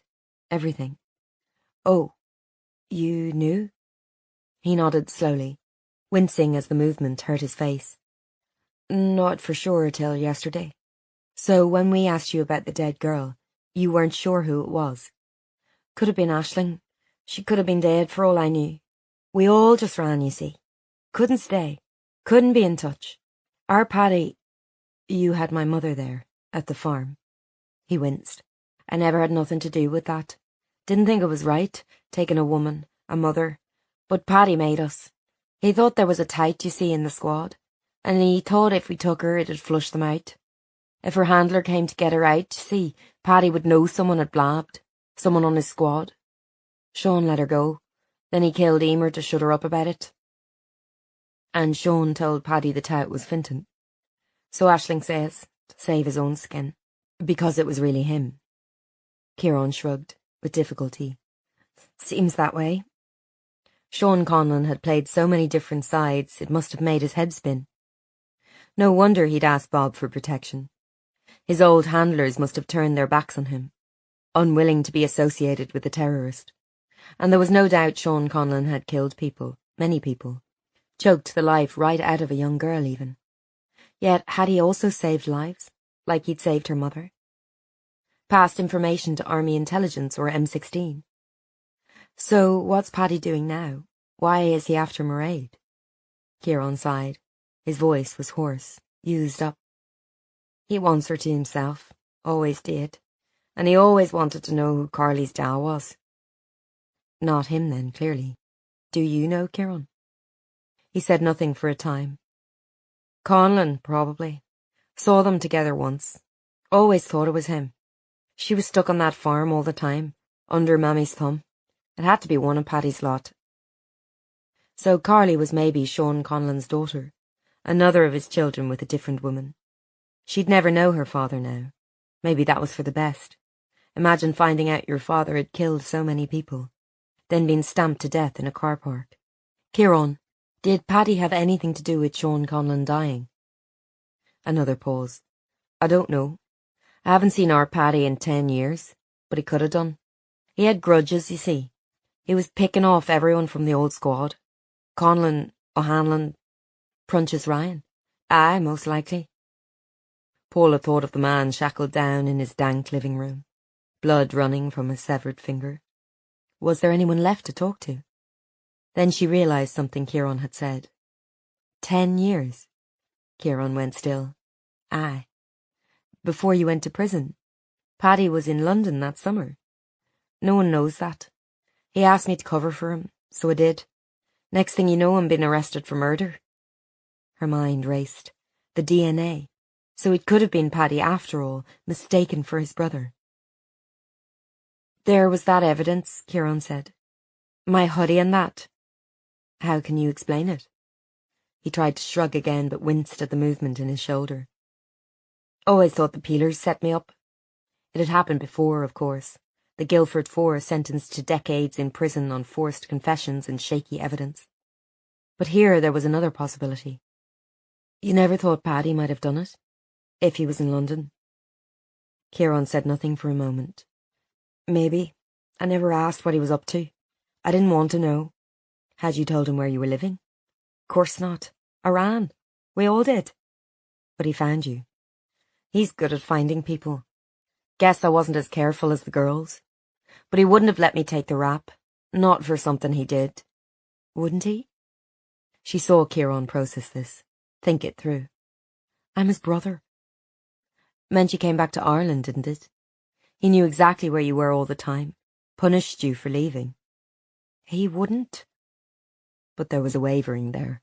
A loss of certainty. Paula didn't press it. The man was in pain. It wouldn't have been right. She was surprised by how quickly she'd come round to the idea that he was innocent. I believe you, she said. I don't think you're a killer, Kieran. I'm not. I always said I didn't do it. They didn't listen. They'd listen if we could catch the real killer. She let him think about it. He has your sister. You know what he's like, what he's capable of. She must be so frightened. She's been running from him for 20 years and now he has her. Can you help us find her, Kieran? Is there anywhere they might have gone, anyone who might know something? He jerked his head, beckoning her closer. She leaned over, hoping the guard outside wouldn't see, smelling his skin, bleach and cigarettes, as if he hadn't been outside in months. Tom Dunn. Who's that? Kieran was tired now. She could see that. His voice was fading. His dad? His father? She didn't understand. Look him up. Tom will know something. He needs to rest, you know, Aisling said from the doorway. She was holding a paper cup and dressed in black jeans and a grey top. She was different to her sister, elegant somehow, contained. I know, I was just going. Since you're here, Dr. McGuire, can you give me a lift? I don't have a car. It was always too risky, getting a licence. Where do you want to go? Where do you think? Aisling threw back the rest of her drink, her long neck pulsing. To see my loving mommy, of course. Will you take me? Aisling stood over her mother, making no attempt to approach her. She hadn't sat down or taken off her jacket. I didn't think she'd still be alive, after all this time. Paula wasn't sure what to say, so she stood by, holding her keys. The place gave her the creeps, something about the smell, the floral notes of cleaning products overlaying death and rot. Aisling leaned in. Mommy, it's me, Aisling. There was no reaction from the old woman. She didn't seem to know anyone was there. Mommy, did you never wonder what happened to us all? All your weans scattered? There was a mutter from Mrs. Wallace. Paula held her breath to catch it. Ungrateful pack. Aisling just nodded. Aye, well, we did our best, Mommy. You weren't much help. Anyway, I just came to see if you were alive and show you I'm okay. I managed, fine. She set her shoulders straight, as if determined not to let it get to her. I'm sorry, said Paula. I don't think she's very lucid. Oh, she knows who I am, all right. It's what I thought she'd say. She always put her bloody United Ireland ahead of us. Well, it didn't happen, Mummy, did it? What was the point of all that? No reaction. Aisling turned away. I just had one question. All this happened because the farm was sold, yeah? And they found what we'd buried. How come it happened now? As I understand it, your mother's fees here were being paid privately, but that stopped a few months ago. Since the farm was still in her name, it was put up for sale by the council to pay for her care. They couldn't trace any of you, except for Kieran, of course. I suppose that makes sense. But who was paying the fees before that? I wasn't, and Kieran wasn't. I doubt Mairead had the money. Was it Paddy? I don't know. He'd been her favourite, so it made sense if it was. It must have been so. Don't you think it was a bit strange, this all happening now? The payments stop. The bodies are found. What account was it being paid from, do you know? I'll have to check. Surely they would have looked into that, even with the commission stalling the investigation. But Aisling had a point.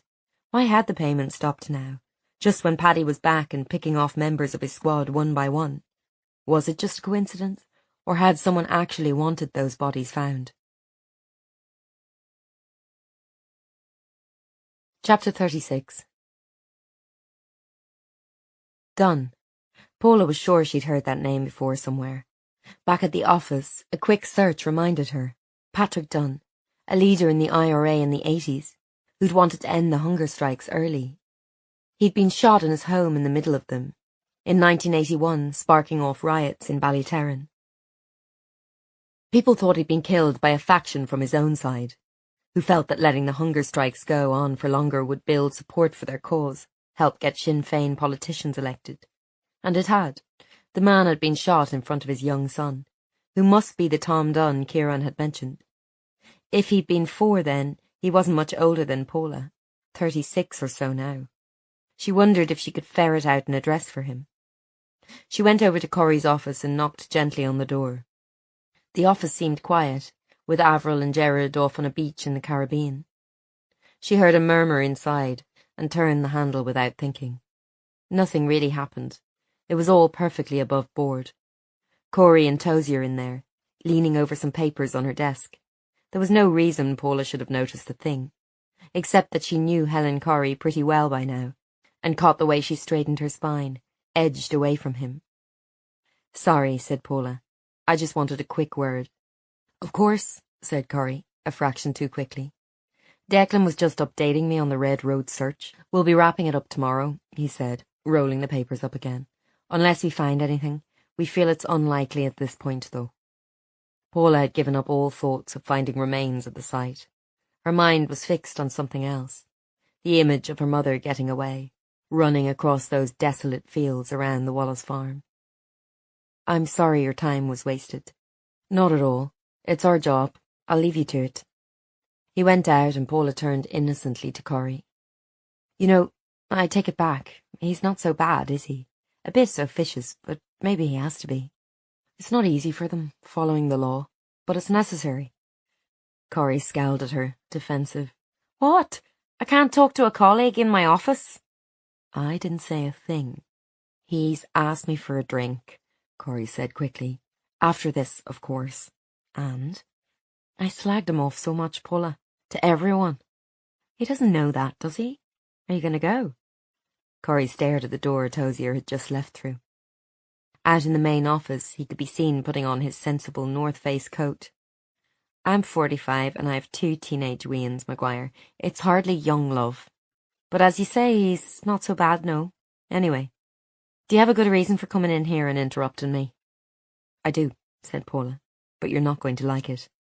Paula waited outside the house until she saw the car pull off.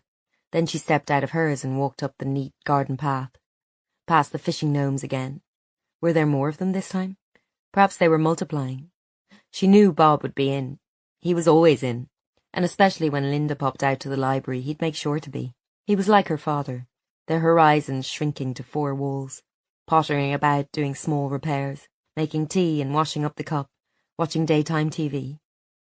It was hard to believe they'd been hardened RUC officers, both of them, with networks of contacts among dodgy lowlifes, with dark secrets and evil men out for their blood. At least her father had moved out of his old house now.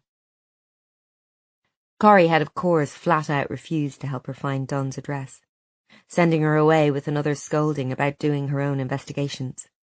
She'd not told Corrie about the writing on the car, knowing she wouldn't be allowed anywhere near the case if she was thought to be in danger. But Paula couldn't stop. This was her chance to get Aidan out of prison and finally find out what had happened to her mother. She was sure of it. It was all connected, as Bob had said.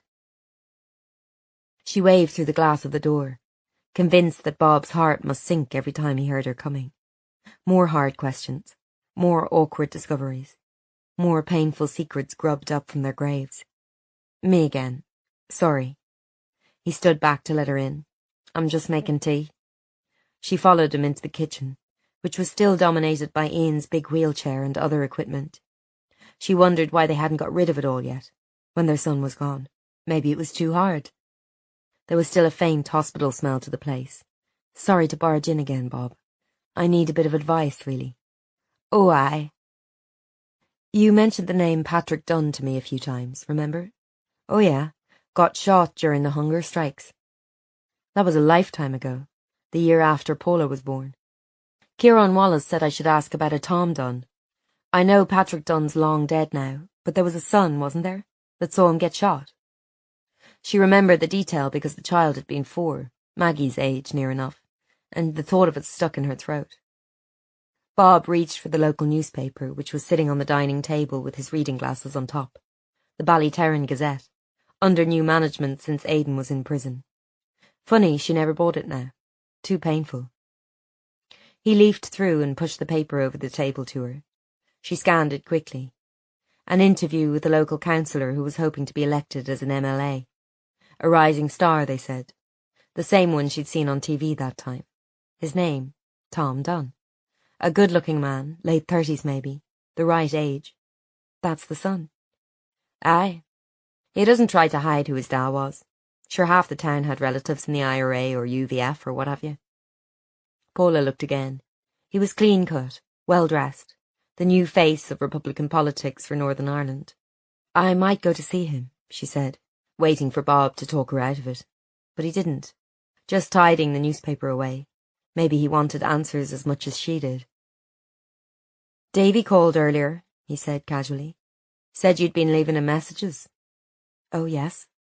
Her heart beat a little faster. When he hadn't called back, she'd assumed he had nothing to tell her. After your man Edward was killed, the lease on his flat was given up. That's all he knows. Her mother, suddenly finding herself stranded in London, her lifeline blown up. Had she grieved for him? She must have done. Had she loved him?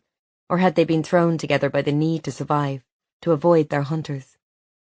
Except if Paddy Wallace thought Margaret Maguire was dead, no one would have been hunting her. Dead along with the child she carried. The hairs on Paula's neck stood up every time she thought of it. It felt like a film, a story happening to other people, not her ordinary suburban mother. Be careful, Bob said, in his tired way, as he walked her to the door. She nodded, but in truth she had forgotten what that even meant by now. She was so far past being careful. It was way too late for that. Margaret, 1998. What was that? She was awake in the dark, back arched like a cat. Something outside, bins clattering, feet. Beside her, Edward was awake at once too. Long years of army training meant he could sleep any time and start out of the deepest dreams to be fully alert. I'll check. Be careful. At least once a week it happened.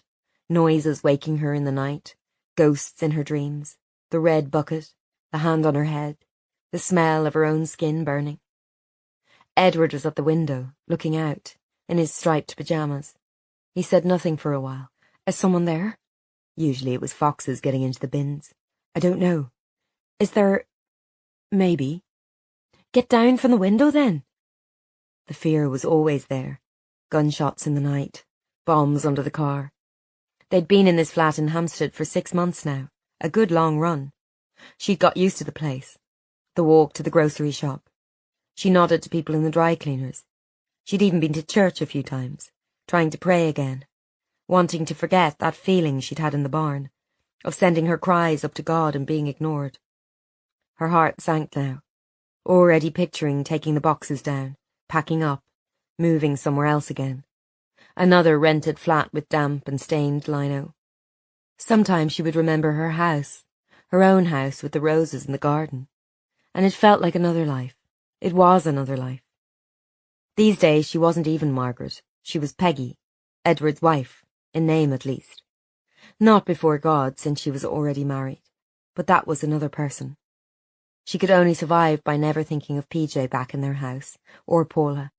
Peggy had never known those people. Peggy was married to Edward, and if things between them were still stiff and formal sometimes, if she knew he kept secrets, if both of them sometimes woke up at night screaming, well, they were alive. It was something, at least, to be alive, to have a warm body in the bed beside her.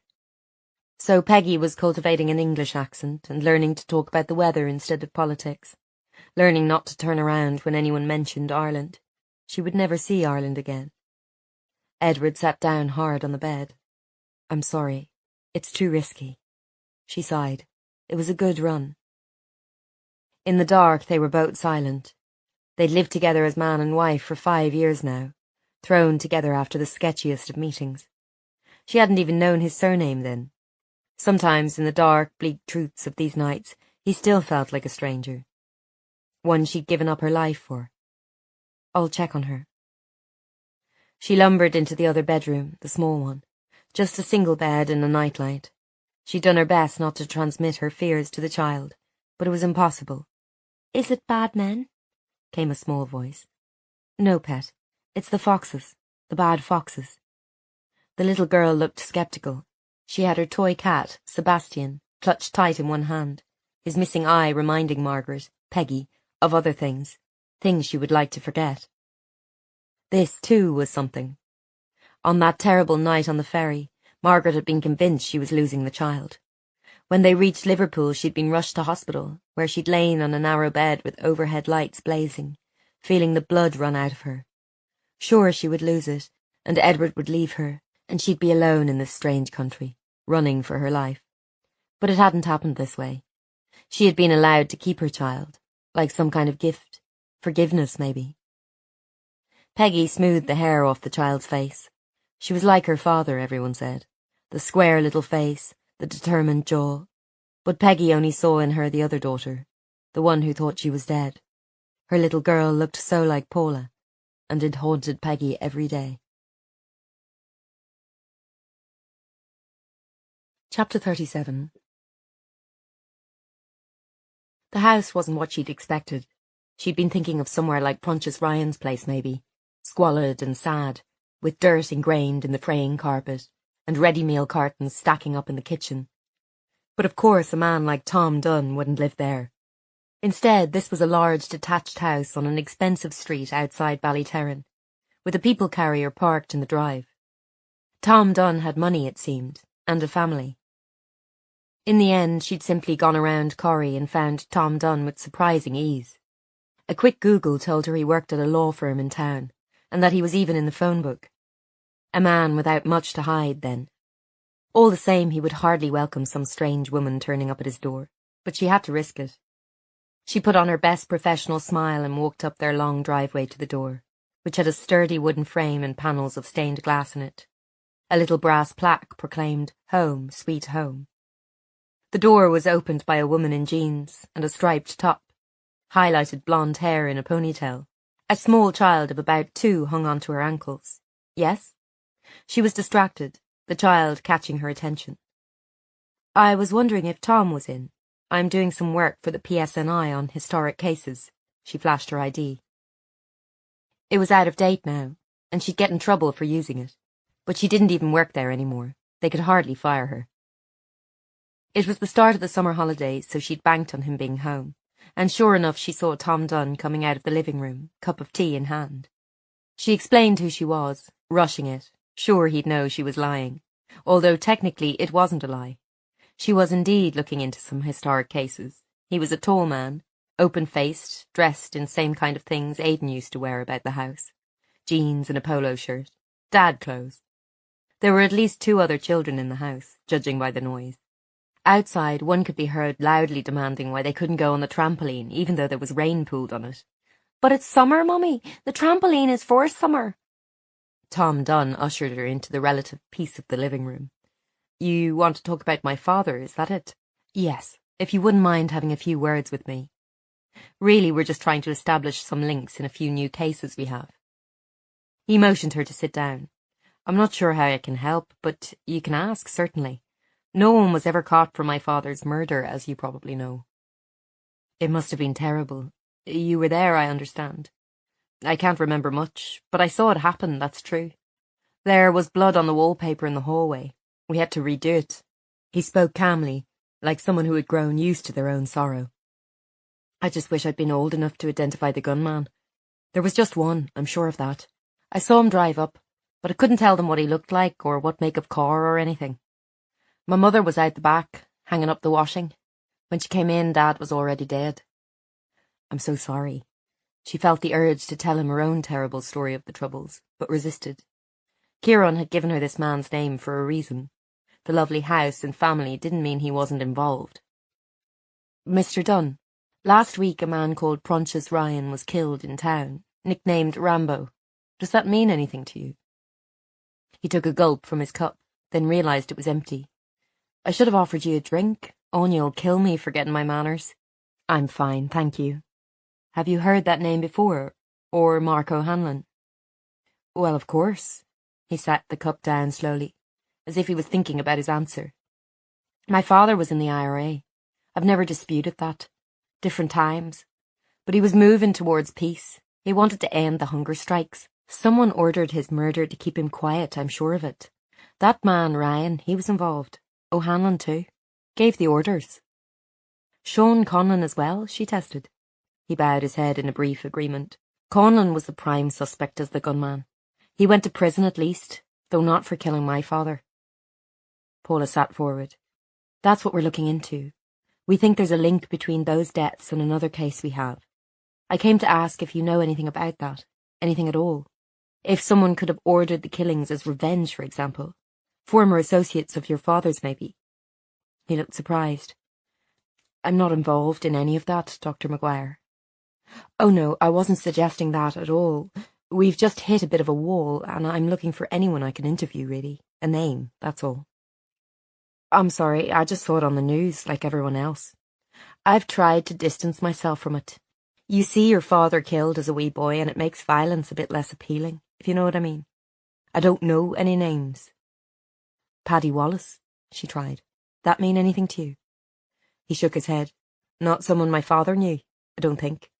No. Younger. Him and Conlon were on a punishment squad together. Sorry. He was already standing up, opening the door. She felt disappointed. Another dead end. Out in the hall, a girl of about 8 had her hands on her hips. Daddy, it's not fair. Schiffer took my biscuit. Did she now? Well, we can't have that. He was already being subsumed back into family life, the large, noisy family she'd always wanted as a child herself. No chance of that unless she could get Aidan out, and this man didn't know anything, it seemed. Thank you, she called. I'll leave you be. She pulled the door behind her and went back to her car, thinking furiously. Someone must know something. The first rule of police work. Someone always knows something. But what good was that if they wouldn't talk? Sitting in her car, she rang into the office. Corey's line was busy, and Paula wondered fleetingly was she closeted with Tozier again. Me here, she said into the voicemail. Just checking if there's any progress on finding out who was paying the nursing home fee for old Mrs. Wallace. Catch you later. She gave one last look at the large, pleasant family house, reflecting briefly that some people at least managed to move on from their terrible pasts, and drove off.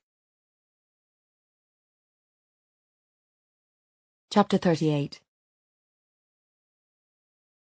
Saoirse was looking after Maggie today, while Pat and PJ went to a funeral in Strabane.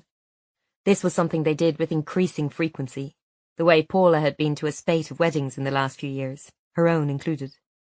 They'd come back later full of comments on the food, the choice of hymns, the grief of the bereaved spouse, like they were reviewing it for some kind of witch funeral magazine.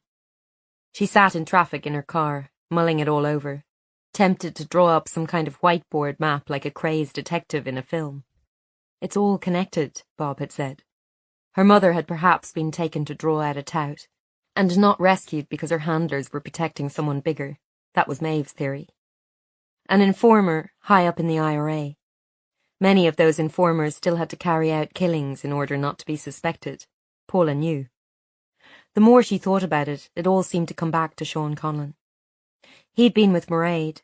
He was Carly's father, like as not. He'd killed Aidan's father and probably Tom Dunn's father too.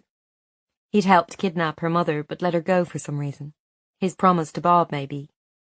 He'd gone to Bob for help, given him a list of names including Paddy Wallace's, but died that same night in a piss-soaked pub car park. Aidan was in prison for killing him, her hands gripped on the steering wheel. She did not mourn Conlon, but if he were still alive, they wouldn't be in this mess, and she would be able to ask him, did Margaret really get away, or did someone go after her? Is she still alive? She drew up at Saoirse and Dave's house, noting that Dave's car wasn't there. He must be working late. A Volvo was parked outside, the neighbour's car, maybe. She rapped on the door, distracted, thinking she'd get Maggie home and to bed and make some notes about all this. Maybe quiz her dad some more when he came home, though she could never tell him everything she knew. Saoirse had not come to the door. She leaned on the bell. A figure was approaching. A man. Was Dave home after all? But no, it looked too wiry to be him. Dave was a big shaggy bear of a man. The door opened, and Paula saw the face, and then she understood.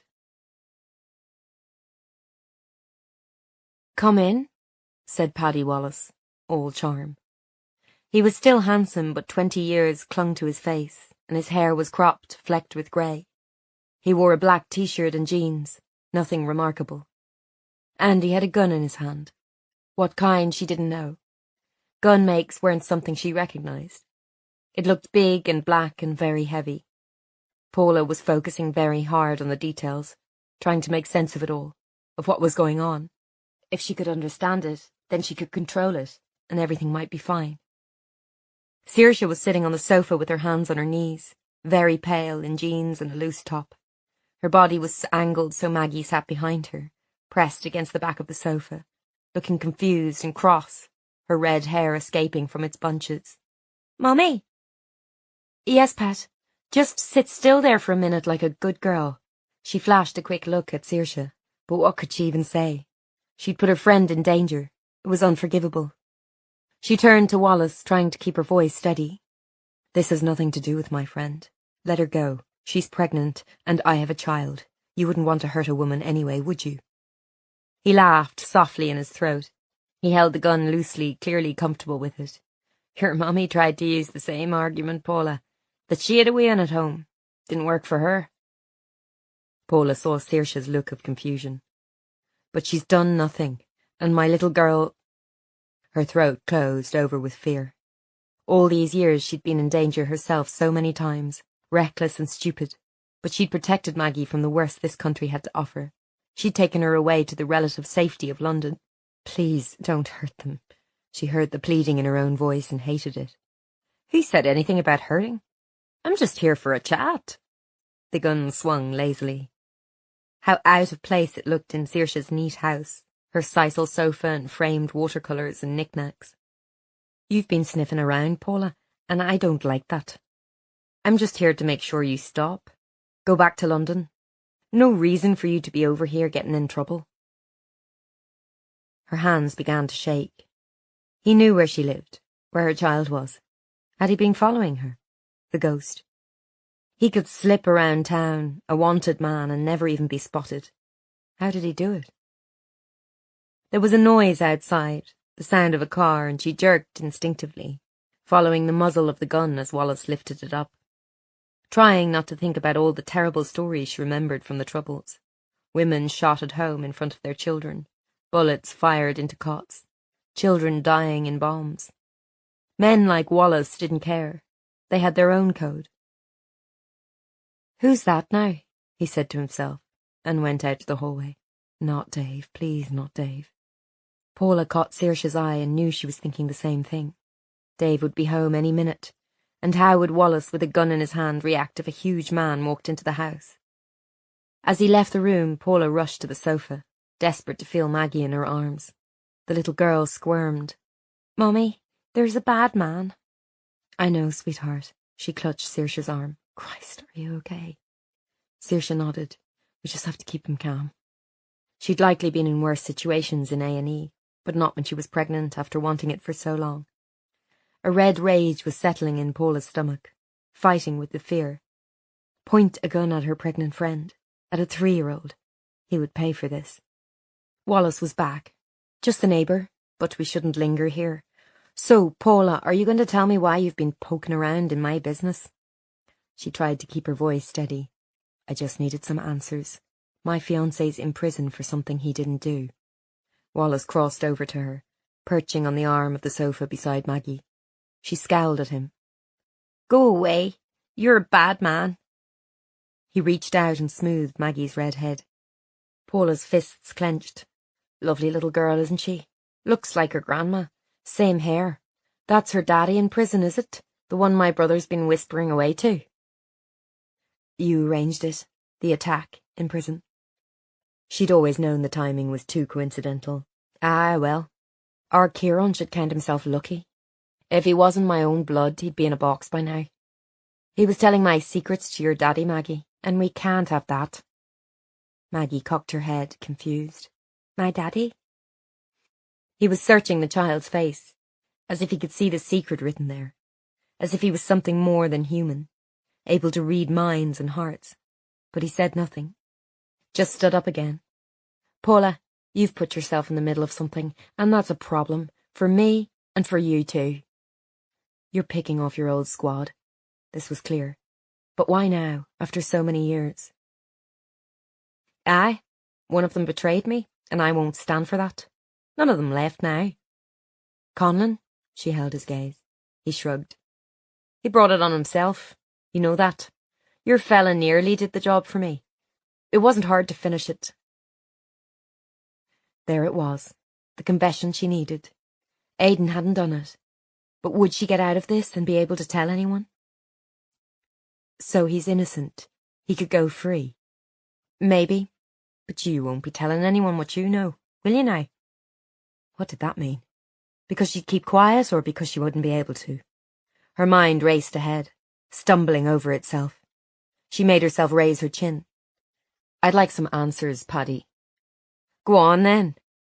He sounded quite reasonable. My mother, where's she? Paddy smoothed some fingerprints off his gun. To my knowledge, she was dead and buried on the farm, like I told the commission. So that was him too, trying to stall the investigation into the 2 dead bodies, and maybe also find out the truth himself. Perhaps he had suspected Aisling and Sean were lying all those years ago. But she isn't, is she? It would seem not. The man she was involved with. He was moderating his language to spare Maggie, she realised. Meaning what? He was going to let Maggie go? He was in London. Some associates of mine managed to catch up with him and finish him off. If she's anywhere, she's there. Your mother. You went after her. She held her breath, waiting to hear her mother was dead anyway, tracked down and killed. He shook his head absently. Didn't know to look. Before this, I was daft enough to believe my wee sister and my best pal. When they told me she was dead, more fool me.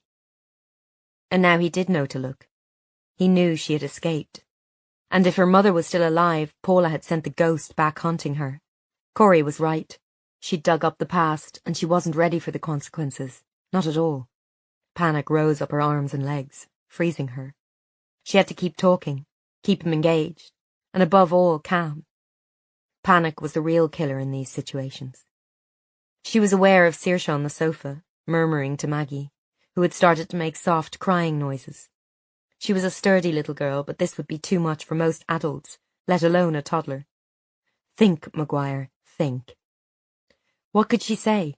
What could she offer a man like this to get him away from her child, her friend? Your sister's back, she risked. Aisling. Oh yes, wee Aisling. Quick to stick a knife in my back she was, for all the age of her. Her and Conlon. They lied to me, right to my face. I can take you to her. Wouldn't you like to find out what really happened that night? What really happened to Emer? Wallace tapped the gun against his chin, casually. He was still attractive, not just his features, but a kind of magnetism that came off him. That intense focus, and the sense there was nothing he wouldn't do. Maybe. So what do you suggest we do, Paula? You see the problem here. I can't let you carry on what you're doing. I can't just leave you and be on my way. I'll come with you, she said quickly. Somewhere else.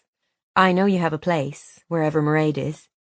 And let your friend here ring the peelers as soon as we're gone. I won't say anything. Saoirse's voice was shaking. Please, I'm pregnant. Please. Her eyes met Paula's, flicking downwards. With a sickening thump of her stomach, Paula saw it, the red stain spreading out from her jeans. Small, still, but scarlet as poppies. Chapter 39. Saoirse was bleeding. The shock, likely. She had to get her away from this. Maggie had not noticed yet, thank God, but surely would soon. What could she do? Paula knew nothing had worked for her mother. She'd have pleaded for her life, surely, tried to argue and beg her way out of it, for her daughter's sake. Maybe even for the child she was carrying. Not realising she'd been a pawn sacrificed to protect the king, Sean Conlon. But he'd let her go. And he'd had more to lose than anyone back then. It was possible. She tried again. We could arrange a reunion. All your family together, Paddy. Isn't that what you always wanted? Carly too, your niece, Mairead's girl. He frowned at her. You think I want to see those traitors? But we should go somewhere else, she said, trying to sound like she was on his side. It's too public here. The neighbours will hear something. I'll come with you and we'll see what to do next.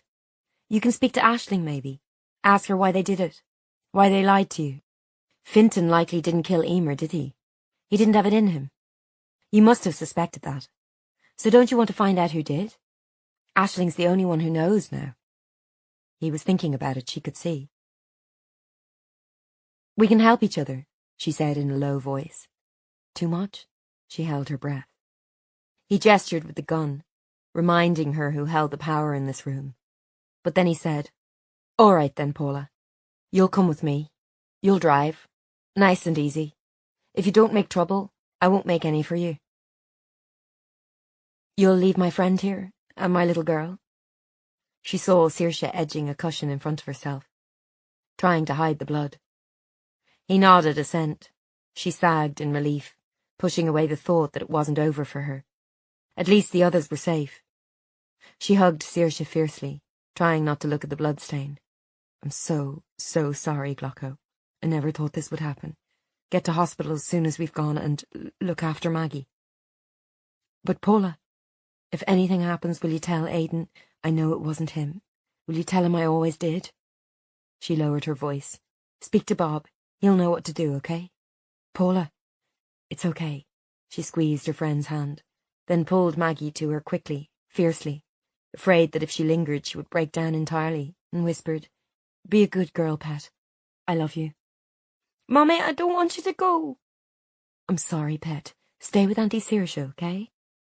Then she was following him out the door, to the anonymous Volvo Paddy must have driven there, the gun concealed under his jacket. And the two of them were getting in, all peaceful and calm, like two friends on a day out. As the house receded in the black mirror, all she could think was, they're safe. Thank God they're safe. The rest was now on her. They drove out of town, Paula at the wheel, Wallace beside her with the gun held casually against her seat. She could feel the press of it on her leg, as with his other hand he tapped at a Nokia phone, calling for help maybe. Where was he taking her? She drove with unnatural care, slowing down so much approaching every traffic light that the impatient drivers of Ballyterran honked and swore at her. Soon they were heading out into the countryside, the housing estates giving way to fields and trees. Following his directions, she pulled off the motorway onto a side road, then another, and another, until the car drove slowly between high hedgerows and bumped over a line of grass down the middle. They were in deep country now, where no one would see or hear them. She wondered where it was. Somewhere he owned, a second home or something like that. He must have help to do the things he'd done. They rumbled over a cattle grid and stopped outside what looked like a small hut or barn. There were no other buildings around, just fields and the slope of the mountain rising up behind. When she got out, urged on by Paddy's almost friendly gesture, she could hear the birds and the faraway sound of traffic. And there, outside the hut, was another man. He came forward to the car. When she saw it was Tom Dunn, she wasn't even surprised, not really. Wallace had to have someone helping him, giving him money, sorting out a place to stay. Dunn had money and influence, and his father's old IRA contacts. He wouldn't have been on Conlon's list because his father was long dead, and he'd only been a child when Sean shot him. But maybe he wanted revenge all the same. Tom swung his gaze on her, and the mask of the suburban dad had slipped. She heard him say to Paddy, "What the hell are you playing at? Thought you were dealing with her." "Never you worry, I have it in hand." Wallace sounded almost chipper. "I offered to come," Paula said, hearing how high and frightened her voice was.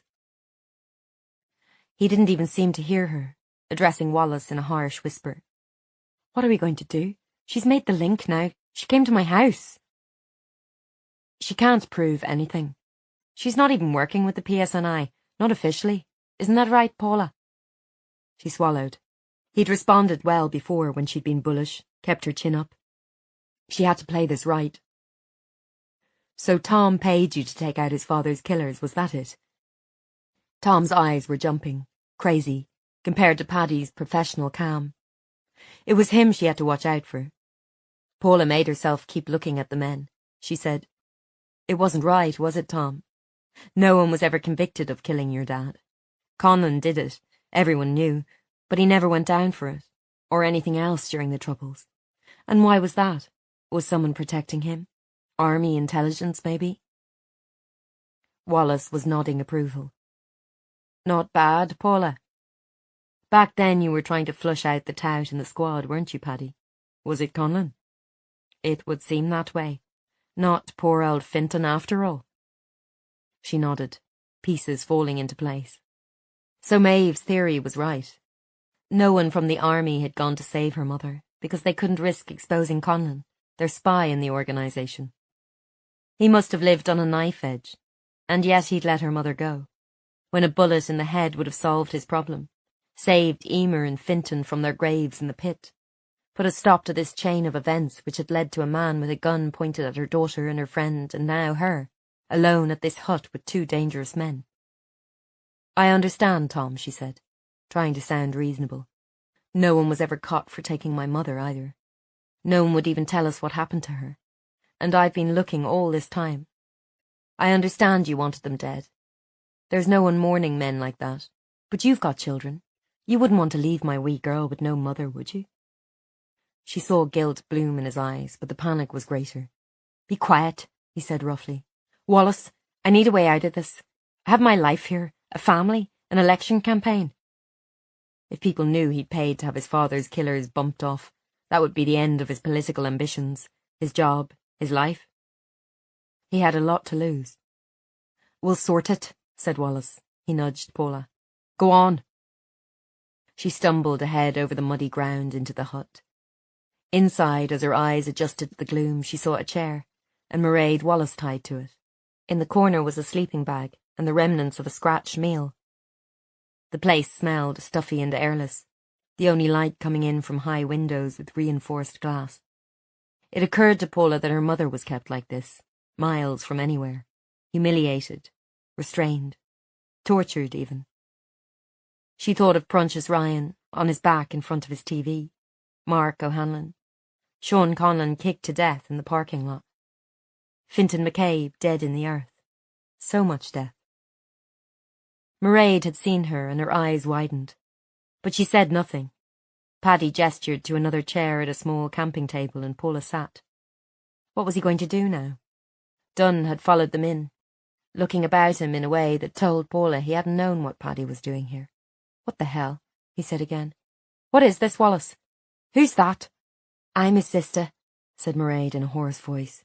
"He kidnapped me." Paddy tutted, pulling another chair for himself to sit on, leaning across its back. "Always the drama queen, our Mairead. I just wanted us to talk, be together as a family. When this is all over, we can go back to how things were. You, me, Aisling, Kieran, Carly even. Seemed like a nice girl." "You put Kieran in prison," she said. "I know it wasn't him killed that man." "Well, at least I knew where he was. None of you had any loyalty, sneaking off on me. After everything I did when Dad died, keeping the farm for us, and the first chance you get you run out. I had to." "Oh yes, for wee Carly. Looks just like Emer, doesn't she? But then she would, wouldn't she? All I wanted to know was who her daddy was, Mairead. Who did you betray me with? Why didn't you tell me you were having another baby?" Another? So it was true then, about Emer. Mairead didn't answer, her head bowed. Paddy went on. No matter, I got it out of old Rambo. Seems everyone knew you were sneaking about with Conlon behind my back. Everyone but me. Shame he'll never know he has a lovely daughter, seeing as he's dead. Mairead did not react to this. Had she any feelings for the man now after 20 years? She was trembling, with fear maybe, or rage, or both. Mummy would have made me give her up. You know that. She wouldn't have had her in the house. Not after Emer. Oh yes. How did you feel about that? Your own daughter murdered. Your daughter that you abandoned. Our daughter. Shut up, he went on. But that's what she was. Yours and mine. What kind of mother are you, Mairead? Mairead was trembling. She was never mine. Mummy took her. I didn't know she was. I never even knew she was dead. She wasn't right, Paddy, you know that. Was that any reason to abandon her? Leave her to be killed in cold blood? She was only a child. I was only a child. She was shaking so hard her voice faltered. I was a child too, Paddy, when it happened. Poor Emer. And her own sister covered it up. Lied to me. It must have been Conlon killed her, your fancy man. Did he ever go at Aisling too? Why stop at one of my sisters? Mairead's voice shook. You think I don't care? Why do you think I came back to this hellhole in the first place? I wanted to know. Was it her, or was it our Aisling in that grave? My sister who was dead, or my... She tailed off. You don't know, Paddy. You don't know how it was for me to leave. But I had to. For Carly. Dunn, who had been pacing maniacally, now stopped and slammed his hands on the table. Paddy, we have to sort this. What are we going to do? You can't just keep this place forever. My wife's dad owns it. He might decide to visit. So that was the link. Paula tried not to think what it meant that he'd said this in front of her. There was no obvious link between the two men, so no one would think to look for her here. No one knew where she was, and around them stretched the countryside, miles of fields and bogs and barren ground. We'll sort it. It'll be over soon. And what did that mean? She met Mairead's eyes, saw the panic there, and tried to speak calmly. You don't want to hurt Mairead, Paddy. She's your sister. She was quick to hurt me, taking up with Conlon behind my back, then running away from me. Well, she thought she'd lose Carly if she didn't. It was a long time ago, and Conlon's paid for it. You're all together again now. You don't want to keep running all your life, do you? He hefted the gun in his hand. And what do you suggest as an alternative, Miss Paula? Your mummy used to talk about you, you know, as if we'd change our minds, just because she had a wean. What could she suggest? What way was there out of this? I couldn't prove anything, she said. Just let us go, and you can vanish again. The ghost, right? She's seen me, said Dunn. He didn't seem able to look Paula in the eye. Who told you to come to my house? Where did you get my name? She hesitated, but Paddy had got there first. Our Kieran, was it? Aye, he's worked it all out. Had a lot of time to think. Can't trust anyone these days. It echoed what his mother kept saying. Ungrateful pack. Disloyal. We can't let her go, Dunn said decisively. I won't take the fall for this, Wallace. She knew better than to plead Maggie. It hadn't worked for her mother. It wouldn't work for her. But somehow, although he'd tortured her mother and murdered so many people, she did not believe Paddy Wallace would shoot her. Disloyalty, betrayal, those were his triggers. I was just trying to help my family, she tried. My fiancé, my mother. I don't know if she's alive or dead. I just needed to know. He looked at her curiously, weighing it up. You'd do anything for your family, Paddy, wouldn't you? Didn't you do it all to get them back? That's why you let the farm be sold. It was you arranged for the payments, wasn't it? To your mother's nursing home. Watching over her as best you could. But if the farm was sold, and they found what was under it, you knew that was the way to bring all your family back together again. Get Aisling. Find out what really happened to Emer. She went on, putting it together as she spoke. It was Carly's Facebook post, wasn't it? looking for her family. You didn't know she existed before that, did you? It was all for them. Not that they're grateful, he prodded Mairead with his gun. Her head was slack, all the fight gone out of her. Another mother trying to protect her child. There was a noise outside and everyone jumped. Paula watched the gun jerk up. Wallace turned on Dunn. Who's that? Your in-laws? No, they're away on a cruise. Wallace swung the gun to Paula. Did your wee mate call the peelers? Paula's heart beat hard. She doesn't know where we are. We never mentioned Tom in front of her, did we? He squinted at her, then grudgingly nodded. That was true. He motioned to Dunn. Open it. Me? You're the one with the gun. But as they bickered, the handle was turning and the door opening, letting in a slab of blank white light. A figure stood there in a beige overcoat, despite the season. There was a gun in his hand too. Paula recognised it as RUC issue, the same one her father had squirreled away in the gun safe he thought she didn't know about. It was Bob Hamilton. Her heart sank. She might have been able to talk her way out of this, and help Mairead too. She still didn't think Paddy would hurt his own sister. But now Bob was here, and she couldn't protect him, and his hand was shaking as if he hardly had the strength to hold the gun up. She'd hoped he would make the connection to Dunn, send the police to rescue her, not come himself. Paddy seemed to recognise him. I know you. Bob's voice shook too. Let the women go. He saw Dunn, frowned in recognition, then back to Wallace. Come on now. This war's long over. You've no fight with these two.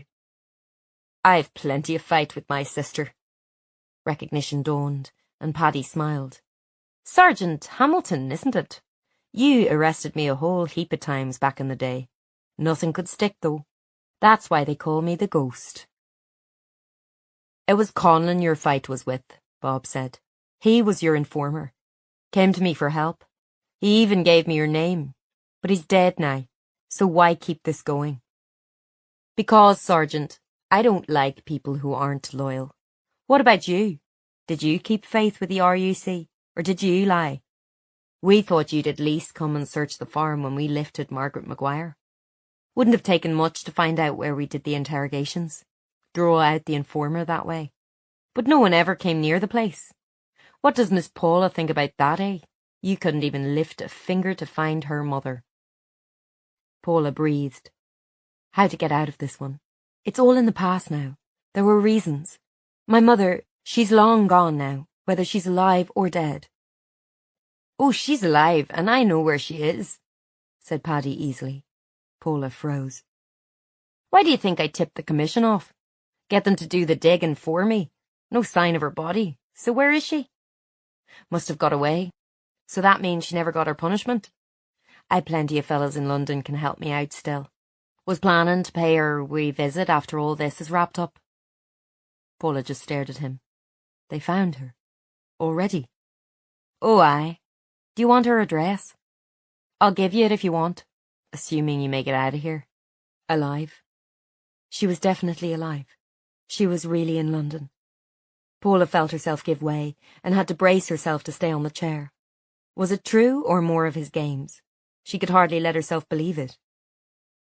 Paddy, stop it, said Mairead, her voice exhausted. Don't torment her. You know what it's like to lose your family. Just leave her be. Aye, I do, don't I? Thanks to you. Your mother was guilty of a very serious crime, Paula. She was sentenced, and that sentence still hasn't been carried out. She's on the run too, in her way. I feel no guilt about it, Miss Paula. Sorry to tell you. Was this it, then? Was she going to die there, unable to tell anyone what had happened to her mother, unable to send a warning? And then Paddy Wallace would make his way to London, to whatever door her mother lived behind, painted or faded or wood or metal, and deliver the bullet that had been hers 20 years ago. Was this all for nothing? She couldn't bear it. Bob stepped forward, using his other hand to steady his wrist under the gun. He looked like someone's granddad, a harmless wee man. What could he do against the ghost? Patrick Wallace, I'm arresting you for the murders of... What was he doing? Even Paddy looked surprised for a moment, then he laughed. Ah, come on now, Bob. Prunchus Ryan, John King, Fintan McCabe, Mark O'Hanlon, Sean Conlon. Aidan could be released if Wallace went down for killing Conlon. She just had to live through this, that was all. Do not have to say anything. Do something, Dunn's voice cracked, but Paddy seemed to be amused by the whole scene. The tired and broken-down man holding a gun in shaking hands, reciting his code, as if men like these followed the rules. Stop him! Maybe taken down and used in evidence. Then Dunn was lunging across the room, trying to tear the gun from Paddy's hand, failing, screaming as Bob put a bullet in his shoulder. Shaking hands or not, he could still aim. A small shriek escaped Mairead, and she began to strain on her ropes, trying to move back out of the line of fire.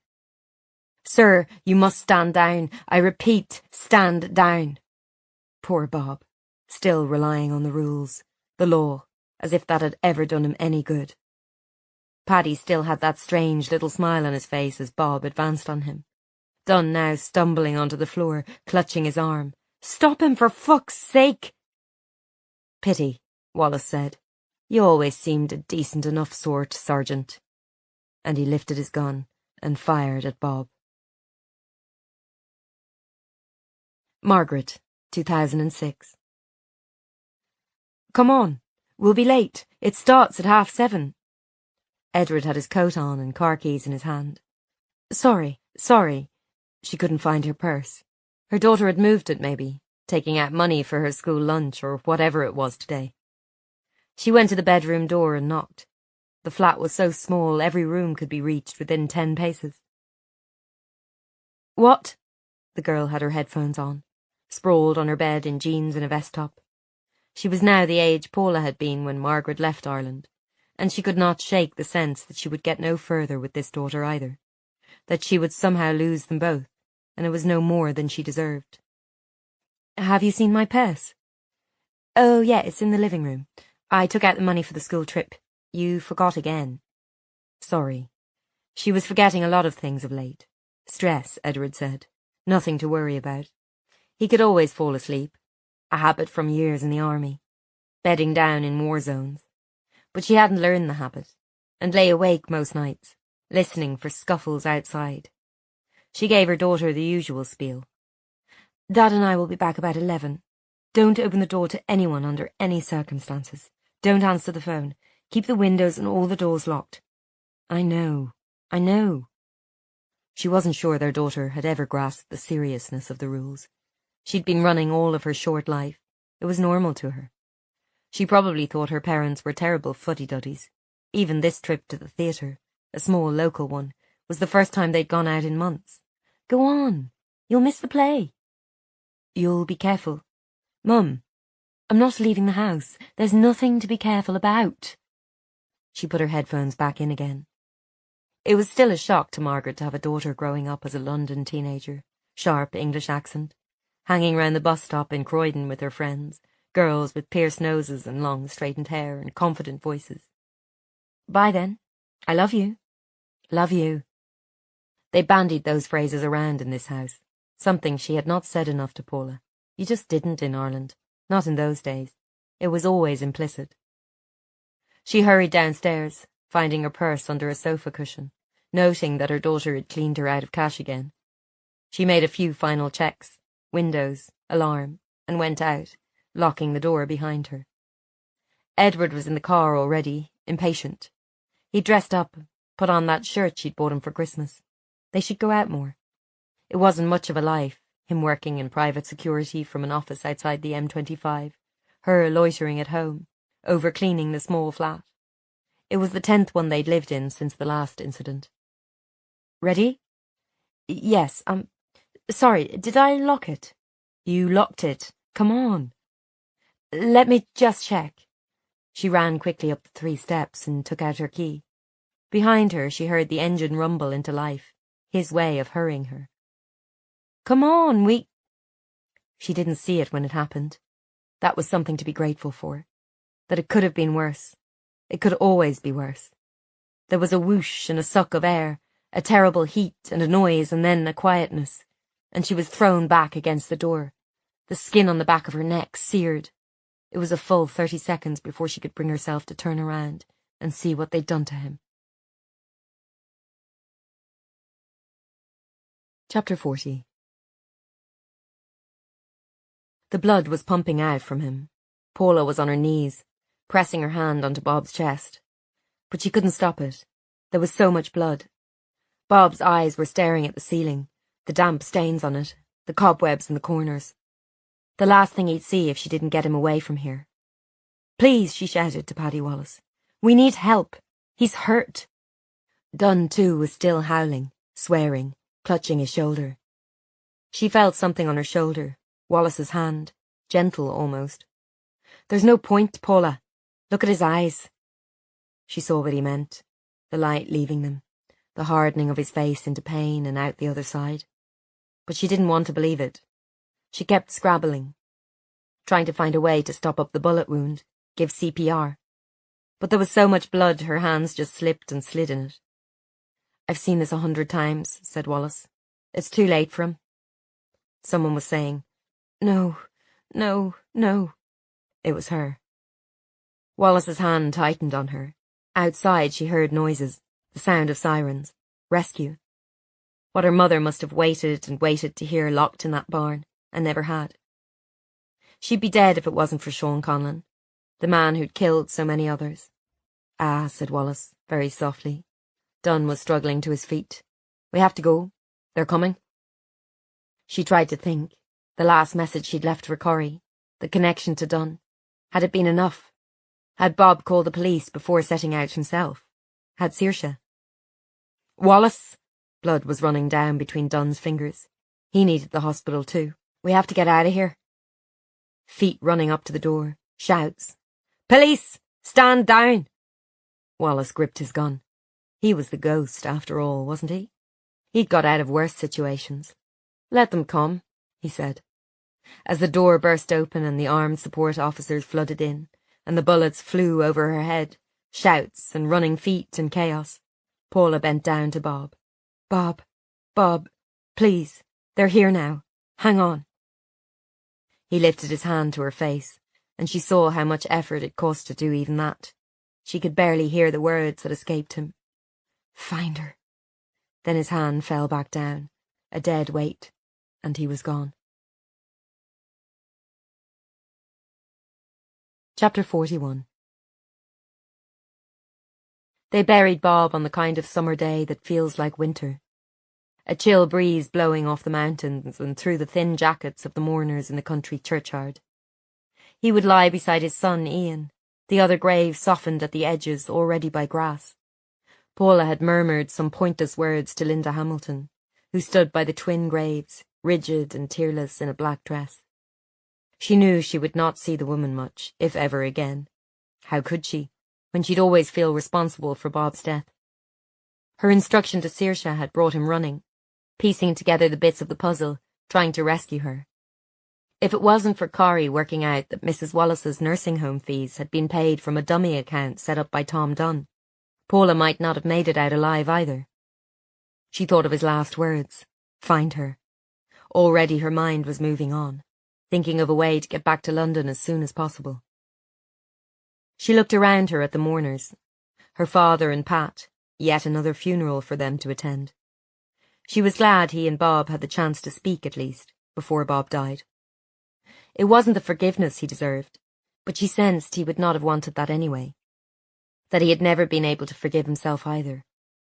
There was Saoirse holding hands with Dave, safe, thank God, her baby's heart still beating strong, alive. Paula could not have stood it otherwise. Maggie she'd left with the babysitter, not knowing how she would explain that Mr. Bob was gone. For a moment, when the armed team had stormed the hut, she'd not been sure she'd ever see the child again. That she might die there, in a hail of bullets. As it was, even the ghost hadn't been able to get out of this one, although he hadn't been captured without seriously injuring several officers. But she had got out, and so had Mairead. No one else had died that day, only Bob. She blinked away tears, looking around her again. There were Avril and Jared, back early from honeymoon. Avril crying softly into a hanky. Fiachra on his own this time, his curls plastered flat. Corrie and Tozier, in sober black suits, a foot of space between them. Guy had sent flowers, but had not been able to make it over. Tess had gone into labour the night before. Paula would send something when the time was right. A card, a small present of some kind. Linda was stooping now to throw flowers into the grave.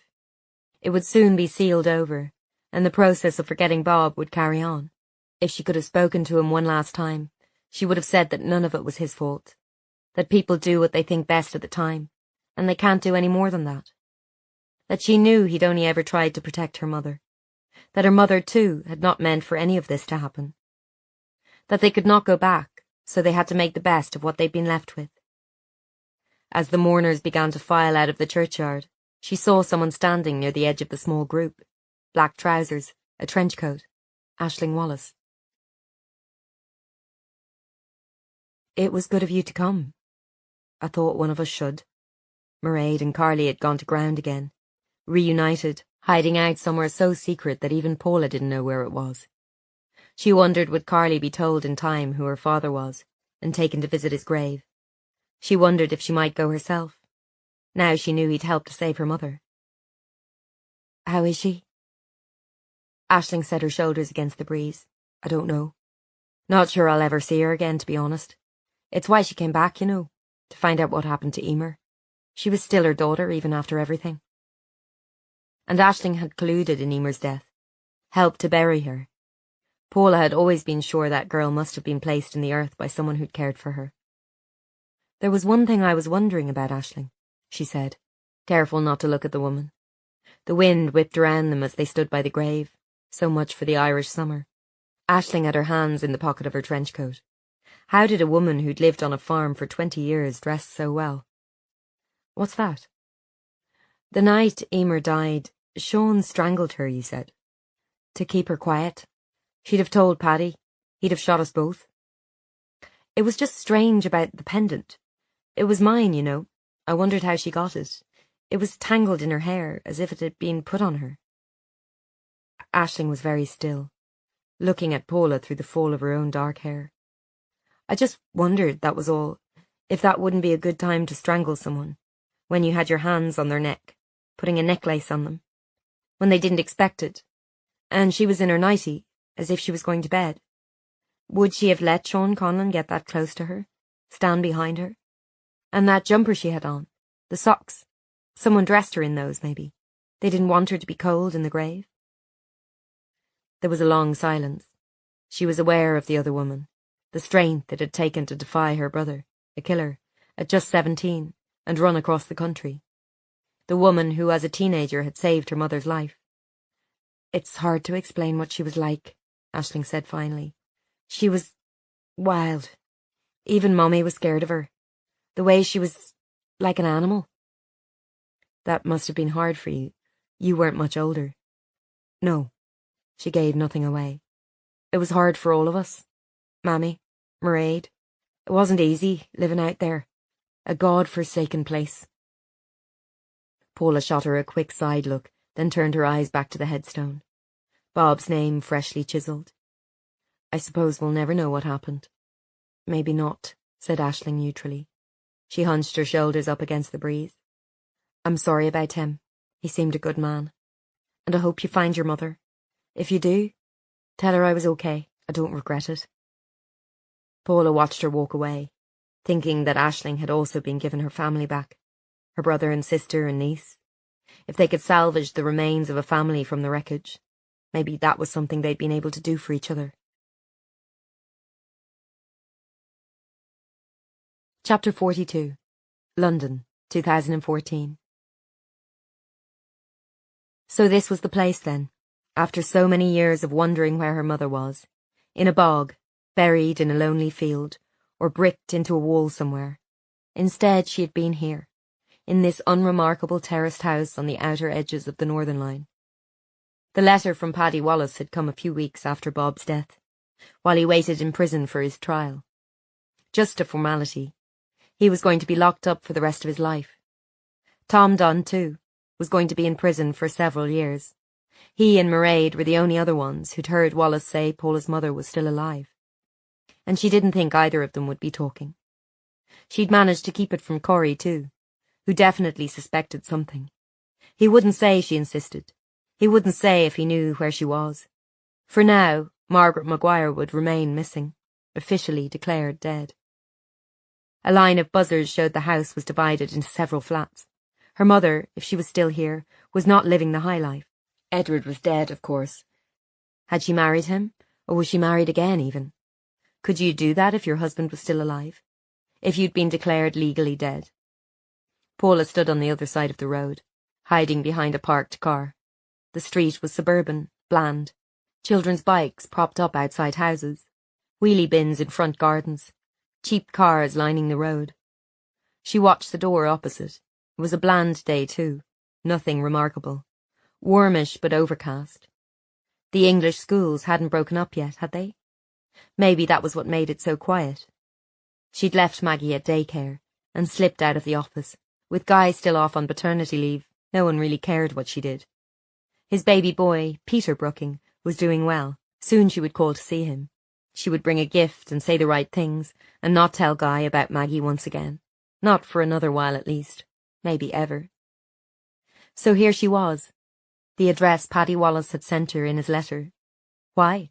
An apology of sorts. A surrender in the war he'd kept fighting long after everyone else. Or a way to show her, look, I found her. I'll be watching, even from prison. There were other men out there, shadowy figures he'd worked with, but she couldn't think about that. She clutched it tight, the scrap of lined paper frayed and sweaty in her hand. This was ridiculous. She couldn't just march up to the door and ring the bell.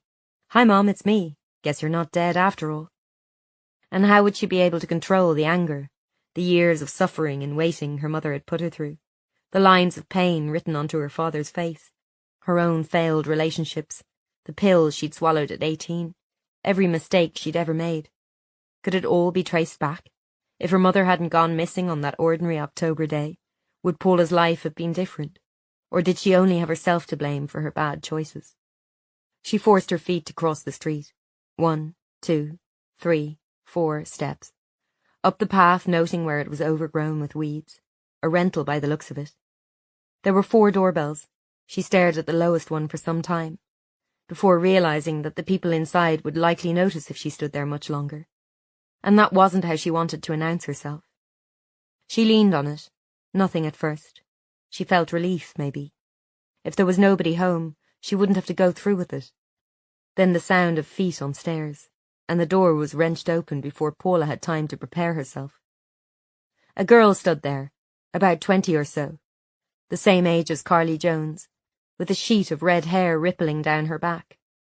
She wore a checked shirt and skinny jeans, and had headphones looped around her neck. Yeah? A London accent.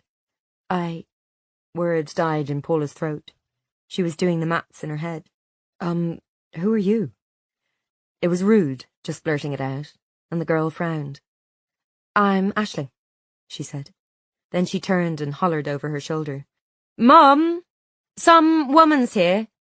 And before Paula could move or speak or do anything except stand there, open-mouthed, the girl had gone pounding back up the stairs, and someone else was coming in from the kitchen, wiping their hands on a dish towel, in shadow moving into the light, and then she saw who it was. Margaret, 2014. Aisling was at the door, talking to someone. A hawker of some kind, or a Jehovah's Witness. They got them a lot round this way. Or someone worse. Aisling had never learned to be as cautious as Margaret would have liked. For her, the fear had never quite gone away, although things had been quiet since Edward died. The Curran flat was even further out of London. She wondered why she even clung on there, when she could have moved anywhere. Maybe because it was the last place Edward had been. Maybe because it was Aisling's home, and she didn't want her daughter to have to keep running, looking over her shoulder. It was 8 years since Edward had gone, and no one had come after them in that time. Maybe they thought she was dead at that farm. Her thoughts turned to it often, the teenage girl who'd given her back her life, who she'd named her daughter after. It was the least she could do when without that other Aisling the child would have died with her in that barn, buried in the claggy soil, a forgotten grave with no name. She hoped the girl had made it away safe. Sometimes she even prayed, though why or who to she didn't know. Her own Aisling was still talking. Margaret set the dish she was drying on the rack, feeling the draught sweep in from the road, the air stale and dusty. "Mum!" her daughter was calling. She went out, flicking the dish towel over her shoulder, mouth open to say something about shutting the door, or chase whoever it was away, muttering a warning about not opening the door to strangers. Had she forgotten the rules in the years since her father died? And then she saw. The woman in the door was instantly recognisable. How could she not be, when it was like looking at her 30-something self? She'd been not much older when she'd had to run. The woman wore jeans and brown leather sandals, her nails unpainted, her red hair in a messy braid over one shoulder. Blazer, t-shirt, no makeup. Margaret took her in, and saw the stranger do the same to her. Her motherly clothes, hands reddened from the dishes, hair frizzy in the heat. "Hi," said the woman, and the accent clashed on Margaret's ears. So long since she'd heard it. She was aware of Aisling standing on the stairs, puzzled, and of how alike the two were. Of course they were alike. There was nothing surprising there. "Oh," said Margaret, her hands clenched, rising up despite herself to touch the young woman's face. "It's you."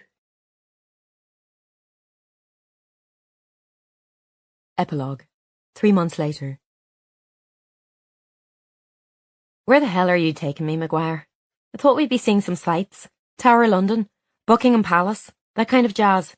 Not the outer ring road." "Shh, will you? She's asleep." Paula and Aidan both turned to look at Maggie in the back, passed out in her car seat, the motion of driving working like a charm. She'd been wild with excitement at a day trip with Daddy, ice creams and lunch in a cafe and a visit to Hamley's, and now she'd crossed over into exhaustion, thankfully without passing through tears and tantrums on the way. Paula had been wary ever since Aidan had come back into their lives, getting out of prison when Paddy Wallace was convicted for killing Sean Conlon that night, partly on evidence from Dunn, who was hoping for a lighter sentence. Paula's first instinct, of course, had been to run. She hadn't been sure what kind of Aidan would be coming home after all that time in prison.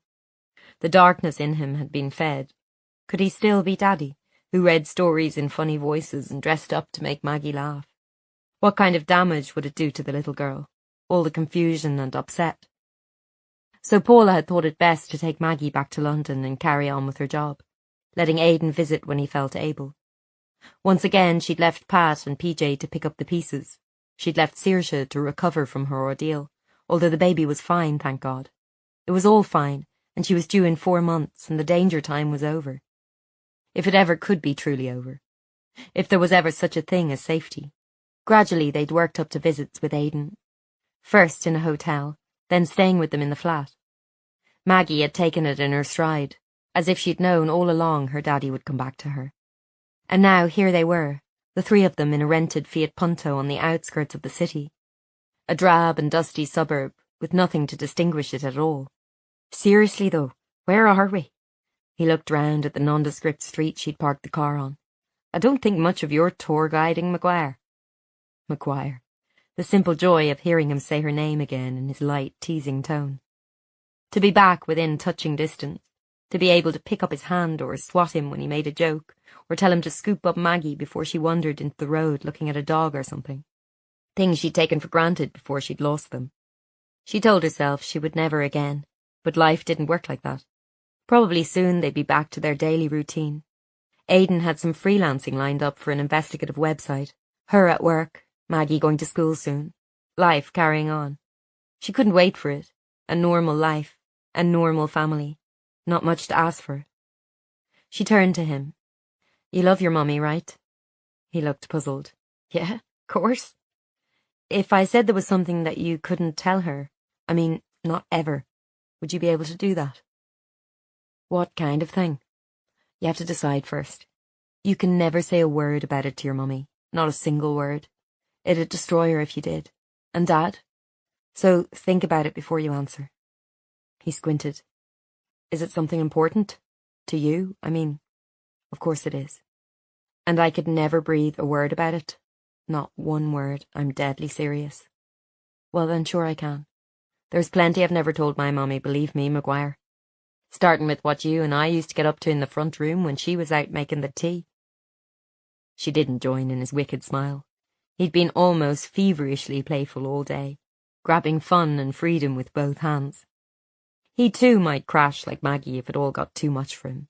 Promise me, Aidan, before we go any further. I promise.